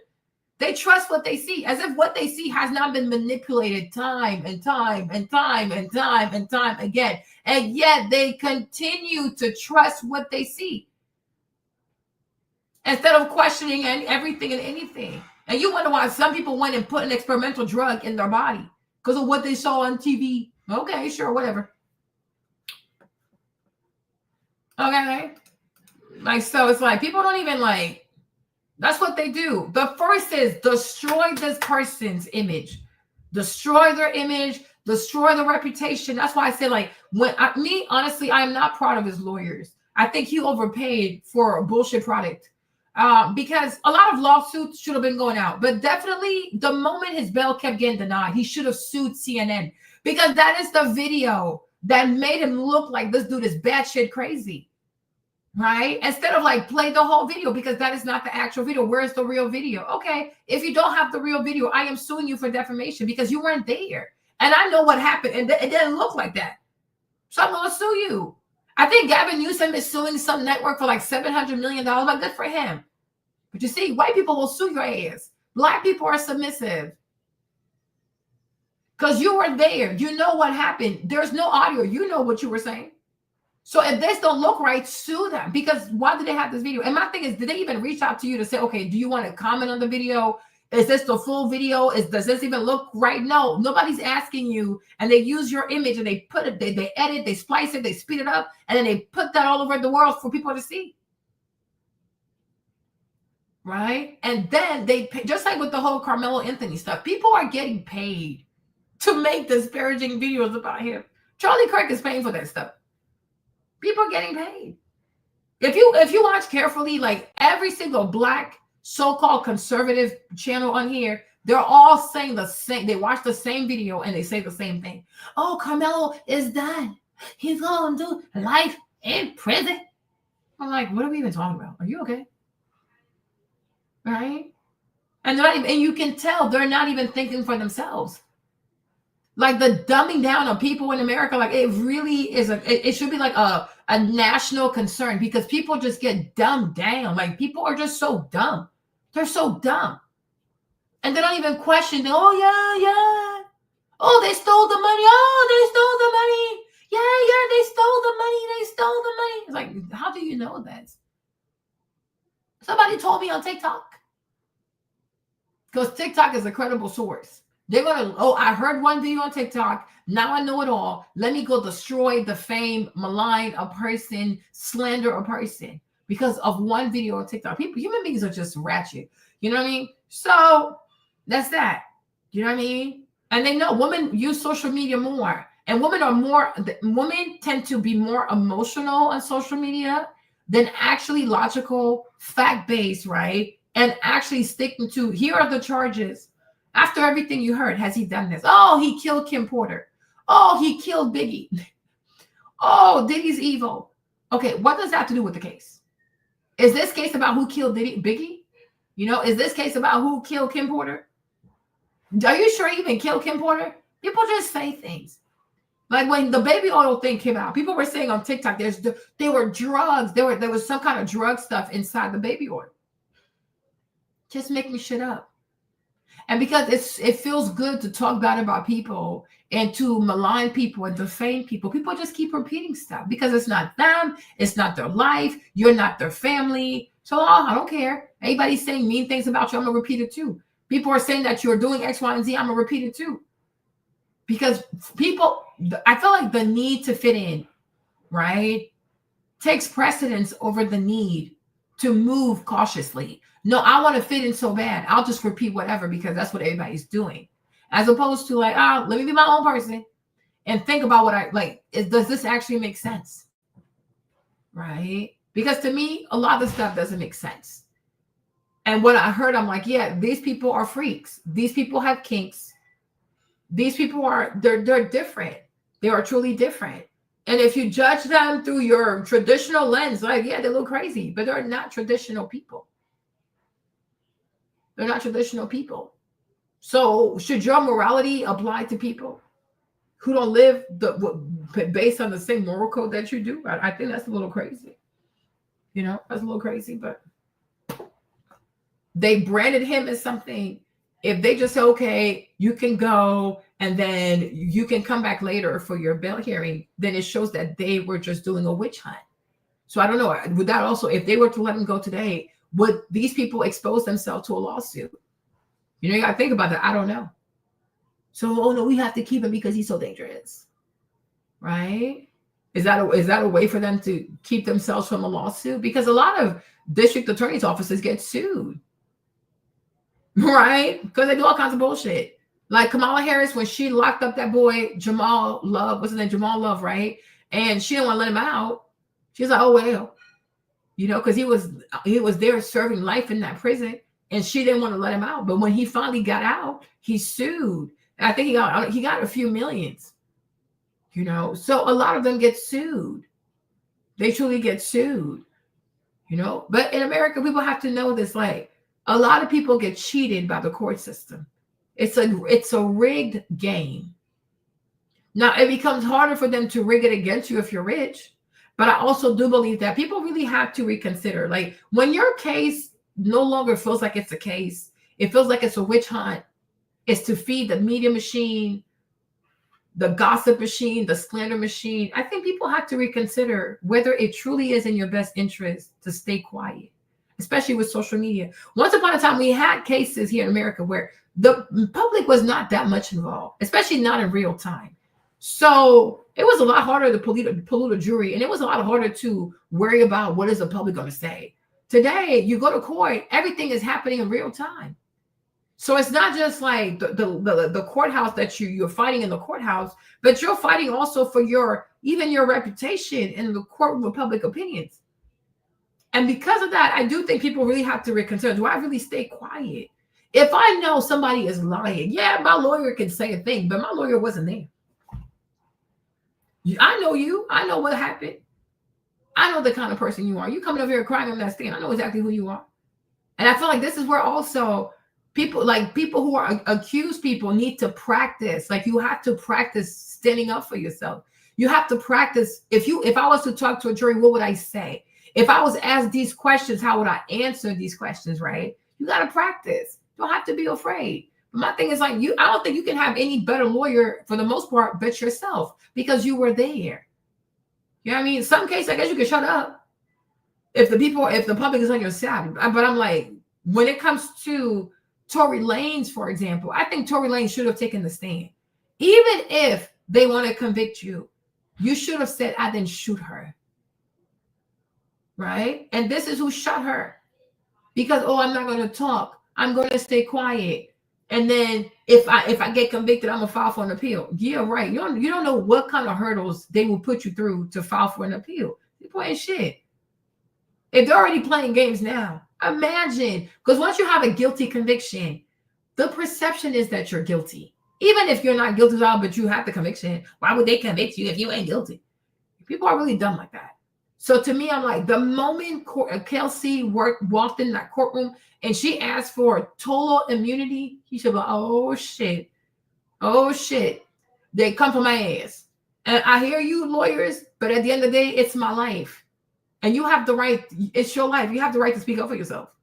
Because your lawyers, they get to go home.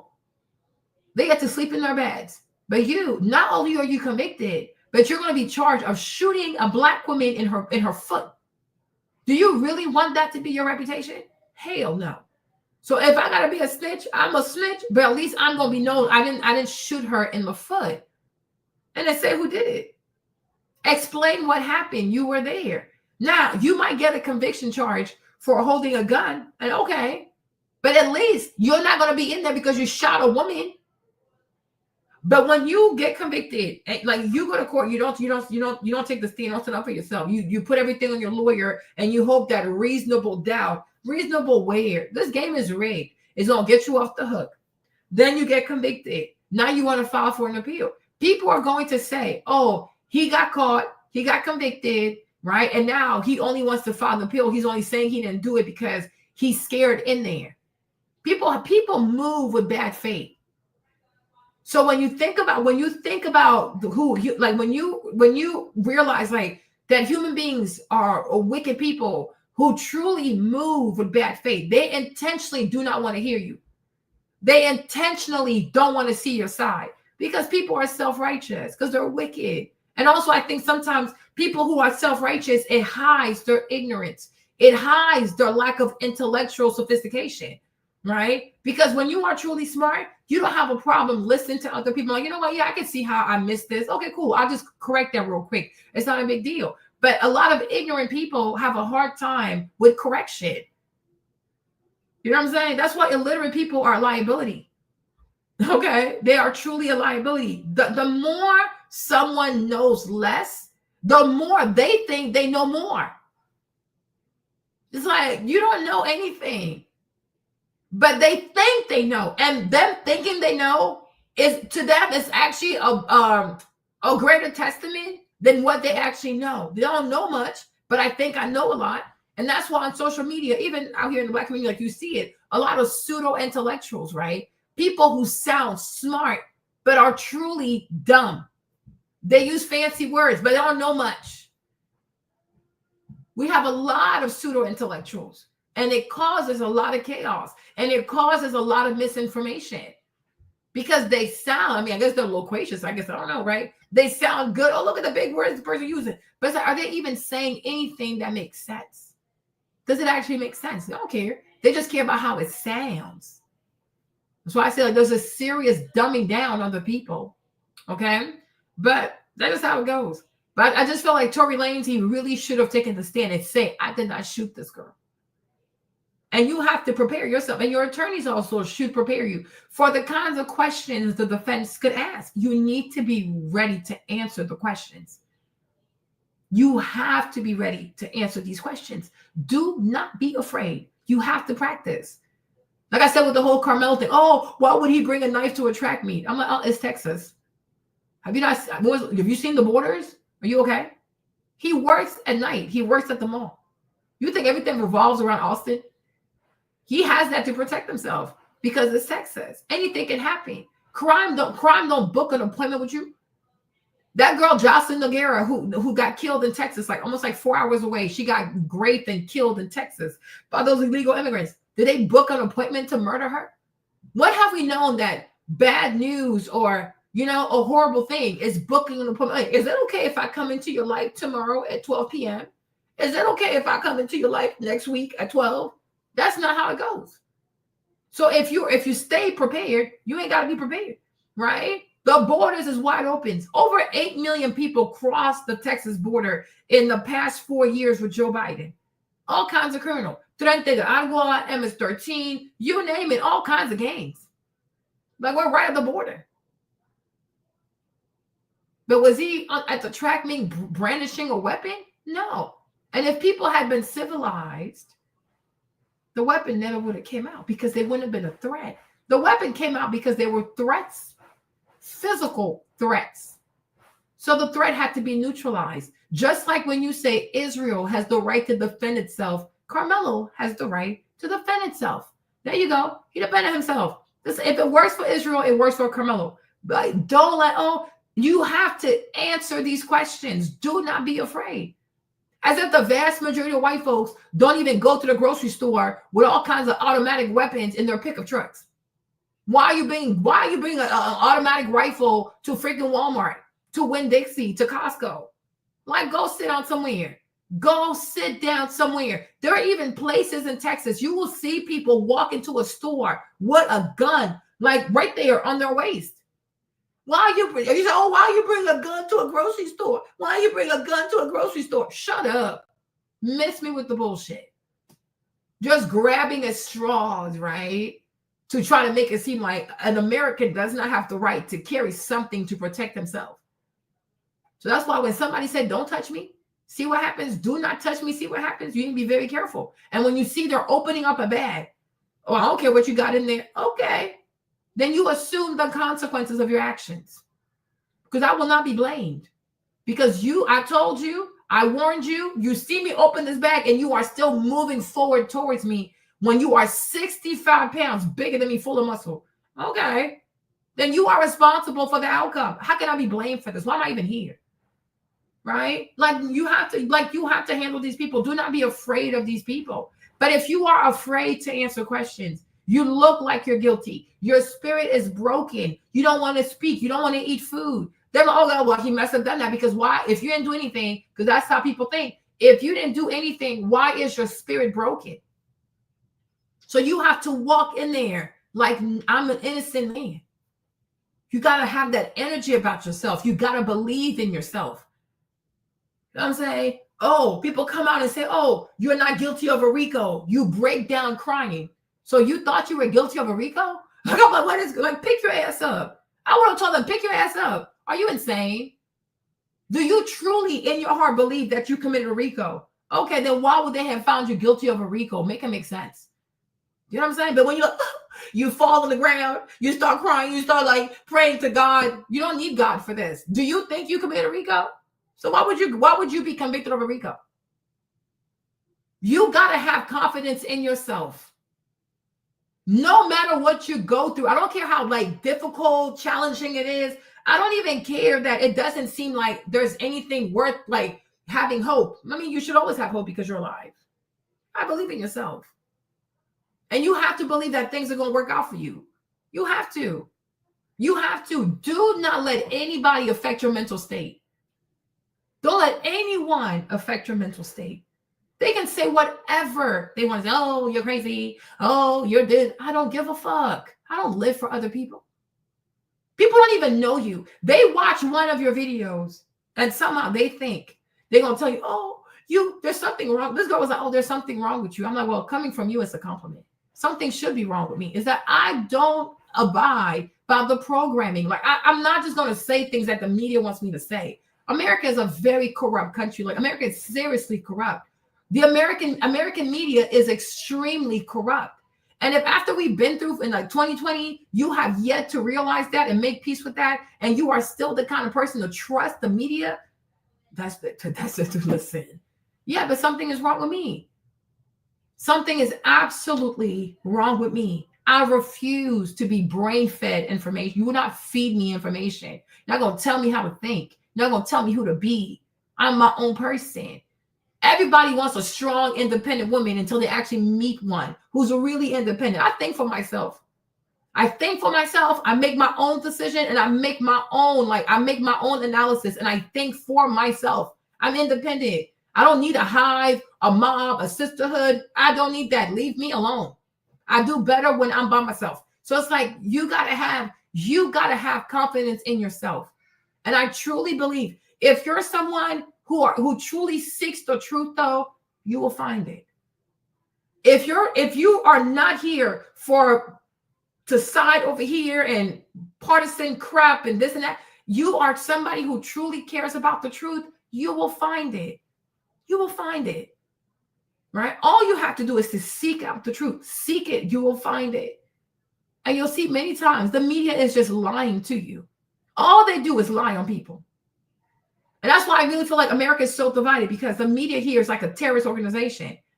They are a true terrorist organization. All they do is tell stories in a certain way to keep people divided, keep people fighting. Just tell people the facts.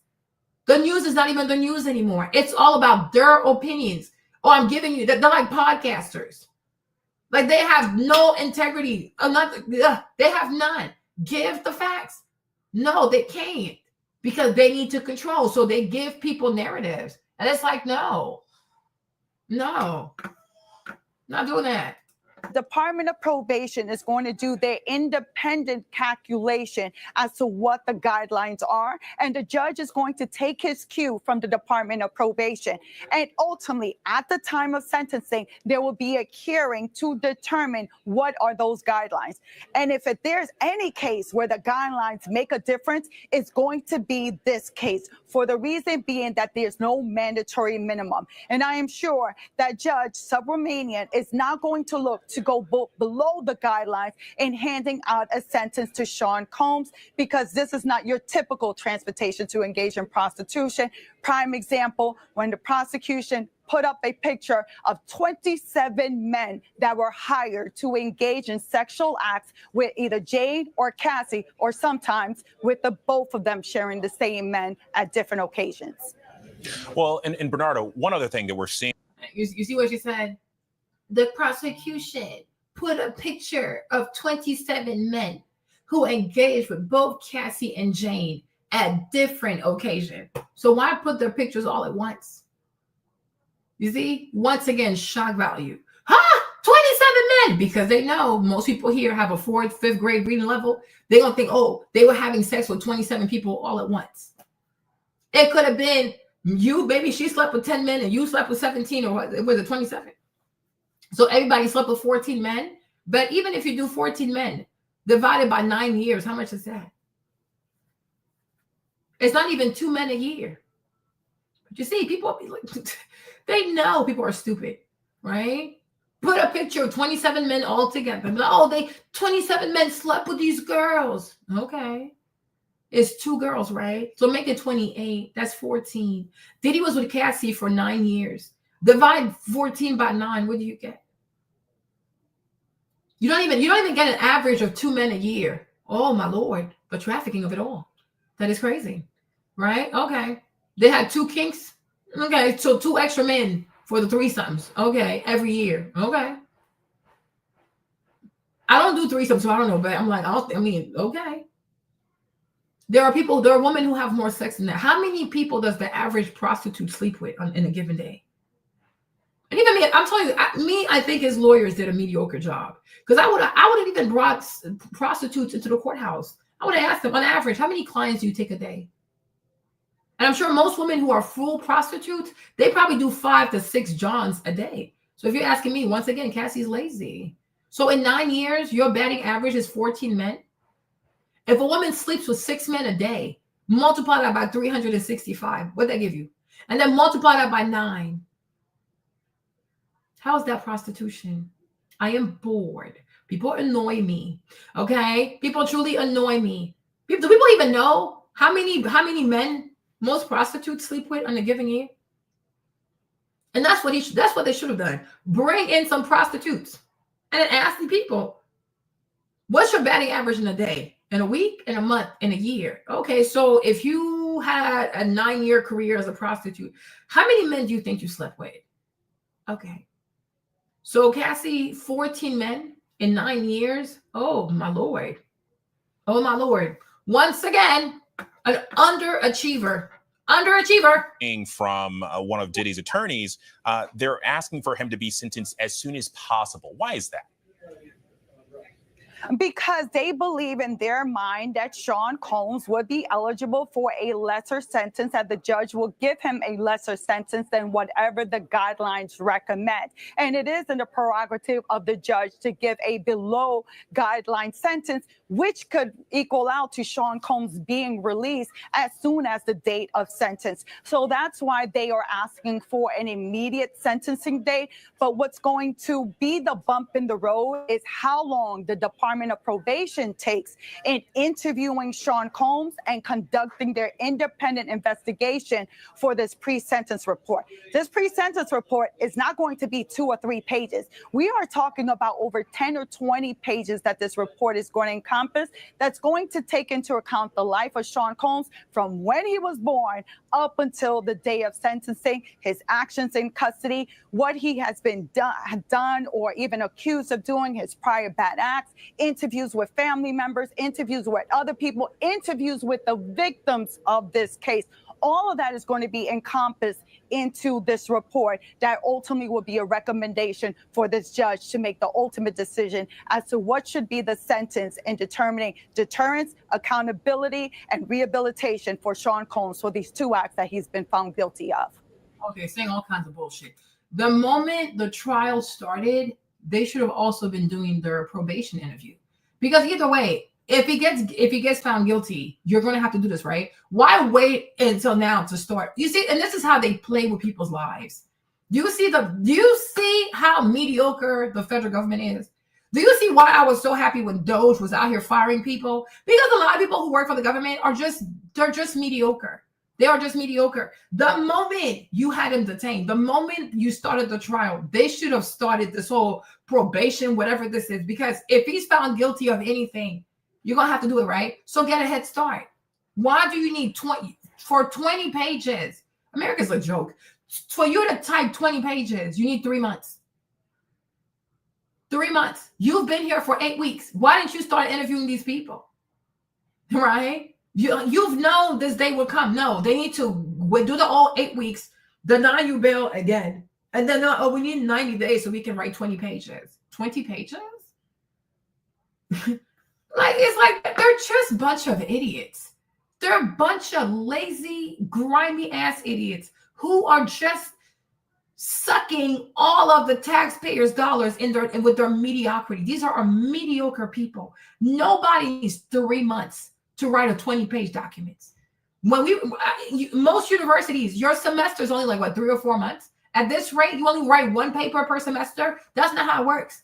Many of us, we have to write a 20-page paper in 2 weeks. Get to it. It's not that hard.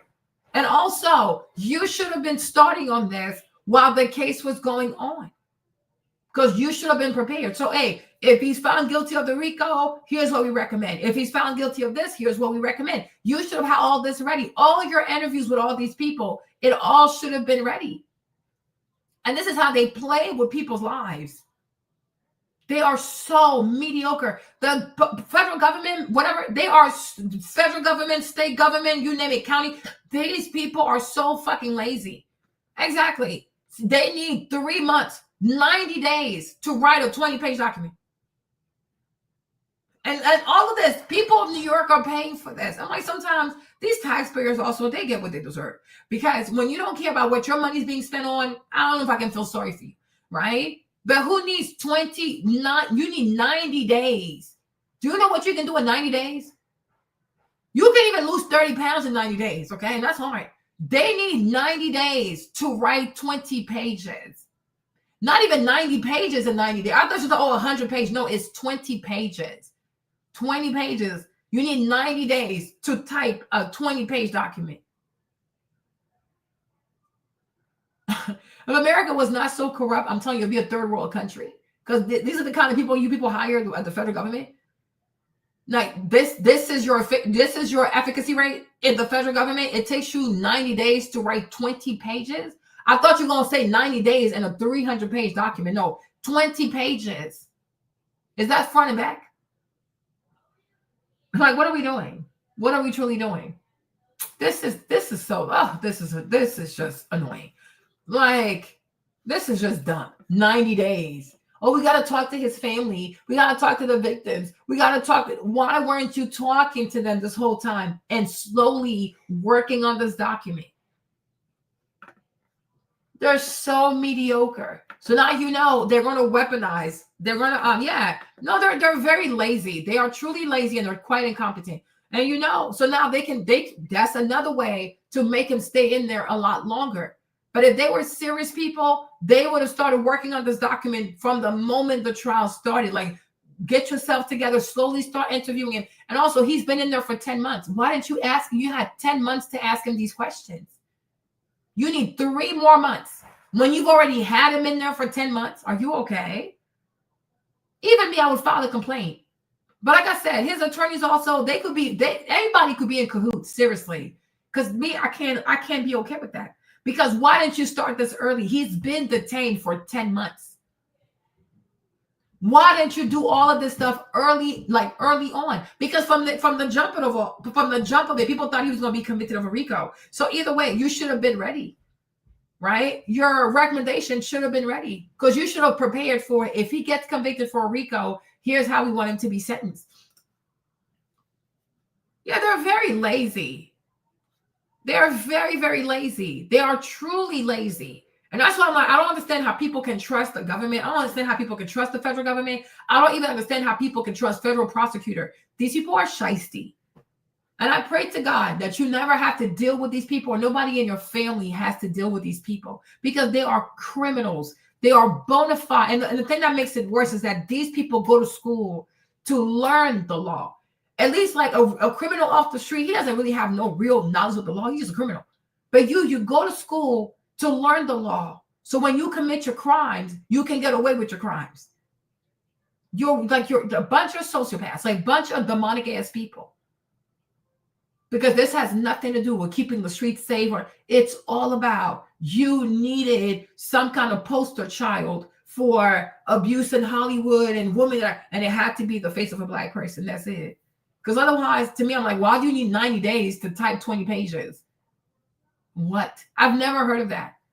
90 days for a 20-page report? Yeesh. 20 pages. Oh, I need 90 days. No, you need to be fired. You're a bum. And a lot of people need to be fired from the federal government because they're lazy. They are truly lazy and they don't know how to work. They have no work ethic. Fire these people. Well, Bernard, I appreciate that breakdown, and if you're able to, I'd love for you to stick around. But I want to go to jury consultant Ross Suter, who's with us right now. And Ross, listen, we talk about these 8 men and 4 women that held the fate of Sean Diddy Combs's life in their hands, essentially. Something that was a point that was made earlier today in our coverage was that oftentimes, we look at the race or sex of a jury, but oftentimes, the more consequential question is the age in what we're looking for here, in terms of sentences that are handed down. What do you make of where the jury stood with this verdict? Well, I do believe that they had a pretty diverse jury pool. You could see that they I think it was the prostitution claims and that in those issues were definitely clearer to them, and they struggled a little bit more with the allegations of the more abstract legal concepts. But they have a very diverse jury makeup, different backgrounds, ethnicities, ages, and it's why it's difficult to read the tea leaves and to know what a jury panel is going to do ultimately at the end of the day. We want to get a sense of what themes, what cases, or excuse me, what storylines and whatnot will actually resonate with jurors, or with the greatest amount of jurors, so that they're going to be able to see whomever's side of the story, whether it's the prosecution or the defense. Yeah. Ross, I really appreciate that. And if you don't mind sticking around for a bit, but I wanted to go to ABC News contributor and senior entertainment reporter for ESPN's Anscape, Kelly Carter, who's been following this along with us. And Kelly, one of the things that struck me the most about the last half hour, if you will, the notes that we're getting out of the courtroom, we're hearing about, Diddy with his head down. They say that, he's occasionally been whispering to his attorney, but his head's been down. It also appears that he's largely motionless at the counsel table right now, according to the latest note from our team inside there. And that's a stark departure from how he entered, smiling and greeting supporters, and also how he's known as a personality. I mean, this is an individual who is built a brand essentially around being the life of the party. And, See? He should have kept his head high. Diddy, I'm looking at you funny, bro. You need to work on your manhood. You gotta keep your head up. Okay? Like, you went in there, you bowed your head and you were sad. Yeah, Kevin, they are just, who needs 90 days to type 20 pages? This is crazy. And these are people who get to bring charges against people who need 90 days to write 20 pages. So if they have to write 100 pages, they're going to need 500 days, a year and a half. Oh, hell no. This is crazy. They need to start using ChatGPT and like AI in these offices, because these humans are incompetent. Fire them. Truly fire them. I told y'all this. I'm like, it's usually people who are not good at law school who become public servants. Because if they really had what it took, they would have gone for a big firm. Why do you want to work in a DA's office? You didn't do well in law school? Like, what? Why are you here? It's the failures. Just like, that's why even what Jordan Peterson was saying about teachers, like a lot of the teachers we have today in America too, are people who are not good in school. The pay is not great. So it's like, why are you here? Were you not good in school? Because when you are truly brilliant, you're not going to want to teach. For what reason? You know what I mean? So you have teachers who are afraid of math, and then they get to be math teachers and pass on their fears and their foolishness to other kids. But if they raise the pay, you will see better teachers. Because the more you pay, the more you attract the best talent. Prosecutors don't make that much money. Even judges don't make that much money. And so when they think about how much money you have, they big mad because they're people. You don't see how police officers love to arrest people with pretty cars, fast cars, expensive cars, luxury cars. Sometimes they pull you over because they want to see the inside of the car. Because they love the car. No, I'm just trying to, they want to see inside the car. Like, so officer, you want to see inside the car? Go ahead, look. You're broke ass. You'll never be able to afford this shit. Right? That's it. Poor people complex. They get threatened when they're around people that have money. So now they got to act all tough and do the very most because you give them a complex. So when you go in there and you bow your head, you are feeding their complex. Hold your head straight. The worst has passed. Stand straight, because no matter what happens, you know it's not life. Okay. Don't break. You know, like Nelson Mandela, when these crazy ass white people took Nelson Mandela, they thought he was going to cry because, you know, he was on, because at first they wanted to kill him, but then they realized that they kill him, they were going to make Nelson Mandela a martyr. Right. So, okay, let's not kill him. We're going to do this kangaroo court. You know, white people, they love to, they are your oppressors. You're fighting for your freedom, but they're going to call you a criminal. White people. So the oppressors had this kangaroo court, and they have Nelson Mandela like show up for trial. I guess he was in some kind of like cage or something weird like that. And they were expecting him to be like, oh, I'm scared. My family, Winnie, I will never see Winnie again. Oh my gosh. Because they shipped them off like to the southern tip of South Africa. Like, it's cold out there. Okay.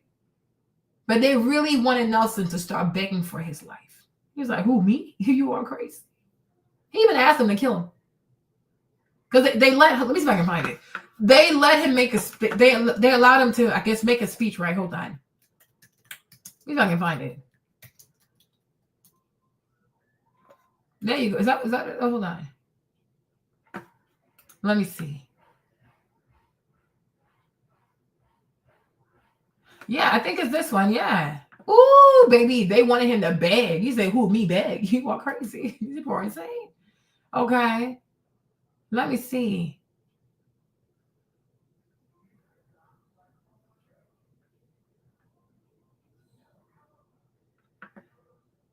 I think this is it. This is it, right? Okay. Can you all see this? Maybe I can make it bigger. Hold on. They wanted him to beg.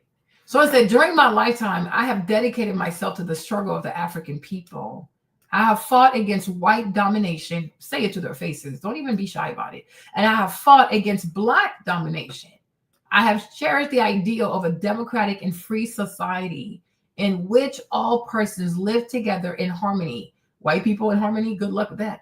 And with equal opportunities. It is an ideal which I hope to live for and achieve. But if it needs be, and if it is an ideal for which I am prepared to die, you know, they're like, what? You're not going to beg for forgiveness? He's like, no. And you see, white people love to talk about democracy and free society. They never live up to that. They never do. Because they are always the one trying to skew things for it not to be about democracy. And they're always the one trying to snatch people's freedom and their will to be free. Like, go sit down somewhere. Okay. Right? He's like, okay, you can kill if you want to. Okay. But yeah, because they wanted to. They were trying to kill this man. And if I'm not mistaken, like they said, like the trial stuff, like they had him in a cage, like some kind of cage. And these Dutch people, I guess, yeah, they were Dutch, right? The Boers, they were his judges. His oppressors were his judges. So he never stood. It was never going to be a fair trial. It was kangaroo court. And so he's like, if you want to, just go ahead and kill me. So I'm like, oh, we can't kill him because then he's a martyr. So they shipped him to that prison and they made his life a living hell. White people. You know, it's really cold. He didn't have no pants. He had to have shorts. He didn't have shoes. He was so like they were just, white people, they were so despicable, right? And years later, the guards who were actually abusing him, they got tired of abusing him. They got tired of being mean to him. You know, and think about like you really, it's not even just white people, but think about the people in this world and like throughout human history who have been so self-righteous. Oh, I know it. I hate this person. I know this person. I know everything about this person. And because they think they know it all, they decide that, you know, it's okay for me to be despicable towards another human being because of what I think I know. Do you know this for a fact? No, they're all brainwashed. All they consume is brainwashing content, right? But ultimately, the people got tired of being mean to him, and they slowly started becoming nice to him. I even think one of the guards also, like he taught one of the guards how to box or something like that. And then one day in the 90s, they came and they got him out of there. And if I'm not mistaken, they took him to Johannesburg. But because he had been in there for so long, he didn't even recognize Johannesburg because it had been like, what, 30 years or more? He walked the streets. A lot of people didn't even recognize him. I think because they didn't believe he could be out. It was like, and then after 30 years, because when he went in there, they had a picture of him and he was so young. He used to be a boxer too, huh? Very, very young, lots of muscle. And when he came out, he was older. His head was completely covered with gray hairs. His body was a lot slender. And it took a lot for him to adjust because you're locked up for 30 years, like, in somewhere like pretty much deserted. But you see, Nelson, ultimately, he became president of South Africa. You know, like his destiny came to pass. White people tried to delay it. Some wanted to murder him, but he didn't die. So it's like, no matter what, keep your head up high. When they do their little sorcery and they do their little kangaroo court, do not let these people see you with your head down like this and you're crying and you're kneeling and you're doing all of this. Do not do that. Don't do it, because they need to know that you know that they're full of shit. And they need to know that you know that they're frauds. How dare they have you accusing you of being a criminal, but yet everything they've done so far is criminal. It goes against the law, right? But because they have these perverted, wicked minds, and they understand laws in America were never really created to make all American people equal. Laws in America were created that anybody who's been oppressed by white people will go through some kind of weird ass ritual where they would think that there's legitimacy behind them being abused. It's all sorcery. It's a weird way of legitimizing the bullshit they're about to do to you. No, you have to look at these people dead in the eyes and like, yeah, I know you're a cheat. I know you're a fraud. And I know your legal system is a joke. It's a joke, but here we are. So be despicable. Go all the way through with this shit. Because you ain't shit. You ain't shit. And all you can do is say, oh, I'm going to confine you to this. Okay. And when I come out, I'll still be richer than you. And your kids will still listen to my music. Get the fuck out of here. Are you crazy? Are you really crazy? You will always want to be me. Your kids will want to be me. You will always aspire like, damn, I wonder, because it doesn't matter. You can't even convict me to 5 years, right? And when I leave here, I'm going right back to luxury. Where you going to go? You still going, like even 5 years from now, you're still going to be paying your freaking goofy ass student loans, Mr. Judge. You ain't got shit. All you have is a goofy ass robe and a fucking gavel. Right? And then one day you'll die. Nobody will remember you. Like, what the fuck? Oh, one time you tried the Diddy case. That is the most relevant case in your entire career. You should actually thank me. I'm just saying, like, what the fuck? Okay? No. They can give you 5 years. Matter of fact, they can even give you 10 years. Doesn't matter. Once you leave, you're going right back into luxury. And they will still be paying back their goofy ass to the loans. And they'll still have to beg the people of New York to reelect them. Every 4 years, they got to beg to be reelected. You've already made it. So play your stupid ass game. I'm not talking about this bullshit. And even if I was Diddy, I wouldn't even came out. Like, this is bullshit. I'm not coming out. I'm staying in my jail cell. Like, okay, I'm not coming out. I'm like, oh, why not? Because they're going to do some bullshit. I'm not doing it. I'm not part of your circus. I'm not doing this. I'm staying in my cell. Just tell me when to show up for my sentencing. That's it. Like, if I had been Diddy, I would have seen that shit coming. I would have said, like, I don't even want bail. I'm going to stay here. Where am I going to get sentenced? Okay, I'll just stay here. 10 months. What's 3 more months going to hurt? Because once you ask for bail, like, oh, he really wants to go out. So now they're going to weaponize that. Like, I don't want to go out, bitch. It's fine. I can stay. I'm staying in my cell. Tell me when to show up. Like, yo, bunch of bullshit. Then they'll say, oh, they'll ask the lawyers, oh, why didn't he want to come out? Because he felt like this was going to be some bullshit because he's Black. There you go. You have to see these people coming. Then you got to rob these people of the fuck shit they're trying to do to you. Because before you hurt my feelings, I'm going to hurt your feelings first. Because you need me to join your circus for people to think that this right here is legitimate. You don't have to come out for your sentencing. You don't even have to come out to hear the judge say, oh, I'm going to give you bail. They take pleasure out of not giving you bail. I am not coming. I don't even want your goofy ass bail. Give me my sentence and I can go home. If I'm saying extra months, no problem. If I can go home, cool. Thank you. You want to get me on a RICO? You didn't. I won. I'm enjoying my life. See you later, weirdos. That's it. You survived 10 months. What's 3 more months going to do? Even if they give you 2 more years, whatever, time flies. And after that, it's over, right? Okay. I never have to deal with you people again. Cool. You gotta forge yourself a mental, like, do not let white people get to you. Do not let these people get to you. This is what they do. Do not let them get to you. They're going to cheat. They're going to lie. They're going to steal. They're going to bamboozle you. This is what they do. You cannot ask the devil to no, that's just who he is. Let the devil be the devil. You got to prepare yourself mentally for the devil to be who he has always been, the devil. And that's okay, right? Because no matter what, all his plans, they always fail. Keep your mindset super strong. Keep your mindset super strong, because they're gonna do dumb shit.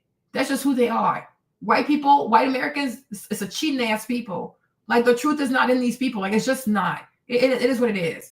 It's whatever, right? But once you're done with these people, you won't see them again. They will have to worry about their goofy ass student loans. They're still gonna have to ask for tax extension so they can pay their taxes. They still gonna have to figure out how they're gonna make rent, or if they can get a rent control apartment. Can't relate. This is the only time in their life that they will have this much power. Whatever. You ain't shit. Never been shit. Let's move on. It's what it is. They're crazy. They're truly crazy. Hold on. Where's my video? Right here. At one point, it even temporarily changed his name to Love, because he always had this magnetic smile. But this is quite the change. Yeah, this is a stark difference from the kind of charismatic person, as you really accurately described, that we've come to know, for the last 30 years. I mean, imagine being the person who is known for getting the party started, essentially, in whatever room or space he's in, finding themselves under the weight of all of these charges, and now having to deal with the guilty verdict on 2 of those charges, and trying to figure out what the immediate future looks like for him. It's a stark difference from who we have come to know. And that really, I think, in a lot of ways gives definition and really kind of illustrates exactly, where his frame of mind is right now, kind of having that understanding that he's not, in fact, going home today after a long summer of a trial and kind of everything being aired out for better or for worse. So I think it's just another kind of a thing that we're going to be talking about, because this is just so different from what we normally know of him. Yeah, no, well put. And I know Rena Roy is still outside the courthouse there. And Rena, as we're learning more about what the judge has told Diddy's defense team, he said that this detention is in part because of the argument used by his lawyers to secure his partial acquittal, that Combs engaged in domestic violence, but not in sex trafficking. And he said that, from the outset, the defense team said that in this case, it did have violence. Yeah, this is something, Alex, that we heard over and over in this trial from defense attorneys. They said, hey, Sean Combs may be a jerk. He may be an abuser. He may be guilty of domestic violence, but that's not what this case is about. We heard them say that to the jury over and over, and that was their defense strategy. And now it seems the judge is bringing that right back to them today. As you said, he said, full-throatedly in your closing argument, told the jury that there was violence here, and domestic violence is violence, the judge said. You said this was a case that did have violence. So as to the basic question of violence, you conceded that in your closing. So he brought that right back to defense attorneys today before Sean Combs heads back to that prison cell. But to me, that's really stupid. He said it was violence. Okay. Domestic violence. Are they near each other? Do they live next to each other? Does he even have a domestic partner? Like, Cassie and him has been over for how many years now? What are we even talking? I'm like, sir, please. And even me also, if I was his lawyer, I don't know if you can write also your own letter and send it back to the judge. Like, no, we're not doing this. Okay. There was violence in their relationship. Their relationship has stopped. Just because there was violence in one relationship doesn't mean that there is violence in all your relationships. Currently, my client is single. He has no domestic partner. Have you heard of a current domestic partner saying, oh, we have domestic violence? Are you kidding me? What are we even talking about? Number 2, me, Marlene, from the jump, I wasn't on his team, but me, Marlene, I said they never should have said, oh, we recognize that there was domestic violence. It's like, it's BDSM. It is BDSM. Because when you say, oh, yeah, we recognize that this is domestic violence, who said that? Who said that? Your job is to make people see that what they think they're seeing is not what they're seeing. I will never confess to domestic violence. Okay, I'm not commenting that. I'm like, this is BDSM, and I know it's very jarring. I get it, because when I first saw, like, what the fuck, until he explained it to me, that these two are sexual masochists, and those people, unfortunately, use violence to arouse each other. This is why. Did you see the elevator doors come? Did she run? Did she ring the fire alarm? Is it normal for somebody who's going through domestic violence to apply lip gloss? And to go back in the room with her abuser and talk to her abuser? Is that normal to you? Like, okay, so something is weird. These are not normal people. So now we talk about, okay, do we apply our morality onto other people's morality? Because it's a lot. But, a lot of people seem to have enjoyed 50 Shades of Grey, in which a man is beating this woman to have sex. And many women thought it was hot. Oh, this is so hot. So when you see 50 Shades of Grey in real life at the Hilton, why are you acting scared? Why are you acting scared? Do you see her cry in this video? Is she scared? Is she frantic? Is she crying? No, she's just walking with her luxury bags. And even her priority is not even to call the elevator. What? And I get it. This is not what we usually encounter, because we are usually not in people's bedrooms. That's not a place for the government. Okay. But unfortunately, the government wants to be in people's freak-offs. Okay. Are you not having enough sex in your own life? What is this? This is crazy. I'm like, they never should have said, oh, yeah, this is the mess. Do not say this shit. Don't say it. You're like, oh, this fake human. Oh, if we just admit to that, no. They will use that against you. This is BDSM. This is what you call sexual masochism. These people have paraphilic disorders. And when you see them, they all need treatment. You gotta feel sorry for them, They're sick. They are truly sick. I'm like, oh my gosh, yeah, they're really sick, They're really sick. But I'm like, his lawyers, I just feel like, yeah, he paid a lot of money, but I'm like, even I think I could have done a better job. Because by the time I'm done with this thing, you're going to go home. If anything, he needs to go to rehab. He needs help. He needs medication. He needs therapy. He needs progesterone. He might even want to cut off his testicles, What do I know? Right? But one thing is for sure, he wants to be a better person. Is that correct? Like, yeah, well, there you go. Right? This is crazy. Oh, yeah, it's domestic violence. And instead of like, these people are doing BDSM in broad daylight. Like, what is this? Like, it's a kink. It's a kinky people. Oh, no, this is domestic violence. Oh, shit. You are dumb. You are truly dumb. Diddy, you overpaid. All right. Rena, Kelly, Brian, and Ross, thank you all. And the other trial that we've been monitoring, Brian Kohberger, the suspect in the King Road murders, has admitted to killing 4 University of Idaho students in November of 2022. Kohberger officially pleading guilty. Big day here today in the Southern District of New York, in the federal courthouse, out in downtown New York. A verdict has been reached. We've been reporting about it all morning. A verdict has been reached in the case. Sean Combs acquitted of racketeering conspiracy, sex trafficking by force, fraud, or coercion for both Cassie, Ventura, Fine, and Jane. But ultimately, he has been convicted of transportation to engage in prostitution, the Mann Act violations. And today you would think that would be the end of the day. It is certainly not. Why?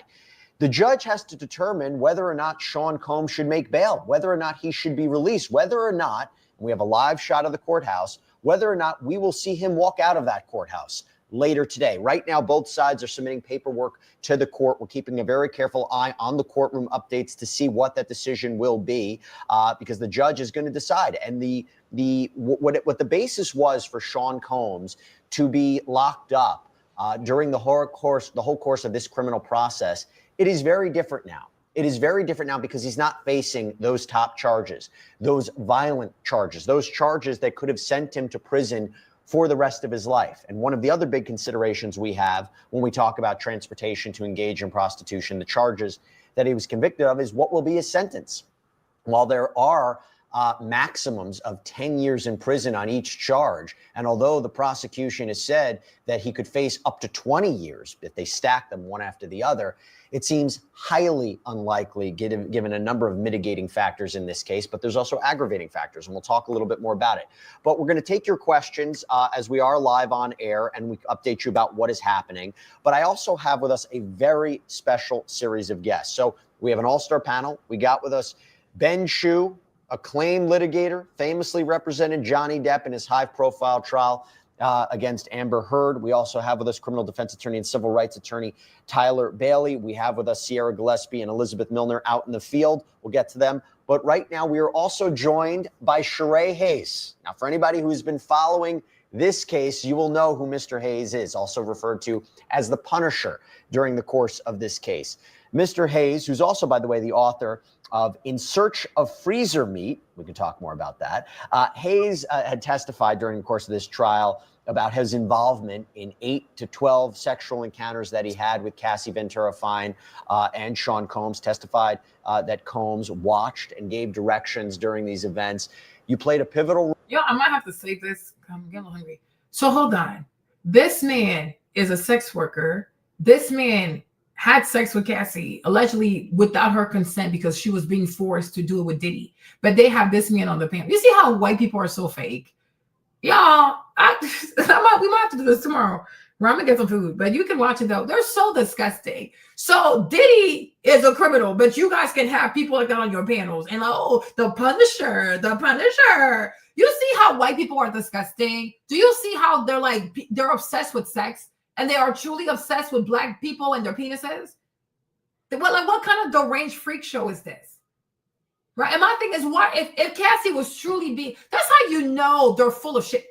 Let me tell you something before I leave, right? You see, this is why Marlene, I do not feel bad saying this is bullshit. This is nothing but some BDSM. If these white people truly felt like Cassie was a victim, Cassie was being raped, Cassie was being trafficked, Cassie was having sex with people, look how big this man is. This man needs to tell me with his big ass, he was afraid of Diddy.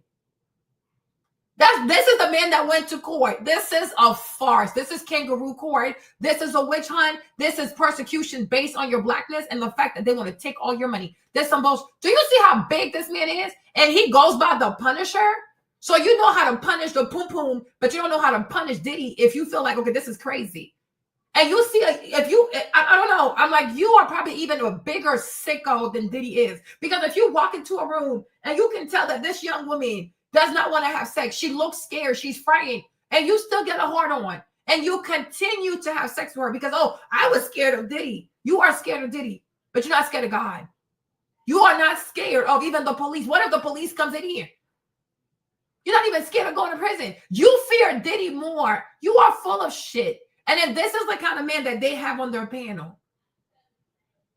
I'm telling you, white Americans they really ain't shit as a collective. They truly ain't shit. This is so disgusting because he also should have faced charges. If you guys truly believe that Cassie was a victim in all this, she had no choice. She had no power. She had no this. She had no that. Any man who engaged in having sex with her needs to go to fucking prison. Needs to go to fucking prison. So you don't care about Cassie Ventura. Or maybe you don't even believe that Cassie was a victim. Because if you really did, even me, Marlene, because if I really did, but I don't believe she was. I don't. I think some days were bad. Yes, some days were awful. But over the 9 years, that's the life she wanted.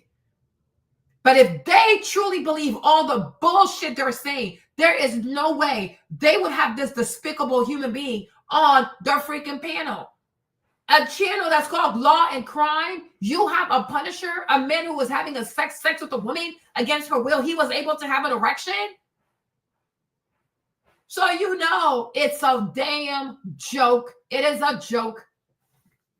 It's truly, yeah. The Punisher. The Punisher is here. Oh, he has a book in search of frozen meat.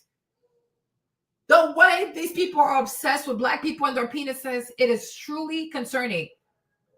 Exactly. They just hate Diddy. Because I'm like, this is not possible. And you guys, I know, I can be a tough person, but I'm not inhumane. If Cassie really, if we are truly believing that she was kidnapped, she was prostituted, she was coerced, she was groomed, she didn't have no power, she was afraid, she was scared. Do you know? I don't know if people have ever, I don't know, but I'm like, imagine, do you even think that as a woman, you could get wet if you were scared? So if you're not aroused and you're having sex, it's going to be very painful. So if Cassie was all these things, having sex with her would have been so painful because she's not into it. Her body would have naturally rejected you. You know, when you really want to have sex with someone, you already moist, like, right? But when you don't want to have sex with someone, it is horrific. You're like, what the heck? Get the fuck off of me. Your body rebukes that person. Your vagina is going to get tighter. Everything about you is just going to like tense up. So it's not even pleasurable. So how did you manage to get inside of her without committing rape? And how come you're not facing any charges? All these men, at 27 men, and not a single man faced a single charge because everything falls on Diddy. Are we actually serious right now? This man is bigger than Diddy, but he was scared. Was there ever a weapon in sight? Did you even have bodyguards? Did Diddy even have bodyguards? Or it was just Diddy? So you don't know how to take on another man. When you came in the hotel, did you see bodyguards in the lobby? Okay. When you came on this floor, did you see bodyguards in the lobby? Before you made it into the room, did you have big muscle ass weaponized bodyguards? Okay. Once you got in the room with Diddy, were there bodyguards in there, big ass muscle with big ass weapons trying to beat your ass? No. So you walked in the lobby, nobody. You got up on the elevator, nobody. You got out the elevator, no one. You walked the lobby, nobody. You saw Cassie. You walked to the hotel, inside the room, nobody. It's just you, Cassie, and Diddy. So you know how to have a hoard on. You know how to be the punisher for the poom poom for the JJ, but you don't know how to whoop Diddy's ass. You don't know how you, as a grown ass man, all you know is how to get your penis straight up and have sex with people who don't want to have sex with you for what? For $600 with your slutty ass. With your slutty ass. When they say that it's weak men that make for hard time, there you have it. But the mere fact that these white men, even their black brothers is sitting there knowing who this man is, y'all don't even believe the shit. You don't even care. This has nothing to do with protecting women. This is all about a persecution against Diddy. That's all that ever was. Because this is disgusting. Yeah, and why would she keep their phone numbers and communicate? Exactly. People who are raping you. You guys, I want you, like you were all the vast majority, besides Kevin, but the vast majority of us, we are women, right? Can you imagine having sex with a man you don't like? Think. Okay? Can you imagine having sex with a man you don't like, you don't find attractive, don't even know his name? The fuck, he might even have stinky breath. Like, are you going to get wet? Is your vagina going to open up? Like, your entire body is going to be tense like this. He's not, like, he will have to rape you. Because you're not, exactly, forehead. I would rather die. Like, this ain't no joke. And I had to. Yeah, you had to have sex with a beautiful woman against her will because Diddy, you wanted to have sex with Cassie because she's gorgeous. Go fuck yourself. Go fuck yourself. Exactly. Go fuck yourself. You are a creep. You walked in there like, oh shit, that's Cassie. Because I mean, she does look like flounderfish, but she's a pretty flounderfish. You know what I'm saying? Cassie's very pretty. I can't take that away from her. So let's not act like when you walked up in there and you saw that a bum like you with no money, no career, all you do is sell your penis. Does your mother know you do this for a living? Does your mother know you're a sex worker? With that big ass muscle, you can find nothing honorable to do with your life but to peddle your penis from state to state, trying to sell your body on Craigslist. Don't you forget, y'all. Don't you dare forget that all these sex workers is coming from Craigslist. Big ass black man like this selling his penis on the dirt cheap on Craigslist. Ain't got no damn shame. So you were probably expecting a regular hookup with your cheap ass rate on Craigslist. Don't even have a freaking manager. I'm the Punisher. Punisher, get you some management, ho. Get you some management. Your dirty ass. With your nasty ass. You a black man and you sell your penis on freaking Craigslist. You have no shame. Do you have no shame? right? And so you showed up, even when they gave you the address. Okay, this is probably some different people because they do these things at luxury hotels. Okay, oh, maybe it's a celebrity. You walked up in there, you get up the elevator, you like, oh, damn. You recognized it was Cassie, and you recognized she was beautiful. And a bum like you, a bitch ass, broke ass dude like you got to have sex for, you got paid to have sex with a beautiful woman that you could never afford. I should have been in that courtroom. I would have handled these fuckers. You despicable, dishonorable people. And how come you're not getting charged? How come you're not getting, because there is no way her body was moist, because if her body was moist, then she wanted it. If she didn't, then she was not moist. So then you forced your way into her vagina and you raped her. So why are you not facing any charges? Why aren't you sitting next to my client? Not next, but you should have a table over there with your public defender fighting for your life. Why weren't you involved in being part of this damn RICO? So this ain't got shit to do with protecting Cassie, protecting women, and removing violent people in the street, because you also are violent men. It's you and a skinny girl and another man, another black man in that too. You can't say, oh, that's a white man and maybe he's powerful. No, that's a black man just like you. Yes, Kevin. If he's not from Craigslist, he's from that the app. There's an app called Cowboys, Angels, because she used to go on Craigslist and she used to go on a specific app. So he's either from one of those places, right? But my thing is, though, that's a big-ass black man. He is just way too damn big. If we were back in slavery times, he could have worked overtime picking up cotton. He is too big. Could have done the work of an ox. You are too big. You are just too damn big to tell me you're scared of Puffy. Scared of what? Did you see a gun? You saw a gun? Was there a gun anywhere? No, there was a camera. You could grab a freaking coffee table. You could grab a lamp and pow his ass real quick. Because even me, I wouldn't even have if for real, these people had me convinced that Diddy was the monster they claimed it is. Kill him. Kill him right then and there and be done with him. He's a dog. Kill his ass. I don't give a fuck. But because I don't believe y'all. I do not believe you. Because it's a man, another, especially a black man, especially with no gun. Diddy is not that big. Have you ever seen Diddy like without his clothes? Diddy has no muscle definition. Have you ever seen Diddy? Diddy's just like Jay-Z. He has no muscle definition whatsoever. Diddy parties all the time. He barely works out. We have seen Diddy run. Okay? You even saw him yelling at Cassie. He got tired. You see him running. Like he got exhausted because Diddy hates cardio. Diddy only parties and drinks. That's all he does. So he's out of shape. He is truly out of shape. He doesn't take good care of his health, you know? So I'm like, please, grab a lamp, beat his ass. Grab a coffee table, bam, break that shit on his head. He gonna die today. And if the police come, you have nothing to worry about because he's trafficking this woman and he's telling me to have sex with her against my will. Beat his ass, kill his ass, kill him like a dog that he is. No. Oh, well, yeah, you are. You're humping on Cassie like this. You humping on Cassie. Oh, I'm just humping her because I'm scared. I'm having sex with a beautiful woman because I'm scared. I'm having sex with a celebrity because I'm scared. Shut up. Shut up. Shut the fuck up.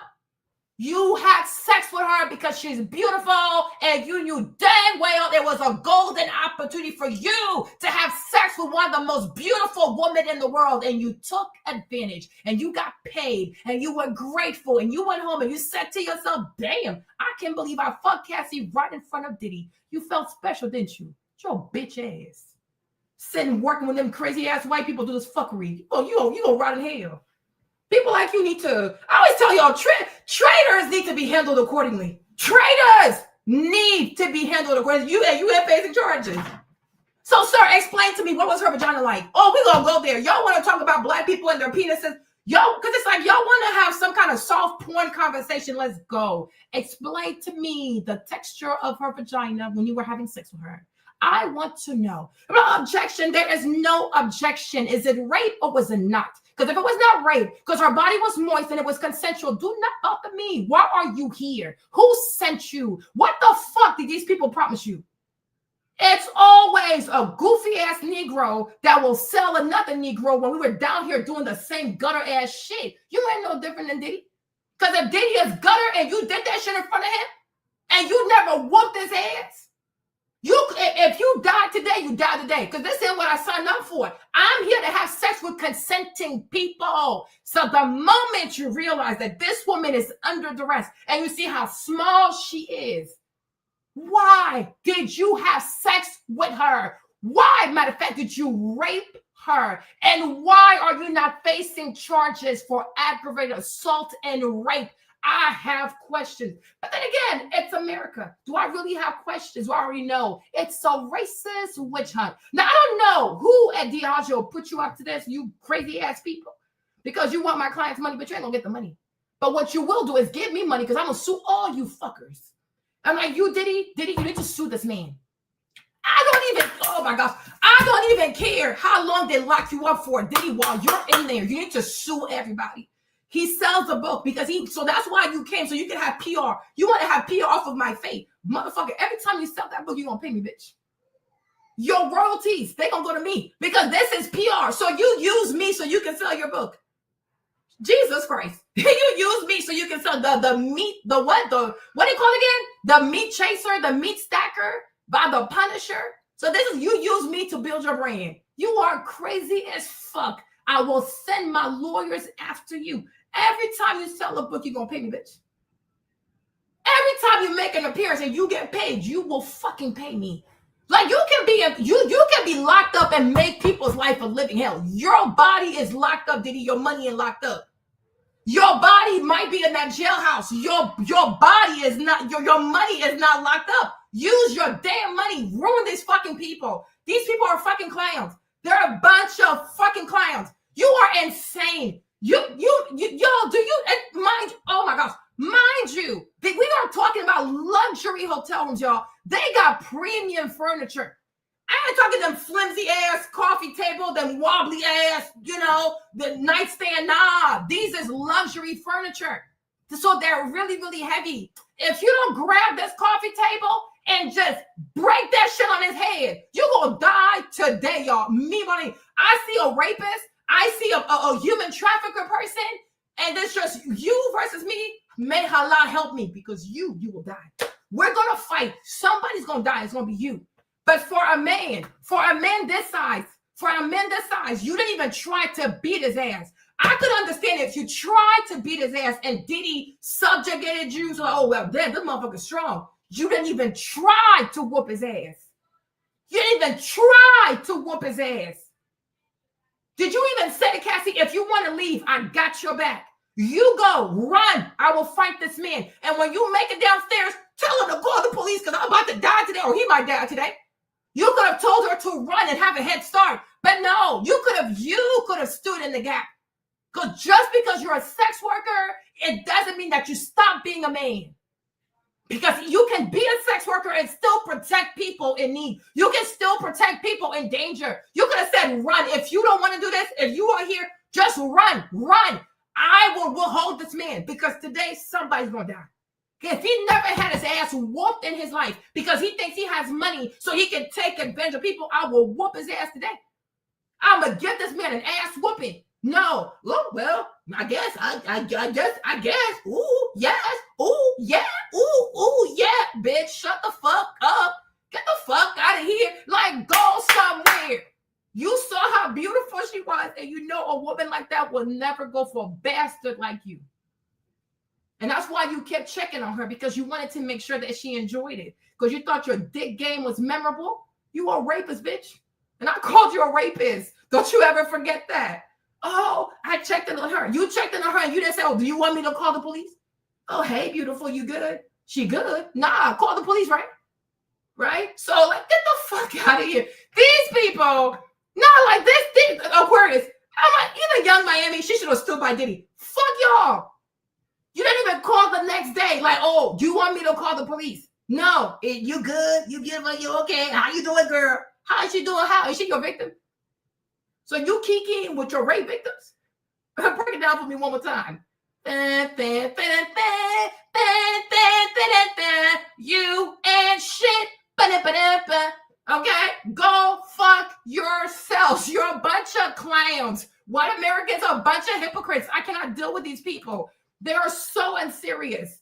Didn't even ask this man, did you even try to put up a fight? did you even try to fight Diddy? No. Huh? I was just scared. Huh? I was just scared. They be 250 pounds. They was just scared. 300 pounds. They scared. 6 feet. They scared. 4 feet. They just.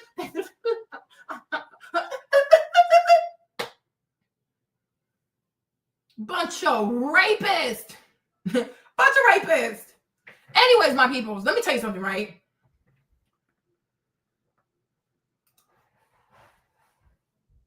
Yeah. Like she should have stood on business. Like Young Miami should have taken the stand. Like Cassie's a liar. Diddy has never done that to me. Because you are his current partner. Take the stand, Aquarius. Do not be afraid. These people, they clowns.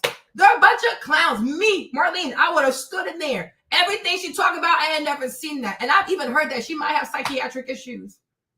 I mean, who likes to get peed on? It don't seem like your mind is all the way there. Do normal people get peed on? Or open their mouth for urine? Even me, I get peed on because I like it.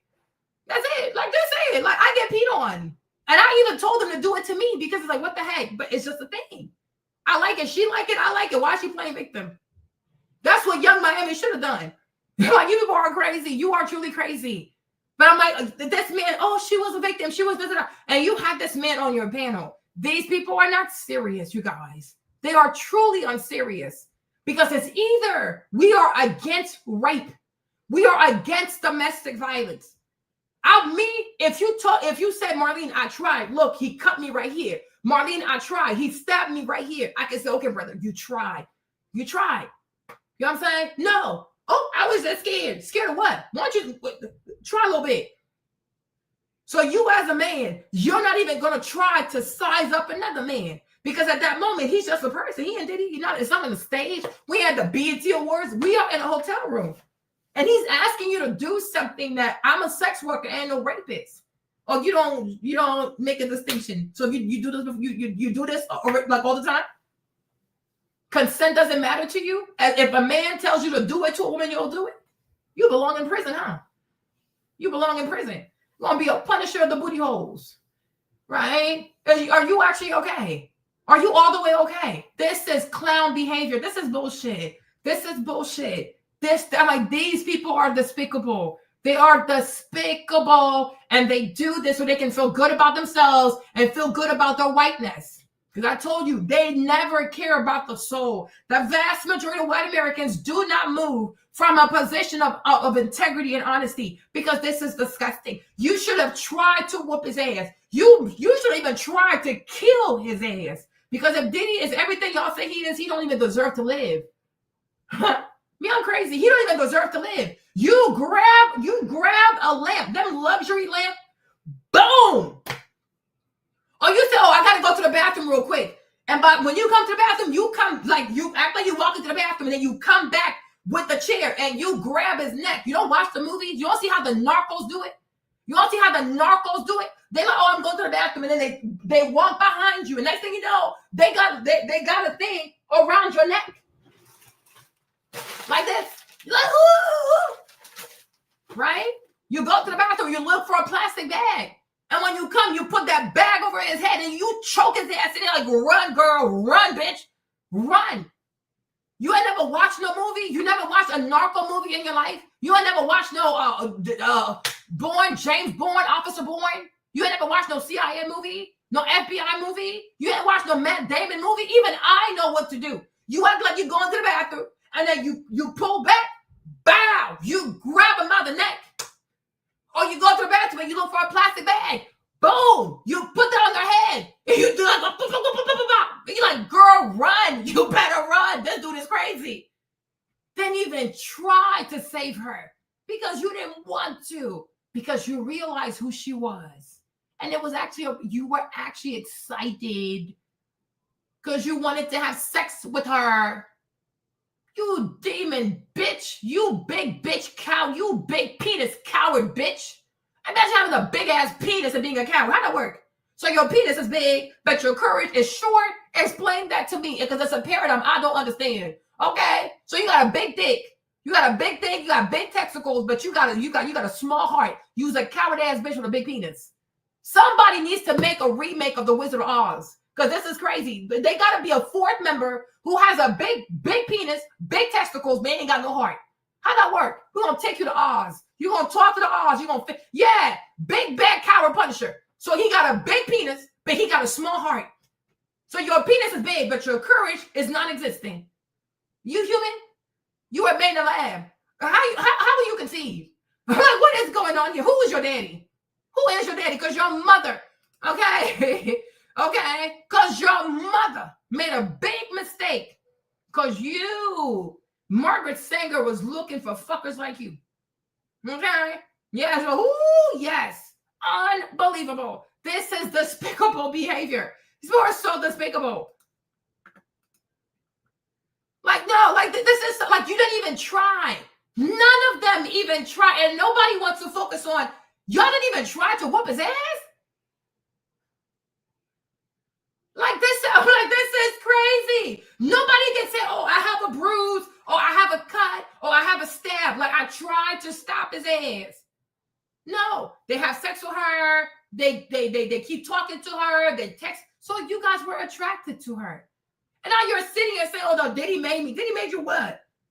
Diddy is so evil. He forced you to have sex with a gorgeous woman with expensive taste while he maintains her lifestyle. Did you ever have to maintain her lifestyle? No, you just give your penis and pee on her.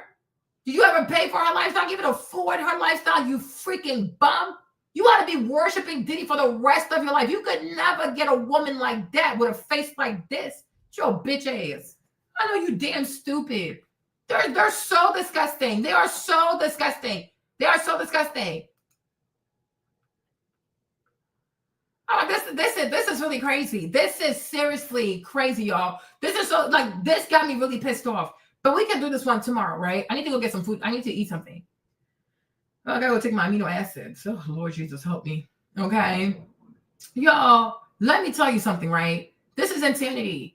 This is really insanity. This is truly, truly insanity. There is none of these people are facing a single charge. How is that even? How do you even wrap your mind around that? All you fuckers had sex with her against her will while she was drugged up and had no willpower. And there's not one of you that's facing no charges. Just put everything on Diddy. Oh, just say Diddy did it. This is sad. And the world of Malcolm X, as long as you have black people who continue to be illiterate, you're going to keep having this. This is insanity. This is truly, truly insanity. But this is despicable. And I feel like I need food now. No, like it's insane.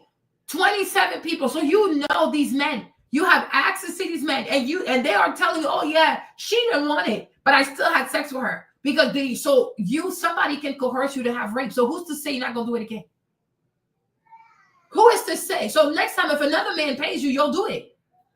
So it doesn't matter. Like you would rather rape somebody than to lose your life. That's the kind of person you are.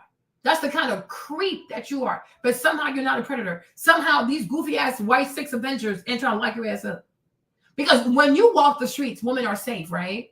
When a goofy ass bitch like you walks the street, women are safe. You can still have your business. You can still sell your big ass penis on Craigslist, right? You won't even try to fight a man. So next time, if a man tells you to have sex with a child because you're scared to fight, you'll do it.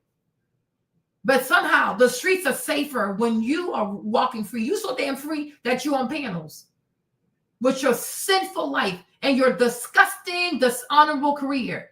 But you get to be on panels and then you get to give your thoughts. So now you know how to think. Now you decided to sell your penis because you don't want to use your brain. But now you know how to think to give your opinion on Diddy's verdict. Why didn't you think before you had sex with Cassie? Your brain, it wasn't working then. But now that white people are giving you a panel, now your brain, it actually works. Now you know how to think.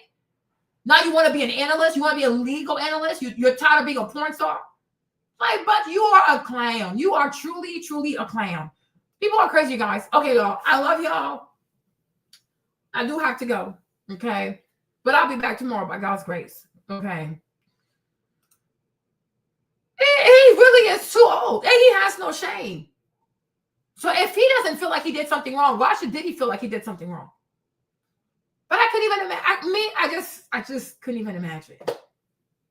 Even me, Marlene, imagine somebody had an AK-45 like on my head like this.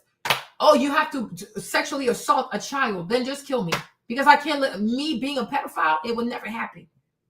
And matter of fact, you're even gonna kill me because we're gonna fight over this gun. And may God help his favorite. And I think I'm his favorite. So somehow that gun's gonna be like okay. You know what I'm saying? So it's like it's not gonna happen. Because once you do this under duress, who are you now? If you've never been a rapist and you rape somebody, who are you now? How can you live with that? How can you live with yourself? And that's why you have to listen. I'm a sex worker. I'm not a rapist. And she doesn't want to be here, so she's leaving. Then I will beat your black ass. Right? There you go. We have seen Diddy be scared of Suge Knight because he knows he can whoop his ass. So, did you even try to whoop his ass? Did you try to grab a lamp, a coffee table, a nightstand, and just pow, crack his skull open? And she would have been your witness. Like, yeah, I'm here. I'm being forced to have sex. And it's been going on for days, and he's here saving me. You would have been acquitted. Nobody would have had an issue with you killing him. Blah, okay, he's a rapist. Oh, well, he's dead. Who cares? But you didn't even try. So you're a criminal. You are a rapist. You are definitely a rapist. Because just because somebody pays you doesn't mean you have to do it. You have a choice. You have your own business. It's dishonorable, but nonetheless, it's a business. You work for yourself. And how you made it this far. So if you lose him as a client, who cares? At least you know. Yeah. At least you know you're not a rapist. But I don't even know how you could have sex with a woman whose body is not ready to receive you. There's no way you wouldn't do this without raping her.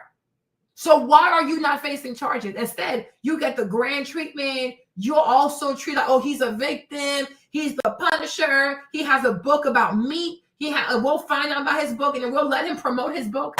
So he deserves for you to help him promote his book after what he helped Diddy do to Cassie? This is crazy. This is really crazy. All right, my loves. I love y'all. I will try to be back tomorrow. Okay? We can watch this one tomorrow.